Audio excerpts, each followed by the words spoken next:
Well, this is other shit. That bitch. I thought it was Chan. It's no good.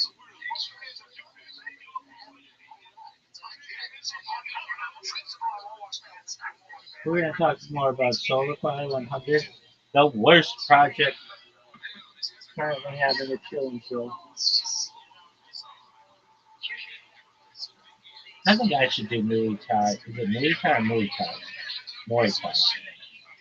Muay. Muay. Muay. No, I hate I'm Justin. This shit is so fucking annoying. So fucking annoying. What is this bullshit? This shit is the worst. So how'd you find out about me? A Discord? It's Discord. I don't remember. Oh, is it Ego World? Yeah, how'd you know that? Because anybody comes in here because they don't know what Discord. It's always Ego World. And everybody knows it. I hate getting cut off. I hate it. It's a shot to my brain. But I persevere to become a pimp. The huge dick, can't stop, won't stop mentality. I used to write that on my post, my report card. Can't stop, won't stop personality. Biggest tip of all time, and then they go a horn. Rah, rah, rah, rah, rah, rah, rah, rah, rah. Dude, yeah, we don't really care about your project. Okay, well, guess what? Your project sucks. You've got 15 different projects going on. That's what Abraham used to tell your partner. Stupid fuck. No, we don't care about your project. Okay. Well, guess what? I hope your project is right. Oh, it's the worst project ever. And everybody hates the worst.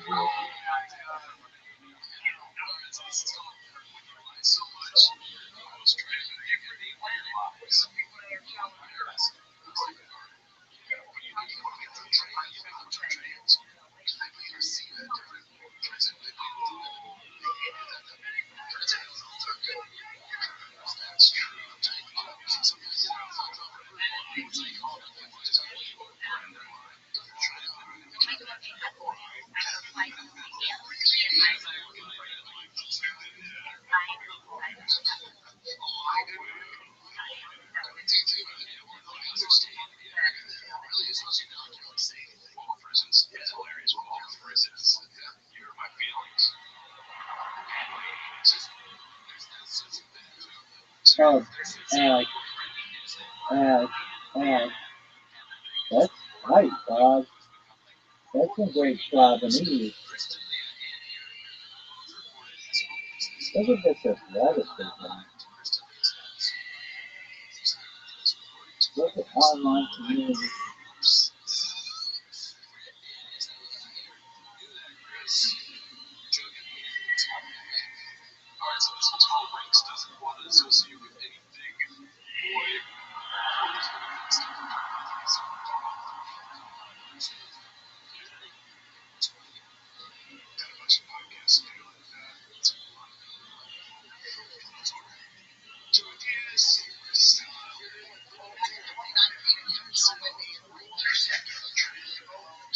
John David Moody. John David Moody.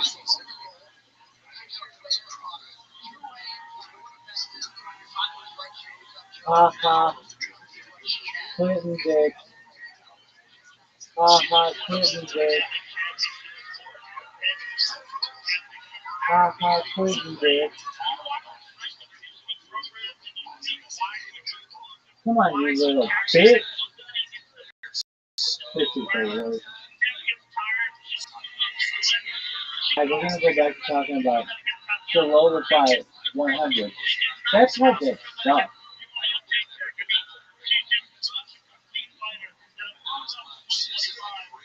Come on, you little bitch. This is the worst. I hate this thing. This shit sucks. Come on, you little bitch.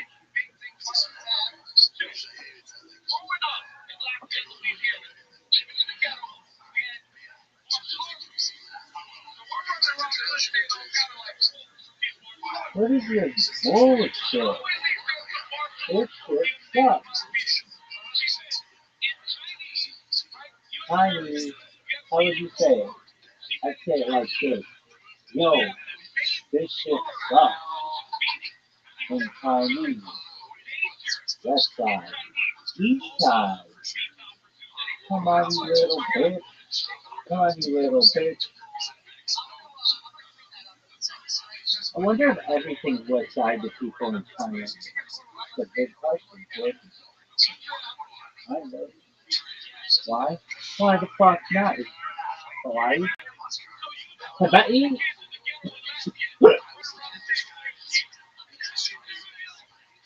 This shit is taken for other. Setting the stage for you. Setting the stage for you. We're just setting that stage for you, little bit. You little bit. They give us a celebrity system. I watched this stream, and he was just going like this, and no one was there, and we literally thought you went bonkers. But then we watched the rest of it, and we were like, oh, this shit sucks. And we started talking at the fucking stream too. Why? Why the fuck not, motherfucker? Come on, you little bitch. I was gonna say this. Come on, you little bitch. Yo, baby. I'm here. What up, what up? Oh, no shit, it's Trey's Way. How you living, baby? Dog, did you know it's UFC? This shit is giant, son. Trey's Way.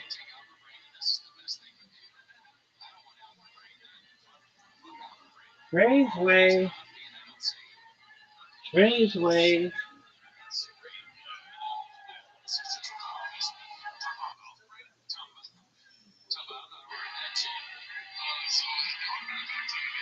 Yo, baby. We got this lady fighting this other lady in the UFC, and it's sick.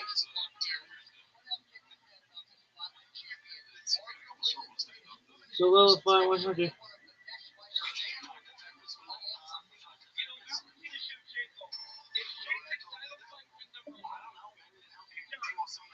The first ever Pepe token.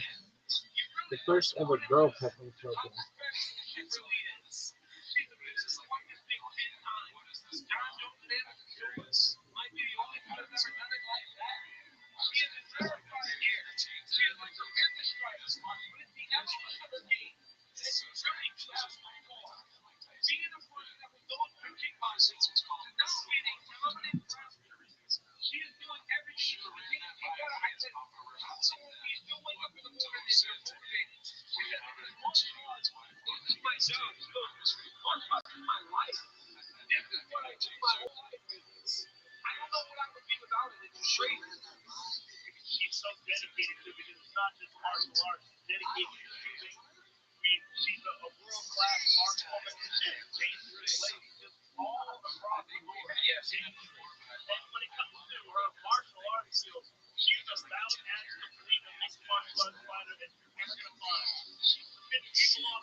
This bitch is gonna destroy her.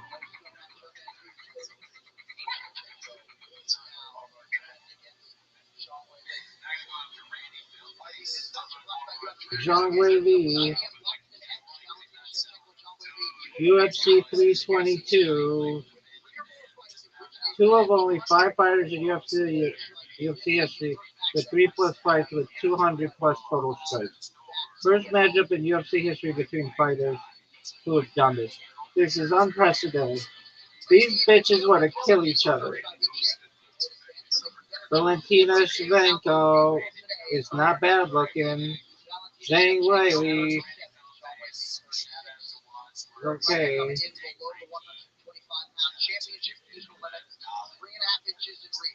Valentina Shevchenko. She's from Kyrgyzstan.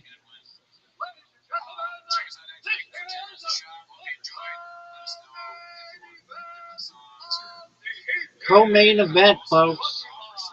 Zhang Wang Li. This bitch is gonna kill the other woman.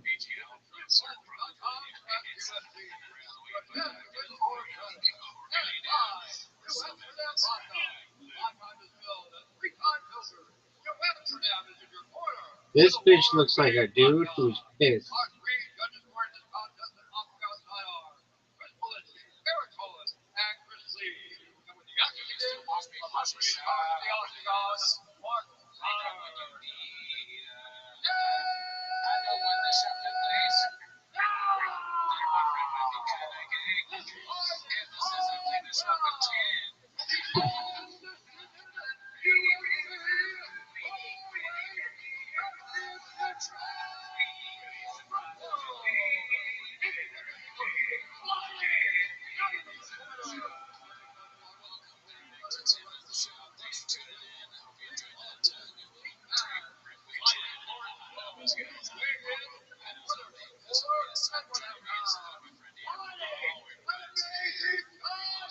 Out of Beijing, China, folks.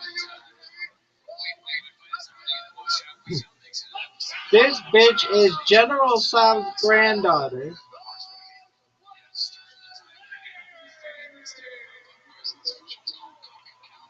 Zhang Wei Li. She's gonna kill this other bitch.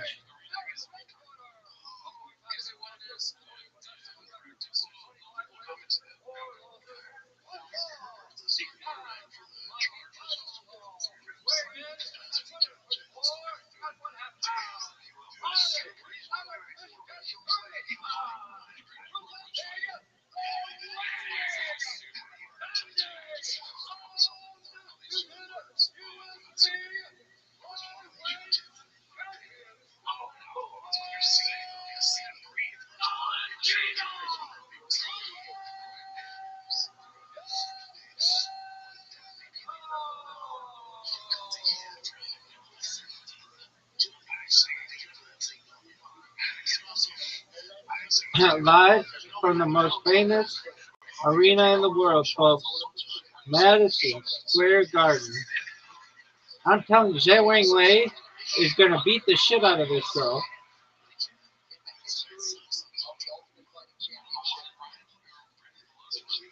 Like, it's not even close.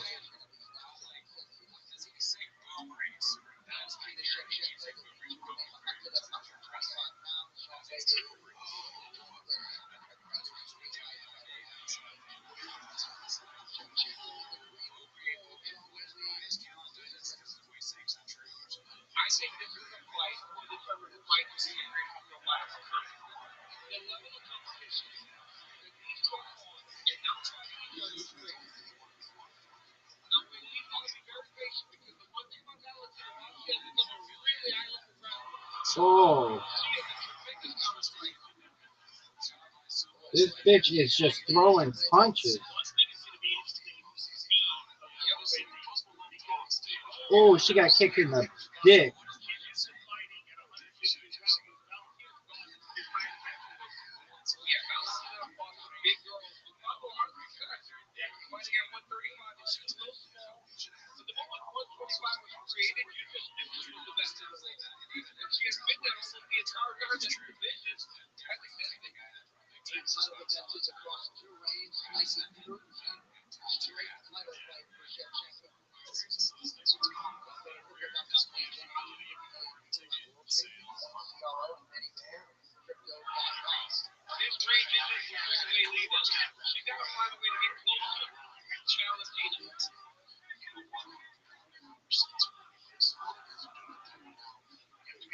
That's a bad kick.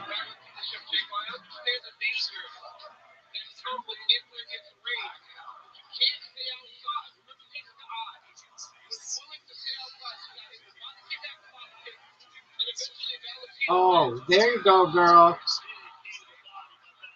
Oh, Valentina. There's blood all over this mat. It's absolutely disgusting. They need to clean this shit better.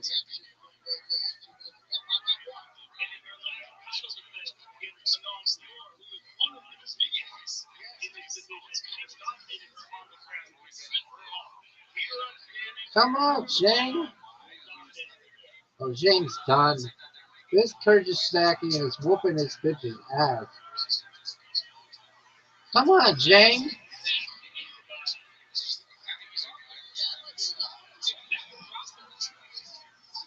Oh, Jane, you're done, girl. This Kurt is standing and is whooping your ass. Oh, shit. She's pissed. Jane Whaley is going to whoop your ass, girl. No doubt. Come on, Jane Whaley. This is like the first women's fight I've ever seen. Kick her ass, Jane Whaley. Oh, you're fucked, girl. You're fucked. This game is over. John Whaley is going to whoop your ass. No doubt. No doubt. No doubt. John Whaley, I bet John Whaley whooped the shit out of me. Same with the other bitch.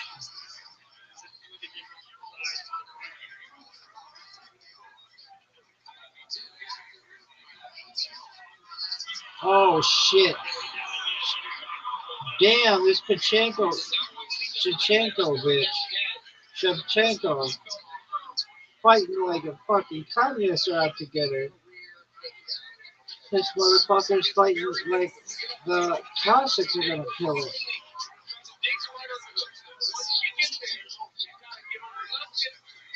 John Wei Lee. Why do they call it Jane? Oh, because that's her last name. It's Wei Lee Zhang.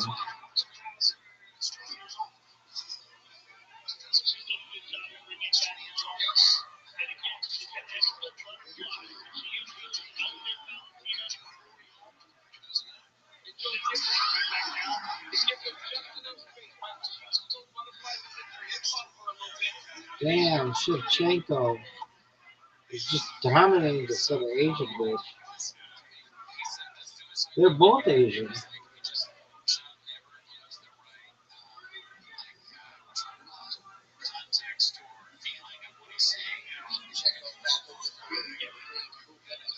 Wow, this bitch is just sitting on her. This bitch looking like she's from northern Mississippi.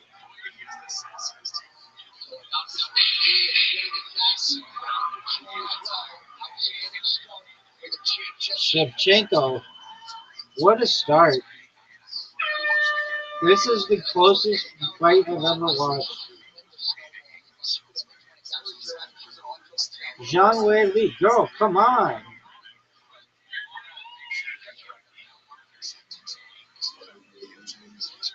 What up, baby?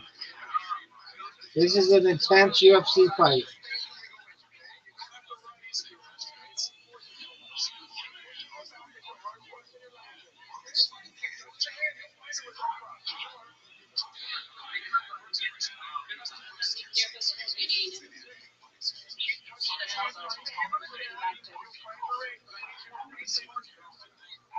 Wow.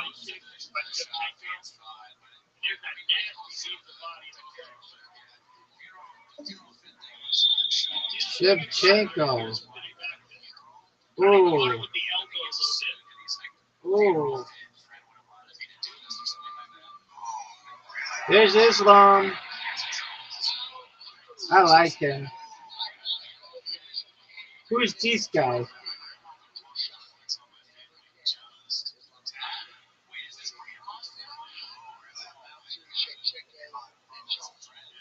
Come on, Jang. Come on, Jang. Shevchenko can just sit on his bitch. One of them big bitches from northern Mississippi.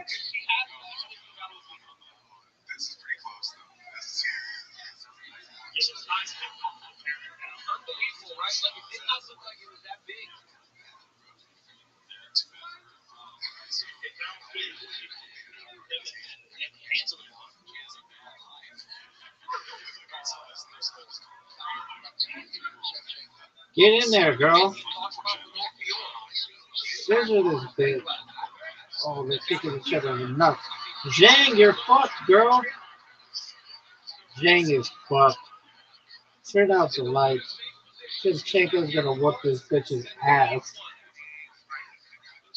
She's got her in the old headlock. It's over. She's got those 27-inch pythons in there. Come on, girl. Zhang, you're getting python. This bitch is with a reticulated python. Oh, she's gonna tap. She's gonna tap. Oh, fuck. She's getting elbows to the head. Tap, bitch. Tap. Motherfucker, I'd be eye poking. I'd be fingering this bitch like a bowling ball. Oh, Zhang is done. Shevchenko's whooping her ass. Shevchenko is whooping her ass. I'd be punching her right in the face right now. I'd be like, huh? How you like that, bitch? How do you like that, bitch?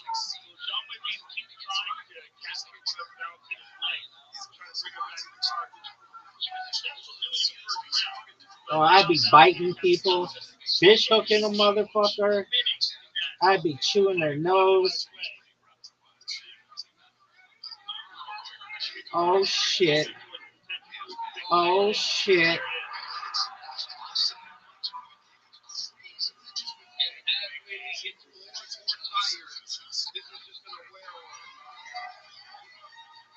She's in the old python.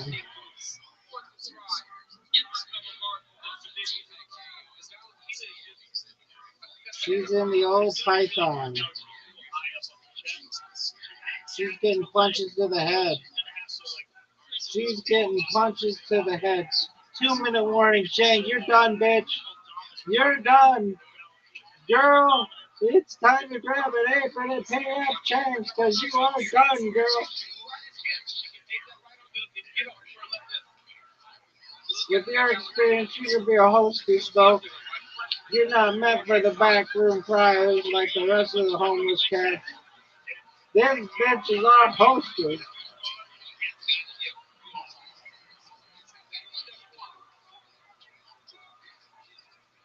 Oh, dog. No, you're not doing shit. Headlock.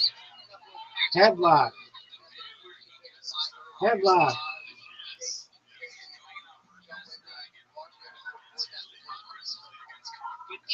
Headlock. Headlock. Jane, come on, girl. Oh, you're fucked, baby. Baby, you done. It's over for you, girl. And I bet this girl is such a fucking roll in the hay.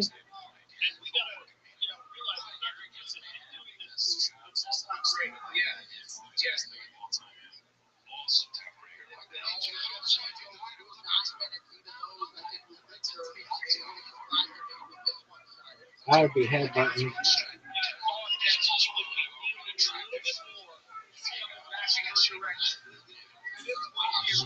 Zhang, Zhang is fucked. This bitch is done. Oh, she's taking it in the face. She's taking it in the face. Zhang Li, come on, baby.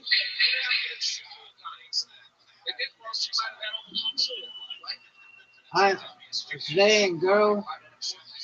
Zhang is fucked. Yeah, she gets up like a fucking Rottweiler. I like when they talk to her. Bitch, you were fucked. She's like, no, I'm not. I got this.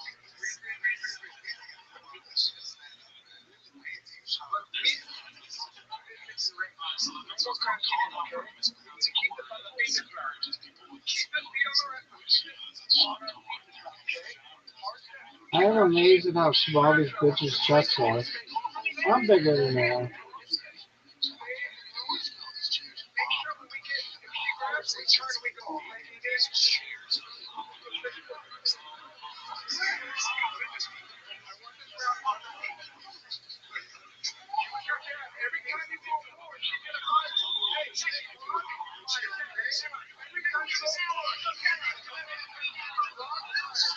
Like this other bitch.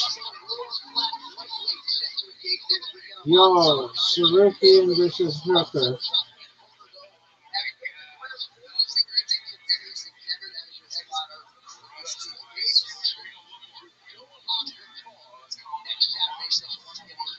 Dohan Qatar.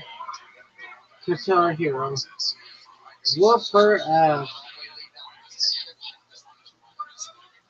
Man, Zhang Li looks so good, but then just gets sat on.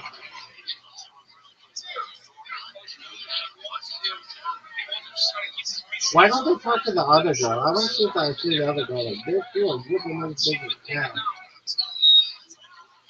Oh, I would have caught the foot and then threw her ass on the ground and beat the shit out of her. Because I'm food. Oh, that was terrible. Oh, yeah, unbelievable. Oh, no, no, no, no, no, no, no.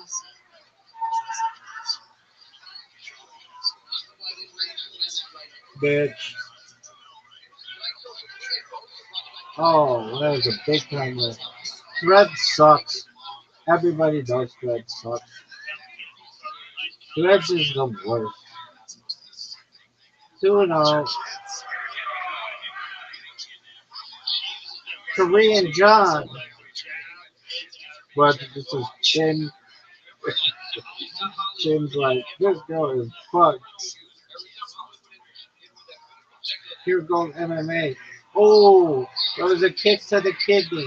Come on, Shevchenko.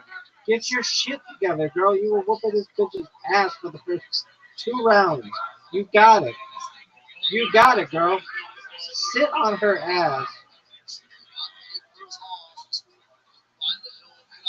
Oh, it's over. That bitch is the last time that girl's gonna kick you. Just sit on her ass. Take off her top.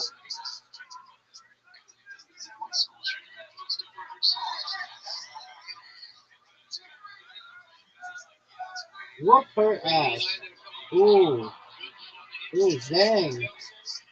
Damn, girl. If she came back and won, this would be like Texas A&M over South Carolina. It would be unbelievable. Oh, no, no, no, no, no, no.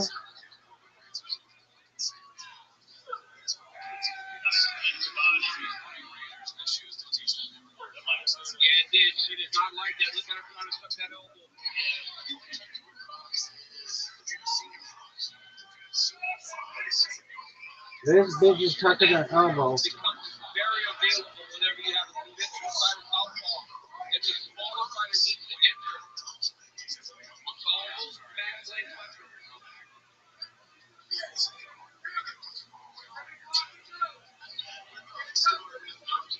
Will this fight go the distance? Yes. Minus 250. No, plus 185.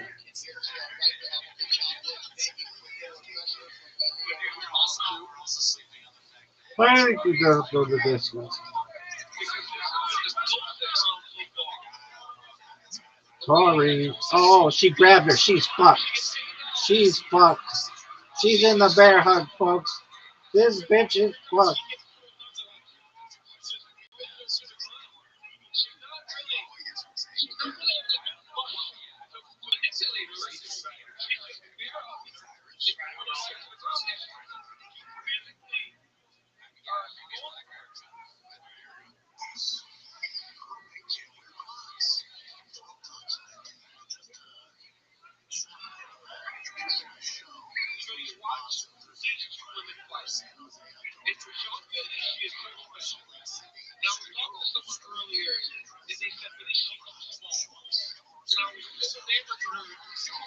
She is too small.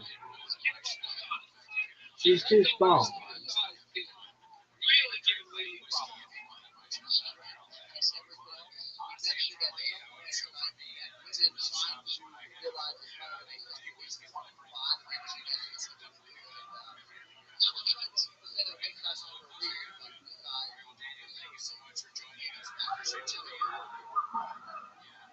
Bitch, you're done.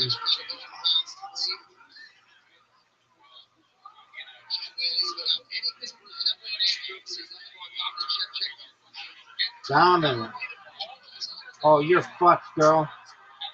Get your feet off the shit.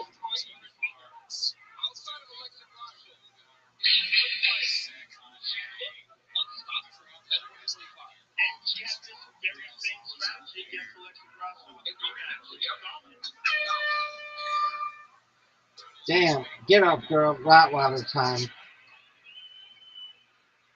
Okay, let's see what their camp's in. Bitch, you just sit on this woman.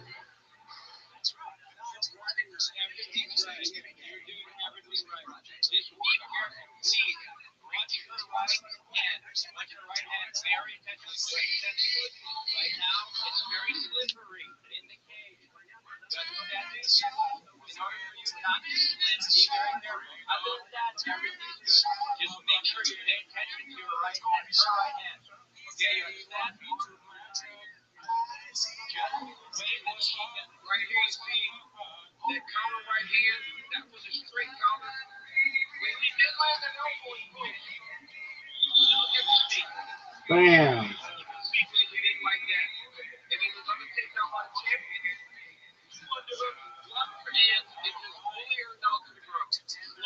This motherfucker is done. This guy's gonna destroy.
Sit on this bitch.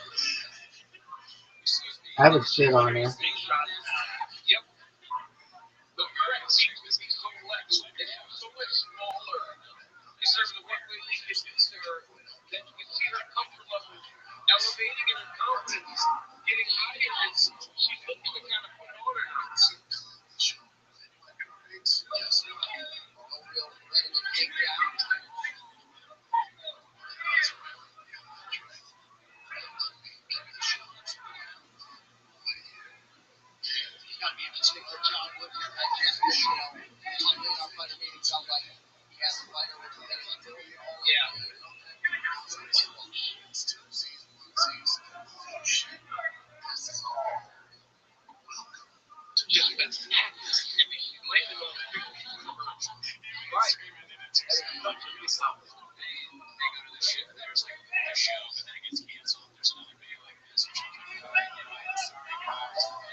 Oh, you're done, girl.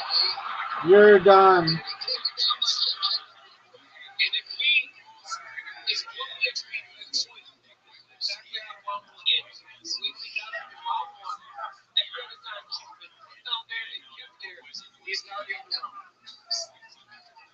No, one time she got up.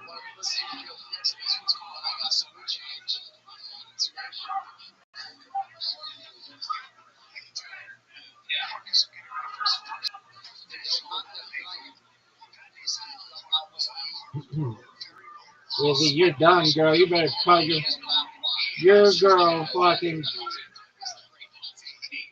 auto parts Tina to help your ass. We have engine and warehouse. New engine and warehouse.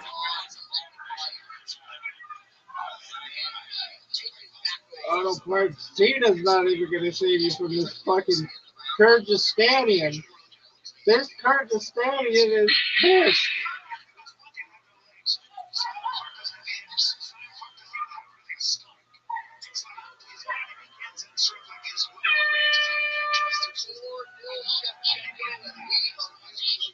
No doubt.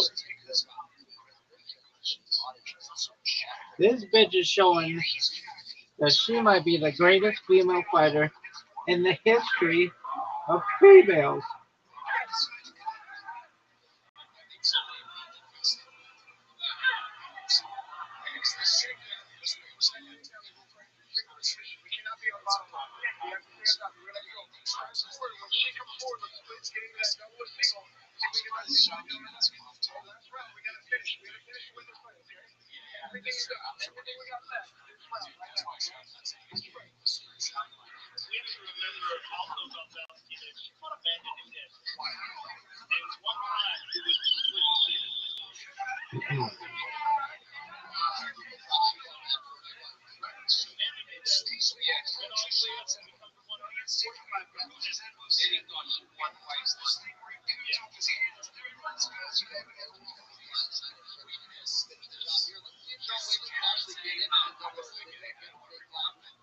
Third emoji.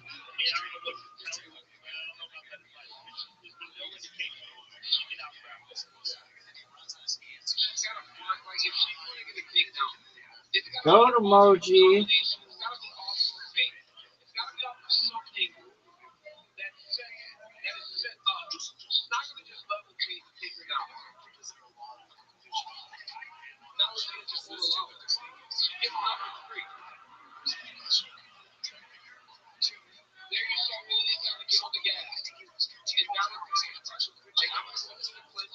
Hitbox Grills. Whaley, you are done, girl. This would be the greatest comeback in the history of the UFC. This would be Texas A&M over South Carolina. Girl, you are fucked.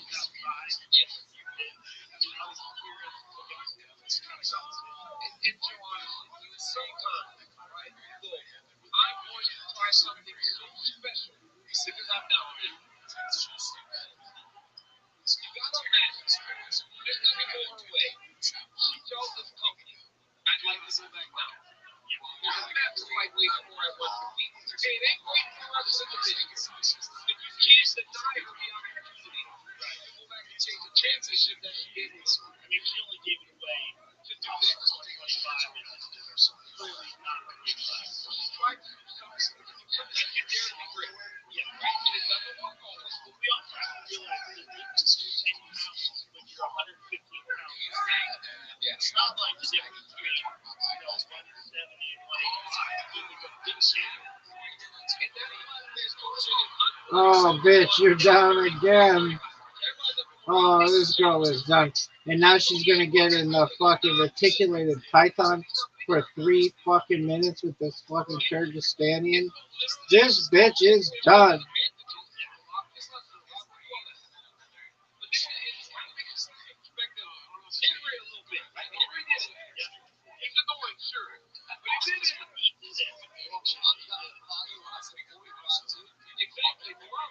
Oh, it's over, girl. Dude, shout out to Zane though for her fucking intensity and not giving up. General Sal taught her well. I mean that in all funniness, not to be disrespectful. I don't think it's funny if she didn't. Shit, I thought it was disrespectful.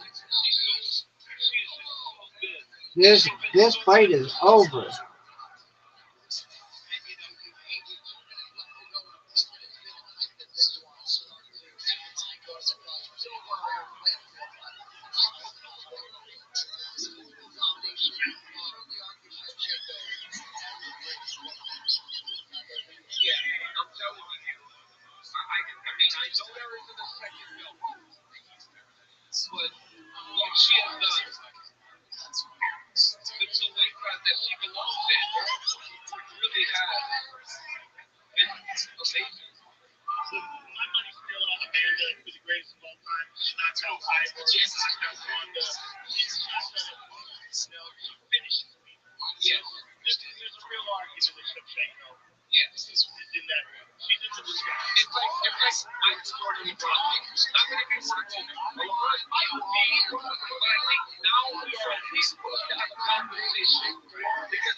Damn.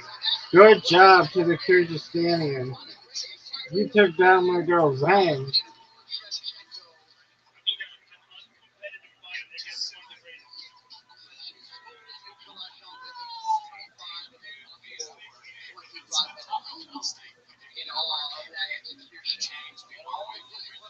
Damn, girl, you're cute.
Damn, who's that guy?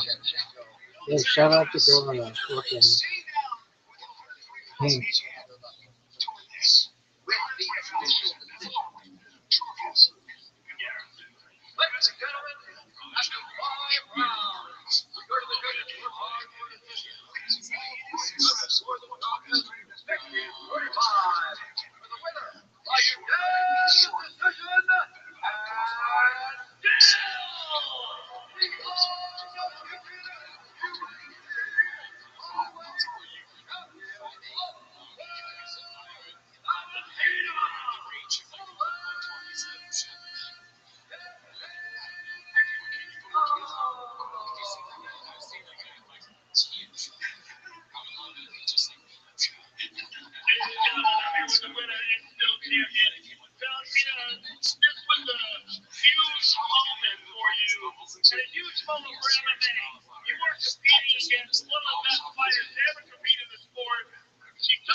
Damn, he's gonna whoop their ass.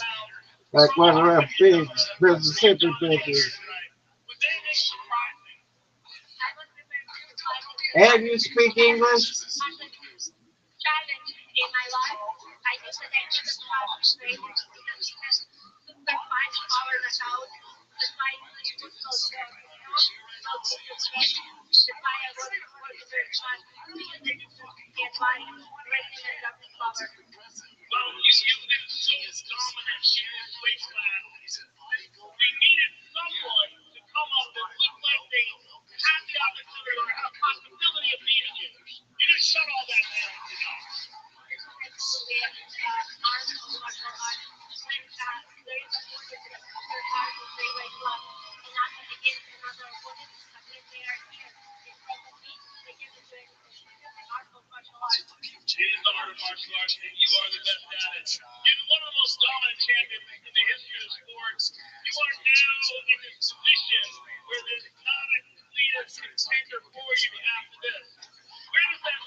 Damn, this girl speaks well.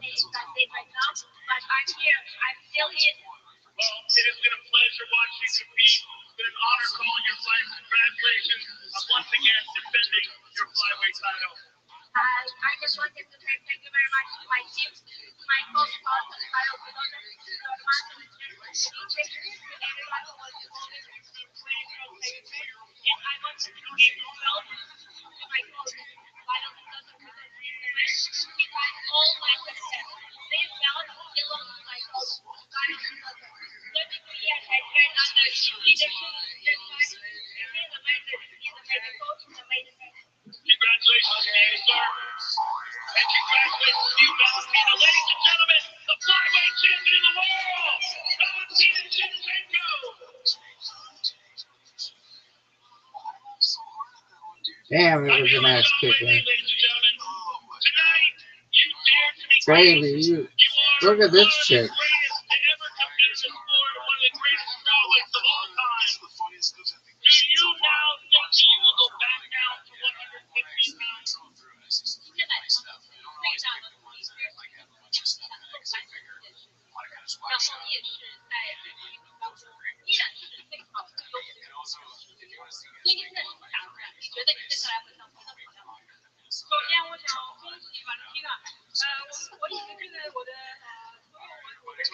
I'm gonna go to northern Mississippi and take on those big old bitches.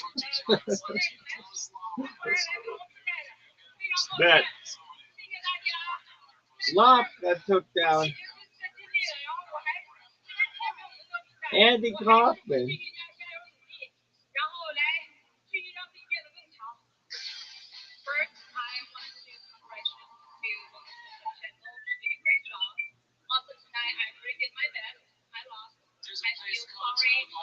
Oh, you're so sweet, girl.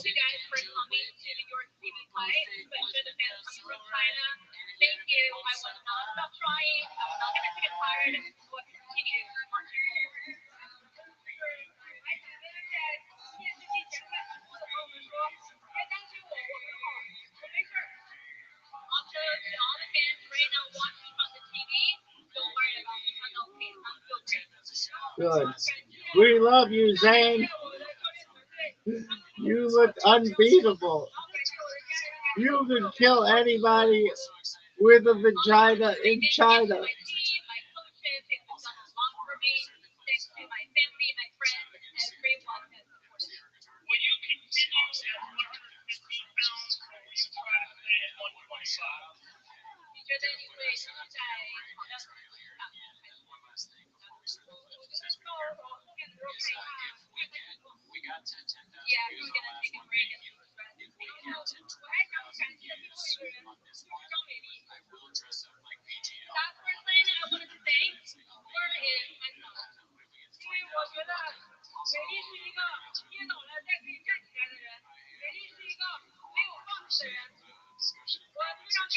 This bitch is like, yeah, we don't know what you're saying.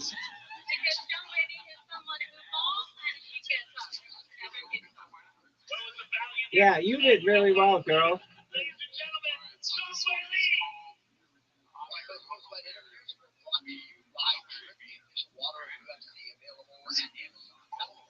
What about Rain?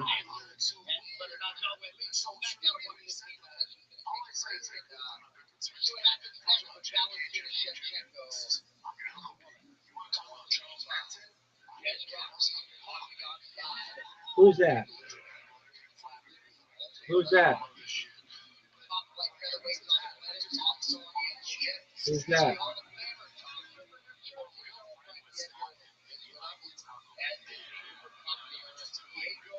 Who is that?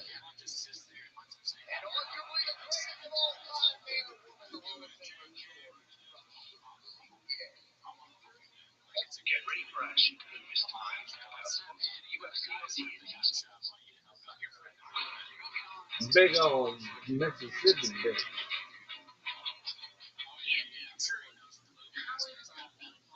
BYD sucks. What are these llamas?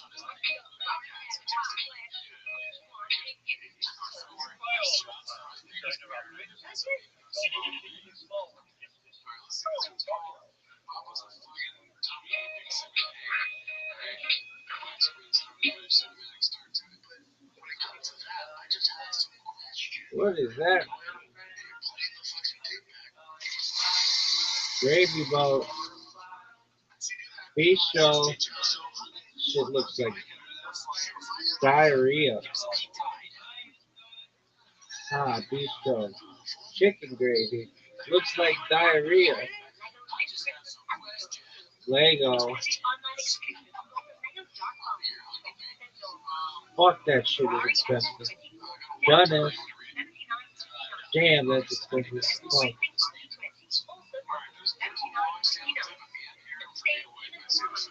That shit is too expensive. It's just plastic. I'm gonna come out with my own fucking Lego. That's super cheap. You can swallow it. Chew it.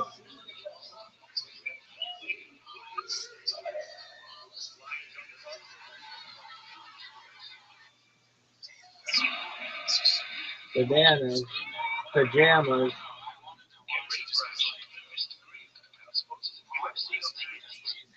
What is this? Flashing images and scenes of violence. No one gives a fuck.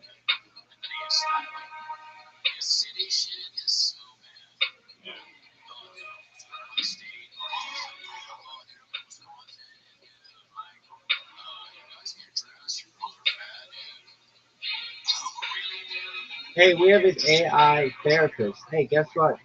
I think your project sucks.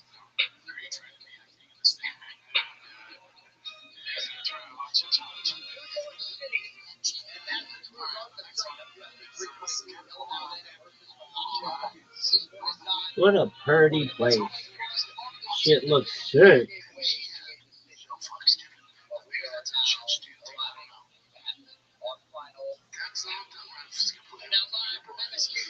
Madalena versus Makachev. Everybody calls him Islam. This is the oh he's the champion.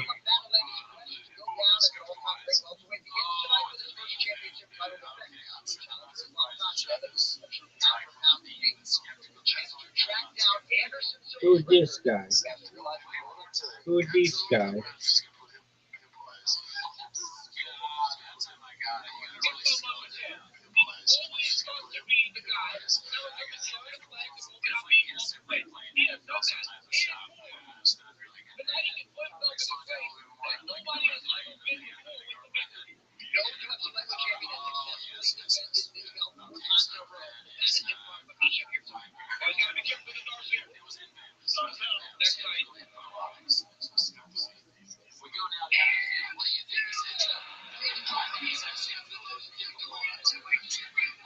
I'm the most decorated lightweight champion of all time. I'm pound for pound king.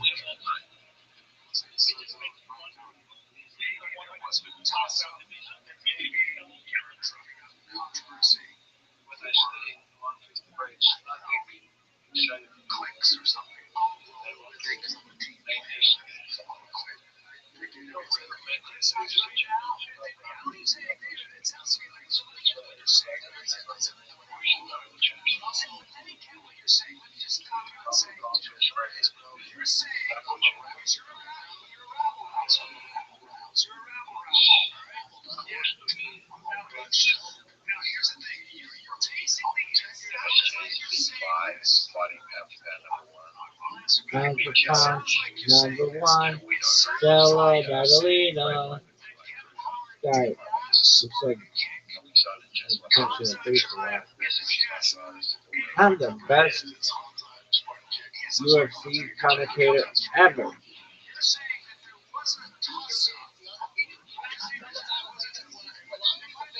Is he Australian? Or yep, Australia.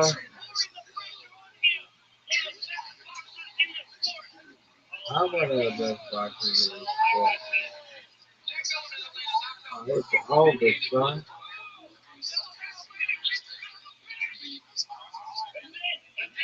It's over. He whooped his ass.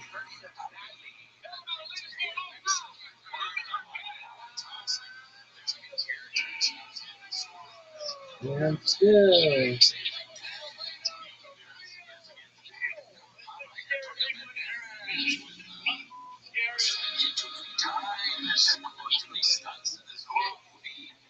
Islam. He was born in a desert.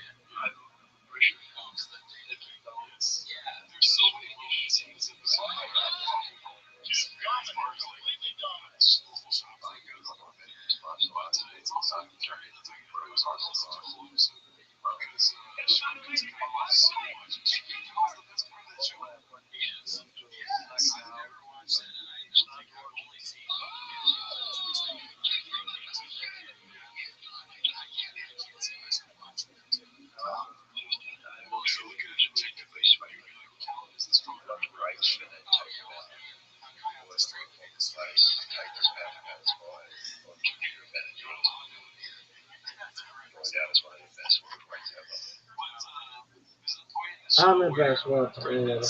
I'm the best super heavyweight ever. I'm the best flyweight ever.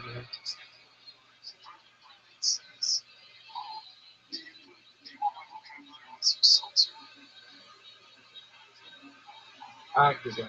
Oh.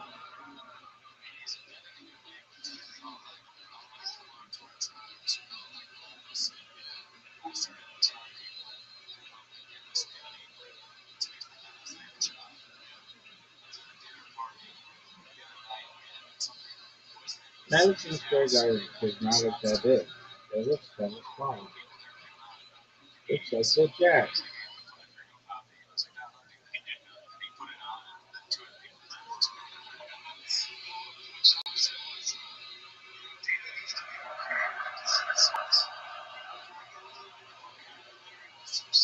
Oh. Islam is like my favorite fighter I've never seen fight. Except Conor McGregor, that's not boxing.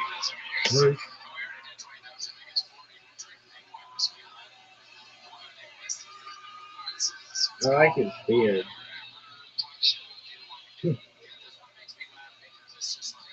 What was that?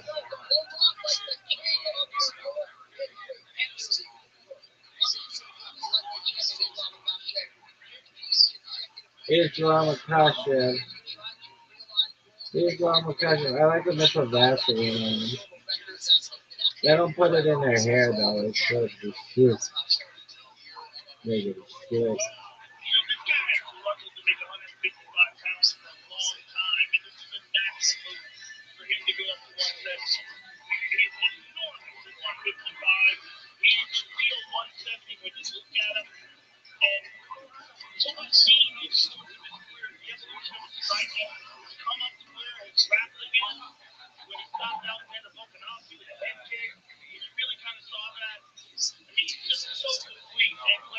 What would you say to him?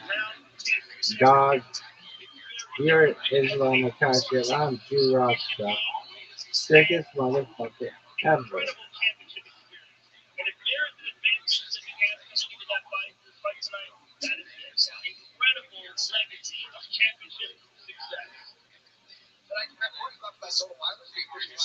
Put Vaseline in his beard and his hair.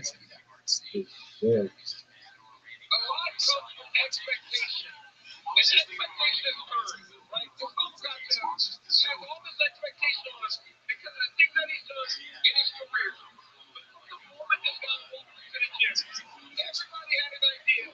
He's Russian. Longest win streak. Second longest win streak.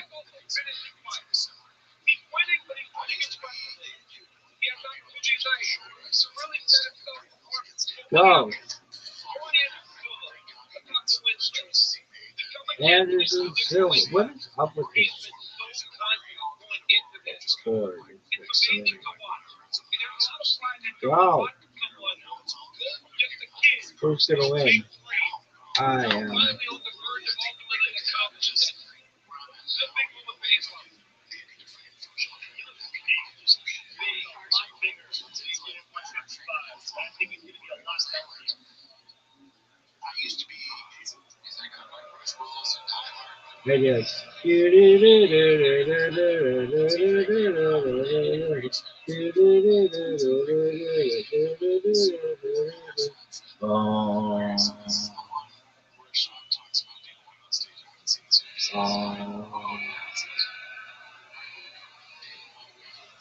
Maybe like this motherfucker's TNT. He's dynamite.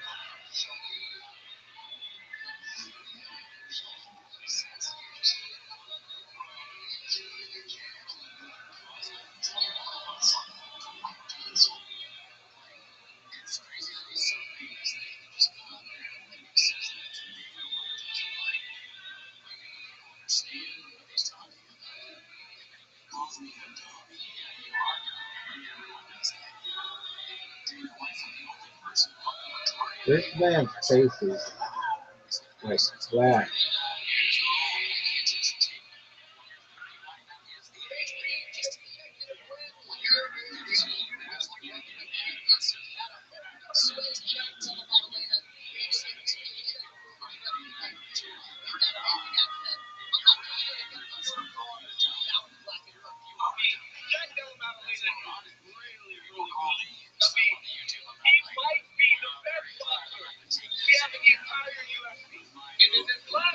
This motherfucker's face looks like a guy was in a meat slicer. He has no nose bridge. He looks like Artie Lang.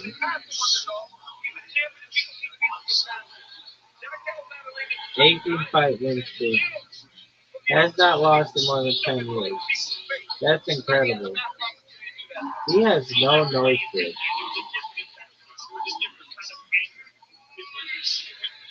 How did this motherfucker breathe?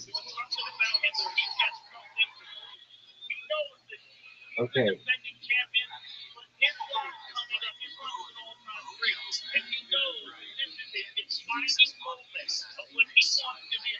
Most bet props on Super Bowl submission. Who this guy?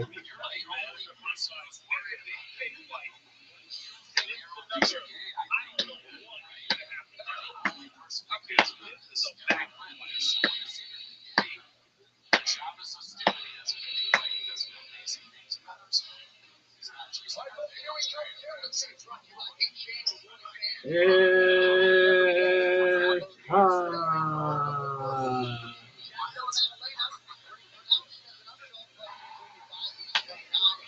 Jack Dilla, Madalena.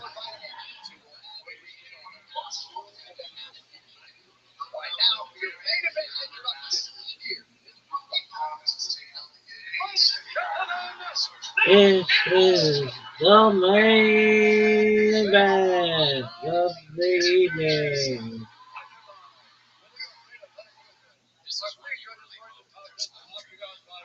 Sponsored by Rockstar Games, Grand Theft Auto 6. I like that guy. 13. He's my favorite referee of all time, easily. Why? Because I've never seen another one.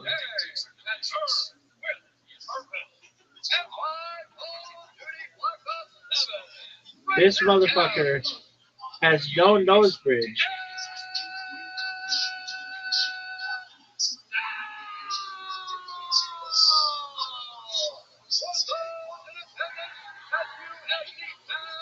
It's time.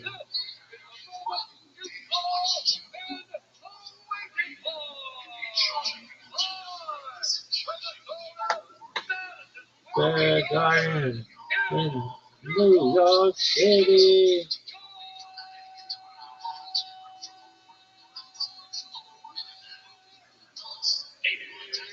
It's time.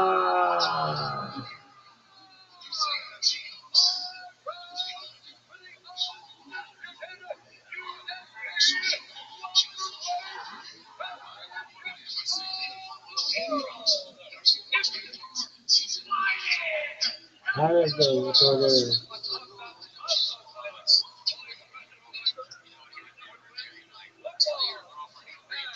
He's only lost once? That's incredible.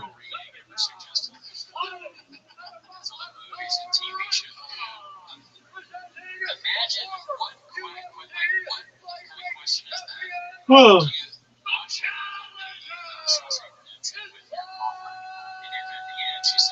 Marchenko. Whatever. Welcome. Martha. And down. Introducing you. Stella. Stella.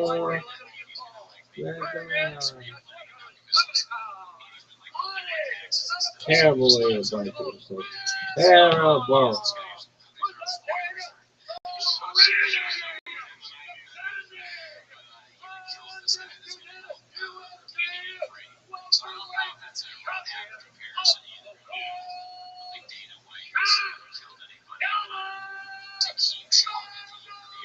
He should just go by JDM.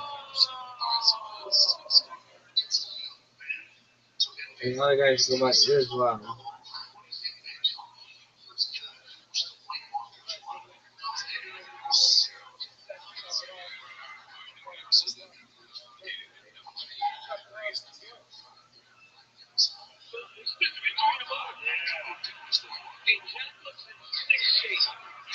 So does Rabbi. So does Rabbi. Look at this watchful. Yeah. Yeah, he's active. Yeah, he's active.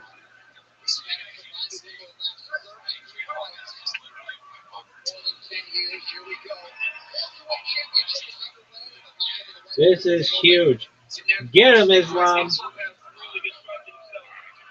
Oh, Islam. Islam already at the disadvantage. Control center map.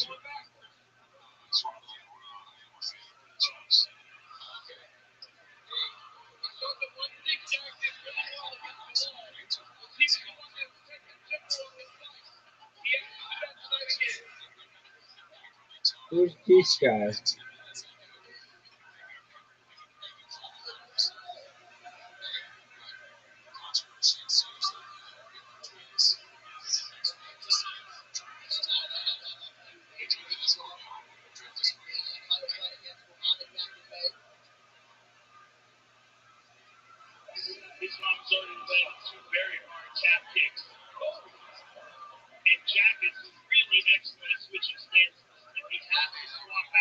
Grab him. There you go. Get him on the ground. Get him, Islam. Get him, Islam.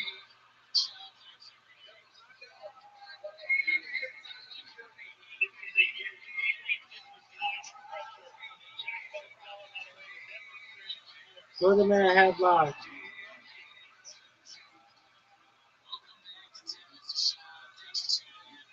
Islam.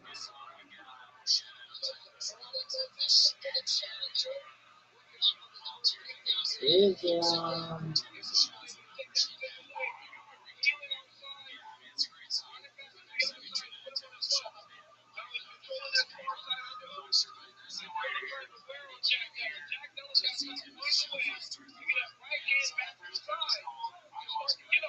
Here he is.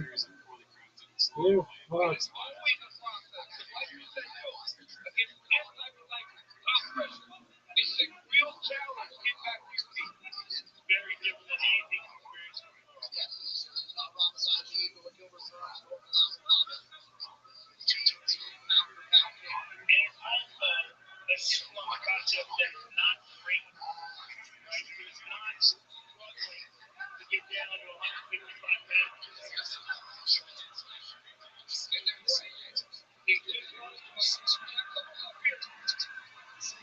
Oh.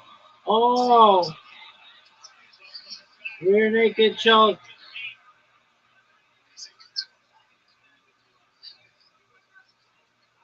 Rear naked choke.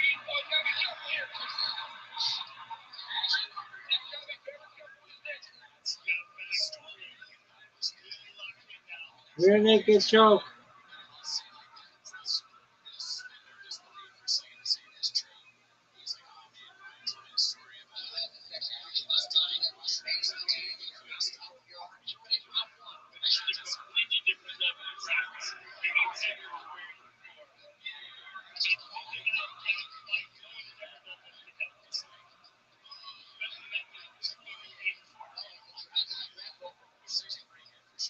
Islam. Hey, like honey, baby.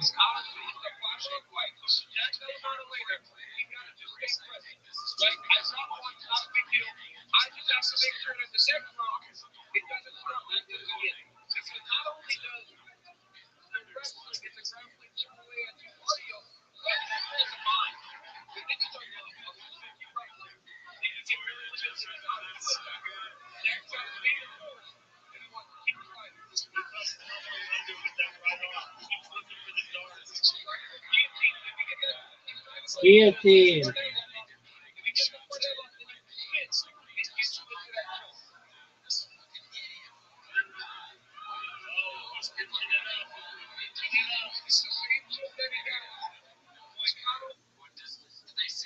No.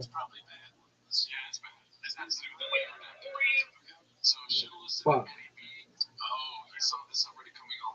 This was going so well.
Gotta support the team.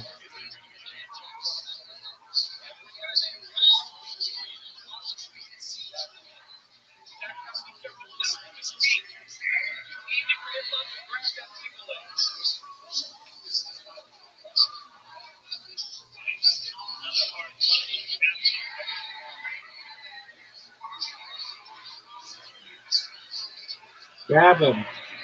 Get him on the ground.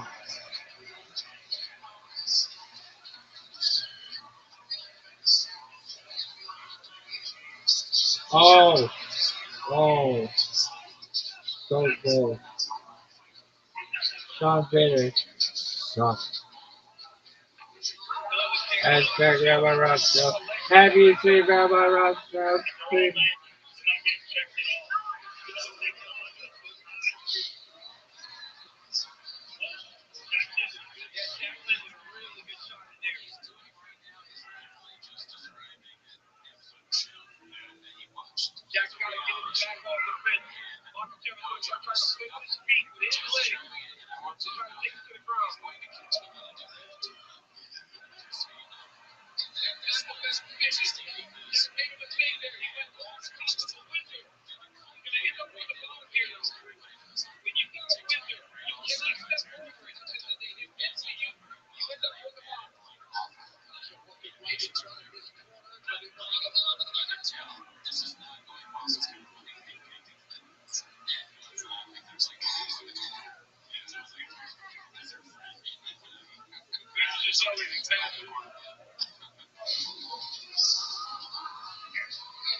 Headlock. Headlock. Noogies. Noogies.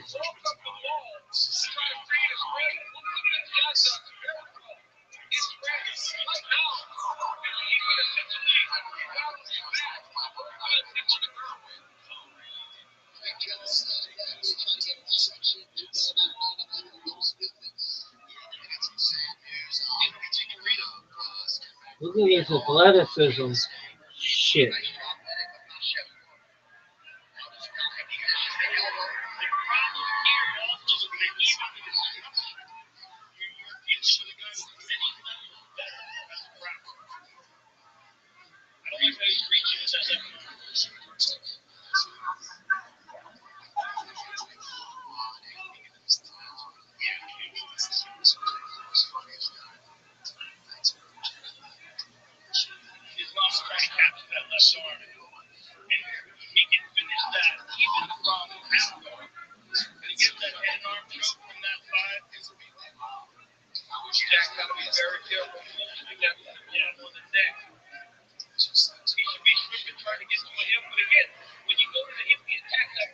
Guillotine.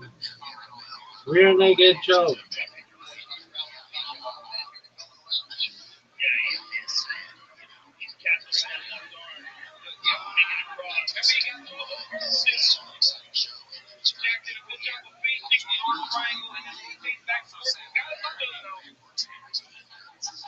$30 seconds. I bet this time takes so long.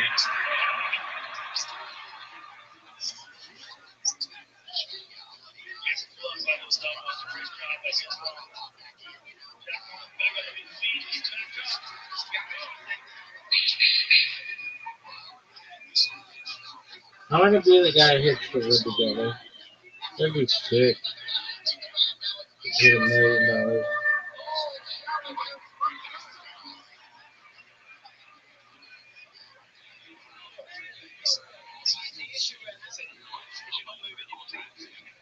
But the issue is having is this motherfucker's whooping his ass.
Islam.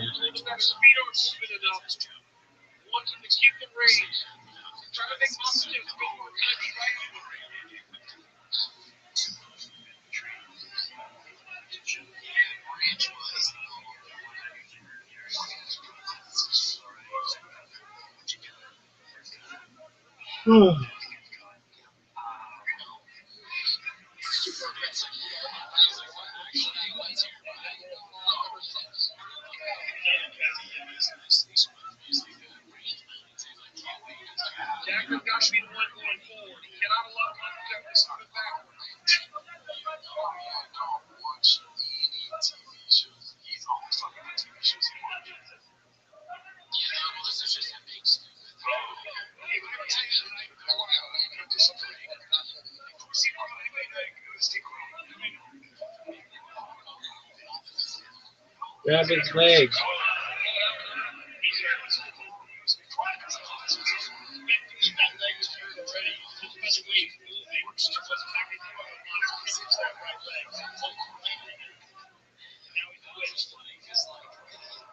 We're switching. Yo, dog, yo. Hey, dog, hey. And when I come together, and when I leave, come together like butt cheeks.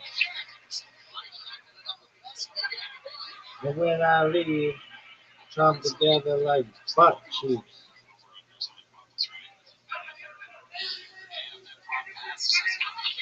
And when I leave, come together. Oh, what a spear. That was a Bill Goldberg spear.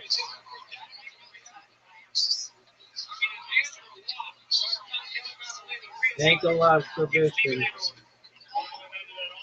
Ankle lock submission. Ankle lock submission.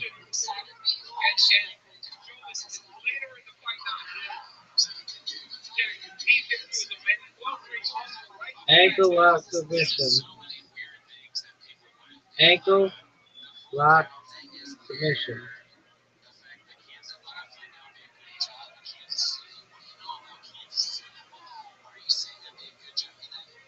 He's done.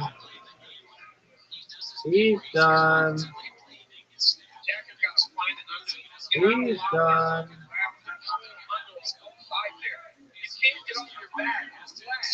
Ankle lock submission. Rear naked choke.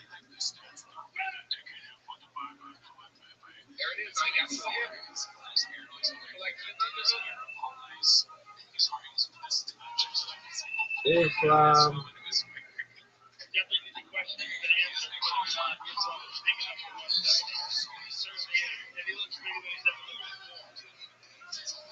Islam.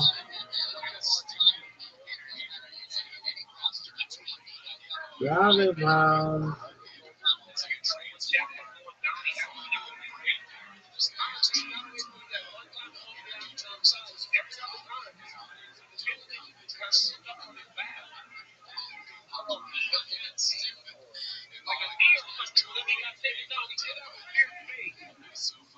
Headlock.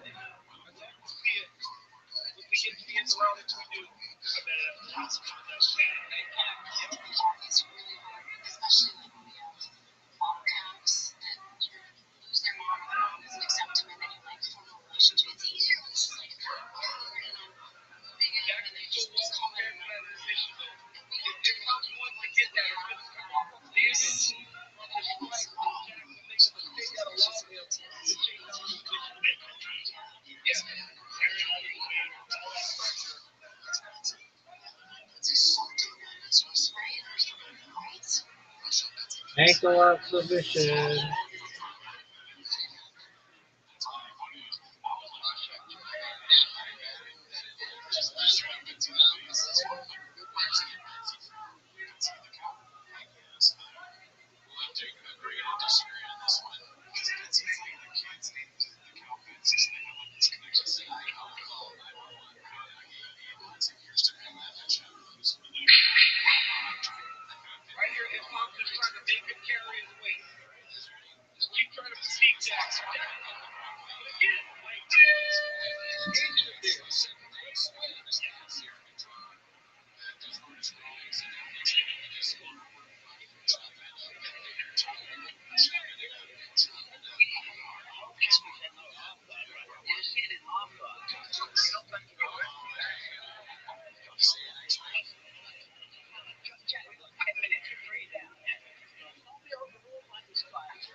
Turkey stretch.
Well, just watching UFC, the last fight.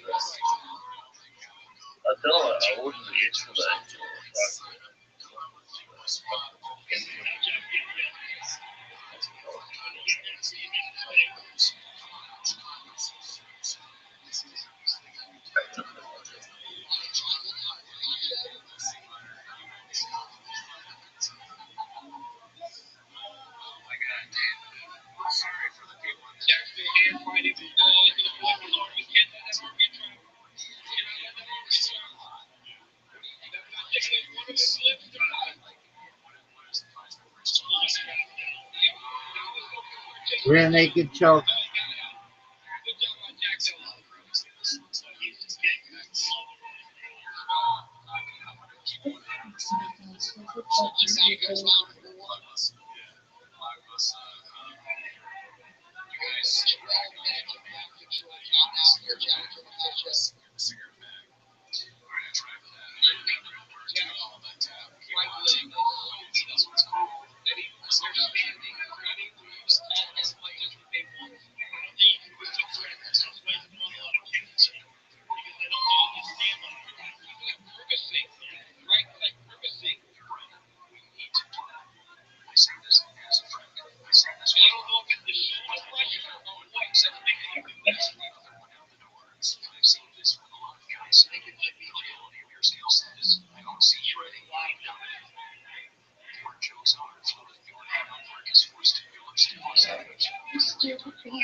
Yo,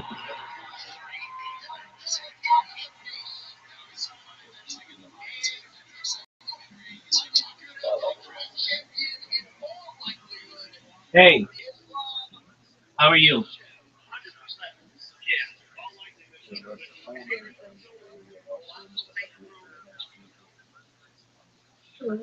What's good? Amazing. What's good in your neck of the woods?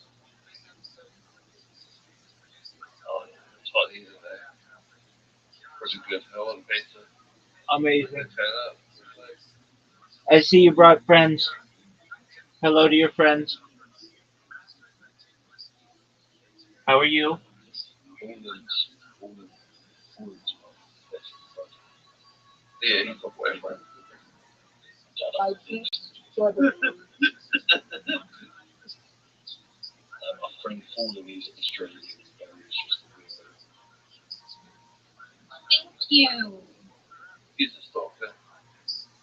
All right, that's cool.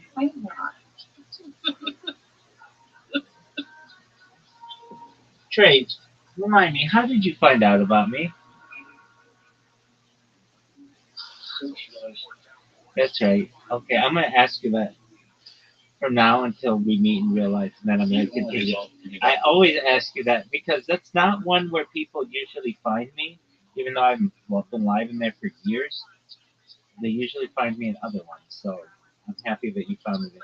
And then you brought your friends, and then you brought your friends in. Yeah, Trey's part of the crew now. He's made himself at home in here. I know that you are comfortable when you know that I'm focused on something else and you can entertain yourself. Usually I have to entertain the people. So excellent job, Trace. All right, so you've got friends here. How are your friends doing? Excellent. Do you mind if I tell you about I'm well, thank you. Do you mind if I tell you about myself? All right, friends. I'm Rabbi Rothschild. If you don't know who I am, you will soon. I stream my life 24 hours a day, 7 days a week, 365 days a year for One Piece. I've been doing so for more than 4 years. My streams go back to the pandemic. We've seen the death of a queen, the birth of AI, the coronation of a king, and everything in between. This is a real life Truman Show, a real life Big Brother. This is a timeline and a time capsule of human achievement. In the 1990s, Bill Gates coined the phrase content is king, and I'm making it true today. I'm king of the internet. This is the biggest event in global history, and this is why. In 2018, The Economist magazine stated that data had overtaken petroleum as Earth's number one resource, and I have more data archived on the internet than any person ever, which makes me a very influential person, and I'm going to go viral. And when I do, I'm going to make you, your friends, your family, all independently wealthy. If you're not already, I'm going to make sure that you have generational wealth if you don't already. I'm going to make sure you're going to have the opportunity to start charities and philanthropic organizations of your own. How does that sound? Excellent. I, in addition to wanting to make you rich and stream my life for world peace, I'm an advocate for ending world hunger through the use of technology such as agricultural drones, floating greenhouses, saltwater greenhouses, hydroponics, vertical farming, cloud seeding. I want to end world thirst. I'm sponsored by a cryptocurrency that's worth about $100 million. And one of the things that we do is we build wells and water towers in developing nations such as Nigeria for the benefit of the less fortunate. Additionally, I'm an advocate for the Life Straw program and most importantly, desalination technology where we pump earth seawater onto land and make it drinkable. How do those things sound to you? Excellent. I'm a futurist. I'm someone who studies the future, things like anti-gravity, antimatter, faster than light travel, faster than light communication, artificial narrow intelligence, artificial general intelligence, artificial superintelligence, space elevators, space tourism, interstellar travel, things like invisibility cloaks, replicators, teleportation, Santa Claus machines, de-extinction. People don't know this, but the first successful de-extinction took place in the year 2003 with the Pyrenean ibex, which is a goat located in northern Spain, southern France.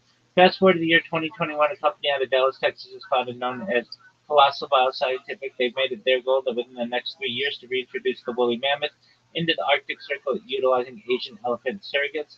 I think this is a mind-blowing goal. Following the reintroduction of the woolly mammoth, they want to reintroduce the Tasmanian tiger, followed by the dodo bird. When you all were born, the average life expectancy for you and those like you is probably about age 80 years old. I want to increase that if you want, with your consent, utilizing types of technology that are life extension technology, such as oxygen therapy, human growth hormone, stem cells, cryogenics, nootropics, peptides, cold shock therapy, red light therapy, ambrosia therapy, testosterone replacement therapy to get you to be past 100, past 120 years old. But at 120 years old, you might say, Rabbi, back in 2025, everything that you talked about seemed like science fiction, but you've made it science fact. What's the next plan? My body's starting to break down. Is there another step? And there is. If you want, again, this is with your consent. If you want, you may be able to utilize a type of technology known as mind uploading technology, where with your consent, we scan your brain into a computer like a CAT scanner or an MRI, knowing where every atom is in your central nervous system and your peripheral nervous system to later download. As an android, an avatar, a cyborg, a cybernetic being, a clone of yourself, a robot, an ethereal being, whatever you want to be. But essentially, what I'm saying to you is you may have an opportunity at digital immortality. What are your thoughts? Sounds like an interesting concept. Word, girl. All right, so that's what I do. What are your interests? What are your favorite things? That was a lot, and I need to process it before I can. Okay, that's fine. How about your other friend here? Are you still processing? Yeah, I play games. That's what I like to hear. Okay, what games do you like to play?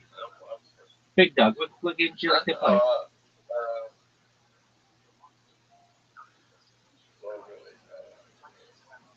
Grand Theft Auto? Yeah, I have played that. I Call of Duty, played that. All right, what are your thoughts on Grand Theft Auto being delayed from May 26, 2026 until November 19th, 2026? What are your thoughts? Yeah, they're probably gonna delay it until like that. That's the golf. Yeah, let's see if I reckon probably those get delayed over and over again. But the company So you don't even think it's going to come out November 19th, 2026? no, no way. No. Don't delay it again. Trace, what do you think?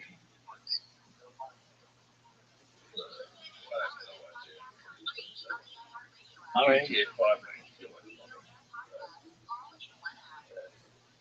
All right. I mean that's a legitimate take.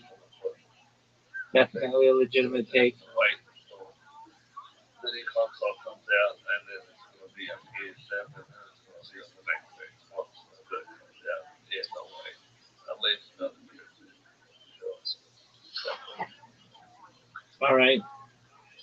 Trace, how long have you been watching me? Like in total? 2 months? Uh, Right. Just just a blur, right?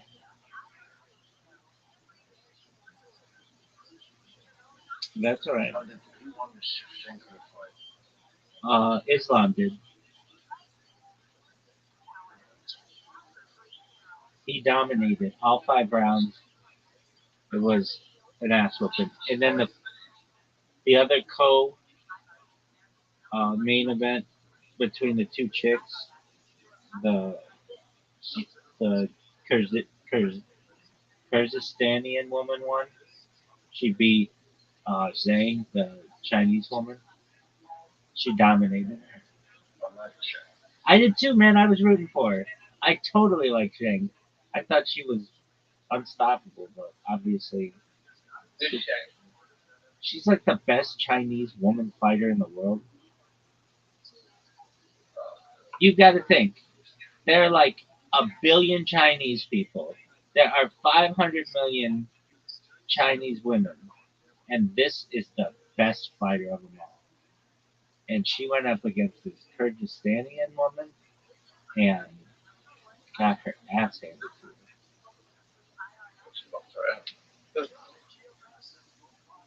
The thing is, Zhang isn't that big, and she just didn't have the size. She moved up a weight class, so she was at a disadvantage. Islam moved up a weight class and just fucking dominated. So now he's the welterweight champion, which is tight. So yeah, that's baller. Do you guys watch any American football? Nah, Australia. A little bit.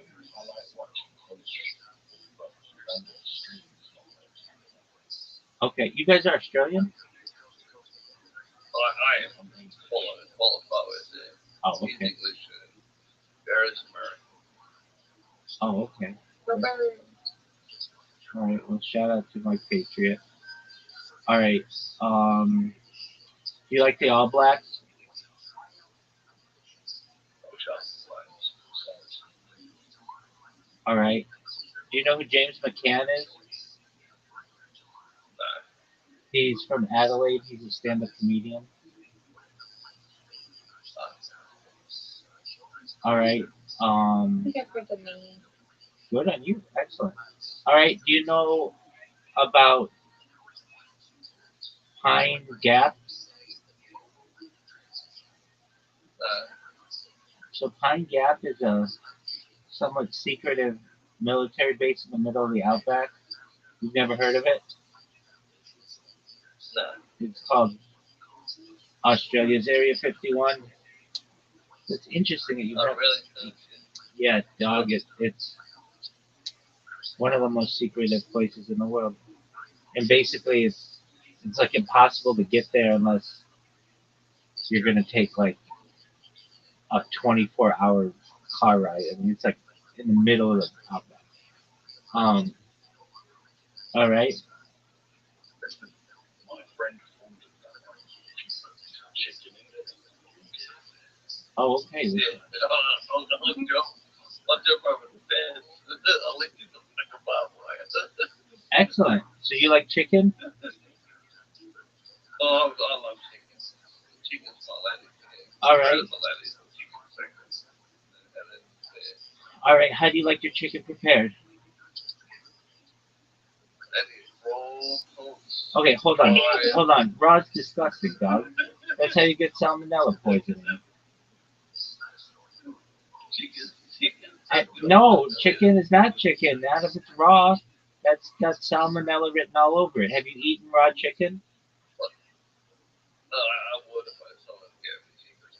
Yeah. If I could run a chicken on like horseback, with like ropes around his neck, if I could try, I would. When I was a little kid, I would see chicken in the store, uncooked, and I just thought you could eat it. I didn't know any better. Not that I ever tried, but it looked like something that you could eat. It doesn't look necessarily unappetizing, uncooked, like some things do, but I certainly know that you can't do that. All right, so are you a fan of fried chicken? Oh yeah, I love fried chicken. All right, what part of the chicken do you like the most? The whole thing. So all my favorites. Like a rotisserie, like a like a like a ro- like a rotisserie chicken. Oh yeah, I'll eat that. Yeah, dog. Same here. I love rotisserie chickens. All right. Are you a big fan of chicken legs? Oh yeah, definitely. Word, dog. All right. Do you prefer fried chicken or roasted chicken? Oh, I love both. Okay, but I mean, if you had to eat one on a desert island for the rest of your life, which would you choose? Let's shoot by. Get a fried chicken. There you go, big dog. Chicken on the left. Okay, okay. Well, that's not the rules. You have to choose one. Or it's fried chicken. There you go, big man. All right. So we talked about chicken breast. So do you prefer white meat or dark meat? I love one. Yeah, same. All right. And do you like turkey? No, not really. Oh, dude. Okay. So you're just all about that bird. Yeah, pretty much. Okay, that's cool. Um, you want to hear something interesting? Yeah, sure. Okay, so like, there's something in finance that's known as a loss leader. That's basically a product that a company sells at either break even or they lose on it, but in exchange they get more customers to come into their store. So there's a big chain of stores in the United States that are warehouse stores called Costco, and Costco has this $5 rotisserie chicken, and they don't make money on it. They actually lose a little bit of money on it, but because it's so desired by the customer base, they choose to lose a little bit of money so that more customers come in, and then when the customers are there, they'll buy a bunch of more stuff. All right. So what was happening though was the cost of these chickens was going up, and Costco wasn't making that much money. So Costco actually began to breed its own type of chicken that was a little bit smaller, so that they could continue to sell these at $5 each and not operate at a loss. Isn't that wild? Yeah, that's good. So now there's like a breed of chicken that is called the Costco chicken that is like it's become like it's this a distinct like species of chicken. I think that's wild shit. All right, so you're a big fan of chicken. Now I'm gonna ask, like, there's some stuff that's disgusting to me of a chicken. Like, what about chicken feet? Do you eat chicken feet? I would, yeah. I love chicken feet. Okay, that's disgusting. How about chicken gizzards? Yeah, definitely. And necks. I love chicken and necks. Okay, that's all disgusting as well. Okay, cool though. I mean, you don't discriminate. That's neat. All right. How about chicken innards? Oh, I need the whole bird, honestly. Okay. Give me the whole bird in 5 minutes. All right. Would you eat that little red thing that they've got on the rooster? Oh, yeah, I'll play with it. Yeah. Fuck yeah, man. Yeah, Like definitely. like bubble gum. All right, man. Oh, yeah. All right. I'm trying to think of. Okay, so I don't eat at these places, but I don't know if you guys have them. Do you have a Kentucky Fried Chicken where you are? Oh, yeah, definitely. Yeah, I love fried chicken. Do you have Popeyes where you are? No, sorry. No. Okay. What else do they? I don't know. There are a bunch of times. Okay, Kentucky Fried Chicken, giant in China. Believe it or not, Kentucky Fried Chicken is bigger than McDonald's in China. That's wild shit. Oh, All right. Um, did you know that the first Kentucky Fried Chicken was not in Kentucky? It was in Salt Lake City, Utah. oh, Yeah, this is wild shit that you're gonna learn. That I'm gonna teach you. Excellent. All right. So with that being said, to our American friend, have you thought about your hobbies yet? Or are you still contemplating? I mean, I do work a lot and I like to read when I'm not at work. Okay, what do you like to read? Just hang out on Discord. So it's got my selection of genres is very nice. Okay. Have have you read the book Fifty Shades of Grey? I have, unfortunately. Oh, okay, you didn't like it. I liked it. I've read it like a ton. Well, I've at least listened to the audiobook like 30 times. I read it one time, and then they started releasing more of the book, and I decided I didn't need to read that. Oh, okay, so like 50 Shades Darker and 50 Shades Free. Yeah, I didn't read those. Okay. Well, I listened to them on Audible, and I saw something funny. I don't know, I thought it was funny. It was like if whatever the guy's name is, Mr. Gray, weren't a billionaire, he would be seen as a super creepy dude. Like the fact that he's a billionaire allows him to get away with all this stuff. But if he were just like living in a one bedroom house, he would be just considered super creepy. Um, I just saw that meme. Okay, so Yeah. yeah. Okay, what other books do you read? Have you read like George or R. Martin, any of that stuff? So he's on my list. I have not gotten there yet.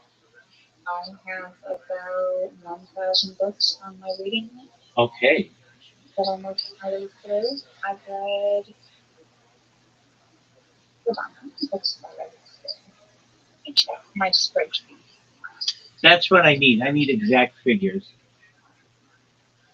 I'm reading my 51st book so far this year. Wow, that's quite an accomplishment. Okay, very I'll well. probably finish this one tonight or tomorrow. Oh, excellent. Okay, I'm gonna name an author, and you tell me if you like him or not. Mark Twain, Yeah, Fyodor Dostoevsky.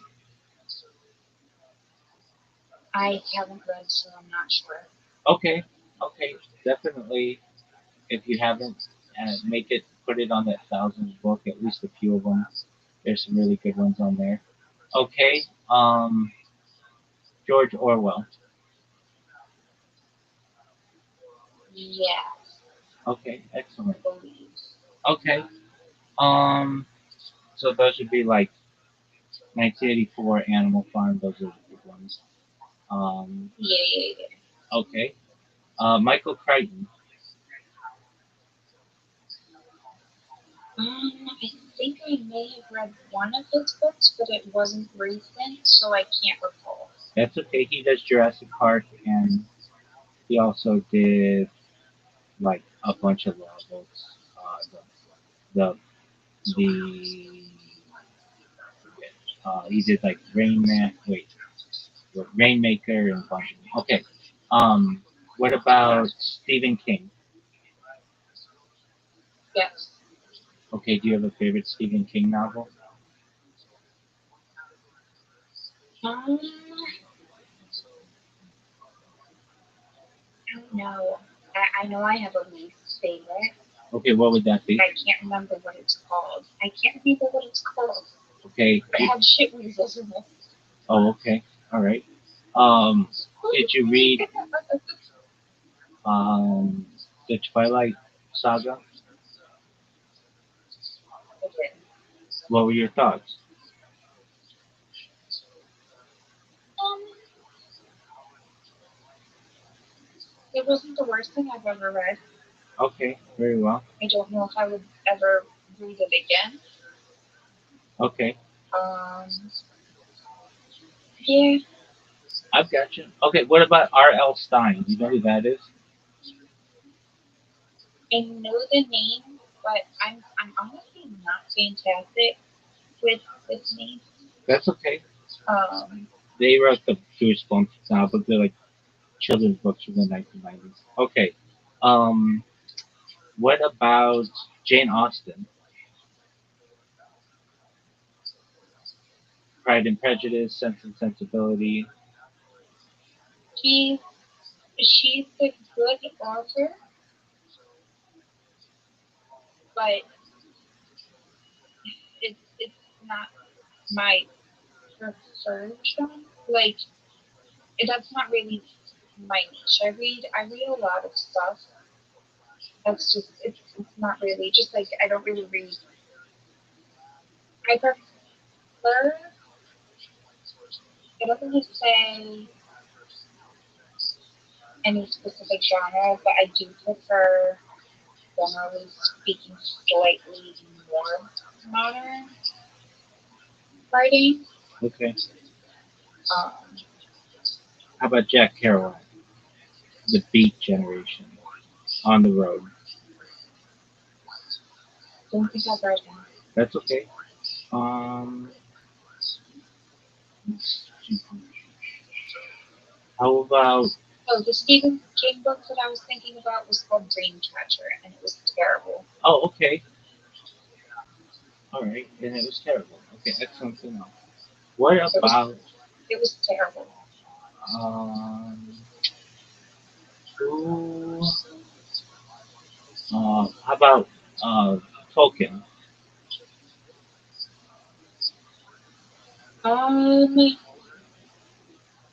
I think I haven't read a lot of his stuff. Okay, so that would It's be like very, very, very wordy. yeah, no, definitely, Wordy. definitely. You can't put their own languages. Um, okay, C.S.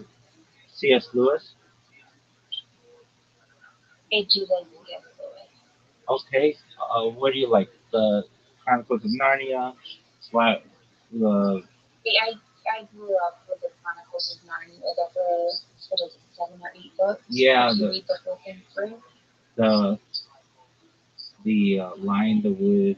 Lion, the Witch, and the Wardrobe kind of deal. Mm-hmm. Okay. Caspian, Yeah. Courage of the Dawn Treader, The Magician and His Nephew. So there's a bunch of them. I think there's 8. Okay. And what are your thoughts on Harry Potter? You know, I've never read the Harry Potter books. They're on my list, actually. Okay. I grew up in a household where Harry Potter was forbidden. Okay, because of witchcraft? Yeah. Okay. But C.S. Lewis was fine because he was a Christian author writing about witchcraft, so that was acceptable for whatever reason. I don't know.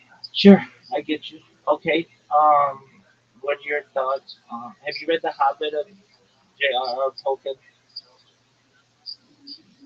I have read parts of it. I have not read it all the way through. That's okay. All right. What about um?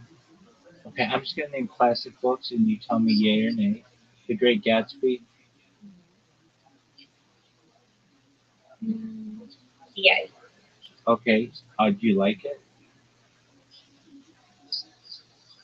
it's in the middle. Not Okay. pretty neutral. Catcher in the Rye by Steinbeck. Mm, nay. That's okay. Um, what about H.G. Wells? The Around the World in 80 Days, The Time Machine, 20,000 Yes, Leagues Under the Sea. very much. Yes, I liked all 3. Okay, excellent. Um, what about um, you said yes to Mark Twain. Mary Shelley, Frankenstein. Kind of neutral. Okay, you know they're making it into a movie. I believe it. I feel like they've made like 50 Frankenstein movies. I know that's an exaggeration, but I believe that they're making another. Right. Okay.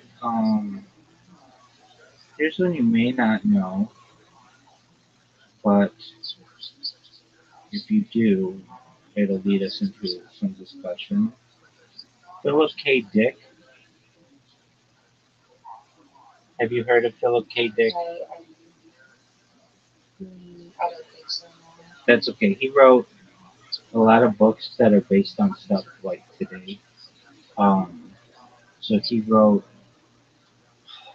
um, Do Androids Dream of Electric Sheep, which is what Blade Runner is based on.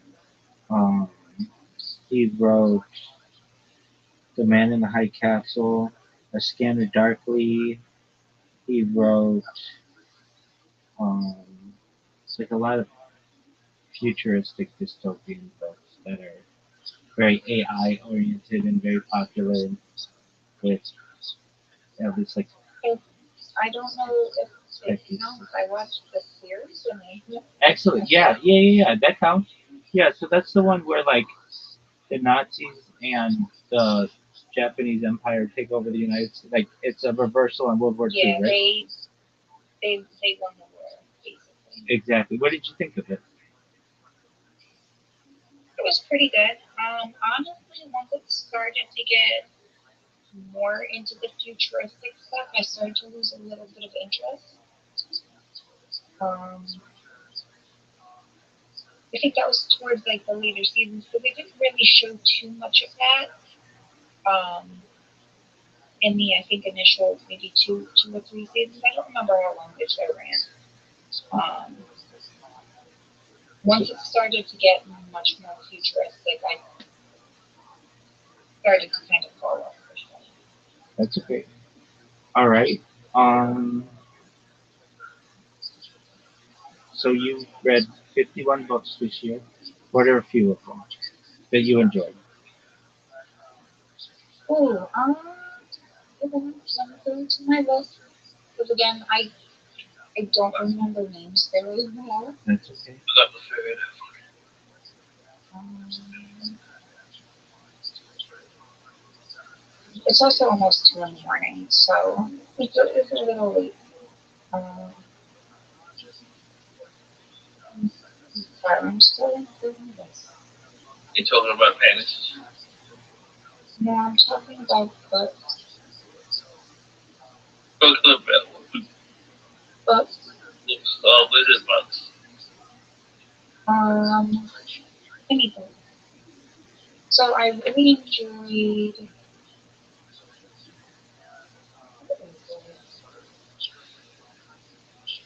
The Invisible Life of Addie LaRue. I've heard of it. Is it good? That's by D.E. Schwab. Okay. It's a really good book. I really enjoyed. Um,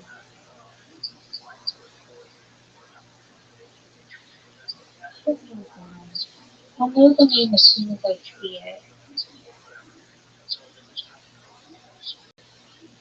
But fairly, the Unmaking of June Farrow. Heard of it? Pretty good. Um, um,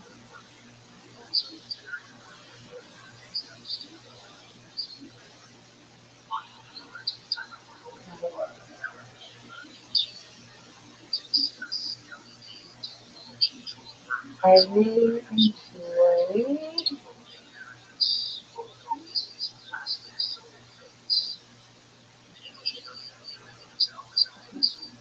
looking because I also rate all of the books that I read.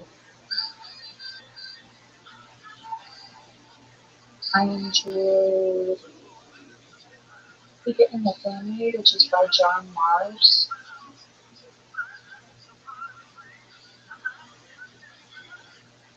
Okay. Um,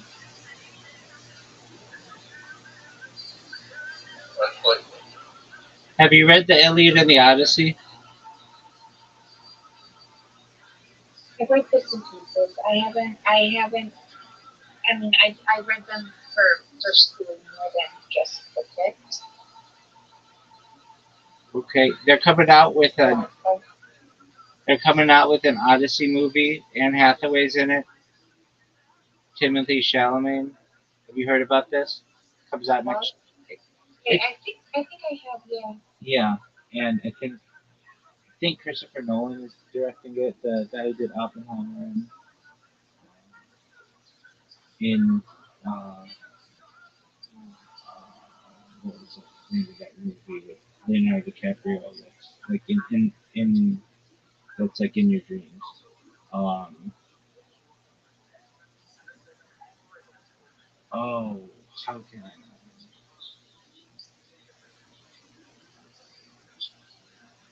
I'll look it up. Inception. Okay. Um, okay. Have you read? Oh,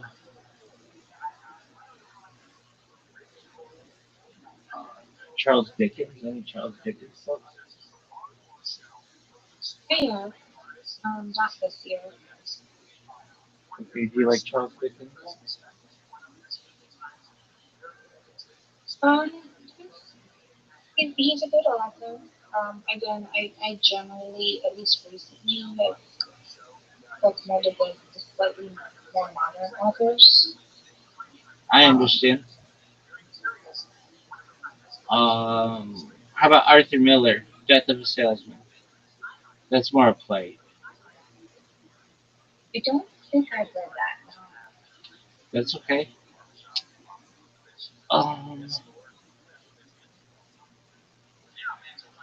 okay, so you've read 50 Shades, the first one. You've read um, Twilight. Have not read Harry Potter.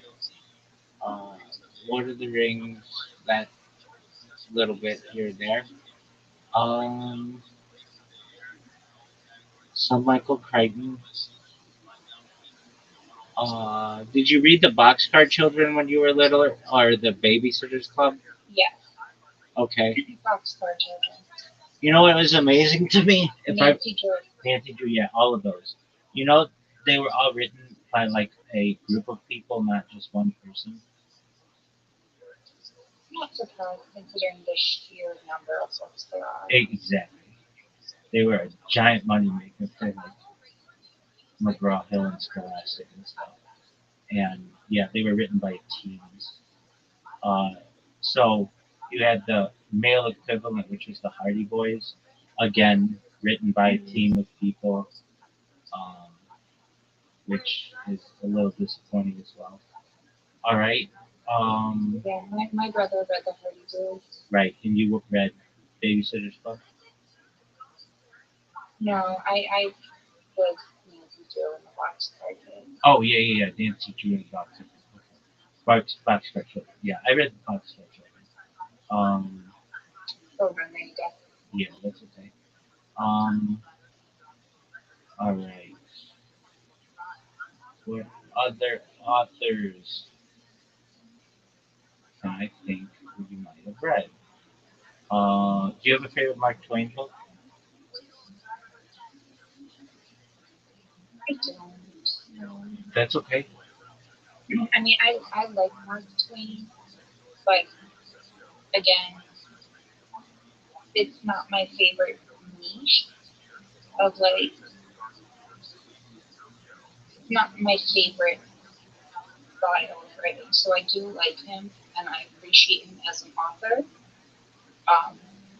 but I can't say that I have a favorite book of his. That's okay. All right.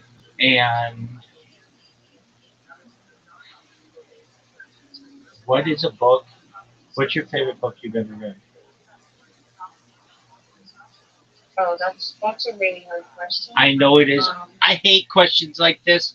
Let me just say, I get asked them all the time. What's your favorite song? What's your favorite movie? And it's like, it depends on the day.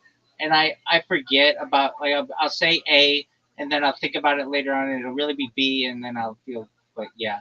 So I'm going to put you in that position. Yeah, no, I can't. Yeah, I can't answer that. That's too broad of a question. I understand. It's like choosing a child. Okay. I can do that easily. Okay, so you have a favorite child. You have a favorite child? Well, no, I don't have kids, but I do have dogs. Oh, okay. Well, no, that's different. But if you ever talk to parents and you say, "Who's your favorite child?" Maybe they secretly have one, which many do, but they won't say it. And I think Yeah, they'll all say that they don't have a favorite, but they're lying. Everybody has favorites. They can't help it. It's human nature. right, that's true. Though I guess book enjoyment is a little different because there are so many more varied aspects. Usually with children, it's like I like the one that's nicest to me or the one that's best behaved or whatever. But um, books can touch you in so many different ways that it's difficult to measure. Do you ever read nonfiction? I do sometimes. Typically, if I'm gonna read nonfiction, I prefer memoirs. Okay. I personally really like biographies. Like when you say memoirs, you mean autobiographies? Yeah, more or less. Yeah. Okay, so like, okay, this raises a good question. What's the difference between a memoir and an autobiography? I always thought a memoir was like somebody's writings and their letters and things, and an autobiography is written by a biography of someone written by the person. They're similar, right? They are similar, I believe.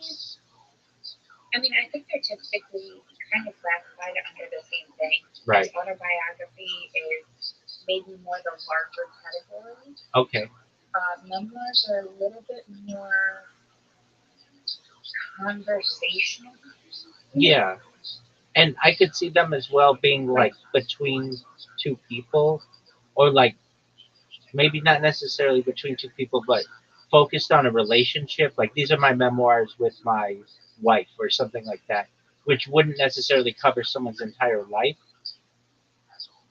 but I think that you. I mean, not necessarily.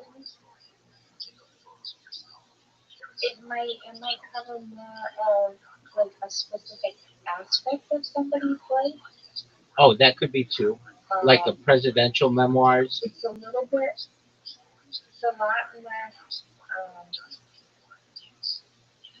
I don't want to say it's less factually strict because it is still somebody's story, um, but it's less focused on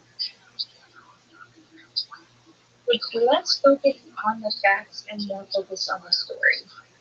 I don't know if that makes sense. Yeah, no, it does. I get that. That leads me to think you don't hear many people writing an autobiography anymore alone. They usually have a ghostwriter or they're teamed with an author or they just have somebody write a biography on them. But I don't really, I mean, I'm sure it happens and I'm just not thinking of them, but rarely anymore do I hear of somebody who's like, yeah, I wrote my autobiography and I wrote it by myself. I didn't have any help. And we went to a publisher and published it. It's just not, it's usually like the John Doe story written with the help of Jane Doe or whatever it may be. But I don't know. I think a lot of times people today write books to make money or to perhaps launder money or funnel money or whatever it is, and it's less to get out their story. Like, um, not necessarily that way, but at least with a lot of these major publishing houses, it can be that way. But okay, Yeah, I can see that. I like biographies a lot.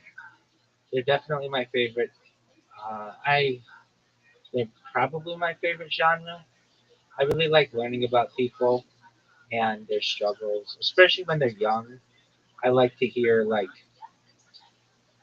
I don't know, just like stories from people's childhood or adolescence, and I guess there's like a beauty to human experience that like we all kind of start from the same place generally, like as children, and then we blossom into something really special.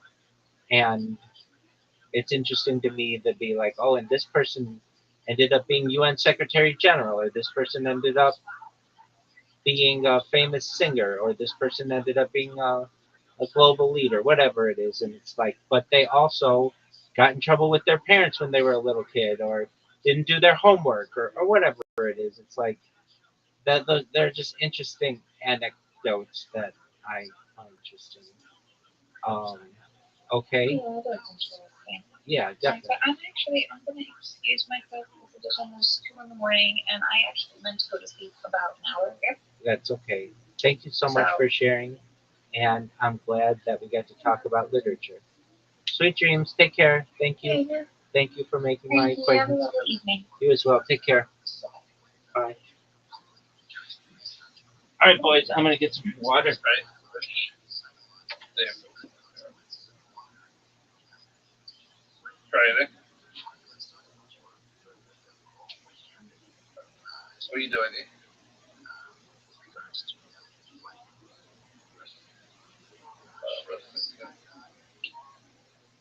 I'm making pages. Files in your wrong. When I told them I wouldn't pay for it until they got it. Until they did it.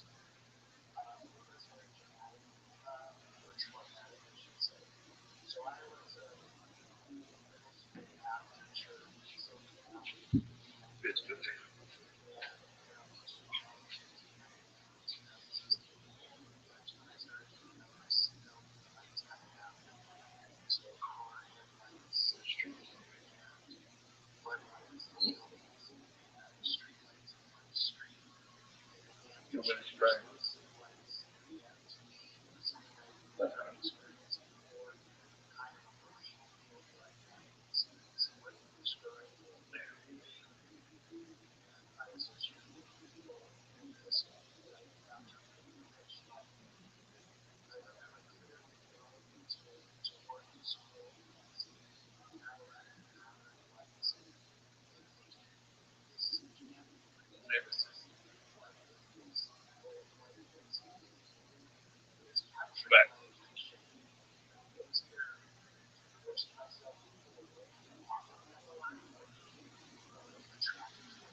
guys. Listen, college football is back, man. It's my favorite time of the year. Time to enjoy the tradition, right? It's fun. Real fun. I'm taking a real shower. Will your Navy have a big man? Big man.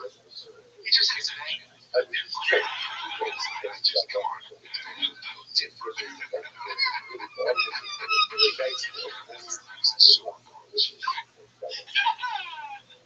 So then for that tradition,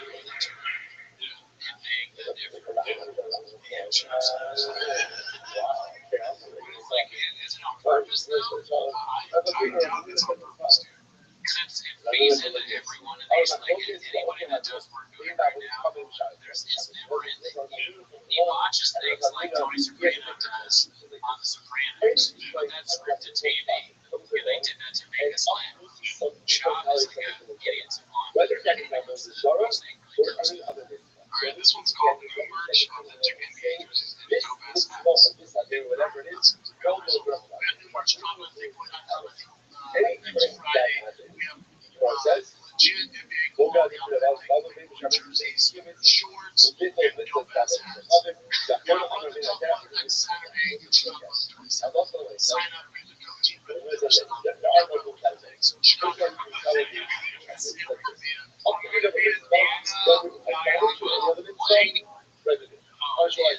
with the things as a day manager. Would you 10 to 100% oh, he's a two G's way NBA thing, merchandise. I wonder what that means. Like, it's not, you don't play in the NBA, like boy squad doesn't have a team.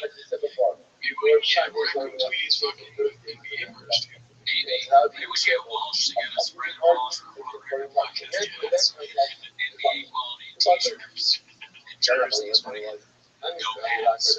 Dope ass hats. What's Brennan's idea of a dope hat? Oh yeah,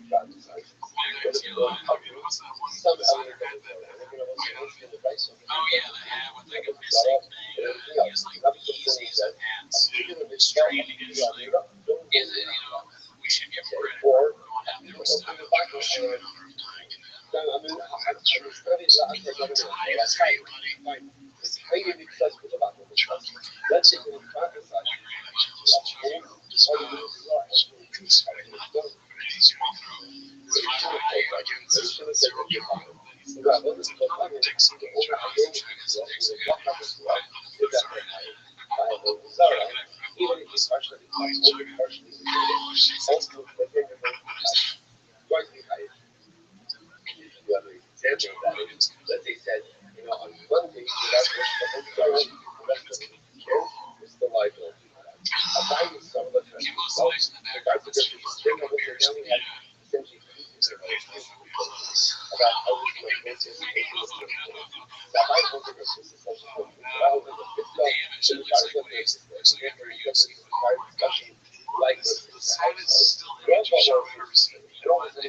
Yeah, nice lens. They've all had major surgery. Some people show the surgery because one of them at all. Today, they do just like the KMI biopsy. Today on our here, and they tell you they're like the work of whales. It's a job. Koreans are no different than black men.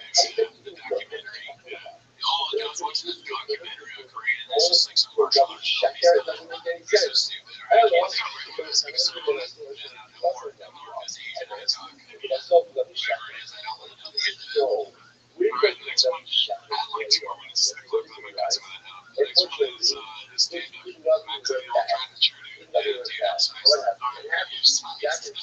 to the old tried and true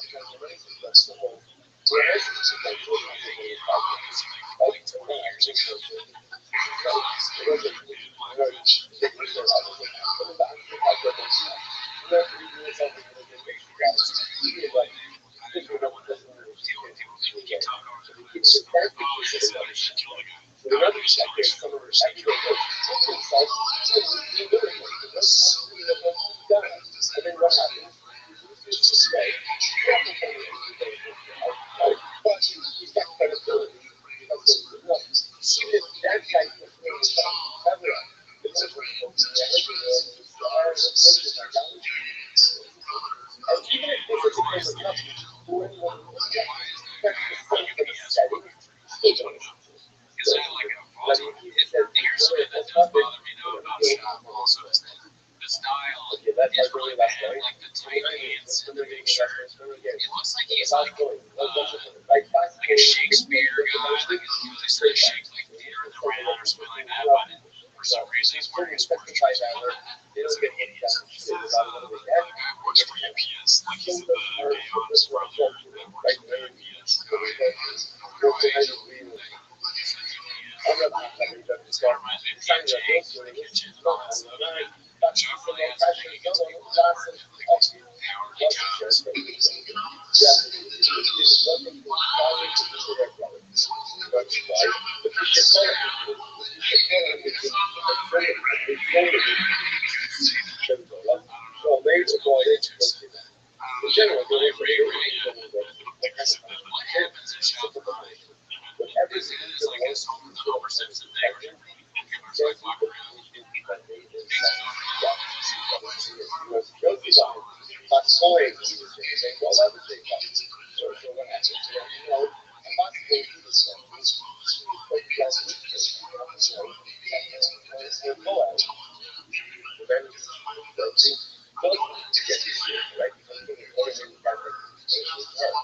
Alright, here's some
I'm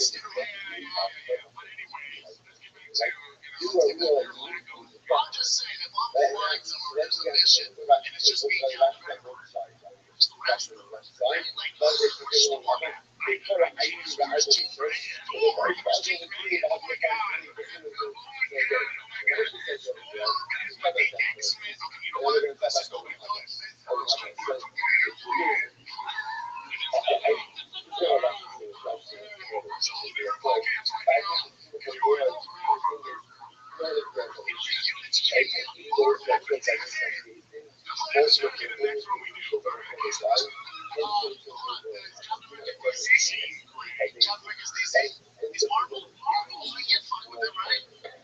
They never get together. So between X-Men and work with, remember when the guys like the UFC versus like Bellator, whatever it is, they're still working together. Don't necessarily work together. That's a shame.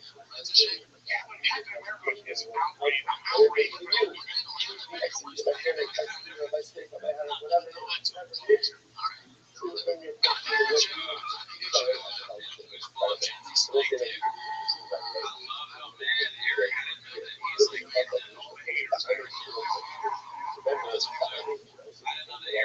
Like related comic books or whatever. It's just so funny. It's like, what's a Jay Grant? It's like, you moron. Anything. Even I know that I'm not super into comic books. And this guy, he has that famous clip where he's talking to another comedian where he says that he used to sell comic books at his house. Another huge lie. He doesn't even know that Captain America is not part of the X-Men. He doesn't know that. He's our age. You should know that. Everybody knows that. If you say, oh, dude, I love this.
Everybody is like, he goes, he always says, like, and then they go, we go. John needs to go fuck himself exactly. I really do. I really do.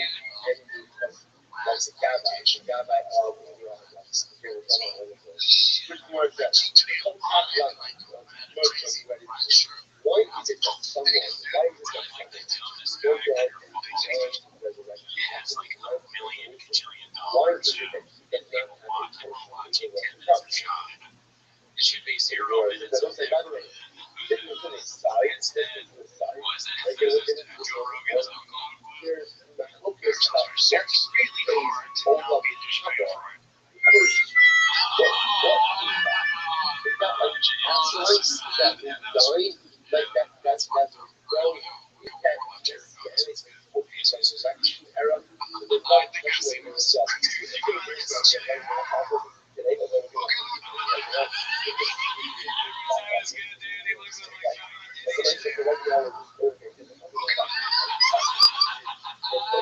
That's what people do to friends. Like when he's like doing fucking the Ukrainians are dying and whatever, they were just like, and they keep going. We should have those Asians with their eyes right there. I mean, they did. Okay, here comes gangster. It's on the day of. What is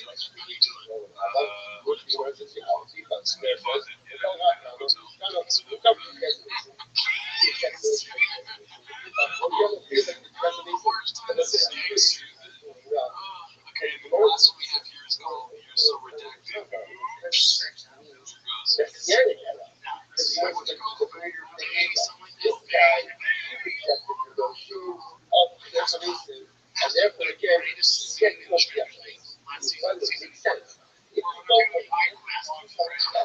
gay, dude.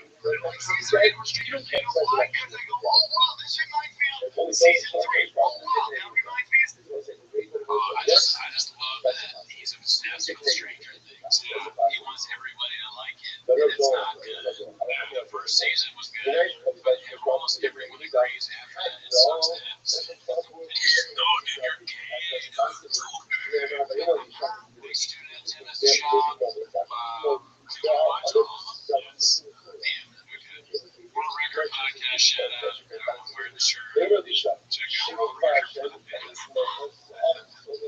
Tune in next week for more Tim Mr. Show.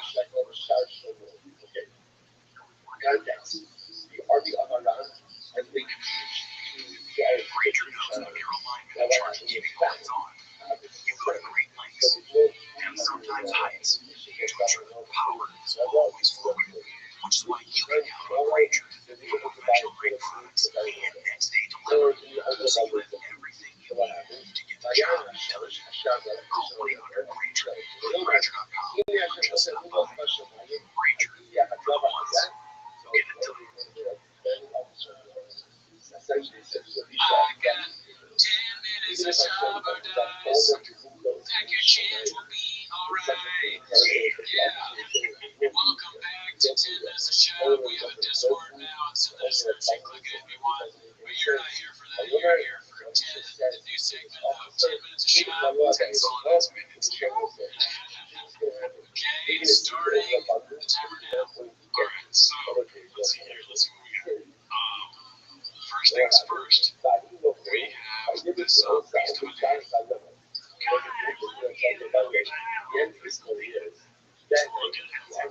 He's growing up in Silk Shades in Santa Monica. He owns a Roman Bridge, so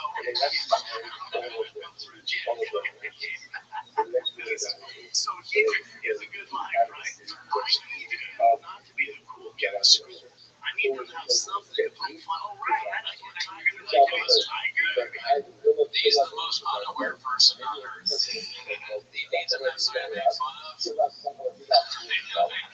We literally devote 10 minutes every week to making fun of you. Kids are gonna definitely be making fun of their dad. They don't need anything else. This is bad for the kids. Out of all dads. Yeah, he's the dumbest dad ever. I mean, he's right. They're rich. They have that, so they'll be fine. I need to have something to poke fun of. You're gonna be like, it's Tiger. I love you. Josh said he named his kid Tiger. He's obsessed with animals. And that's why he gave the facts about tigers and dinosaurs and all that. Anyways, next to our kid is definitely gonna be named Blackfish. He starts naming after bad dads. His second kid is Boston. Right? You didn't know that? No, I don't know his kid's name. Oh, okay. Yeah, I know because I listen to his podcast. Actually, I listen to his podcast. That's not incriminating or something. Okay, here we go. This one is double feature, 51 seconds. Schloff's double fist.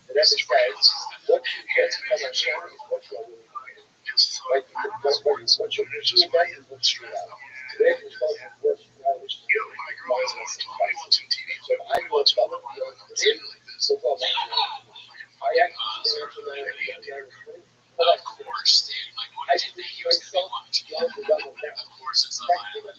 He's not going to be like, I was watching the PBS documentary about girl and I had on my head.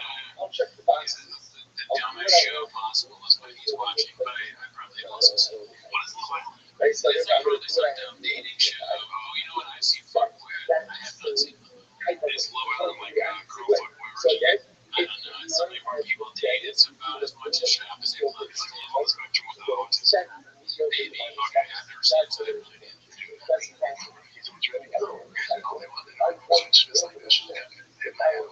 interesting. I couldn't tell.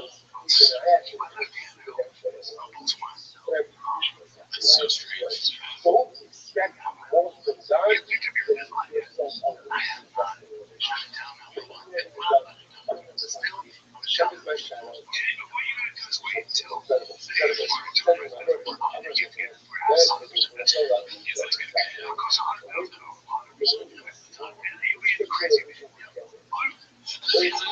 He's just like, have you ever picked up your braces, your adult braces? And make sure that you get enough food for the day. Make sure you drink water. Like, Callan's show of why do people watch this show? Callan, well, most of the clips are like this. Callan is just sort of like kind of nervous and like worried about shops well-being. And he's like, so, I don't know.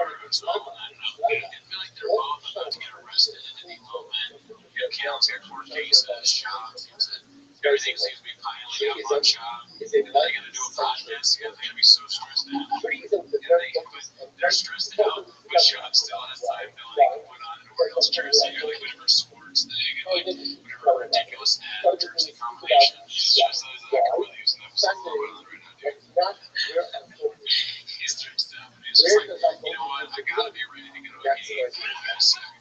Any second, I got to look. I can have the torn jeans. And do we know that these things are recent? These things should happen like every week. I don't know. I think that's recent because let's play this stand up with. I think because he just had that stupid, like, watch my movies last night. I think that's gotta be. Wait, what stand up? The one where he's like, oh, yeah. Let me see that from the Alright, I can't really make this clip big, so I'm gonna just go full screen. That's okay. I think,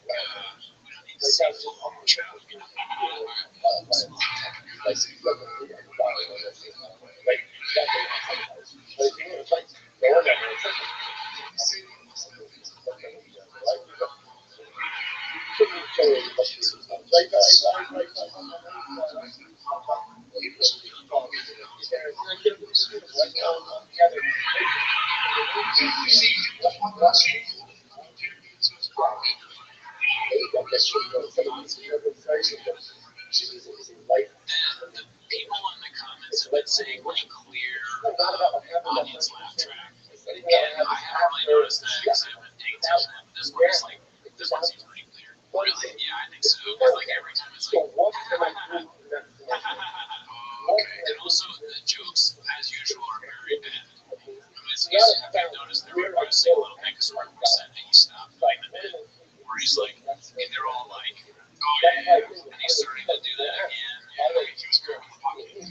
Exactly. That joke doesn't make sense because he says Will Smith is a cook, but then he says that he's like a prison bitch kind of, because like that's in prison, like, Will Cook's in prison. I don't know, cook is when you want someone to have sex with your girlfriend. If you're in prison, it's probably seen you fucking other people. But that's the thing. You're like the first year of a relationship, you say that, why would you be in a relationship with someone and you're a bitch? You're a fucking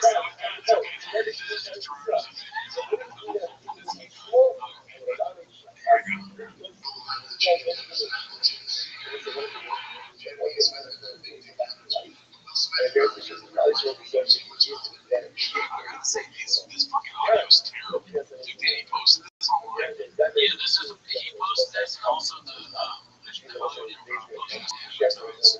Yeah, it's right there. They advertise. I don't know. Maybe they got better than me, but this is just heroes.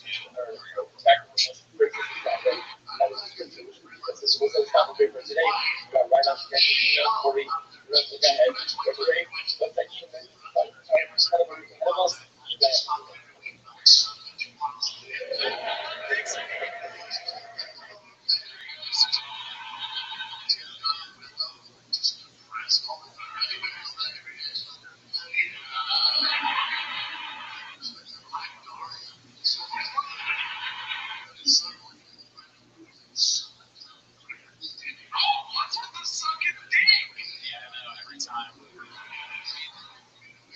hear everything that's going on right now and just total silence other than Jordan laughing at him talking about sucking dick again. He's always just like, hey, it's always a bit, dude, if someone is gay. Yeah. It's very important in the shop universe, the shopiverse. Shopiverse is like the metaverse where you can be a character, but someone's like secretly gay or sucking dick or something like that in the shopiverse. And then the Black Daria thing, I guarantee you he's got a writer that wrote that. Because it's like, not funny, but maybe like delivered by a better comedian, maybe they can make that. I don't know. Maybe it's a reach. Honestly, it's a dated reference, dude. It's pretty dated. Last time I got fucking Daria. Nobody knows what the fuck I'm talking about. Daria was a good show. Yeah. So if Shab watched that, surprising. I don't know. It just seems like another cultural reference that Shab is like trying to get in there. Sure.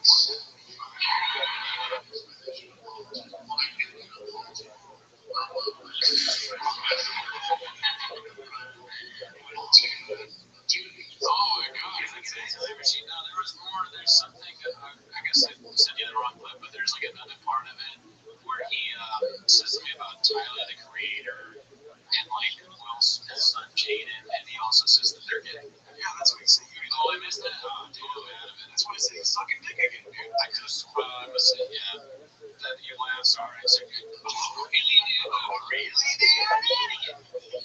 Piece of shit. Alright, I don't understand the Tyler the Creator thing enough to comment on it. Like, what does that even mean? How do you know? Conclusion. I should at least do better help or something because I still haven't even talked to these guys. Like, I even write about this one special. I'm like, wait, guys are not like that. I can't call you really. We're all busy and we can talk, but what do you guys think you do?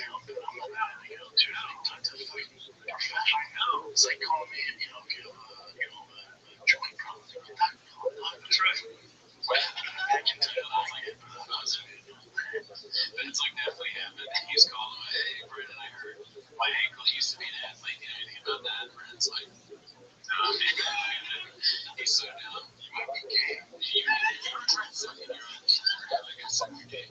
So I could write a joke about it. He said, what kind of person would come to the shop for therapy or like advice on your life? I don't know. Never ever. I have no. Even someone like Cal, look at the way he's sitting. His arms are like legs. He's like, it just looks like he's talking about porn. Also, is this an ad?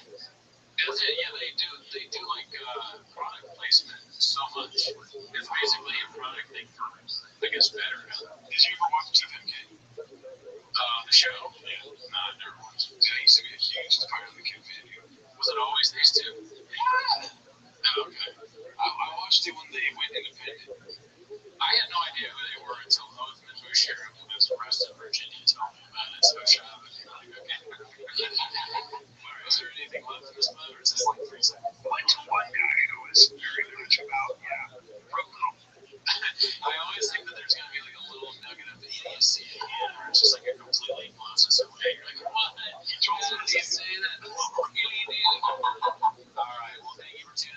It's like 10 minutes of shop. Hope you enjoyed it. We'll be back next week. Check out the Discord and tell us which clips to watch next week. Yeah, help us with clips because you know we don't always know which clips are the best ones to watch and not laugh at.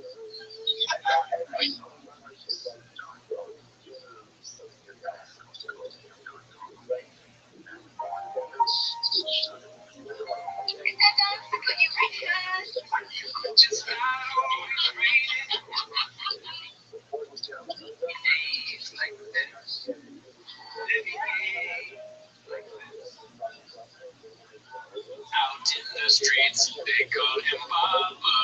Welcome to Shop Rock. Come, we watch 10 minutes. We gonna hit up the shop like people leave negative comments on these guys' stuff. We never see them happen. But I'm sure you'll get plenty of negative comments for whatever we just did. Welcome back to 10 minutes of shop. Quick shout out to Zach. Yes, thank you. And Lil Esther's here from she's not really here, but there's a Zach from Yale Mary's Pizza at Water Village, the first person ever to recognize me. Randy Dad from 10 minutes of shop was in there getting pizza, and I hear Big Boy Squad. And I ain't making that up, man. I'll be back every day now to get more pizza. Yeah, so welcome back to 10 minutes of shop. We'll get right to it. I gotta say, this week's 10 minutes of shop, you know, we did another 10 minutes, but the clips were so bad. And you shop, that's what happens with shop. Sometimes you watch these clips, you're like, oh my god, even I don't think this is funny. Which I mean includes a part of that right here. You guys see how the special coming out on Father's Day. It's Thursday? Next week Thursday. Okay, so this week coming out 2 days. So awesome. Where is it going on? YouTube. I'm doing YouTube. Look at my face for YouTube. Are you a vlogger? No.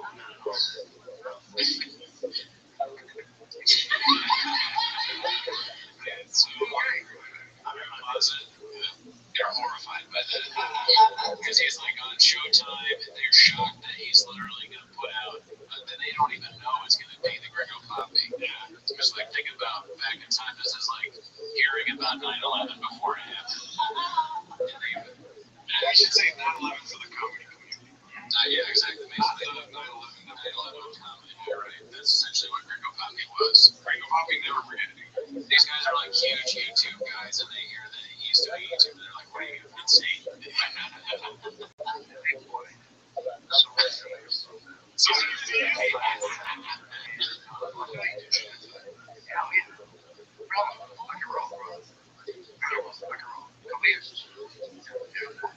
why he handled his restrictions. That's what they were doing. Born in Mexico, for sure. Born in Mexico. We have to go to dinner. Wait, right now. They're just making stuff up. This is shot in a way where it's like the most boring interview of all time. Well, they hate that they're interviewing him at this point. It's like all people from all walks of life, it doesn't matter whether you're just random podcasters in Alhambra or huge rich guys that everyone hates in America. When you meet Chop, you're like, no. You have to watch all the document what you see.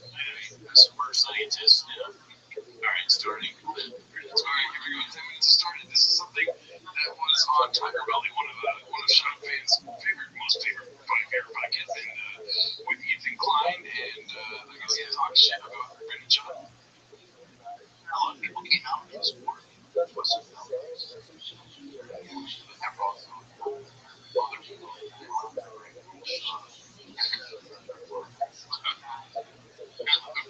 we don't even talk like that. This guy hates him. I can find him. I don't know how you did it in that. No. Yeah. I don't want to. There's a difference between somebody laying back in the seat and being like, you've been. There's somebody like being formula, you're better than that, dude. You know? I like that he's laying back because it makes him feel like us. You know, we kind of look like schlubby pieces of shit. But I look like a piece of shit, too. So I like that part of it. This is like, this is times 10. We don't do this kind of stuff. And also, I'm looking at it like, where is Shop? I need Shop to be in this. You know, I almost like our Shop live here. So this one is, it's called Brenda, which is not his name, but it's funny if you say that. Yeah, that's what the subreddit called. They call it Brenda. Confidently states facts about dairy dairy cow milk. Doubles, triples, down. Oh, right, fair point. Just why? I can't know why. Now, what they do to get milk?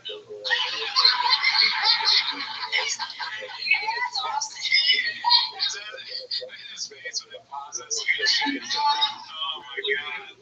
He's so drunk. There's a whole bottle of whiskey next to him. It's like Daniel Fart there. They're like, hey, you want to eat lunch and then report the money? He's like, no, I'm stupid. Oh, really, seriously, how are babies made? It's like, you're like, no, come on, tell me how you tie your shoes. Oh, really? You're right.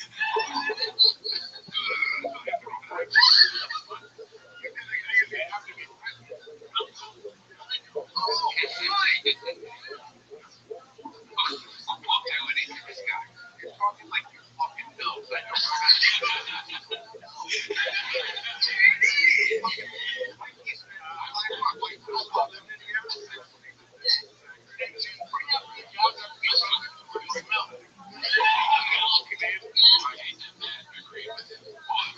Just agree. He's like, I love Nate. It's like, man, no, stay strong, man.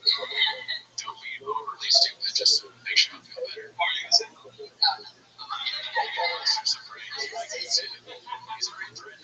Well, I just love that, like, every time I see a clip of Chris D'Elia on this, he's just anger, and then he's really getting into This is your punishment. You treat women badly. You gotta fucking sit next to a thick voice. dig up Snapchats the more he's got a year on him having to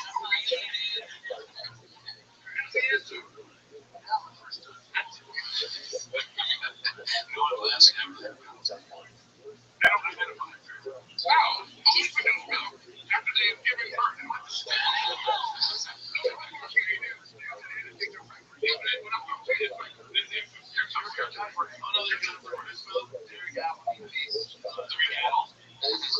Brendan Schaub has children. I don't understand how lactating works. Just the confidence. Why would he think he knows when he thinks that a farmer, he doesn't like. I feel like there's plenty of moments where you ask yourself, like, is this the phone dying already? Right? Brendan Schaub, I feel like everything is like, just kill me, please. But you give up like super easily on arguments, don't you? Does his face always look like ridiculous to everyone, or just like it seems more ridiculous than ever? He has a backwards yellow hat. He woke up, he was like, yellow hat for sure. I am watching my podcast backwards. Alright, here we go. That's a little bit more documentary.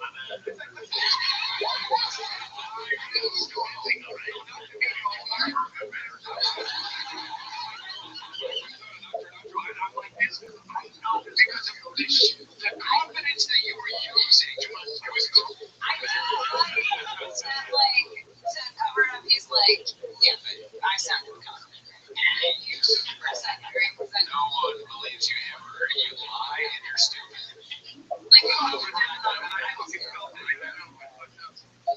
Wow, that's insane. So they think I It's like what happened to your wife. I'm like afraid that Rothschild just got an idea. Dude, you're right. Every time you pause it, he's gonna talk out of there. Dude, why? He's a baby. He's a grown baby. I do say he does belong in entertainment because I'm very entertained every week by him. You know, people on the subreddit will be like, or not the subreddit, people on YouTube will be like, boy, you're making fun of a grown man, but in his brain, he's like a fucking 15. Yeah. Which would be worse to make fun of a 15-year-old. But alright, so this one I believe does not have Brendan in it, but it's called The Diddler Dance, and it was pretty hot on the Reddit this week. Alright, so here goes.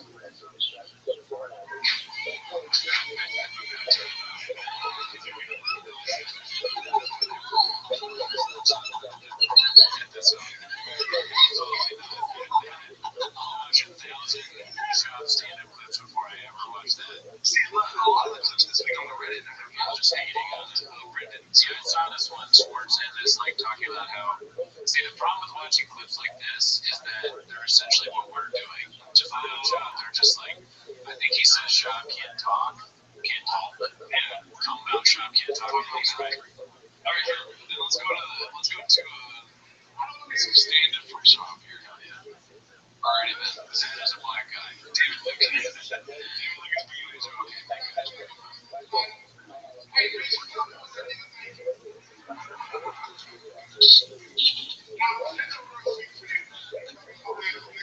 Okay. Straight disrupted David Lucas. They didn't stop for it. Now takes the stage. He's gonna fight the people in the crowd. This is how Shop builds a story. He fights hecklers. They threw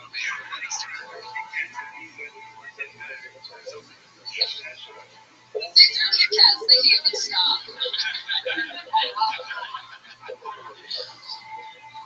Oh, really, dude? It's like, they're like, we tried to look him in the eyes, and they get twisted. Oh, my God.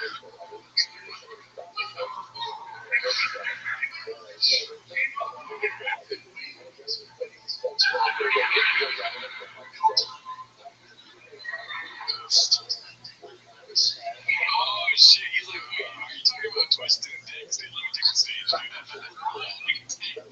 dude. What if I was gay and I twisted your dick? Wait, was there a final sign? What if they were gay? I hate all the people that were talking about the fight in the clip. They're all like Shop, Fate. Oh yeah, it would be funny as if like I'll fit a Kit Kat and then you do shut up. Also, there's like 3 videos on social media about this fight. This is gonna turn me into Ethan Klein. I'm gonna start saying really bad things. This guy's been waiting his whole life. Why get another baseball jersey? No, you didn't.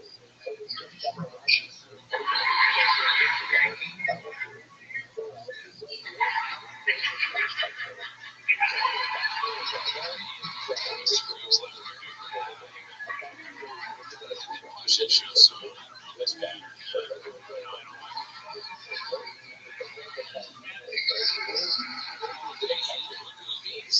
Yeah. People that fought them demanded to come back, and they were able to come back.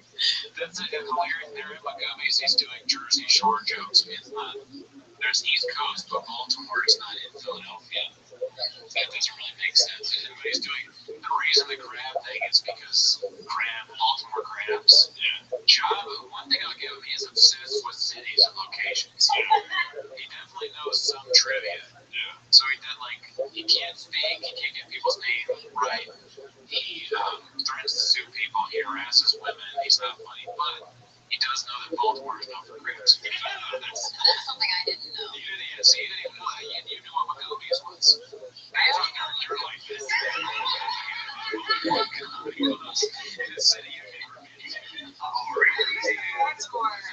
Shop's wife is on the podcast. I've been to Baltimore, but not so. Oh, sorry. I'm really the H3 podcast coming at me real hard right now. Oh, there it is. I'm so sorry. His segment is over, but I do have a show. And they're clicking the stop button right now, but I have a show. It'll come out day of Tuesday night at the Nightcap at 9 p.m. So if you're a fan and you want to see me one, Coco Briscoe did come to Chatterbox last night. I was checking it out.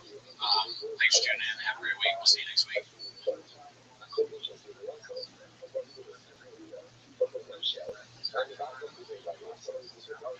Nationwide is so much more than a great insurance company. They're one of America's largest financial services companies.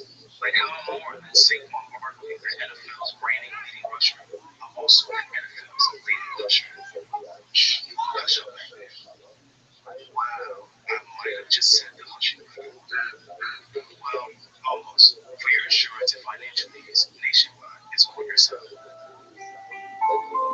Nationwide Investment Services Corporation and Federal Columbus, Ohio. I watch my shop clips at night so I can make fun of that dumb gorilla head. It's already over. Thank you for tuning back in. If you hear a woman's laugh, because we have Annie Letterman. She's over there at the side on camera. And of course, she's not here. She would not be here. But welcome back to 10 Minutes of Shop. Well, before we started, it's pretty hot in here. You mind if I check out my jacket? Yeah, of course. So, oh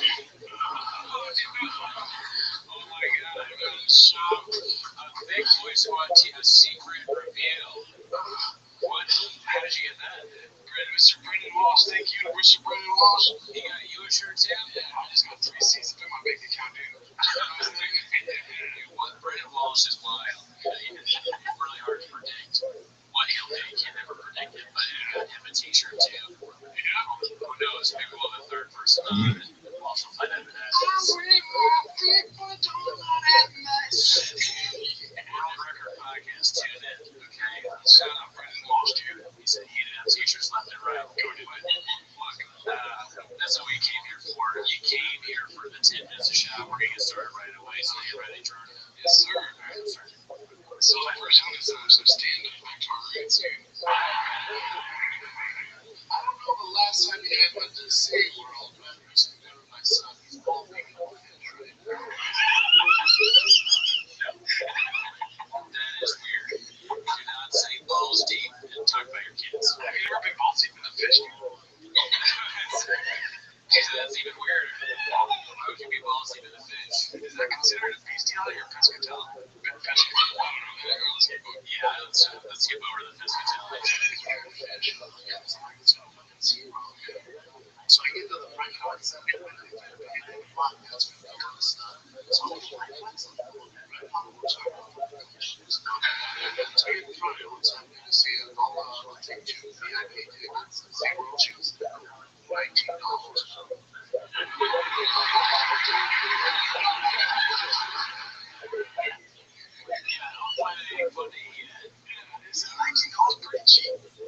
Yeah, that's what the joke is, because he's saying with VIP tickets, but they're cheaper or whatever, because I'm sure there's going to be a live fish show because you're somewhere, so it's always very current with the bigger cities. We saw the Luxy Bows. The fish hook, someone, did you say fish hook equals fun? Why is it a fun? Oh, I didn't even catch that. Oh my God, dude. Annie Letterman over there has to fix everything. He's so bad. He's dressed so terrible. He looks like a League of Their Own meets the Big Lebowski. I don't know why his baseball jersey keep playing it. All right. No, I mean, like, I don't want to wait in line. Like, I want that special treat, man. You know what I'm saying? I was just that thing. I heard you. $19. It's a good deal. There's nobody there. Pause it for a second. There's nobody. You know how I kept saying that everybody's like, and then there's a movement? He's like, and she's like, and he didn't do it this time. He didn't walk when she talked. He didn't walk. I wonder, is he seeing 10 minutes of shop? Maybe. And he's addressing it. If so, shout us out, please. That's anyway. Where's their movie? I don't know. Let me figure it out. I find what we can work because it's more. See, podcast if you're not in videos.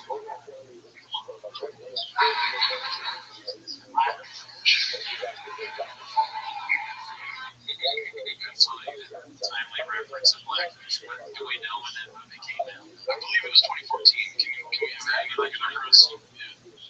I think it was 2014, but I wonder if his wife is tired of hearing about this shit or not. He's been telling her the joke for 6 years. He's just talking about Blackfish. My wife doesn't even know about fish. She's from Mexico. 2013, 21 seals. She's to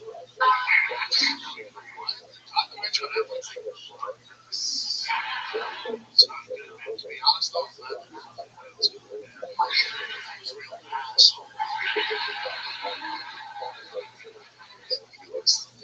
it's so weird. He could go over, so you know, man, I think the whole fish, man. I don't want them well, $85, you feel me? Completely made up awful joke. Sean's attempted absurdity. All fish matter. I have a feeling there's going to be dick involved in this joke. Someone's going to be getting the whales for that. Somebody's slinging dick. Someone, well, yeah. Every flip up shop, you have to figure out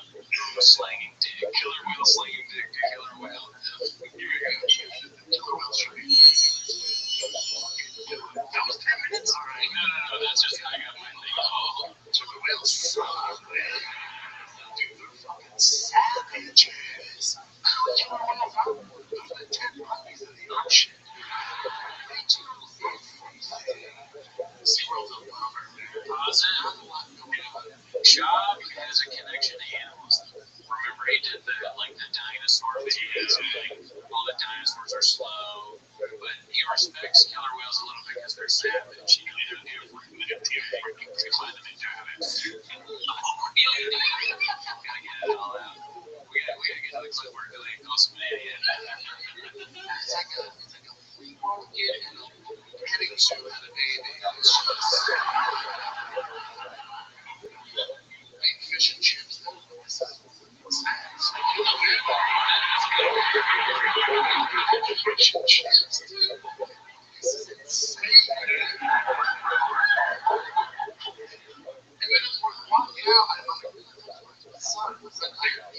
He's holding a fucking live stingray from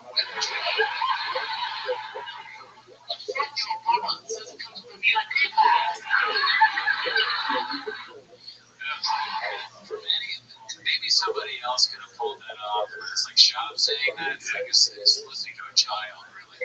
Alright. You want to watch the one where he gets called an idiot? Yeah, I do. Davidson's look at his face. It's so happy. Both their faces are hilarious. One is just like waiting to get shit on again. The other is so happy to shit on it. No, but there is though. No, there's like hero or not. Listen to this. From my dad, I was like, something on this at work. So every summer I dropped us off at the YMCA. They used to force us to swim every fucking day. After about 3 weeks of swimming that we didn't want to do, my brother would make us, you know what? You should take a shit in the pool. I bet we don't have to swim. I go, all right, I can take a big old shit. So I swam to the sea. And then my brother's like, you do it, and we do it, just wait at me and I'll yell, turn. So I took a big hot shit and yelled, turn. Nobody had to swim for the rest of the summer. Our boy was camping. Pause it for a second. What if Shab really had, he obviously was, and he was like, what if he has serious brain damage, right? He has CTE. What if part of his CTE is just like old movies go into his head? He's like, oh, that happened to me. I'm trying to think, what's another example? Like, Shab was getting the next episode, like, dude, in the pool was like really like frozen, so I put my tongue on it, and then my tongue got stuck, dude. Oh, wrinkly.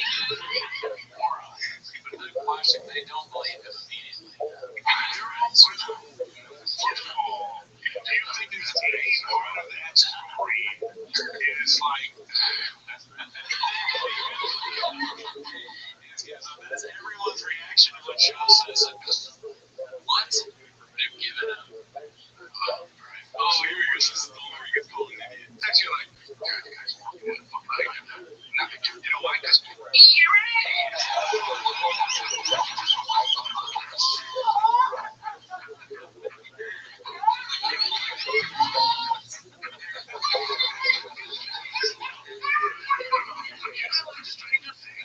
It's old style, baby. It's old style. It's so mad. It's just so fun. You know why? You're an idiot. All love to see it happen to Shab. It's like this guy, this idiot town fool. They made fun of him by deleting it. Doesn't matter. What is this one? Right, bring this whole line about Pete Davidson. Oh, yeah, this is the one where you're best friends with. Actually, I'm going to just keep doing it. Just keep it. Yeah. I mean, just around. Is he here? I've never seen him once. He goes there sparingly. Shab is like a kid that just lied, like a kid that you catch doing shit. It doesn't matter what you're talking about, anything that anyone says to Shab, he thinks he has to be like really funny or something like that, or like have the right answer. Maybe he's just traumatized for making fun of for 10 minutes a week. But he's like, yeah, oh, what? Pete? Super good. The store sometimes. But like, do you know him really well? Yeah, I know him really well. Is he related to you? Shab's like, yeah. It's my dad. He's my dad. Be cool, this one? Well, the original everybody, but he comes out here too. Is he still on that stuff? Oh, yeah. He's great. I like Is Callan trying to catch him in a lie too? So we're doing an investigation. She started thinking, Ronnie started moving. It just does look like he might have a big dick. It just does. Winky, Winky. Yeah, that's how it goes. So the big dick energy comes from Winky. Fuckboy falls in though, dude. Callan's he wants to kill him. He's like, I can't take any more of this. Sean is like, I'll take it now, but I can't take another second of Sean just saying like popular phrases and not knowing what's going on. Oh no, 10 minutes already. No, we got 2 more clips. Just 2 more. Oh, I'm sore. Right now, poor winter. Pete Davidson is making his fans sign an NDA prior to showing up to his show, and if they're in breach of this NDA, they can face up to $1 million in a settlement. It's ridiculous. The spoil that he's worried they're gonna leak his job. Yeah. So what you have to do is, prior to the day of the show, you have to sign the NDA. Does he like any jokes about people being gay and stuff too? Are there any jokes about SeaWorld in it? Does he watch blackface? Because I thought of it too, like it's not the same joke. Or you can get it for $45. That is, do you see him around New York? I've known Pete since he was working 15 years old. I like these two. He's a sweetheart. I don't see him a lot anymore because I think he's in like a different stratosphere of like where fame is. Where I think he like jam bands places and then can leave. Where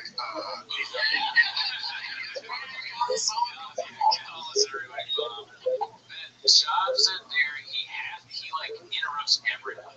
He interrupted Dan Soder. He was like, "Oh, I know him too," and I know he asked him, but he did it like more like less aggressive this time. Let's go to the next one. And then this one's over. Yeah, I don't think anything else funny happens in that one. Let's see here. Nobody acknowledges Scoops. Who's Scoops? I don't know who Scoops is. I don't know who's BGL. Really, dude? Do you know? BGL? I feel like I should know because I see that on the subreddit a bunch. I have no clue. Alright, well, you two, you can make fun of me and call me an idiot. But at least tell me who it is. Yeah, please. One more. Why do you keep calling that guy's book? I don't know. I thought you guys want to talk about it. And then, here's one thing about didn't like your daughter say, there you go. Wow. And I ever gonna go. You're on the go. Okay, well, Joey take go for a small talk. It's weird to bring a goat on stage, right? That's just the point of fans too. Just can we? You can't have it's weird to think about it.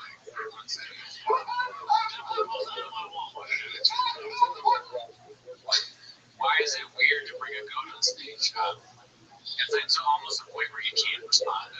Well, Shab, the goat, which I think you know because you just said it's the greatest of all time. So you asked the question and he defines what a goat is after. Andy, what is that BGL? Mark Harper. What the fuck? That's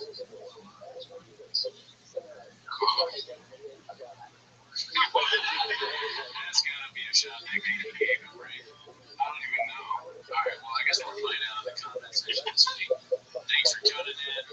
Enjoy the rest of your week. We'll be back next week with more 10 minutes. But one last shout out to Walsh for giving Toronto a shirt. Really awesome. Gave me a Toronto shirt. And they filled me with jelly. Yeah, he's saying Toronto's going through a tough time. And it's like, this is very helpful. We appreciate it. We'll appreciate anything Walsh or anyone else can do. Alright, bye. Later.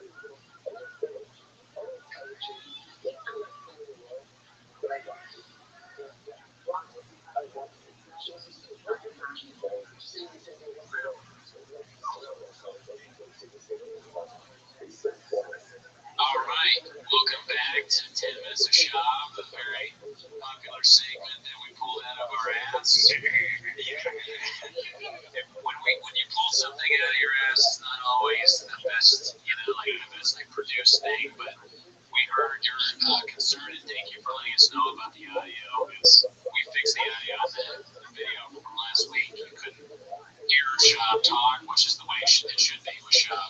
It should not be heard. But you can't really get the jokes and everything if it's just like, it's just static here or whatever.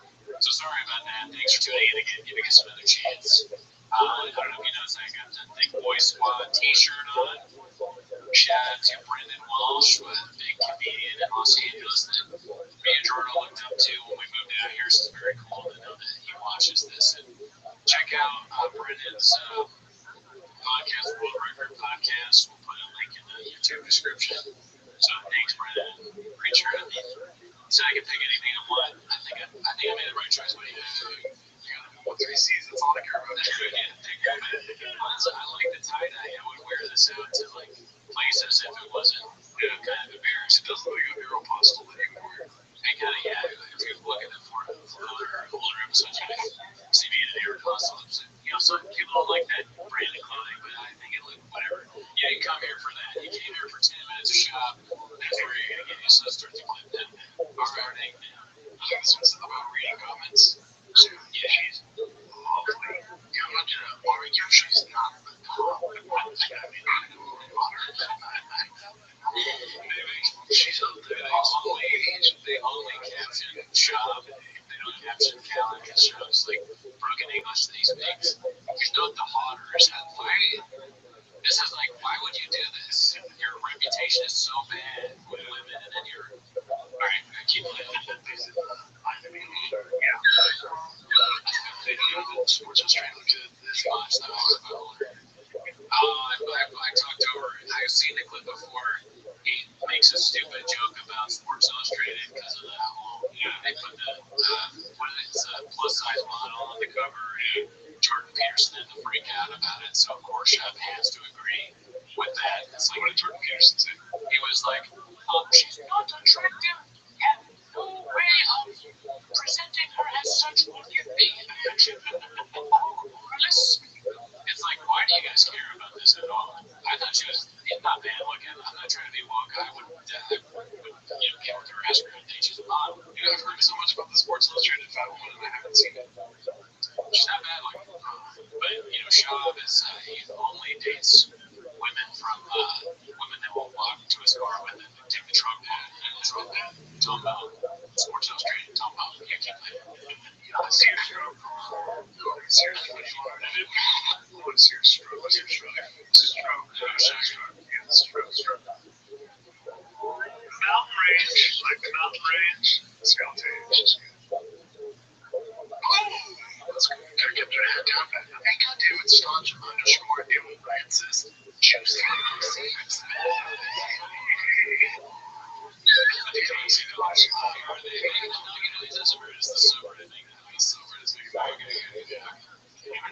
talking like donkeys while also talking. I don't know. You're right. That's too much self-awareness. That would be funny if they did that. What's your shrug?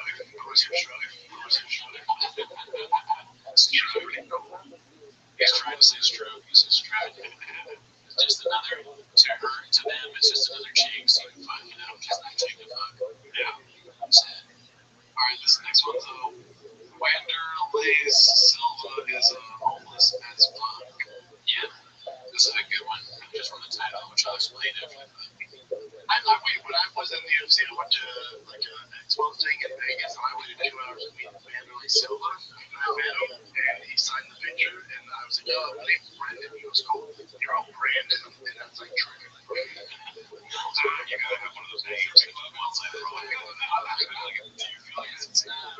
My name, if you're watching this, you know it's also exactly the same as Brendan, spelled the same way. I don't care. Most of the time, I don't even hear it. Brendan, it's like, it kind of goes in here one out the other. But when I wanted to, I picked this clip because it's just so funny. The homeless is like that same Wanderlei Silva is homeless as fuck. Because homeless cats are the people that don't like shop. So anybody that even like some remotely maybe is dissing shop, they're always like, so and so is homeless, super homeless, or super homeless. And it's just, it cracks me up every time. I love it. We're homeless. You and your homeless in the eyes of the subreddit. The cats. But Brandon and I go, "Oh no, man, so it's like, wait 2 hours. Can you just like fix it?" And Brandon be like, Good for you. Even people in Brazil know. Just tell Shop to shut his goddamn mouth. I'll write your name right if you stop doing stand-up. when I was walking to my truck, guys, he ran into me.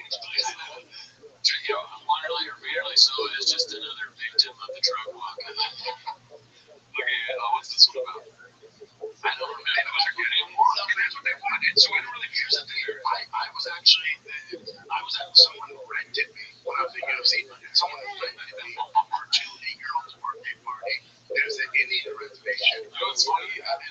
crossing his arms as if he's like, don't say anything, right? People keep making fun of you, dude. He's like, he just can't help himself. Yeah, anything he can do to be made fun of, even if it's like ordering from Fashion Nova for men, this gigantic bubblegum t-shirt, he'll do it. And the story is so absurd. They put it out on the subreddit, and it's clearly fake. And it's, I heard the last thing I forgot. He's saying that he was invited to perform on a Native American reservation or something like that. Haven't they been thrown out? Do they need this? A shop going up there and being like, oh, fucking dicey? And he's like, the fucking blankets, right, dude? Dicey. I guarantee you some smallpox. Dicey. 100% different. Actually, now it's coming out of me. You know. I serve at the Indian reservation is different. It's a meal and no right. I mean, they gave me $10,000. Not just they drive me 3 hours on the stick on some Native American transport by lies. Right? I walk in, it's like a scene out of Train. There's all these Native Americans in white beaters and tattoos from head to toe, playing cards. There's a giant fish tank there. There's a giant fish tank. What would it be like to see the world the way Shop does? Like, if you could put on Shop glasses, it's just a normal day, and then you put on Shop sunglasses, everybody's a stereotype or gay. They're all some sort of movie like Training Day, Big House. The two things are completely different. You know, like, they're very rich, but they're on a reservation, and then they're Latino gangbangers. Like, it's just not. It clearly is not what's going on. Okay, we can stop some time. I go outside and the mom's like, oh, so glad you came. You know, my husband's a big fan. Like, yeah, go. Gives me $10,000 cash. She's like, do we speak to you for an hour? And she goes, it's a UFC theme party. My kids live in an hour. She goes, a date. The wins. Okay. The cake comes out. It's made up of dog gun and flyers on it. Then the kid, she gets them down and they start fighting. The kid and they start fighting.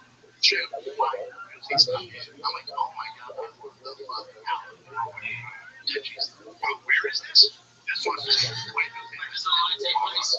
No, it's not. I've never asked him. This show. Yeah, Dave, that happened. And he talks like somebody where he's like fighting. If you say something 4 times, he's like trying to make a joke, kind of, or just possibly just lying. I don't know. It's hard to tell. How much more time do we have? Like a lot more clips. Yeah, we might not get through all of it. We have like 2 minutes and 30 seconds, but it's all good. More for the next 10 minutes, you know? How many you guys want? Just one movie? Okay. Mike Tyson thinks he's going to die really soon. He will. Mike Tyson believes at all times. This famous Eminem on this podcast, How Boxer Mike Tyson, the former heavyweight boxing champ, had a therapist, Sean McFarland, who specializes in trauma and addiction. On his guest, I told him he feels he's inching closer to death. Talking about Mike Tyson. Of course, Tyson said that. So I look in the mirror. Show's awesome. I said, wow, that means my expiration date is coming close. It's like a banana. Shop has to say something. He can't go, more than a minute or 30 seconds without being like, all right, it's on me. I'm the best comedian in the room. I'm the smartest guy. I have to say something. We're like bananas. It's so funny too, because he said that and he just looked down. He's like, what the fuck did I just say? What did the CTE make me do now? It's bad. I don't know if he says he knows. He's also on shrooms every day, so like that as you're saying, he's also lived a rough life. Much like a banana. Shop's like talking about how bad Mike Tyson's life was before it. And that's why he's thinking about suicide. What Shop should be thinking about suicide all the time. His life's good. I think all big guys think we're retired, but I do as well. But he keeps talking to Shop worried about dying. Shop is worried. Shop, you cannot die. This segment will go. I know. We need more clips. We have to watch more of your podcasts if you do. Come on, Chin. It's up to you, Chin, to keep track. got on the line, and whoever that awful voice is that's talking, hey, shut up, for next year.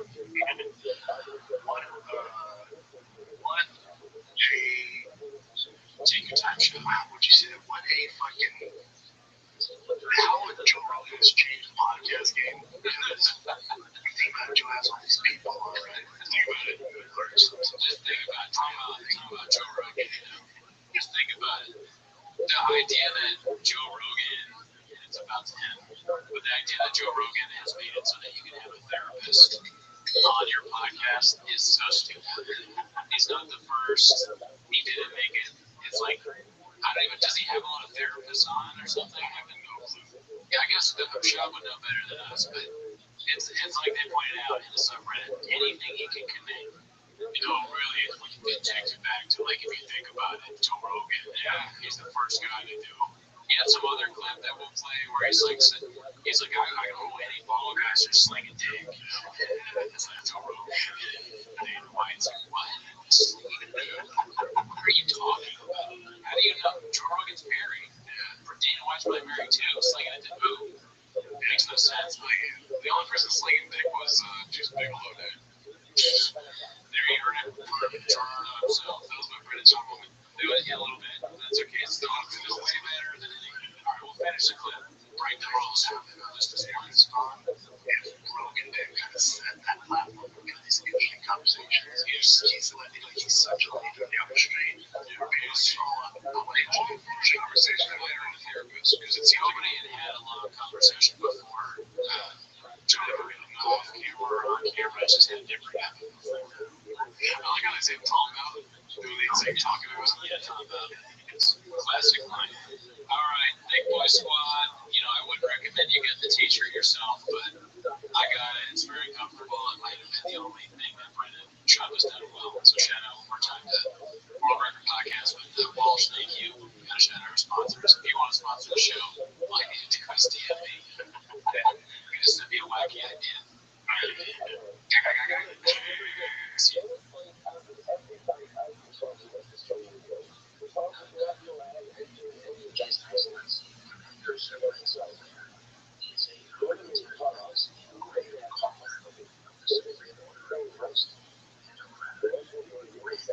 All right, but you know what time it is, don't you? 10 minutes of shock. 10 minutes of shock. Get the clips ready. Another episode about to drop right now. All right, we got a clip here. Obviously, Hardy, shout out to the Reddit. Took TVK. We get all the clips from the TVK right now. Most of them, right? Yeah. There we go. We get teach ground and put a lot of people up, and some people ask me, like, you know, for me as an individual, I so want to know what he's talking about. Just the casualness of some people that it's gotta be. I hope it's somebody. He's talking about Uvalde. He's like, these cops have a hard job. Just kidding. Sorry. He's talking about that already. Yeah, it's, he is. I'm super blessed. I did wear a mask when you have to. I did it. I got all three married here. Yeah, I brought it home. I probably explained it to you absolutely. He's like, oh no, I just got owned by this. There's like fear in his eyes. He's like, do I have to say something back now? Or is this just, no, he's my friend, I think. But for whatever reason, Shop really does not care about the pandemic. He's constantly talking about how people are like overusing masks and like too worried about safety and all this stuff. And it's like, yeah, why would he think that? Why would this guy with a shirt that's this big with 3 C's on it and a donut dripping think that he knows better than like doctors and other people that have common sense? Well, speaking of thick with 3 donuts, I got this one here. You know, I'm a lawsuit against this YouTuber who's a small time YouTuber. You know, like, his health cancel culture. I don't know. He's doing this for entertainment at this point, it feels like, you know, just like, but there's such conviction in his voice. I guess, but just the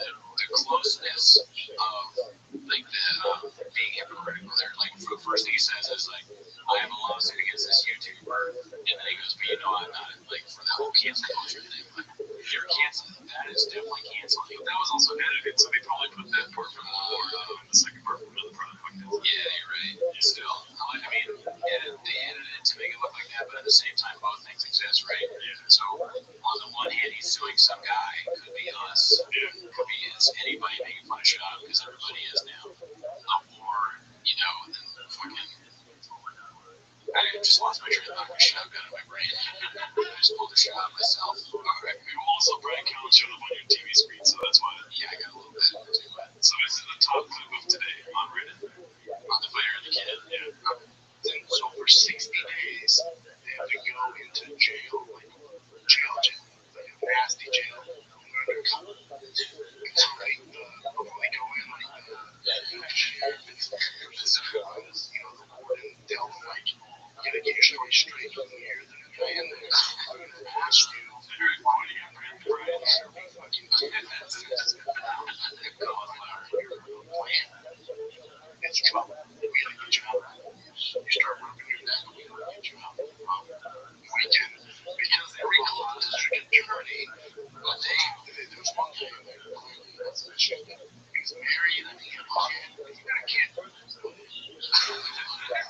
When he was talking in the beginning, Callen's face, his eyes, like he was scared that Shop was going to say something so stupid that it could like crater the show or whatever. Yeah, there's a moment of realization, like, why do I work with him? Callen's probably going to be always on his toes with the Shop. And I'm just like waiting, like, okay, all right, what does he say now? Make sure he doesn't, like, you know, harm the show or himself with his horrible words. I didn't understand any of that again. He's talking about jail and plants. I mean, like, it's so weird for them to be talking about that. Yeah, I don't know why they would be. Maybe just watch an episode of Lockup or something like that. Shop is the kind of guy that watches things on TV and then doesn't understand it and then tells you, like, what he comprehended, you know, like a 10-minute thing. Like, the last 10 minutes that he was talking about dinosaurs. And then as we learned about whether dinosaurs are fast or not. And he assumes that people are too afraid of velociraptors or something like that. But I love this thing. And the ear thing, yeah, it can't be helped. But the fingers, when he's doing the finger thing, these guys are they're pretty smart. Yeah. Well, it's body language, you know. Those are one of some of my favorite YouTube channels, is body language experts. Shop's like, when you touch your neck, there you go. What does it mean when Shop wrinkles his nose? Let's see if there's anything else in the last 20 seconds.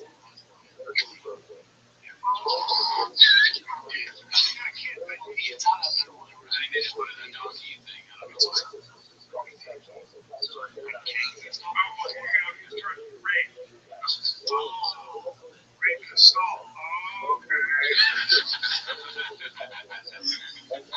I hope whatever we do, we never look like that. Okay, I saw this.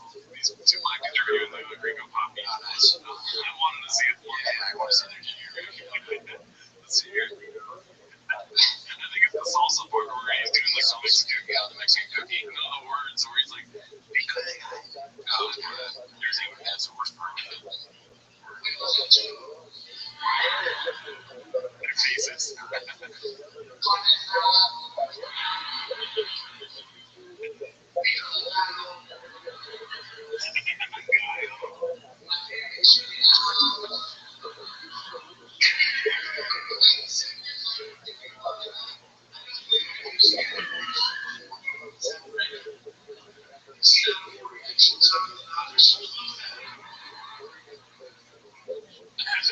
You know, like a bad laugh when they're laughing. Like, yeah, you can tell that they're smiling and laughing because they're so surprised that someone is doing that. I love the test. What's so funny about that? Because sometimes I'll watch our 10-minute clips and I'm like, I don't know what people seeing this. You know, people legit, they like the reaction of us just like watching it, not laughing at all.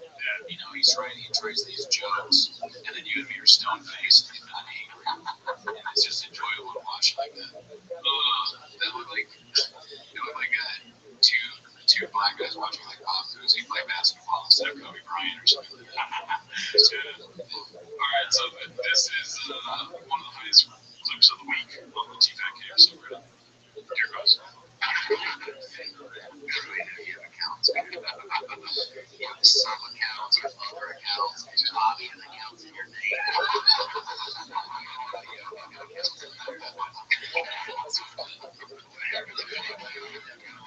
Let's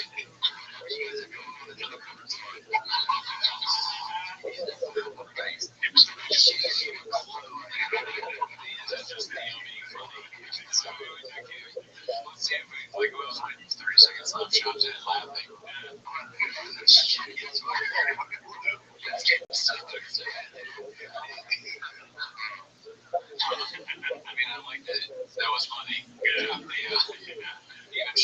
it at that. John doesn't even know what's going on anymore. He's angry and it's ruining his life and it really affects him. But at the same time, apparently it's a joke and it's hilarious to talk about. Like he's making counsel and stuff. I don't get it. Oh, really, dude? Really, dude? You do it way better than I do. I've been practicing a lot of that. Okay, I really love it. This one is about weeks after exposing Bobby Kalila. Okay, Sean just talk shit about other guys' side pieces. Here we go.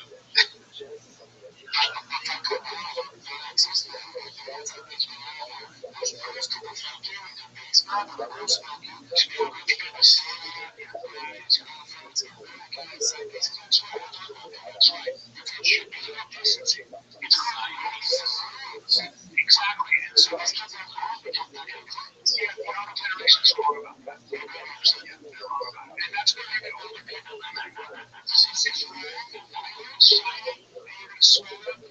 I love the idea of older people coming in and being like, listen, women are side pieces. That's what we call them, side pieces. And we don't talk about them, okay? If a man is married and he wants some strange, like they start like old fixated, so like Jordan Peterson. Also, one other thing, you woke moralists, if a man decides to cheat on a woman with his side pig, slap pig, then it's fine. I forgot what that guy sounds like. He's got the gigantic, big. Oh, with the donuts. By the way, we kind of got a sponsor. What? Yeah, there's 45 seconds left, so this will probably wrap it up. But we're supposed to shout him out when we do the next episode because this is, Brendan Walsh, the comedian. Oh shit, I saw that. Yeah, he DM'd me and he was like, hey man, just pick anything you want. Like, and he sent me the shop website with the Thick Boy Squad. He was like, you pick anything you want, you wear it, I'll buy it. I got the confirmation today that it's like on the way, it's been shipped. So all we have to do is wear the shirt on the next 10 minutes of shop and shout out Walsh. I'm giving him a free shout out. It's crazy. I used to watch that guy stand up. I told him, I was like, we used to watch your shit. And there's a 10 minutes where I used to watch your shit when I moved to LA. So it's getting big, dude. We got a sponsor. Next week we do Thick Boy Squad. I won't tell you which t-shirt it is yet. You'll have to wait and see. But I'm going to wear it and shout him out. I know. He's legit. It's unbuckable, dude. You haven't seen it? No, I haven't seen that. How fuck's that? You watched that? Alright, awesome.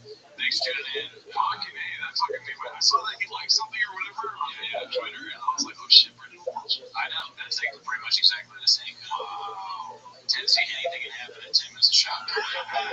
See you later, Papa. Creating the shit. Oh, really?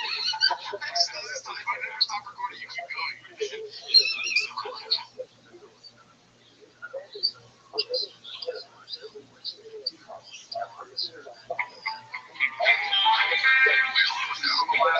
Started taking good things and his more strength is weird, right? It's some it's in the field and you get the significant the interest.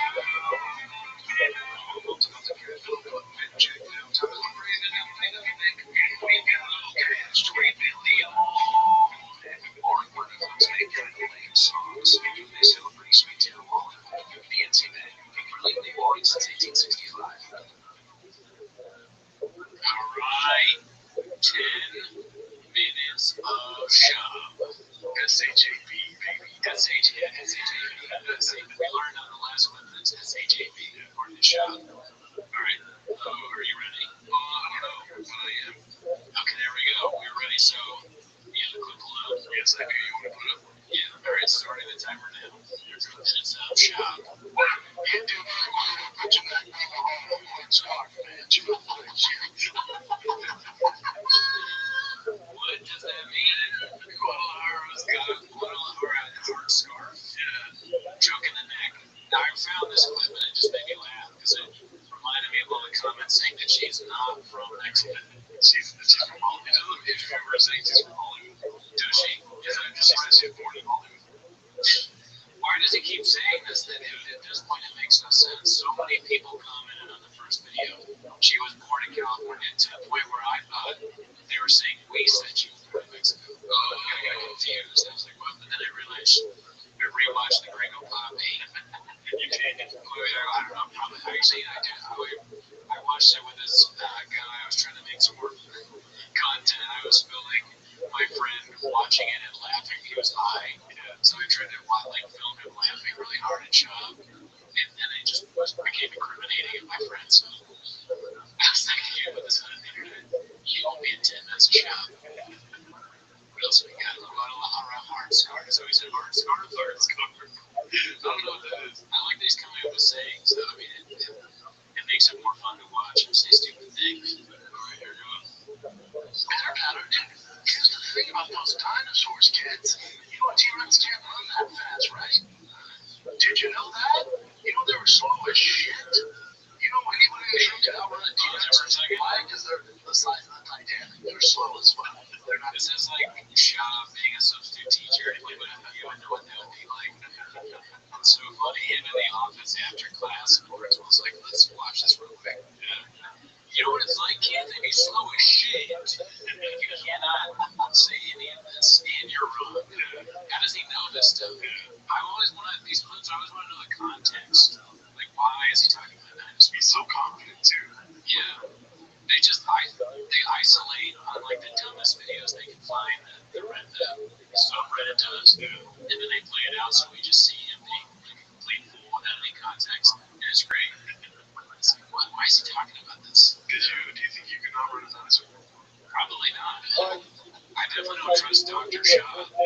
Shaw said somebody, like, if I was in a Jurassic Park situation, like, all right, let's just the guy with the weird he's got like a Phillies hat on, and he's like fucking weird Nikes, or like, that's not following. That's good. You know, they're being doing that's also fake. I think they're high pitched, and also covered in fat.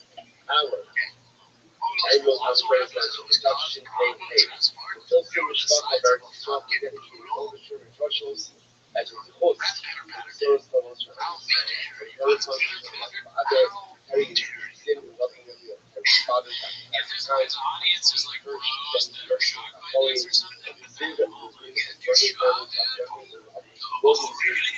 He knows about Shaw, dude. He knows about dinosaurs, bro. Like, I was at couples therapy the other day, dude, and my girl was so mad that I kept bringing up Shaw. Man, I told her those were couples. I was just like, did you know that dinosaurs didn't even talk? Like, they didn't have like language, bro. On nothing. They know. I read it in like, I saw like a thing. So I don't know, dude. Because of our son, our VA.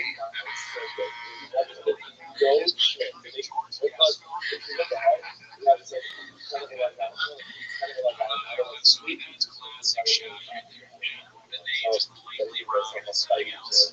Shot has no love, dude, because like it's hilarious to get Gascon wrong, right? But the name is so close to Garcon, and he says Garcon, which means boy in French. We all know from Pulp Fiction. You never read that? You see Pulp Fiction though, right? You watched a lot of French.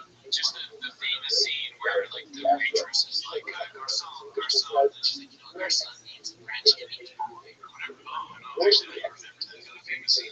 Yeah, it's when they're in I think it's the first scene of the movie with Tim Roth and the chick. They're like honey, the Robbies or whatever. Oh, you put Shop in any movie. I'm just envisioning Shop in that movie now. It's so good. What are you doing, honey? I'm looking at Dick. You know what I mean? Shop. He's like, dude.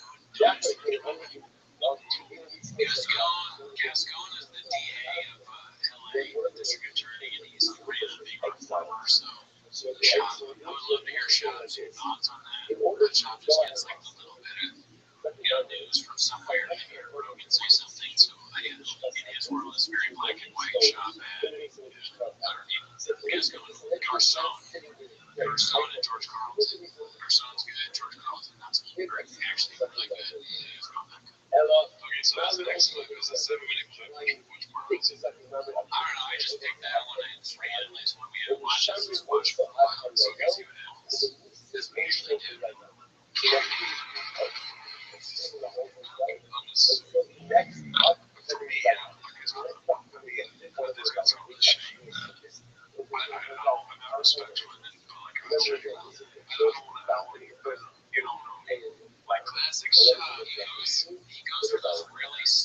like first thought. He doesn't ever go from A to C.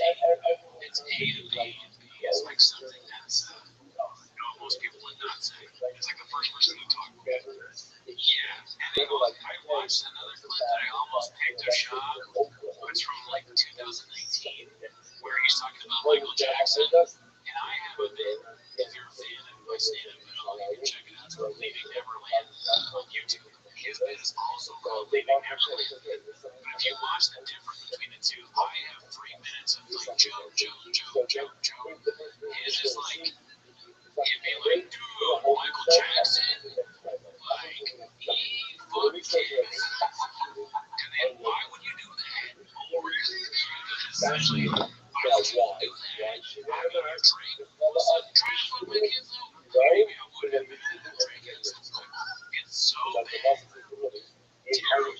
He doesn't have the brain capacity to think of anything beyond the most obvious and often like slightly offensive. Hacky is the first instinct. Yeah, we don't talk to him, right? We all think they're dumb, right? We can't relate to it. We not relate to it. I don't do we never come to it. And then you should it's couples therapy. It's just be different. I just want you. You have no idea what this is like. You can't even relate to this. You're used to it. And I'm like, you can't relate to this. So you're so funny that it's hard to put yourself in therapist. Somebody went to school. They're trusted with giving advice. They can't put their head into mind. Essentially, a human dog, like dog brain. You can't relate to Garcon. Yeah, Garcon. Listen, I know all about Garcon and Carlton and Clint and Papa. They don't know what it's like to be Brandon Shaw, the greatest comedian ever. Oh, really, dude? From my perspective, I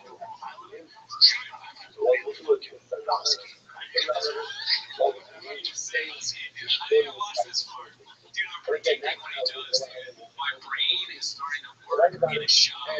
Like, I'm like the Sherlock Holmes of shop. I finally understand what shop's meant to say. And damn, I swear to God, I did not watch that one. Wow. I went to he's confused people. He's been doing it for a long time. I was worried about couples therapy with my wife, who I lied and say is from Mexico and also speaks. We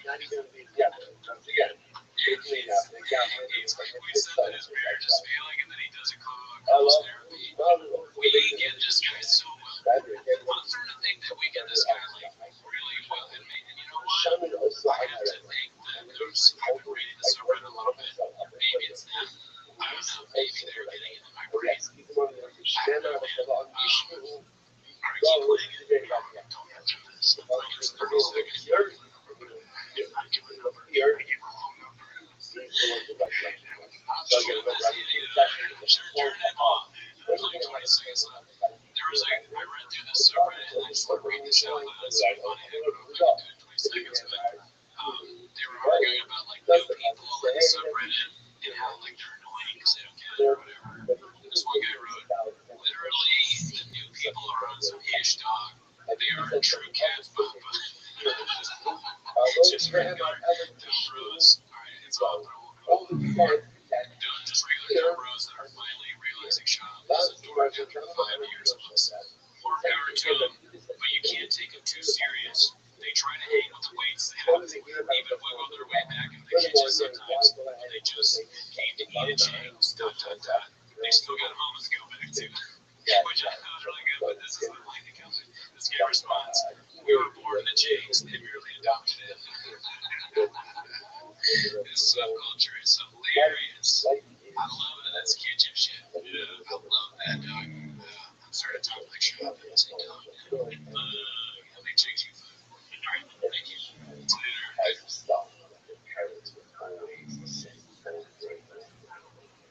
See you later. Sound familiar? It matters for we understand there are many problems that can keep you up at night, like snoring, aches and pains, or sleeping. Our Sayback experts at the help to match you with a mattress that can help. Any mattress firm would save up to $700 plus get a free adjustable base with select mattresses. The great thing you deserve. Visit Mattress Firm. We make sleep easy. Restrictions apply. See store on website for details. Are you ready for another segment of 10 Minutes of Shop? I am. Raise your hand if you are. Oh, yeah. Okay. So, our favorite comedian doing the show. Maybe, our favorite comedian. People think that we do this to hate on, but we love doing this. So it's a hate if we love doing this. I honestly don't know anymore. I mean, I don't like him. I gotta say, and it's Corona because at first I had my opinions were agnostic on shop. But then also joking at Cliff of shitting on Oprah. And it's like, you know what? I don't like this guy. That was the truth. But this is fun, though. Yeah, so it's a lot of fun to watch it. I was telling Gallon, I was from the Lambs today. It was like watching Shaw is like, honestly, it's weird to watch someone be famous when they just started, but also have no talent. And what Rogan did for Shaw is like, just like taking a coworker or a friend and be like, you're now a famous stand-up comedian. Right? It's like, when you watch him do stand-up, it just seems like a random deal. And someone, I have not started the timer yet, though. So we have started the clip videos. So I started the clip. I started the timer as soon as the clip starts changing. I know, I call everyone Tanner Bob. YouTube for Tanner Bob. Yeah. They're like, they got crazy. All right, well, you ready for this? All right, starting the timer now. 2 minutes of show. Here we go. It's a book by Tim Kennedy. I don't know who Tim Kennedy is, but I feel like I've at least brought myself up. There's a lot of Tim Kennedy ones to I heard of. It's all like these are better. That was a top. So, yeah. Something about it. They actually even presumed it. Like, they were like, we can't think of exactly that phrase right where it doesn't know anything chicken. Where they're eating chicken. It's kind of been solid all winter long. It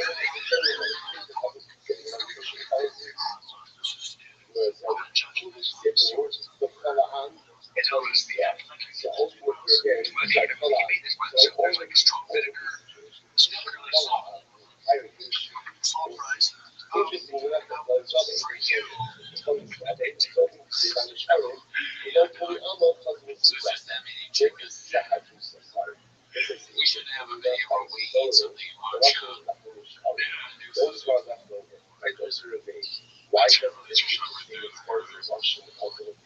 that was just the clip.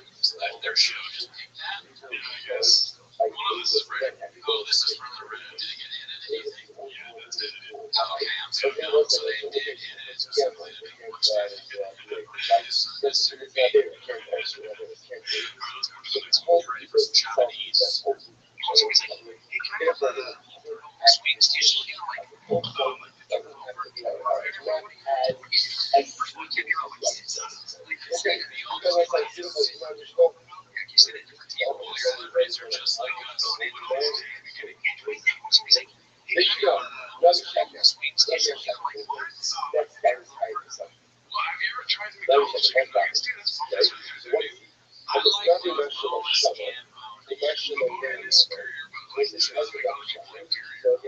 Sometimes bonus is very good. I know, and I also like I don't care. I'm not like looking at guys on bonus.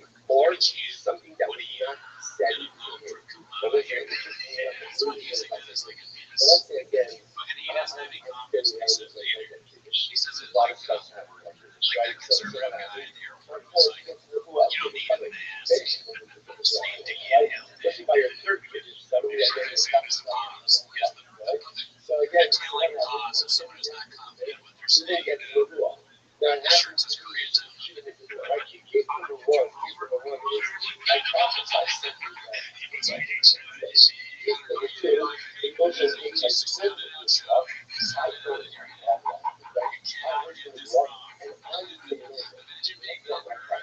Because you're so bad at talking.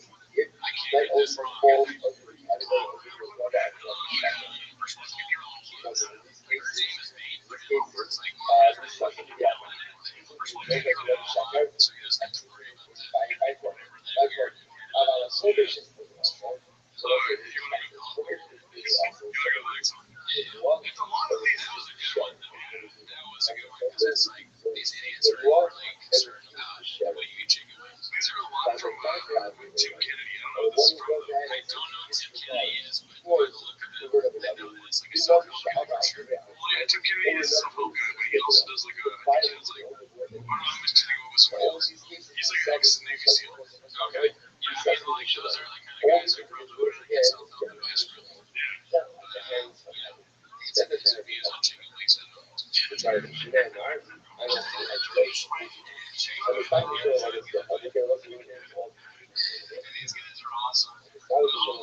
what this is. I'm not quite sure what any of these ones are, so like finding out exactly what it shot. 3 minutes, 4 minutes.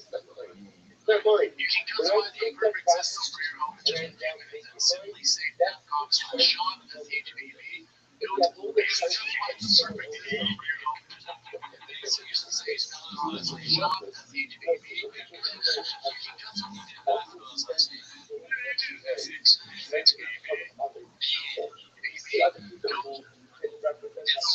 Just a few minutes at simplysafe.com/SeanHBB. He's a one, like, he doesn't look like he did it on purpose at all. Just do it on purpose. To like lean in and be really down. I don't know if this one is the Kenny one. Oh, it's a course, of course. And indeed, what you were talking about for me, I've always looked at my missile. Like, I think beware of your cushy lifestyle because the barbarians are the game and they always will be, and they're always coming. You would usually drink out of the school landing, which though, be ready and be aware of your weakness and your self-esteem reliability. You're not cursing the brain. That's the way that it comes in all sorts of yes, whether it's on you and I, but there's like these guys think that they're alive because they have done bad things and still have a mind that they are capable of being invaded by marvelous aliens coming in. Their shots are wrong. They think he's getting criticized online for the same as somebody storming a castle and pillaging their fire the kid village. That's wild. Let's see if it talks this week. Yeah, like, just get the pricing. That's like child killing really because people are making fun of not being good. YouTube comments, not safe.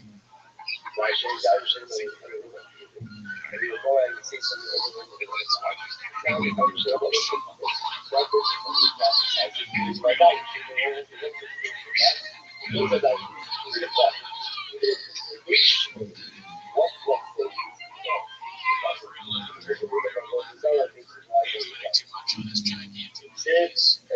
He does always have that full view. Nike shoes and all colorful place. Really deep. Alright, all of a sudden they got really every shot. Dicey. It's going to be harder to find more clubs. Yeah, well, I'm sure. I mean, as long as there's a shop out there, we'll find a way. As long as there's a shop, there's a will. Alright, well, thank you for tuning in. Hope you enjoy the show. I don't know if we're running before 5. I think this is 5. We're going to hopefully get to 10. That's awesome. Yeah. Before we get canceled. Actually, shop. Be sure to we do post space to shop.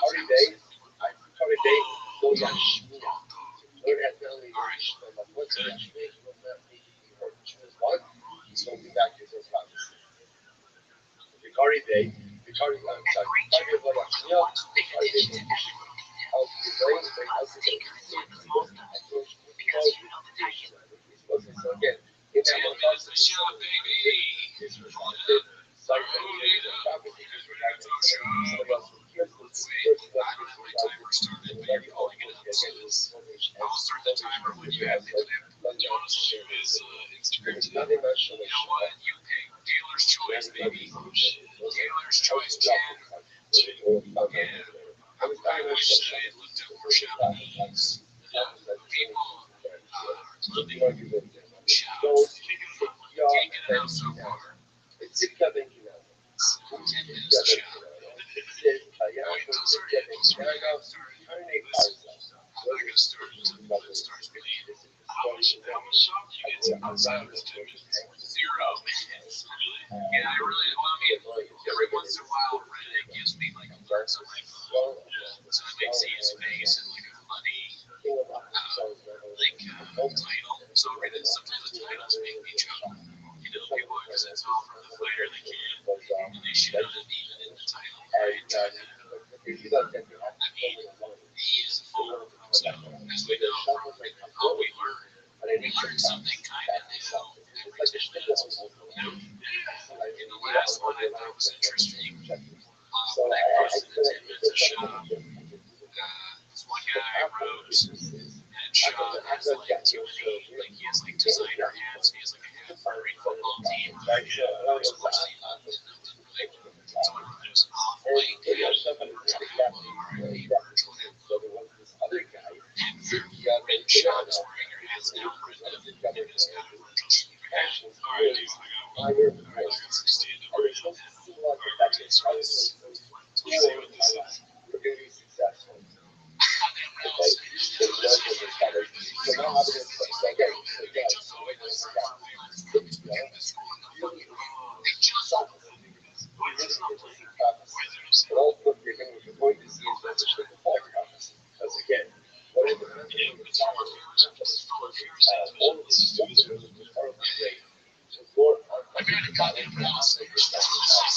This is my girl. This is my girl, man. They just opened my son's school last week. Yeah, the school in the fucking year. They just opened it last week. First day of kindergarten. So I got this first day outfit. Flying up kids. Giant backwards hat. She's like, I'm walking to school. It was too big. It's too all school friends out front. The first day outfits. I'm like, oh my god, you guys are cute. I need documents. So look to me squeezing tight. Guys, can take photos. I got this. It's like 1, 2, 3. Cheers, bro. Cheers. I take my phone home. Even as kids, my girl do this thing. And sure, you say something and you call back. Everybody in shop's mind, if they do something, they're all like, he's so dumb. He dresses his kids. He dresses his kids like himself.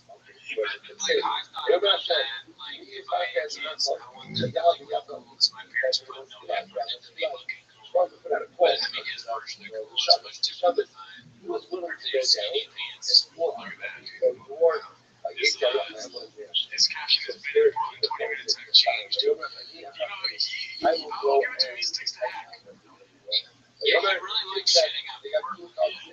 So his fans in Portland must also not like living in Portland, which is a weird choice. Like you live in Portland, but you're like, man, I fucking hate this thing. Thank God Brennan Schaub is here to make the show, Antifa, and the Proud Boys. They're both fans of Schaub. B-Schaub, as he called himself. B-Schaub, man, brings them together. B-Schaub. They should have him solve the waste of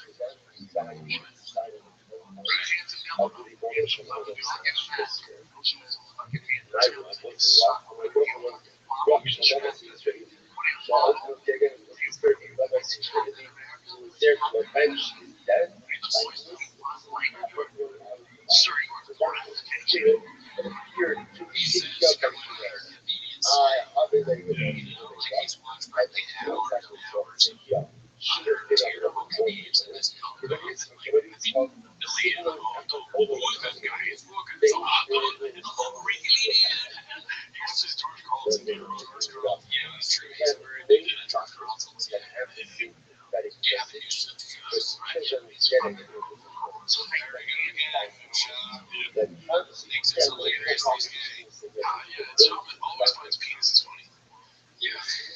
We always said something about him being gay, but it's so obvious that he's not. That's which is like at this point, I'm still doing it. Although it's dicey. I don't know what you do, man. The sky is the limit, my man. That's top 6. How much is that time? So you hear the thing? Let me see. I'm like a gay, but I'm like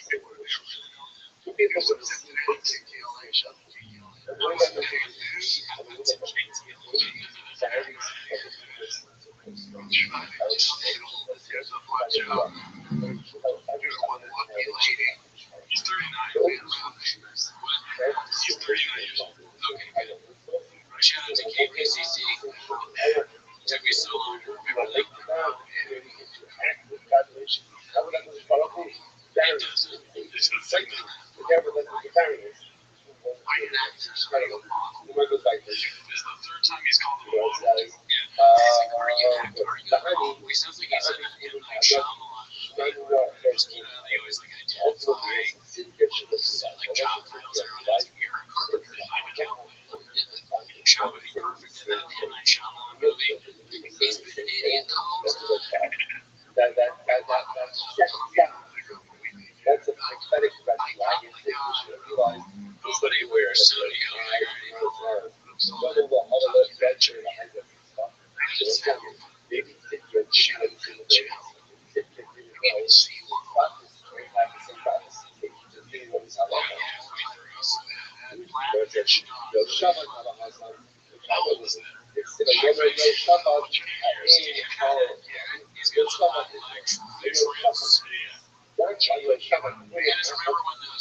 the whole thing was huge. Because if you wanted to ask them to go out to work, dicey.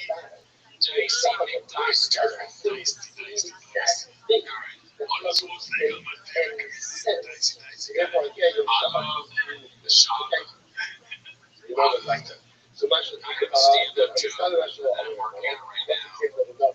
We're at the Schwarzenegger's ending where I say, like, actors, actors are like sometimes it's in the short in real life. So, like, Tom Cruise, Schwarzenegger, that kind of thing. When it came in, Danny DeVito, and he was 6 feet. Is that Danny DeVito over there dunking that basketball? Getting a kid from a tree. Guys, did you hear Danny DeVito? I'm going to break 30 seconds overall. He crashed. He would have been an NBA player, but instead he's the uncle on It's Always Sunny in Philadelphia. Big career from Danny. He doesn't not have a sports name. Danny DeVito kind of sounds like a baseball. Here goes Danny DeVito driving the board. Here goes Danny DeVito, working class Italian, makes a store, Milwaukee Bucks, 3 championships. That kind of sounds like a player before the modern hero. They play black guys probably. Danny DeVito's not. Although I don't know, this kind of sounds like Tyler Hero. He's white right now. So the basketball players that are rapper. Basketball. That's right. When I get that mixed up with the other guy. See how the rest of the rapper's name. This guy, Jackson Brown. No, it's Jackson Brown. I don't even know Jackson. I know Jackson Brown, but I can't think of whatever his son is. Gary Simpsons. Yeah. I have something to say about the YouTube comments. I'm not going to be reading all of the comments. You know, like, I like the positive comments. They're great. They keep them up. Appreciate it. But if you write something that's like, some guy was like, this is 5 sentences. I have a real life, okay? I have a job. I just stand up. I can't imagine justifying taking the time to read more than, you know, if you're going to insult me, make it quick and free. Try to make a quick insult that's like, stick with me. Those are good. I don't necessarily want that because it will hurt my feelings, but I almost would rather that than stuff that people are writing. It's just not good. Well, how about this? If they're going to insult you, make it long, so you'll read it. I guess so. That's one way, but it's like, do you even yourself, like, you should have more to do in your day than like to sit down and analyze. People are like psychoanalyzing it. I don't read it. See, I read it. Why? I mean, I like it because I get these notifications and like drone adventures. Like, drone adventures. Thank you. And sometimes I like responding. Thanks, Bob. Thanks, Jan. I hope the show gives me more slang to work on. But the ones that like she said something about like rain is too fast or something like that. And I'm like, I hear you talk. Idiot. Anyways, somebody's shot. Every day practice first class. Every day first class. Every day first class.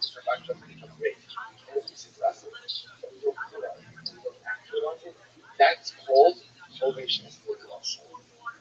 You're not gonna on the back of It's a shop right off the bat, right? So playing it, making my time for out. Yeah. Was made us famous for his story. Oh yeah, I was 19. That's why the temporary folks. Miguel Gonzalez here with us. Miguel is, I don't know much about him, but he's a nice guy. You know, he's got a hat. Guys with hats. We can trust him. I don't know. He seems like a good guy. Alright, I'm sorry, you know. Alright. Who's Jim Ty? Where's the first clip? No, not really. Oh, the way my girlfriend said this, the doctor's day, you know, it's exactly a lot of girls are trying to make sure it's a girl. This doctor sit down and it's not enough. There's all this starving. Stop. What's wrong with this guy? No, I understand that so much. Why is there a big bite on his head? Is that the camera? Oh, it's a bite. Yeah, it's a bite on the head. It's like, going crazy thing happened, dude. I'm trying to like refund the days and took a bite out of my head. I actually went through it, dude. Dicey, bro. I need to know why the hat is like that. Well, also, he's talking about how hungry he is, too. So, interesting is, like, how he was the story. Sean is not smart enough to do a layered bit like that. He's like, I'm hungry, and then look at my hat. I'm so hungry, look at my hat. Okay, that's like an outrage. I want to see if he addressed, yeah, Frank Mark said, what am I doing here? I gotta get this jacket on. A guy like me went so hot outside, it's sweating everybody. Hilarious, yeah. I was just so joking. Like, oh, you're doing this. I'm like, okay. And then he's like, so with that, and you're taking it. No, I know that. So here's the thing. What do you mean? Just give me a percentage, then the price, and then we get this thing rolling, right? And he's like, my friend girl, he keeps advertising. Right? So the thing, I was like, oh my God. I'm halfway through it. I'm going to leave now. You're so rude. I gotta go, right? Because I got this. I know how Orioles and things work, and I got this. So I gotta know price, and I'm gonna get the fuck out of her. She was like, you're the first one. I'm not though. I'm a vision. So just tell me the price. We'll take care of it, right? So why is it? Brian and Jeff are looking at him, especially Brian, like he's the dumbest dude. I gotta say, him saying I'm not rude in position, that's 1,000%. That's rude. It's like, really? Yes. He's I'm sure he's already a little bit of shop in AJ. I mean, when it comes to subscribers, yeah. Girl's not a fucking idiot. Alright, sorry for the next one. That's that one. Yeah, they're just laughing at me. That's why I imagine the doctor thinks he's like one of those kind of idiots. Yeah, oh, for sure, yeah. Because that means he can tell the doctor about all. Hey, I'm sorry for that. Says your child's big word. Doctor, he's like that dude that you guys know that thought he got COVID from Timer, got diabetes, this guy that they know, who is the guy who's the random audience member? Okay, and he told you during the show or after the show, me and me were talking with him. He said, yeah, you got diabetes from COVID. And the way he said it is that he thought he had COVID, and he went to the hospital. And they were like, you have COVID, but you also have diabetes. In his mind, that means that COVID gave him diabetes. He didn't actually just have diabetes. It's actually a good thing. Brandon is probably on the same level of mental health as that guy for sure. Yeah. He's happy dance. All right, here we go. I don't know what are we doing. All right, you guys ready? So we had to be here, right in there. Because I went solo. I didn't really go. I went solo. So I was like,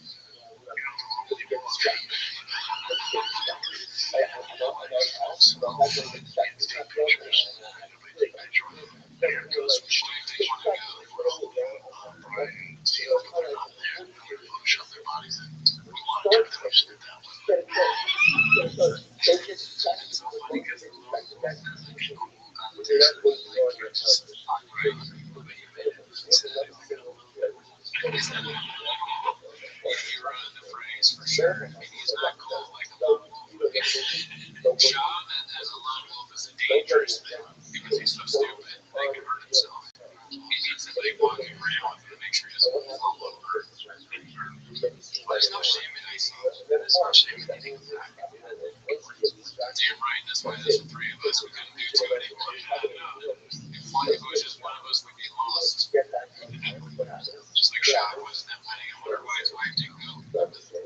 Wedding, she's busy selling stuff on Instagram. I don't know if she just has an IG or she likes selling stuff or sells things on IG or whatever. So she's like an IG model. Oh, I see. So she doesn't make products. She doesn't have business. I don't know. I haven't really looked into it too much.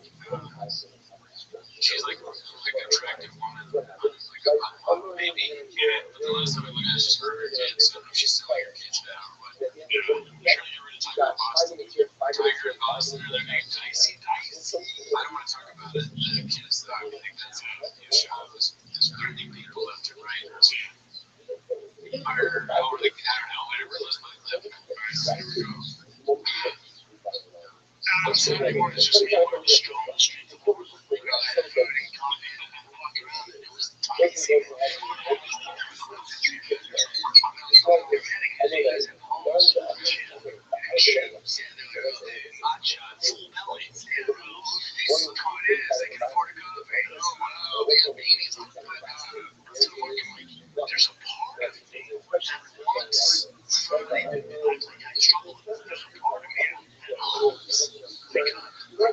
some gang or someone stealing some bombs between me and Philly. Yeah,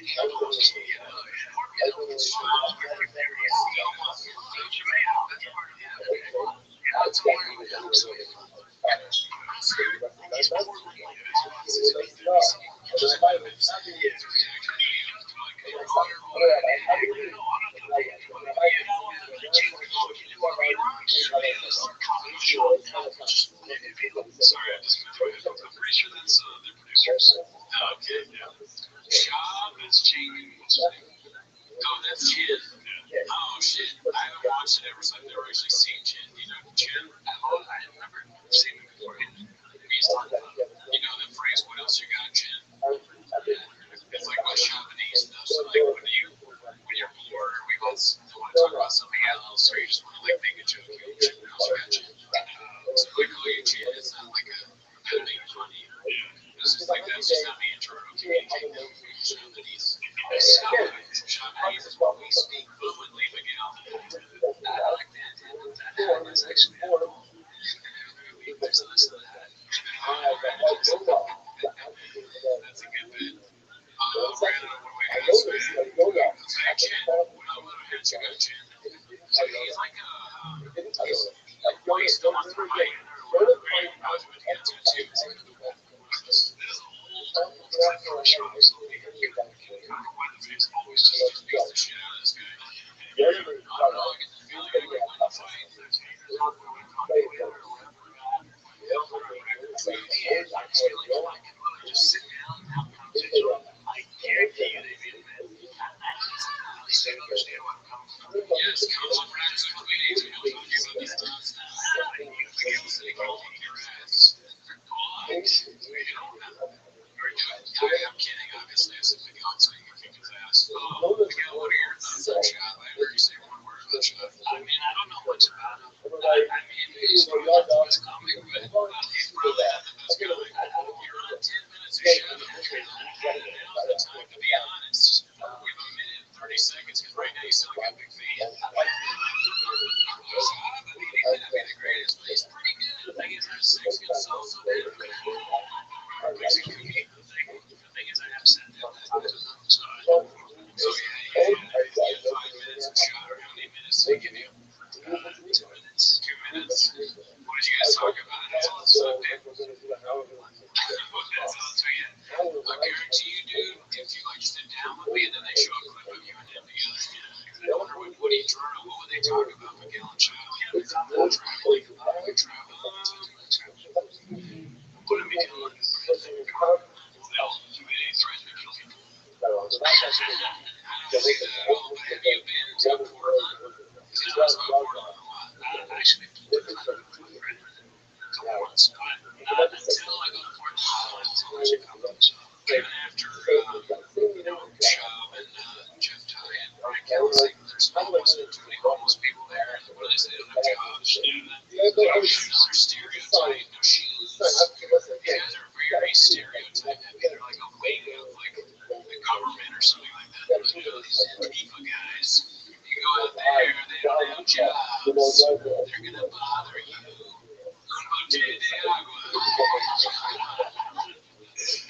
So, I don't want to trash Jeff. He should be nice to me, but I hope I never become one of those people that just sees things like that. Like, oh, you know, those fucking people in Alhambra, all they do is tacos up for you. All right, that's our segment. That's in this trial.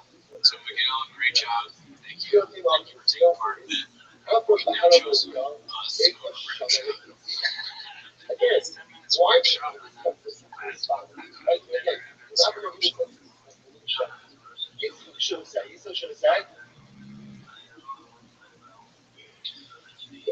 At Granger, we're the ones that pay attention to every little detail. Us to hear the small stuff. Because you know the tiniest thing can make the biggest difference when it comes to keeping business moving. We get it. We're the same way. Offering access to product experts to help you quickly and easily find what you need. So whatever your industry, you know you're always getting professional grade product. Call clickgranger.com or just stop by. Granger. We're the ones get it done. You know, we gotta do 10 minutes of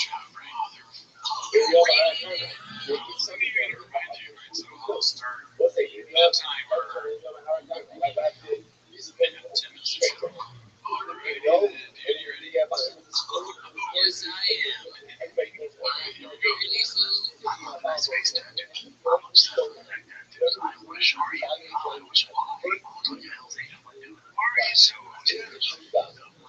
I'm saying later, I'm saying there's a problem in the show. That's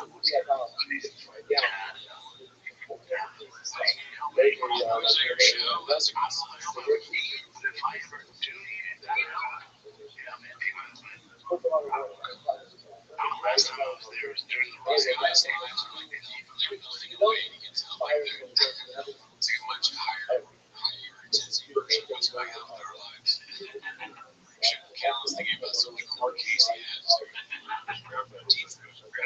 Just repeating stuff that shop was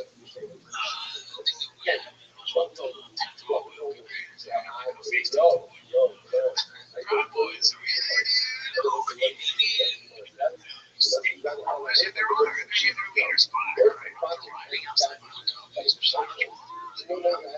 cop goes nowhere outside my hotel. She want to get a coffee outside. I go out. Chief of the Proud Boys SWAT team all got together. One big picture of common. Reach out, man. I have a picture of me and Donald. They show you like this. I'm the equalizer. Yeah, they're great. None of that sounds true. That was great. He's just lying. Like those just lies. B-Shop fans, dude. B-Shop. Yeah, that's from understanding. B-Shop fans. They boys. Proud Boys. Antifa. Cops. What are they all like? Dicey. You know what's funny, dude? My girlfriend told me yesterday. Son told her that he wants to be a thick boy. Like in reference to the shop, or just like that saying, like being thicker. So yeah, he just wants to be. Have you ever been the first thing I thought was shop? So after years after that. Yeah. I'm working on a bit about like, do you get these ads on Instagram where it's like really attractive women? It's like, oh, these shirts are for thick men are so great. They work so well with thick guys. Now, I get that. And it's not a good thing. But it's just like, I think they'd be more effective if they had women selling the shirts that I had a chance with. Like, I don't remember that home. I know where to go. Yeah, things so that I was saying, like, oh, this shirt is so comfortable. You know, I like it so much. And my sister's about to pick me from my house. And then shipping. Like, going on. But, yeah, man, I think boy is really obnoxious. Just say that.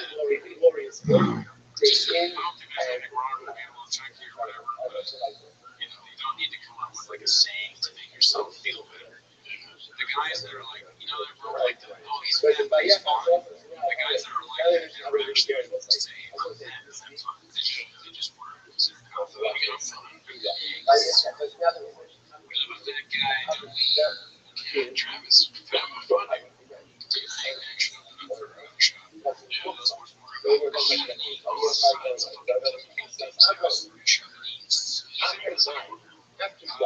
think so. I was listening to the same one twice. We need to learn how to speak Japanese so we can more of a show. Is it called Japanese? So I think so. Thanks. What are you saying? Wow. They call it Brenda's, and they call it Don't take anything out of Fonte, because what happens is one people, this fancy Google pilot Fonte, and he decided to stop this bitch up, and then she died. Getting back during her funeral and stopped out corpus. Oh, just, I'm not doing what was that? He's not done. Stop. Oh my God. Then attach her to the funeral. This is a special kind of element. Oh my Lord. It smells like the corpus. Do you think the CTE that Brennan has, anything like this, was he really done before it, or is it what he was just talking, I didn't understand what he was saying. I was like, what? I couldn't. There's a lot of words, and it could be just a Vegas hangover. But I really was like, I don't understand that. And if I take back, I want to hear when he goes to the prison. That was the whole thing. That was it. Yeah, dude. The shot dude in the T-Fat K, dude. Yeah, the shot read subreddit will shit on like anything he does. It's like a 10-second clip, and they're like, play it back. They want shot, which is like the people watch some murder film. You know, like with Kennedy, not status. But if you look at it from this angle, Shab is very stupid in this one. Okay, you see here that Shab is drooling out of his nose. I said, yeah, you know, because all they bro, I get that, dude. I snort it right up my nose. Check this out. Grab this up, look. I get tacos, dude. I fucking shove a taco right up my butt. Wait, sorry about that. Okay, so Dick Coughlin says Brennan Schaub told the Atlantic that his first 3 years doing in his first 3 years of doing stand-up, he performed 6,000 hours of comedy. In order for this to be possible, he would have to do an average of 5.5 hours of stand-up every day. Yeah, if you are coming up with the math to figure out the shot of his life, the math of show, he's getting, I just say he's lying. Yeah, you don't need that, but it is one. I mean, this is what's entertaining about it is that people, what I did, it's your bunch of Sherlock Holmes and Watsons. Dude, and Trey walks in, but that's close to show. Do you want to see this? Now, let me ask you this. It's just two pictures of dice. You know, it's this one. It's dicey dice. Really, bro? Now, let me ask you this. This money been coming down. They worked it down. That's what I said in my bit about Portland. I said, Portland is big on, you know, I talk about all this things. So like, I'm staying downtown. Sure, I'll take me and I go, dicey.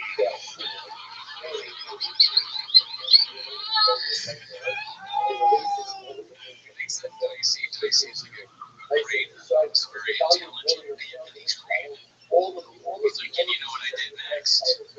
Dicey. Dicey. He has to think about what he said. He's like, you know, he's trying to say it correctly. He's like, I don't want Brian to get this wrong. It's just like Dicey, Dicey, great. There's like a shop board, and there's like Dicey, Dicey. A picture of a cookie and sauce. Bobby just about the alarm. Yeah, he's like, we're married. Okay. But what are people watching this? Because some of them have to be legitimate fans of him, right? I know. I mean, that feels like it's Rothschild battle that just made it straight up. We laughed hard at that. Yeah, that's true. We did. It was very funny. It's hilarious. You know what? Portland will work every time. And whatever he says about it, that'll be great.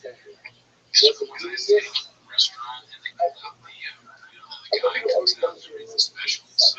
He wrote out the specials, and it was like, dicey. Look at that, the great choir right there.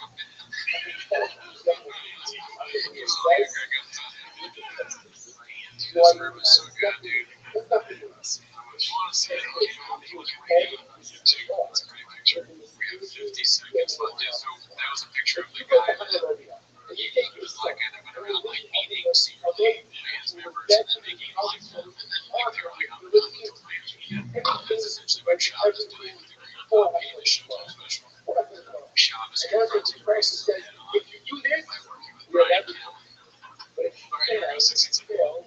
And then it came out he was raping like 12-year-olds, 14-year-olds. You guys are calling it raping. Raping underage girls, never heard of that before. Oh, really? And it's called editing is amazing. It's things that dude, that all really is one of the best punchlines in history. We're done. This is a show.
Yeah, what's that? A lot of addict to rag PDs. Our last episode, it got taken down by the man.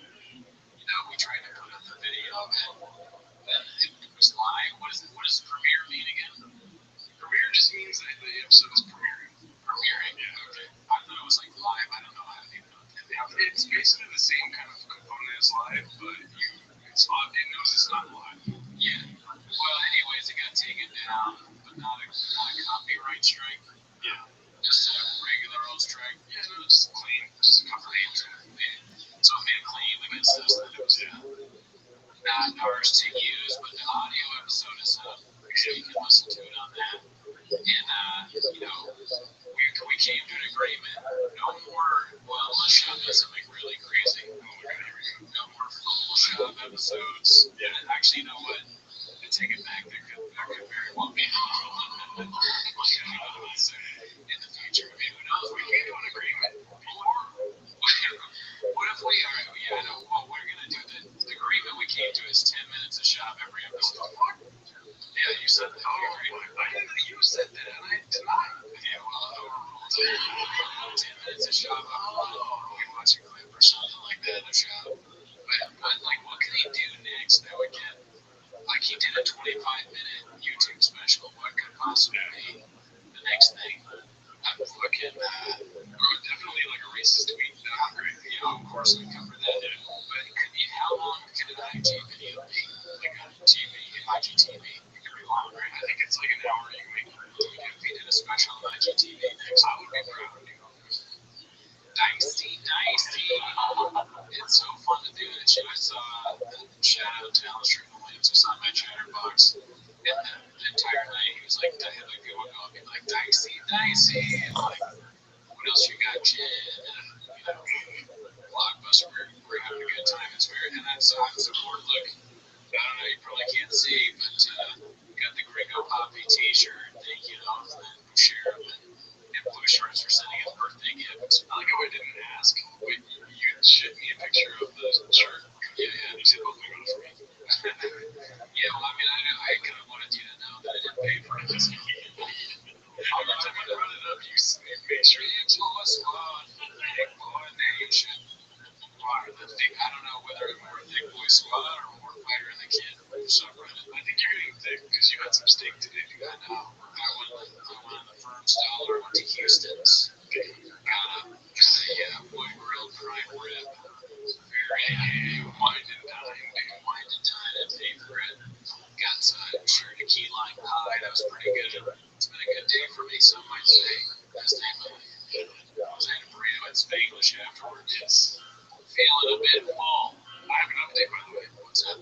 So I went to Tacos El Pollo the other day, and it was a different cook. If you remember the story. Do you remember the story? About Miguel fucking leaving the country. Right, he didn't pay for his burrito or whatever. Yeah. And why did the lady let us slide? Because she said that it was a different cook that was there. This was the fucking cook, dude, because he treated us with a fucking attitude, dude. Alright. Yeah. What did he do? So we ordered our stuff for here, whatever. And he put all our stuff in the to-go stuff. And you know Miguel, right? He walked over to the guy and he was like, but I ordered it for here. And so the guy grabbed his food with his hand, just like full on, like exposing him like that, whatever. Grabbed his shit and put it on to go or for here plate. If I was a taco truck guy, I could see having fun disrespecting Miguel. He's so soft-spoken. He probably went up there kind of respectfully. He was like, hey man, I ordered for here. And he's like, and you're just like, I'm gonna fuck with this guy. Fuck this soft-spoken nice guy. I got what are you gonna say about this? Fucking, I don't know what time. Put your shit on a plate. I don't know why I'm turning him into Sebastian Maniscal. Like Jordan Davis. I can't even do Sebastian. Look at this. It's on a plate now. It's on a plate. What are you gonna do, Miguel? Yeah, so it's 10 minutes of shop. We promised that right now, 10 minutes? 10 minutes, pull up a clip. Alright, let's see what we'll start out. Once you pull up a clip, I'll literally put it on my watch, 10 minutes of shop. Alright, you got it. It's like there was a study done, and that's all people can take. Doctors say over 10 minutes of shop is not can cause migraine headaches and anal bleeding. Trust me, less than that can. There we go. Alright, I'm starting the timer now. Too small.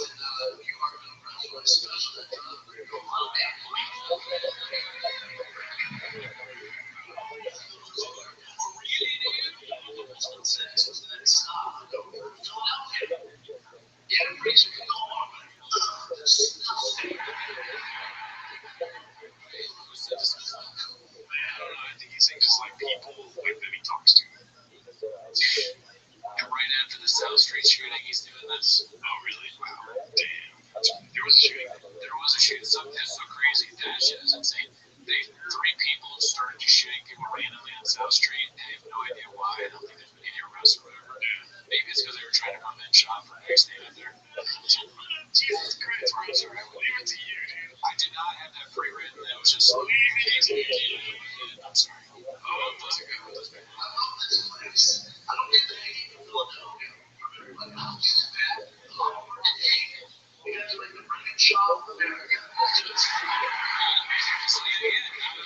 Not bad. Leading it, maybe he's taking my advice. Is he watching raccoon tweetings? Maybe. Is the gringo copy watching raccoon tweetings? I'll say one thing, dude. It's different. It's different. Do this.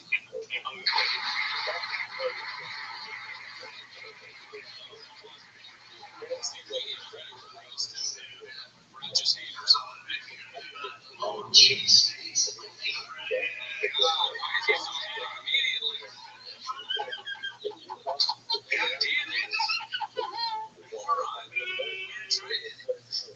Like, yeah, the one joke that he's ever done where it's like, you know what, self-deprecation, a little bit of self-realization there, immediately hack steak and cheese jokes. Rotten pants and Geno's. God.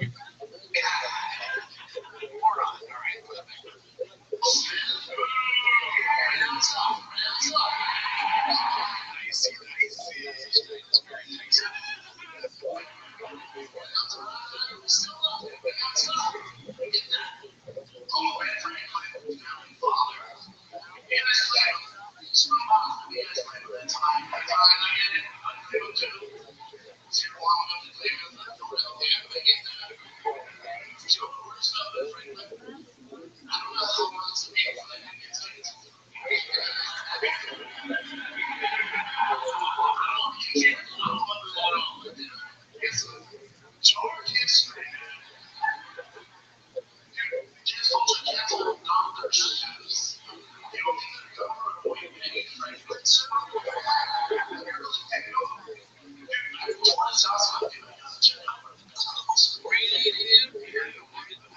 What's canceled? I know he got with a lot of chicks. Okay. He was like, I think he's well known for getting with prostitutes. He was also openly racist.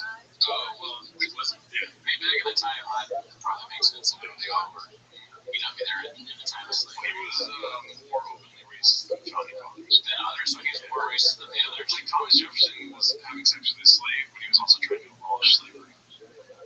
And Ben Franklin wasn't trying to abolish slavery. Franklin was like straight up just saying like bad fucking. So what scares me about this clip is Shop may know more about Benjamin Franklin than I do. Only because he just read Wikipedia recently and graduated college. Yeah, I did, but I don't remember every fact about Benjamin Franklin. So, but I'm skeptical that Shop is going to come up with a good joke or point about this because he talked about Benjamin Franklin, but said nothing that he's done, and then brought up Dr. Seuss. So, his favorite author. It's one out of three hats, right? The places you'll go, the place you'll see, it's just him going to Dallas. It's a summer.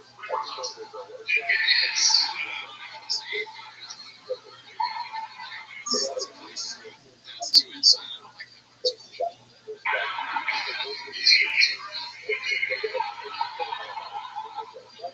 Makes sense.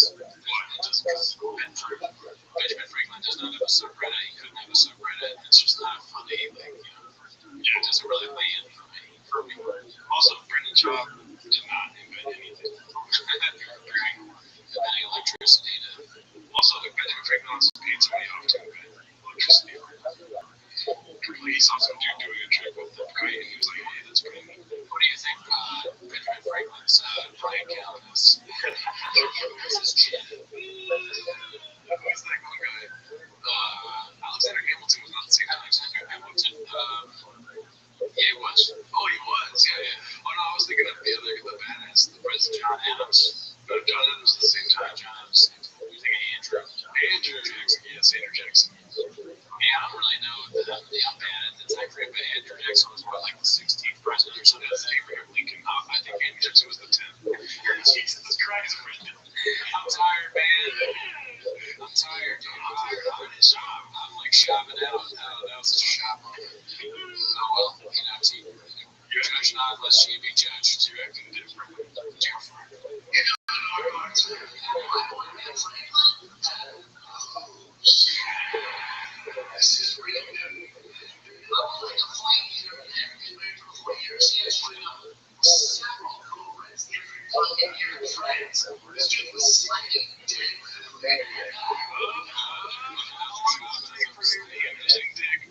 You're doing while you're slinging dick.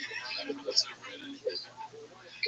Benjamin Franklin is slandered by Sean here.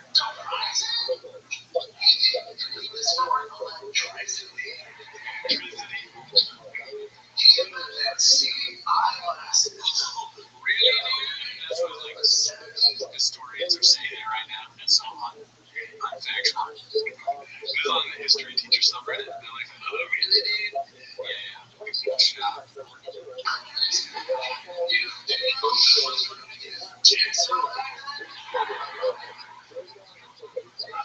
10 minutes is long.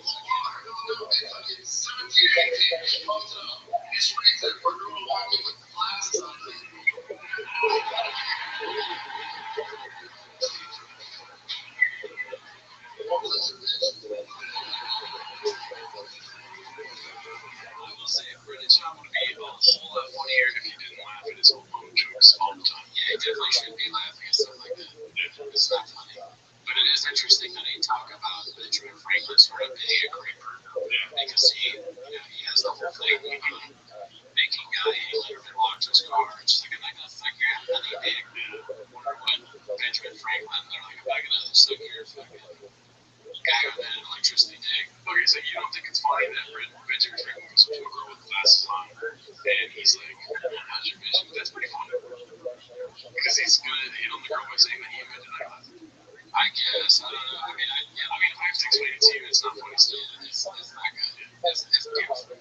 It's not as good as any other jokes I've heard today, you know. What's the best joke you heard today? I've been at work all day. I don't know. I'm trying to think if there's any good meeting that stood out today. No, you know, one of the work that was just basically one was just eating steak. Do you ever try to make the servers laugh? Sir, we still haven't had lunch or shock. I'm shocked. That's the end of the clip. What else do you want to say about it? Has there been any controversy with them lately, or is it just the Bobby Lee shit over? Guess what? Not keeping up. Not keeping up at all. No. I want more shop content. I'm like, you know, I'm enjoying the shop show. Yeah. You want to see if there's another video?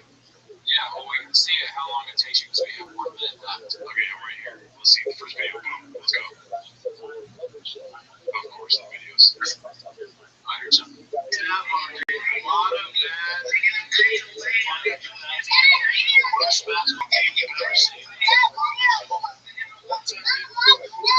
cannot do anything. He's obsessed with stereotypes. A white guy's bad at basketball. A guy that has a lot of women is getting hoes. Philly cheesesteak. Philadelphia's cheesesteak. Philadelphia's Benjamin Franklin. Nothing original. Sean never notices anything that hasn't already been done. It's like he has some sort of disorder. Where he's like, if he were to come here, he'd be like, Jordan's Chinese food, right? Chinese food.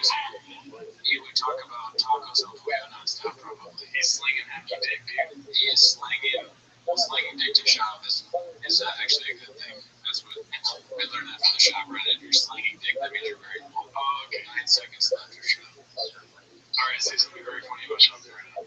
Shop, I don't have anything to say for 3 seconds. Boom, done. Alright, we did it.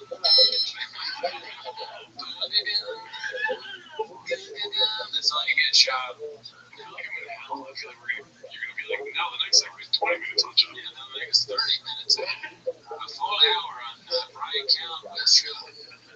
Alright, pull up that article about that we're going to talk about. Alright.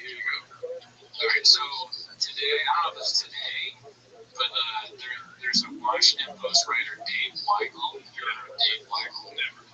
He's like, I don't really know who he is, but I remember seeing him on Twitter because he's one of these like news journalists that has like a Twitter following. So once in a while, I'll see like a retweet. I think he has a cartoon profile. I don't trust people with cartoon profiles. But so he apparently tweeted. He retweeted. I have a picture of it on my phone, so I'll just read it off. He retweeted somebody named Cam Marlis, who said, "Every girl is bi. You just have to figure out if it's polar or sexual." And another person, another journalist at the Washington Post retweeted that, and I don't. Is it in the article what she said? Malicious comments. I'll tell you what, though, his name is Weigel. Weigel retweeted it. So she said something like, "Oh, it's great to work at a publication that allows retweets like this," or something like that. But they're trying to find it. Some of that sarcastic right on Twitter. Oh, there it is. Fantastic to work in a new. Fantastic. So, just right up the bat, the phrasing lets you know that this is sort of an annoying person. If we can be honest, when you tweet, when you write like that or talk like that, whatever your side is that you're on, even if you're running, when you're like fantastic to work, it's like it's great. Fantastic to work in a news outlet where retweets like this are allowed. The Washington Post allowed David Weigel to hit the retweet button. So my problem, my views, this is going to shock you, Rabbi, and please, listeners, but my views on this are nuanced. And I believe they're nuanced. My real problem with this, is that the tweet itself, every girl is bi, you just have to figure out if it's polar or sexual, is not funny. It's not funny. So if you retweet something like that, you're a moron. Because you're tweeting something that's just not good. I'll break it down as to why I don't think it's funny, just like I would shop. So every girl is bi. First of all, like that in itself is like, no, that's not true. It sounds like something like a weird lefty person would tweet. You just have to figure out if it's polar or sexual. What's funny about that? I guess he's saying that like every woman is crazy. Hilarious. It's no different than the lefty Twitter, like the viral tweets about like men are trash or are men okay or men suck or that's all not funny. It doesn't make me mad, and I don't think these people should be canceled. They're just hacks. It's hacky shit, right? Like, you should, just because some viral, and it can be man or woman, because both men or women do the whole, like, men suck or women are dumb. Just because one of the men suck tweets, they do that does not mean that they should get fired from their, 15-hour-a-week work from home barista job, They're just like, whatever it is that they do for a living shouldn't be affected by their tweets. The only reason you should get fired from tweets or something like that is if you tweet some formally racist thing or say something like if somebody was like that shooting was great, I really liked it, what happened there, then fire them from their job. There's this other tweet that says, I'm not mad at the every girl is bisexual or polar joke because it's sexist. I'm mad because it doesn't include biracial and I feel left out. I guess, I don't understand that at all. Oh, she's making a joke. I don't think that's funny either. I didn't laugh. I was laughing because of, I don't know, but and so this shit blew up like crazy.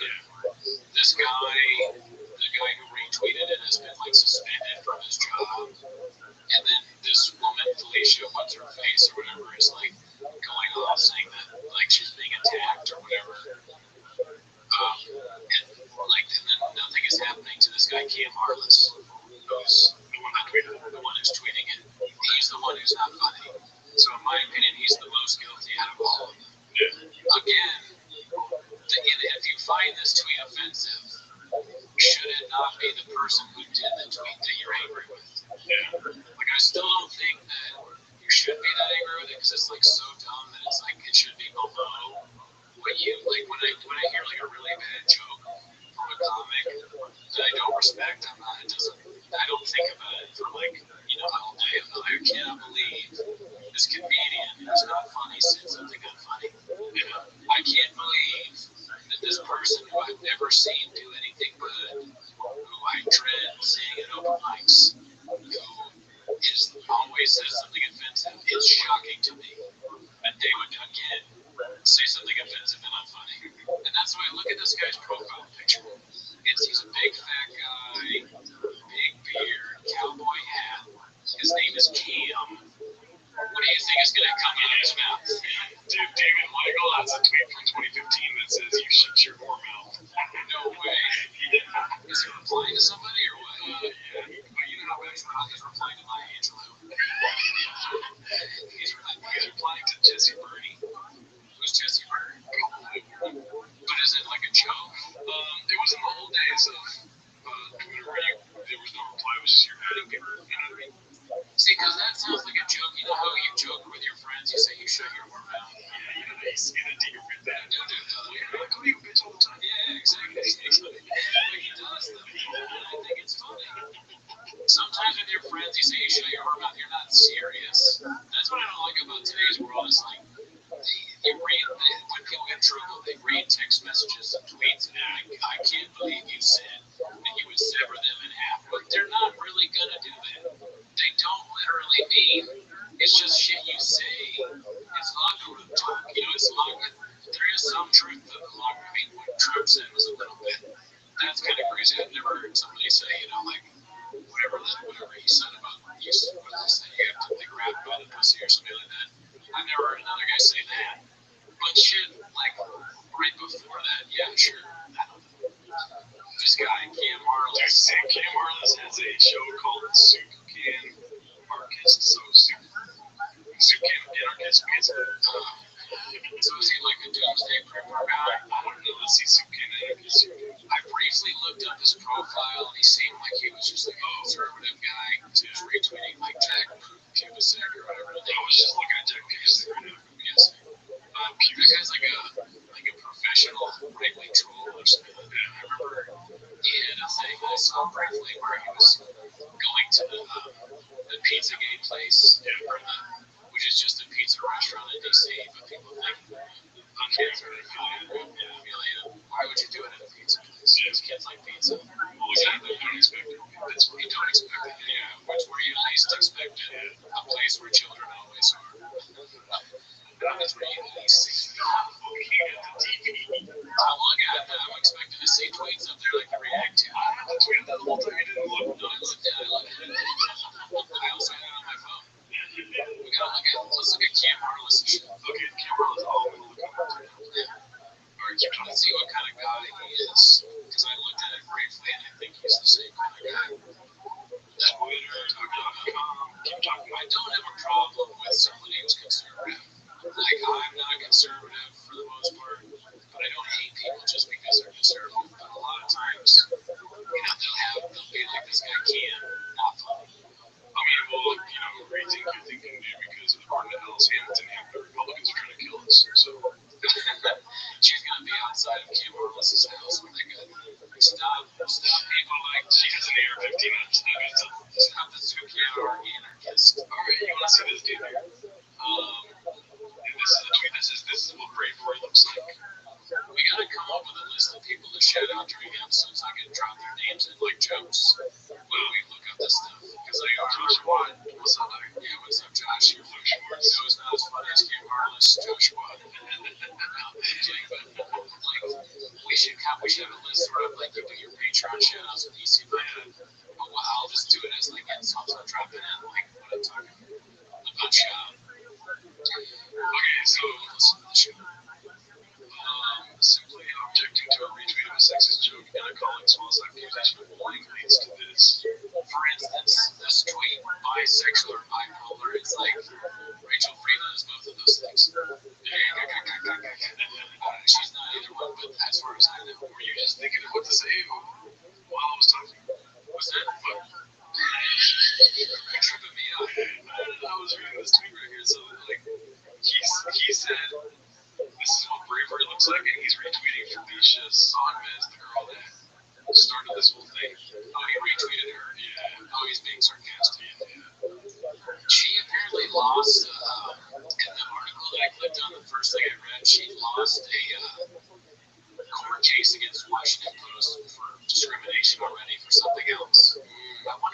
that's about. We should look that up too. Oh my god, here we go. All right, keep talking.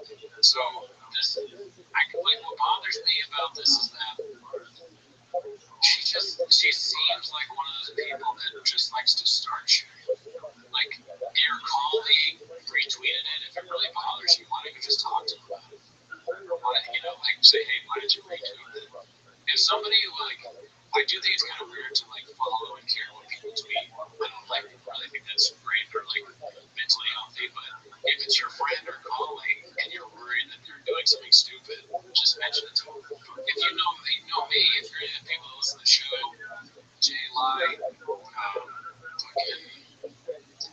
Kayla Jeffers, let me know if I'm saying something stupid instead of saying, oh, Brendan Cooney on Raccoon Tweety said this. I can't believe I have to listen to podcasts like this in America in the year 2022. It's like, I don't know, I just don't think it's healthy to do that. And then the whole victim shit where you say something, you retweet this guy to get him fired or whatever, and to stand up for yourself. And then you're like, look at all the people replying to me. And there is some truth in being like, the guy saying that all women, he's not serious, I don't think, but he's saying all women are bipolar. And then you act kind of crazy. It's like it doesn't help that does not defeat that image of women. Okay, so basically what I'm getting from this, because the first article I tried to click on is behind a paywall, so I couldn't read it. Right. But she, I guess, alleged misconduct, sexual misconduct against the Washington Post, the entire newspaper, against the executive. Oh, no. Against somebody at the paper. But the judge ruled that the facts alleged by Ms. Sonmez do not support a plausible inference that the Post discriminated against her or created a hostile work environment, wholly or partially because she is the victim of a sexual assault or a woman. So she sounds like she was assaulted allegedly by somebody, and then she said because that happened, the newspaper did something that wasn't good around it. Yeah. But the judge said it's bullshit. Yeah. Yeah, I mean, I don't know. Who knows? But it definitely, like, it leads you to, like, with that and then this new thing where she's going crazy about some tweet. It's like, it paints a picture of the person and then show a picture of her. Oh, right, let me see the screen. The images here. Bam. It kind of looks like Amber Heard. I can't really see. I'm just kidding. Okay, sort of see. That's a picture of Dave Weigel. Dave Weigel looks haggard at best. How do you do this? I don't know how to make the face bigger. Dave Weigel. You can kind of tell stuff about people sometimes by the pictures they pick, for that are online. Yeah. Like her profile seems very intense. Yeah. Just intensely choose picture, and that's the kind of person that tweets like this. But I could also be, and then look at this fucking fat loser. I mean, he's just jolly dude. He looks like Ian Carmel. Like old Ian Carmel. Damn, look at that. Yeah. I just thought that my main issue with this is, like, don't retweet stuff that's not funny. Yeah, stupid shit. I mean, he's gonna go back to work, right? He's just suspended. It's crazy that you can get suspended for a retweet, especially one like that. Who cares? Yeah. The Washington Post. I mean, if there was, like, a history of him having, like, crazy ass, retweeting things to get office with his voice. Is there history, though? Yeah. Just the first one. Let me look at the fucking shit. Okay. Because Dave, this is his first cancellation. How did we know that really well? I don't know. They should put him on the map. What is a cancellation? Like, I never heard this before. I don't know. I've heard of him because I'm on Twitter all the time. He's like a Twitter personality. He's suspended for a month. Yeah, that to me is crazy. Can we just let people tweet stuff? I hate the things where it's like my tweets are reflected or my opinions in my own. Like, if someone else tweeting for you, of course they're your own opinions. You shouldn't have to say that. I don't think you should get in trouble for things that you retweet. What if you did it by accident? I butt tweeted once. You did? Yeah, it's actually kind of funny. I had my phone in my pocket, and it was on, like, unlocked. see it because of the light. But so I looked at my phone and I saw that I had a reply from Rothschild'S, and it said, "Is this a butt tweet?" It was like an article from the New York Times about some charity, and he knew I wouldn't have like retweeted it.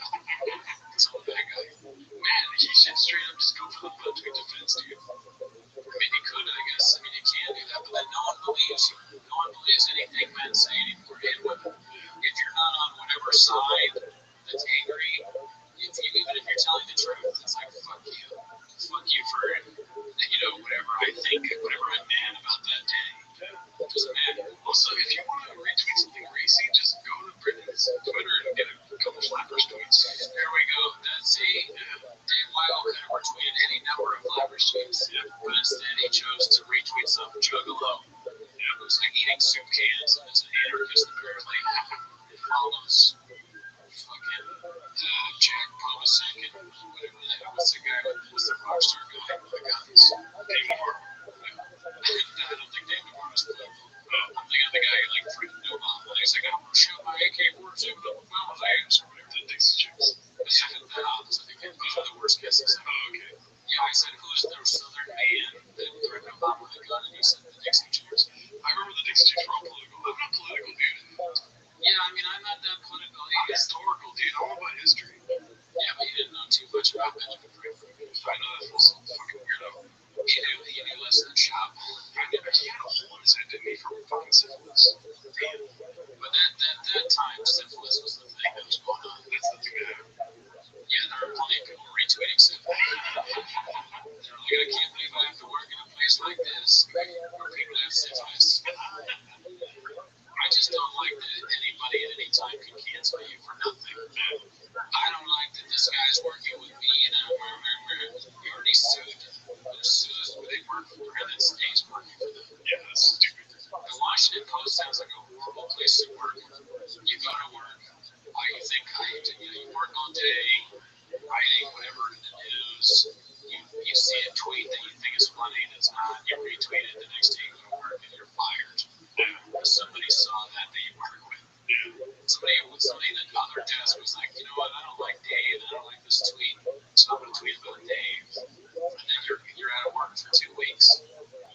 We suspended. Actually, was he suspended with pay or without pay? Did they get comp benefits? I don't know. I don't know if they articulated that or not. It's just messed up, man. All right, you want to go into Edward River? No. I want to keep talking about this. The Washington Post, like, working there, just fucking, what are they gonna, what's it gonna be like? Is it just all gonna be annoying people? Are they also, like, super blue washed? I don't know. But I'm thinking, like, so this guy gets fired, right? So, but the other person who retweeted about him does not, not that they should face any consequences for that. They shouldn't.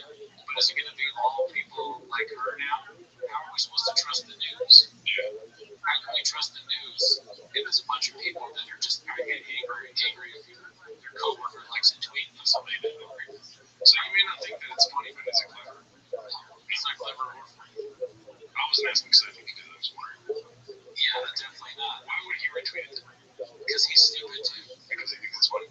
Yeah, I think obviously he thought it was funny. So then he should lose his job if he's stupid. That I might be able to agree with, yes. I think he should lose his job because he's so unfun. Like, if you think that joke is funny, I'm okay with you, because writing for the Washington Post, writing for a newspaper, a well-respected newspaper, you should have the ability to realize whether something is worth retweeting or not. So if you're retweeting bad, like I bet if you go to Dave Weil's thing, he's retweeting like NBA memes and other things that aren't funny. You know, like Columbus Story, but he has other funny shit. Dave, weird name. What is it? Why? He just got a new follower. It wasn't me. Let's see here. Oh wow, 602,000 followers. He's retweeting Gangsters of Capitalism for sale. It's a book. What is that? Oh, so it's his own book or what? Written by Jonathan M. Katz. So he's just supporting the homie dude. Yeah, I don't know that one. He's retweeting some more GOP Senate race.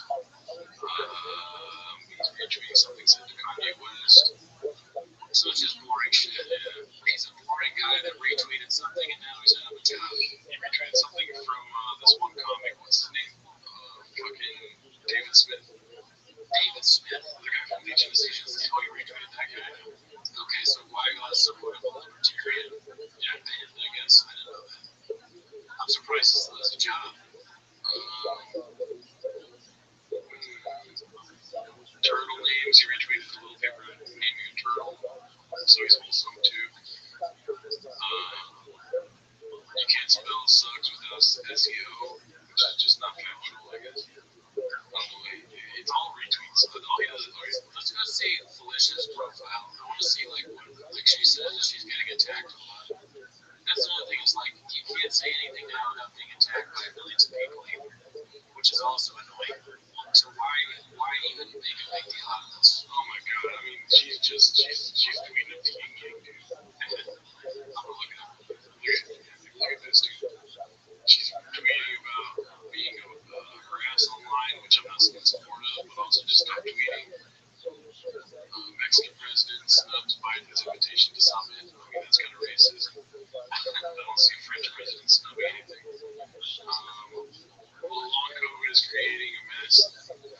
There's people, every time that you see like a woke thing, they have an article about long COVID and how it's like gonna fucking ruin the world. All of them are very, and we should be worried about the people that have long COVID. I feel bad for them, but it can't be coincidental that every like woke person is like super worried that they're never gonna be able to work again because of COVID. I know like one person with long COVID and they seem to be doing okay. But if you read the news, if you have long COVID or if you've had COVID, you're gonna have long COVID and we're all gonna die soon. I saw this thing too. Oh my god, oh my god, dude. Why the fuck do people go on Twitter? Why? Hey, I mean, because it's fun. Like, this is not fun. This is ridiculous, dude. Well, this guy's not having fun. Last night I came under an unrelenting series of attacks intended to tarnish my professional and personal reputation. The cause? Some tweets I sent out calling for compassion within our workplace. Those attacks continued. And then, it's a bad tweet, dude, when you see 1 of 6. Fucking bullshit. The next one says, in hopes of de-escalating, I temporarily deactivated my account amid a barrage of online abuse directed by one person but carried out by an eager mob. The one-sided attacks continued even after I stopped engaging. I know the old adage, hurt people, but what then? 2 questions already, no answers. In such a situation, it is difficult to find the line between sympathizing and challenging with compassion. My instinct is to defend myself, but I talk a big game about kindness, and I'm going to try to practice some of that now by simply moving on and not engaging. See, but this guy, although he's talking like this because he has to, because this is how these people talk, he seems to make a lot of sense. He's the normal adult here, but the other people are insane. They're attacking this man for no reason. His thing was like, be kind to people. If that makes you mad, you need to get therapy. Yeah. How would that make you mad? It doesn't matter which side you're on. If someone's like, hey, let's all calm down and talk about this. That person isn't the wrong person, right? But now it is. Now that person is it. Probably people like responding with names like you probably were. If it was World War II, you'd be with the Nazis, and this all he's saying is like, be kind to each other. It's crazy. And also, he pointed out, I read through his story. He pointed out, he was like, I'm Latino, and I'm being attacked by this white woman. That's the only. It's the only Mexican American reporter on the national. The only one. So what about that? Yeah. What do you think about that, Felicia? Yeah, Felicia. There's only one Mexican on the entire whatever the national desk is. Yeah, whatever what that is. You're over here whining about some tweet from a redneck loser. Yeah. And someone retweeted. But where's your concern for Mexicans on this thing? Yeah, where's the love for Jose Del Real, dude? He's keeping it real. Instead, what you're doing is attacking this Mexican journalist. So I always think it's funny when people have their arms crossed in their profile picture, like, fucking come at me, dog. Yeah, that's right, like, that's kind of lame. These journalists think they're, like, super duper, like, working cool. Yeah. I don't know. People really hate journalists. I know someone's an idiot, though, when they call journalists journos. If you're not from England and you call journalists journos, like, who are you? You think you're a great journalist? My friend, if you're going to be like, yes, go talk to me about journals. Oh, I need journals. The right is turning into, like, dumb English people. Oh,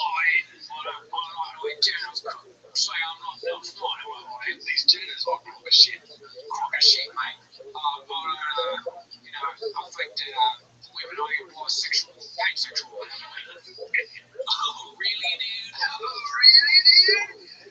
Oh, I'm like, dude, this is Mikey Device Spatial. This is a crock of shit. That's what this is, dude.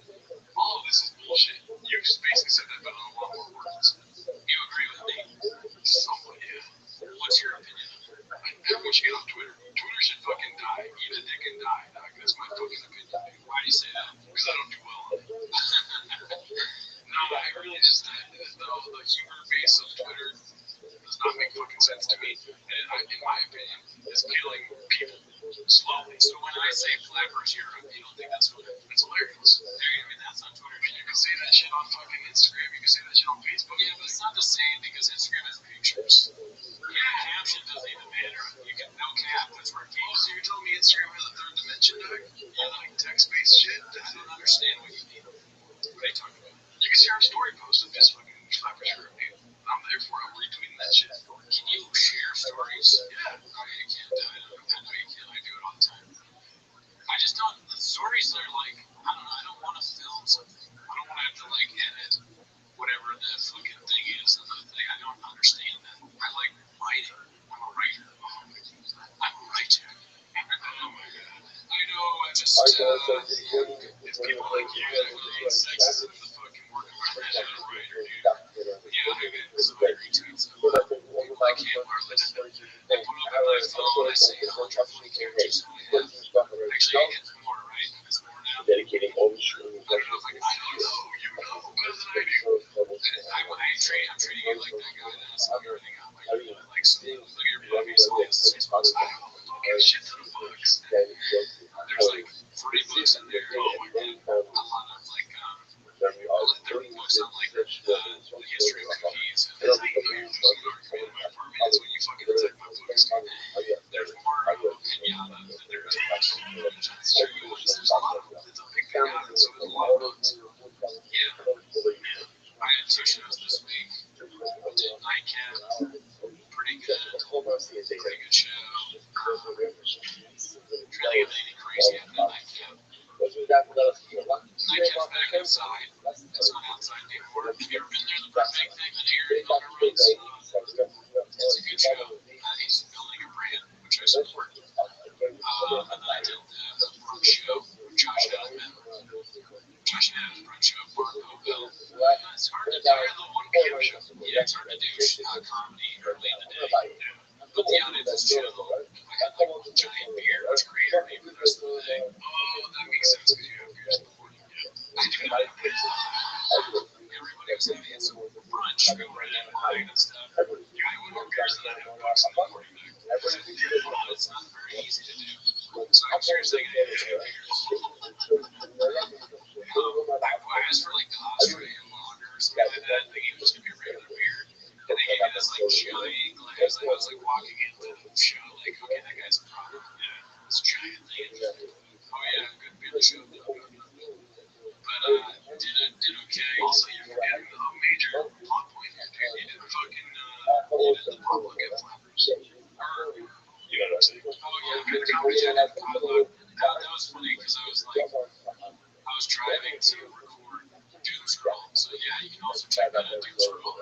Isaac Hirsch and Nicole Richie filled in for Daniel Navarro on that show. I was driving there, Luke was like, hey, I'm hosting, I want a spot.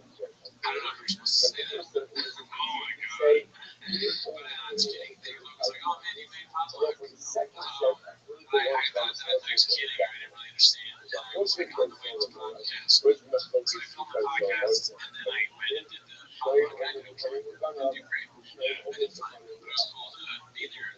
It's been what? I don't know. 4 years since I've been with 3 years, 5 years maybe since the last time I hosted Stewart was working at the store. Yeah, I was there years. The last time I hosted what? I mean, the last time I did it, I always had hosted. The last time I did potluck, I did Kill Tony right after an 8 shit. I killed Tony. Let's watch that live podcast. You're right. I don't know. I hope they fucking burn that shit. I did a street joke. This is the only street joke. Yeah, so probably I think more than 5 years ago. So street jokes. Yeah, you told this motherfucker before. I told it so many times. It's on thing. It's on thing. It's on shop. It's not nothing to think about. It's my shop. Where Thursday was shot. So we had a shot Franklin. So yeah, I took stuff in Franklin fucking went down and shit. And I have close to Mexican cookie. Like salsa and cookies. Dicey, bro. Even if we try to fight Chop, so you either went back to Chop. Chop is like that movie, The Thing, or Hit, or whatever. It's like The Thing, where it's like you don't know who the monster is, it could just be you or me. But then as soon as you don't expect it, and you start talking about Chop, because monsters, they're like chasing him, they're whales, a long street thing through The Thing. That's why. How old are you? 22. Yeah, right. It's rough 22. Or someone's like, they go on TikTok, they go viral, this year. Uber Eats person, like my Uber Eats person, and it's like, that's what he looks like. Oh my god. That's happening. Shit. I don't know, would you work in the Washington Post these days? I think I would do it if it was like, if I got paid like $35 an hour to work 4 hours a week. I would like, why are these your numbers? I mean, because journalists work 4 hours a week. Whatever, like the mail guy, how much does he work? They don't get a lot of mail, let's be honest. The local guy, I don't understand working wages because you're so old. I'm saying, if you're working in the Washington Post, what beat do you think you would do?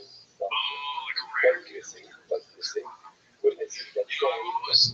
be a sports writer. Yeah, I mean, that's probably what I would do too. Sports. How fucking old are you? What beat would you do? Yeah, like the news. Is that Twitter speak or is that 38 journalist speak? You tell me, okay. They can go back to school after this one. So I'm not a journalist, okay?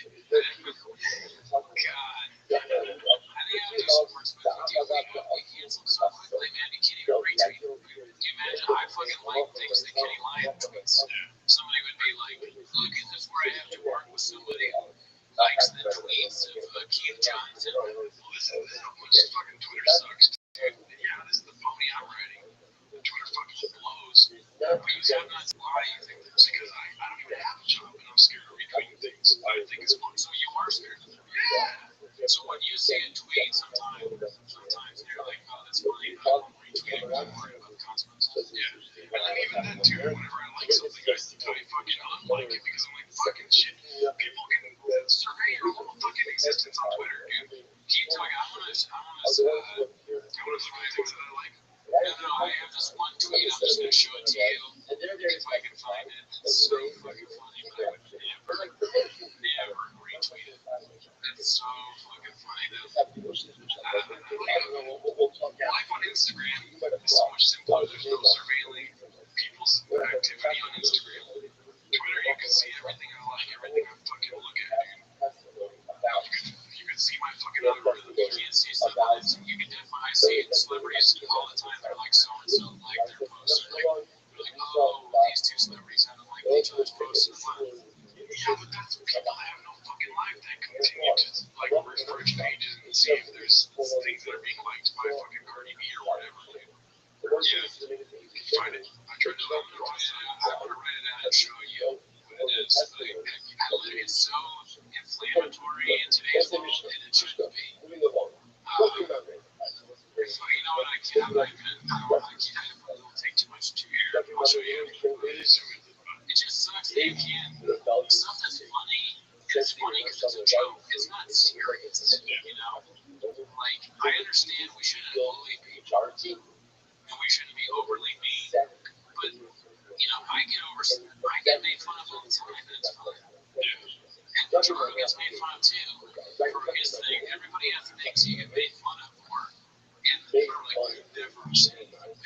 But in order for it's like it's such a double standard. It's okay to like shit on one thing, but it's not okay to shit on something else. It's not fair. And it's gonna make it so that people don't accept the dogma of one political party aren't gonna trust what's in the Washington Post.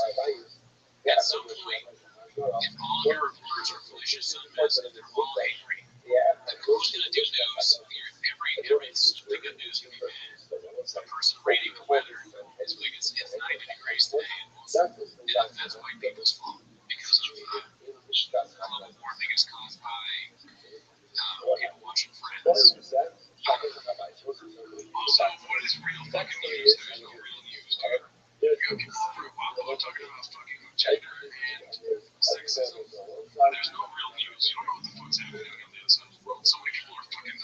Nigeria right now. You don't see that anywhere in the world. What are people dying in Nigeria? Fucking mass shootings at churches and shit. Right. I saw that news article. I thought that was electric. Is that like an Al-Shabaab thing or is it just a random issue? I don't know what the food is doing this. That's simple. I don't know what Al-Shabaab is like a terrorist group. Oh, okay. They're popular in Africa. So it says it. And it's not, I don't think, Al-Shabaab is so like I don't think that you should be fired from that's crazy, man. Although that's up to Tom. There's like a woke member, an anti-woke member, and then the guy's completely checked out. Like Ryan's like, you gotta do it too arguing, and then if one of you says even one thing that's negative on a Rubik's Cube, oh really, dude? You're a fucking handful. You say one thing wrong about a Batman comic, and Ryan's getting hits. Yeah. In my opinion, dude, there's fucking woke does not exist. It's just it's people seeing what they can do to other people. That's all that shit is in my opinion. One thing I've heard people say, and I don't know if it's true, you'll see people say like woke isn't really what you think it means. It was like bastardized and stolen from black people. They came up with it. I have no idea whether it's true or not.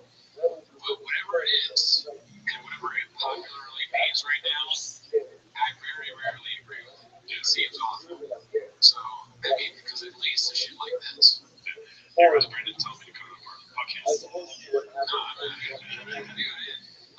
know what I think. And I can't be wrong. I'm not the smartest guy in the world. You heard me. I thought the 16th president was Andrew Jackson Franklin. I know that that's Abraham Lincoln, but it was a brain fart or whatever. It was a Gringo popping moment. And we're all gonna, be somebody's timing us. I don't know what we so much to be over that. I mean, it's podcast go. It's just hilarious. You know what they want. The guy standing clips are always mad. You put him up. He doesn't stop. Can you imagine if you had just bag clips? You're like, I'm putting another one. I mean, I'm not doing that right now. You're putting a bag in it. I didn't see really. I'm seeing it. I'm doing a clip a couple days ago and got like 4,000 views. But that doesn't sound bad. I'm not proud of it. I just did it because I need more action. It's not fun. That's not the best way to do a joke. And why would you put it up? Because I can always do redo it. There's a delete button. Yeah, delete it. Wait till it's good. Put that in there. Yeah, I'm gonna get some of the tape. I got like whatever my kid can send me that tape. So it's good. Dude, there's a fucking like this bullshit bugs the fuck out of me, dude, because obviously I do a podcast where we talk about woke things. Right? Whatever the fuck you think woke is, we talk whatever that is. And there's this like it's funny to me because there's this girl that comments mostly every video talking about how much fucking trash I am. Gerard is a fucking stupid ass. Yeah, it seems kind of mean, lady. Yeah, you fucking lady. And you know what's funny though, dude, is that I get the messages on my YouTube studio, but they don't show up on YouTube. I didn't hire from the channel or anything. It's just use so many curse words in every single one. And it's just bugging her. Yeah, she calls me a shitbag. She says that I'm a dumbass. And then, like, it has a lot to do with, like, Joe Rogan. She, like, calls me a Joe Roganite all the time. You don't even like Rogan. I love Rogan. I love it. But see, when I say I love Rogan, then people fucking put me in the fucking corner. You know? We went to see the episode where you're like, that's the episode. She said that's the episode where she's like, it makes total sense where Toronto loves Joe Rogan. But the one I wanted to do that episode to talk shit about Joe Rogan. Yeah, you did. You said that Joe Rogan shouldn't talk about Latinx or whatever. Yeah, that in California, the episode's California. That's so funny. That she's, even when you're on her side, she's like that fucking shit bag. Yeah, it's really like, yeah. And there's other people leaving fucking essays, dude, of comments on my thoughts. And I'd be totally honest with you. When I created that fake profile of the part that just shits on you all the time, I didn't think that it would hurt you this much. And I figured, no, all I do is I reply back with the emoji I have, like that. But when I say it, I'm sure that makes her mad. That reminds me of when I saw them all at one time, because keep in mind, I get constant comments on videos. And then so I went back trying to find a video where somebody commented, drinking game every time Dorota mentions sobriety, take a shot, right? And somebody responded to that recently. It was a long time ago. And somebody responded to it recently where it was like, damn, I would be fucked up. I would probably die, right? It was pretty funny. Yeah. And I was trying to find it because like on the YouTube studio, somebody's replying to a comment that's already existed. It's hard to go back to that reply. So I had backed out of the page way too fast and I couldn't get back to it. So I was trying to go through all these comments that I haven't seen before. And I noticed this girl is missing, like, commenting every other fucking video about me. That makes me think of two things. One is that hilarious meme, which I probably brought up on the pod before. It's like, in Lord of the Rings, or it's Harry Potter. And Harry Potter's in one frame and Ron Weasley's in the other. And Harry Potter's like, where were you when I created my YouTube thing and I only got 5 views or 5 comments? And then Ron Weasley's like, I was too busy making 5 views, like, from fake profile. Oh, yeah, it's so funny. The other thing I was thinking of is these fucking commenters. The thing that they love to do is they're almost, you know what they're like? They're exactly like this Washington Post person. They love to be like, oh, well, my comment was deleted when it wasn't. Or like, why did you stop? Like, I'm getting buried by whatever they have. This guy on YouTube, I was like joking around and he's giving me shit and I was just responding like, shut up. Like, what else you got, Chad? He's like, when I said, what else you got, Chad? He said, my last comment was deleted, so I guess nothing. But I don't know how to delete comments. So it definitely was not me. And then they love to, like, when they're losing or they seem stupid, they will say shit that's just not true. That's like the strategy of a person who's stupid. They're like, oh, well, I'm getting shadow banned this year and people don't see it because shut the fuck up. You're not funny. You know this because your whole life no one has thought anything you said was interesting. And now you're surprised that you're not winning in this online argument. Let me give you some facts and some news. You're never going to win an argument anywhere you go. Because you suck. You're not funny, they're dumb. That's why. They already know this. They're not popular people. Nobody likes them. And Jordan is straight up just like the bro. You don't know what socialist, communist, any 2 plus syllable word means. First of all, those are not easy things to understand. Those are tough, difficult concepts to grasp. People that get PhDs discussing that shit. So Gerardo can't accurately reflect on those things. It's not that. That does not make it stupid. You need to fart out your ignorant opinion because you like to hear first of all, let me, Arno, go ahead. Don't attack my fucking farts. They're pretty bad. They almost killed Morgan. Morgan was almost died. He actually responded to YouTube saying, I remember that, everybody. So we were going to tell you and say it for big money, okay? Clearly, people understand how much exposure you have for capitalism is embarrassing. Basically saying, quote, it's good to keep poor people poor because they could invent something, unquote. Like, what the fuck? Let me say it first, tell you something, quote, that I might have heard of that. What's this woman's name? Like, what's her name? What's her name? I get your reaction. But let me tell you something, whoever you are, and I'm talking directly to you now. Gerardo may not understand completely, and neither do I, by the way. But I'm saying myself, like you may. Neither of us can probably fully articulate the definition of capitalism, socialism, communism. Like, you know, we can give you what we think it is, probably be pretty accurate. We're not scholars. But you, 100%, I know this for a fact, cannot forget about flappers like I do. I know this, I'm not just being fully honest. I guarantee that you cannot edit like Gerardo does. You cannot film like Gerardo does. You can't make a hit podcast, ACML Pod. You would never be able to do this. Nobody likes what you say. You're probably very annoying to be around. Nobody cares. And also, you probably don't have a PhD. So your idea of what it is, you need a PhD to be able to assemble these things or whatever. I don't know if that's the right word yet. But you're, long story short, get off. Thank you very much. Dude, that's much. You're right, it's stuff like that. Everything like silently agrees with everything. Keep going. He goes right over. And then Ryan's like fucking, like way above in the class.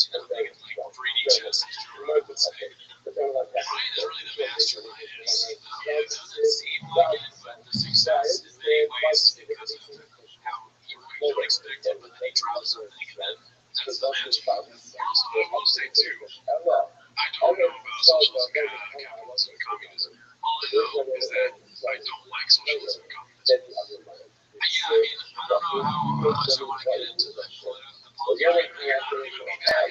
I just don't know. Well, this is my mind changed a lot. It already has changed my mind. Right? The fucking red flags that come with being red. My thing is people that have never done anything impressive at all love to talk about shit. Like, your podcast impressive. My Flowers Pilot is amazing. It's I've done stand-up and some videos and some other people couldn't do. So like these like people that are just random people being like they're dumb, they suck or whatever. It's like you're saying that because one of you do nothing. So keep it to yourself. Unless you want to like most of our comments are positive. I want to go. We should get to the point where we can talk about something we like on the table. I just love the angry. I don't know what that is because like some of the YouTube comments have just filled me with joy. Yeah. If I'm being honest. Or like the guy that was like, I want to see what's next in the video thing. I'm like, fuck yeah. Hell yes. The guy wrote gaga. I want to episodes so you're saving me. He went back farther. He went to some random episode and wrote gaga too, right? The YouTube comments are more, I like them more than when I fucking get like tons of retweets. Every YouTube comment, I'm just like, that's awesome. I mean, I stopped listening to voicemails because of how many people hate them. I told you what it is. What's the, because he has like a voicemail, we have a voicemail line for YouTube. No, I don't want that. Okay, let's get a record to his voicemail line. No, I'll just work before I have that. Oh, yeah, I'll let people touch on my face, but I don't want to hear voicemails. Let's do it. And one more thing about Gerardo, it's just, there was one that was like, Gerardo suck, and that's all they said. And I was like, why was that? Yeah, well, just because you want to fuck Dominic doesn't mean you have to shit on Gerardo. Okay, we all know. Everyone wants to fuck Dominic. Yeah. The women and the men that think that say they're straight, but then they look at Dominic's eyes and then all of a sudden. And you know what Dominic says? He was like, yeah, we know why you don't like it. It's funny that your podcast is like Lord of the Flies, and then Jack and Ralph. And then Ryan's the rock that kills you again. Push Ryan on that fucking thing and kill him. Anyways, we're already an hour talking. Damn, good. Good segment stuff. Alright, checking in with Scott. Dude, I look up Scott Rush so much now because of this podcast that I get recommended his tweets every time. It's good. I don't miss being poor, but I do miss doing stand-up more than I get 4 times a month. Scott, big news is Scott's like, promotion after promotion. He's balling, getting married, doing a lot of super busy things, so he can't do stand-up as much. Like, as he used to, which is sad, but also, success comes responsibility. Great power comes less influence. Great bar jobs comes life that's more rewarding. Right. And then our favorite segment is Alright,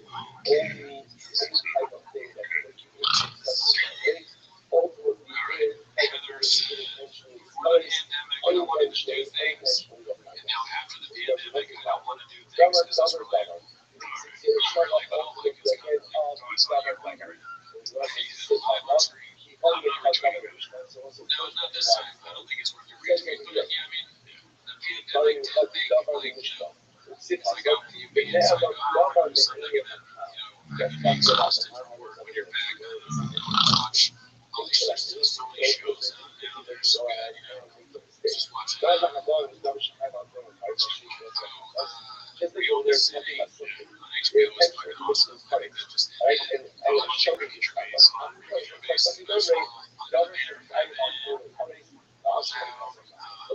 Special. Like, there's so much shit. Like, all these things. I watched that. I used to that show Nightcap. I was with shout out to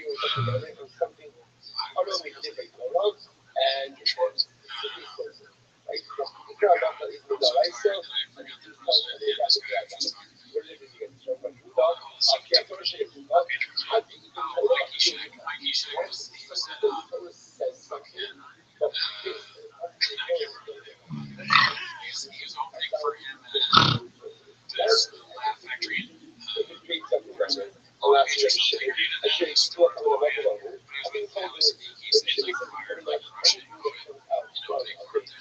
I watched it twice already. It's amazing. Honestly, I like that guy. Like I said, he's very fun. Yeah. It's cool. As I say, these guys like him, they should be the guys getting shots. This is the real, to me, this is the real issue that I'm talking about. Unfairness and racism and like not getting the shot or whatever. Like that's the real thing is that black guys like Ella Sneaky, who should be getting it more than they're getting. Sneak. I'm saying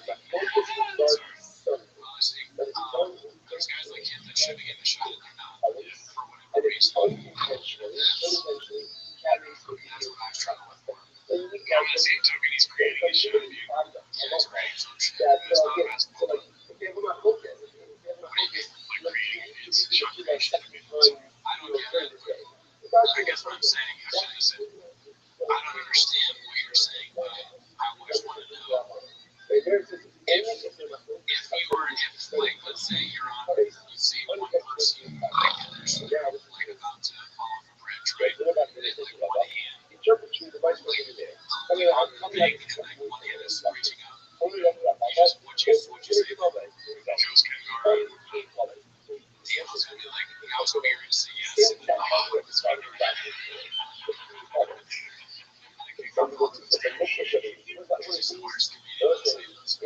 Ken, I haven't seen you like playing poker. Losing. Oh my god. Cancel me now. Tell me expert. But an expert should have expert. What an expert should have expert.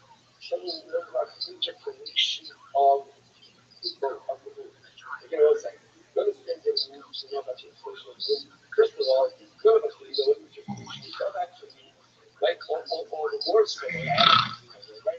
Like, so all the words for the actual context of the interconnection type of the moon, of the year, of the month. So he's talking about the expert of the experts. Fine. Next. We'll say, what's next? Good goings. Fine. So kid is nice. Okay, what's an example of an example? Okay, you ready for this? Listen to this. Hey, just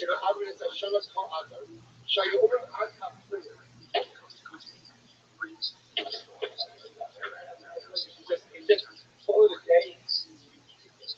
How does this happen? 7.5 years cycle. How does it happen? Just like the trash, just like the literally again a quarter case on quarter. Quarter case on quarter. So what's the matter? This is incredible. Let's say sometimes you get up and push yourself, go into a lot of information, a lot of times look for like historical thinking about this. It's the top level, every word for a while. That's it.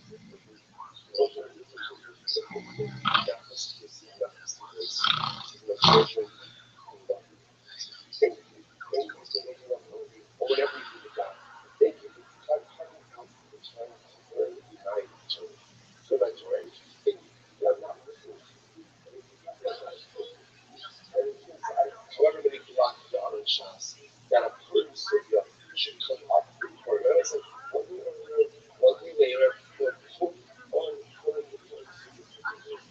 just know, but it's every child running, every child wants to know, it gives no comment. What I want to do is spend my life trying to so again, all the little ones just comes along, we know that Apple is so incredibly fabulous, because I was just up the ways of the Hobby Necklace, and then that's what shows. So again, we're going to use an example here, one for our case. For example, hey, the English environment is a show collaborative. So for example, let's say they have a focus about how to go ahead and declare a leap year. So again, the other representatives said that they can go ahead and make the entire algorithm to create an undershading, right? Up until point. That's not progress.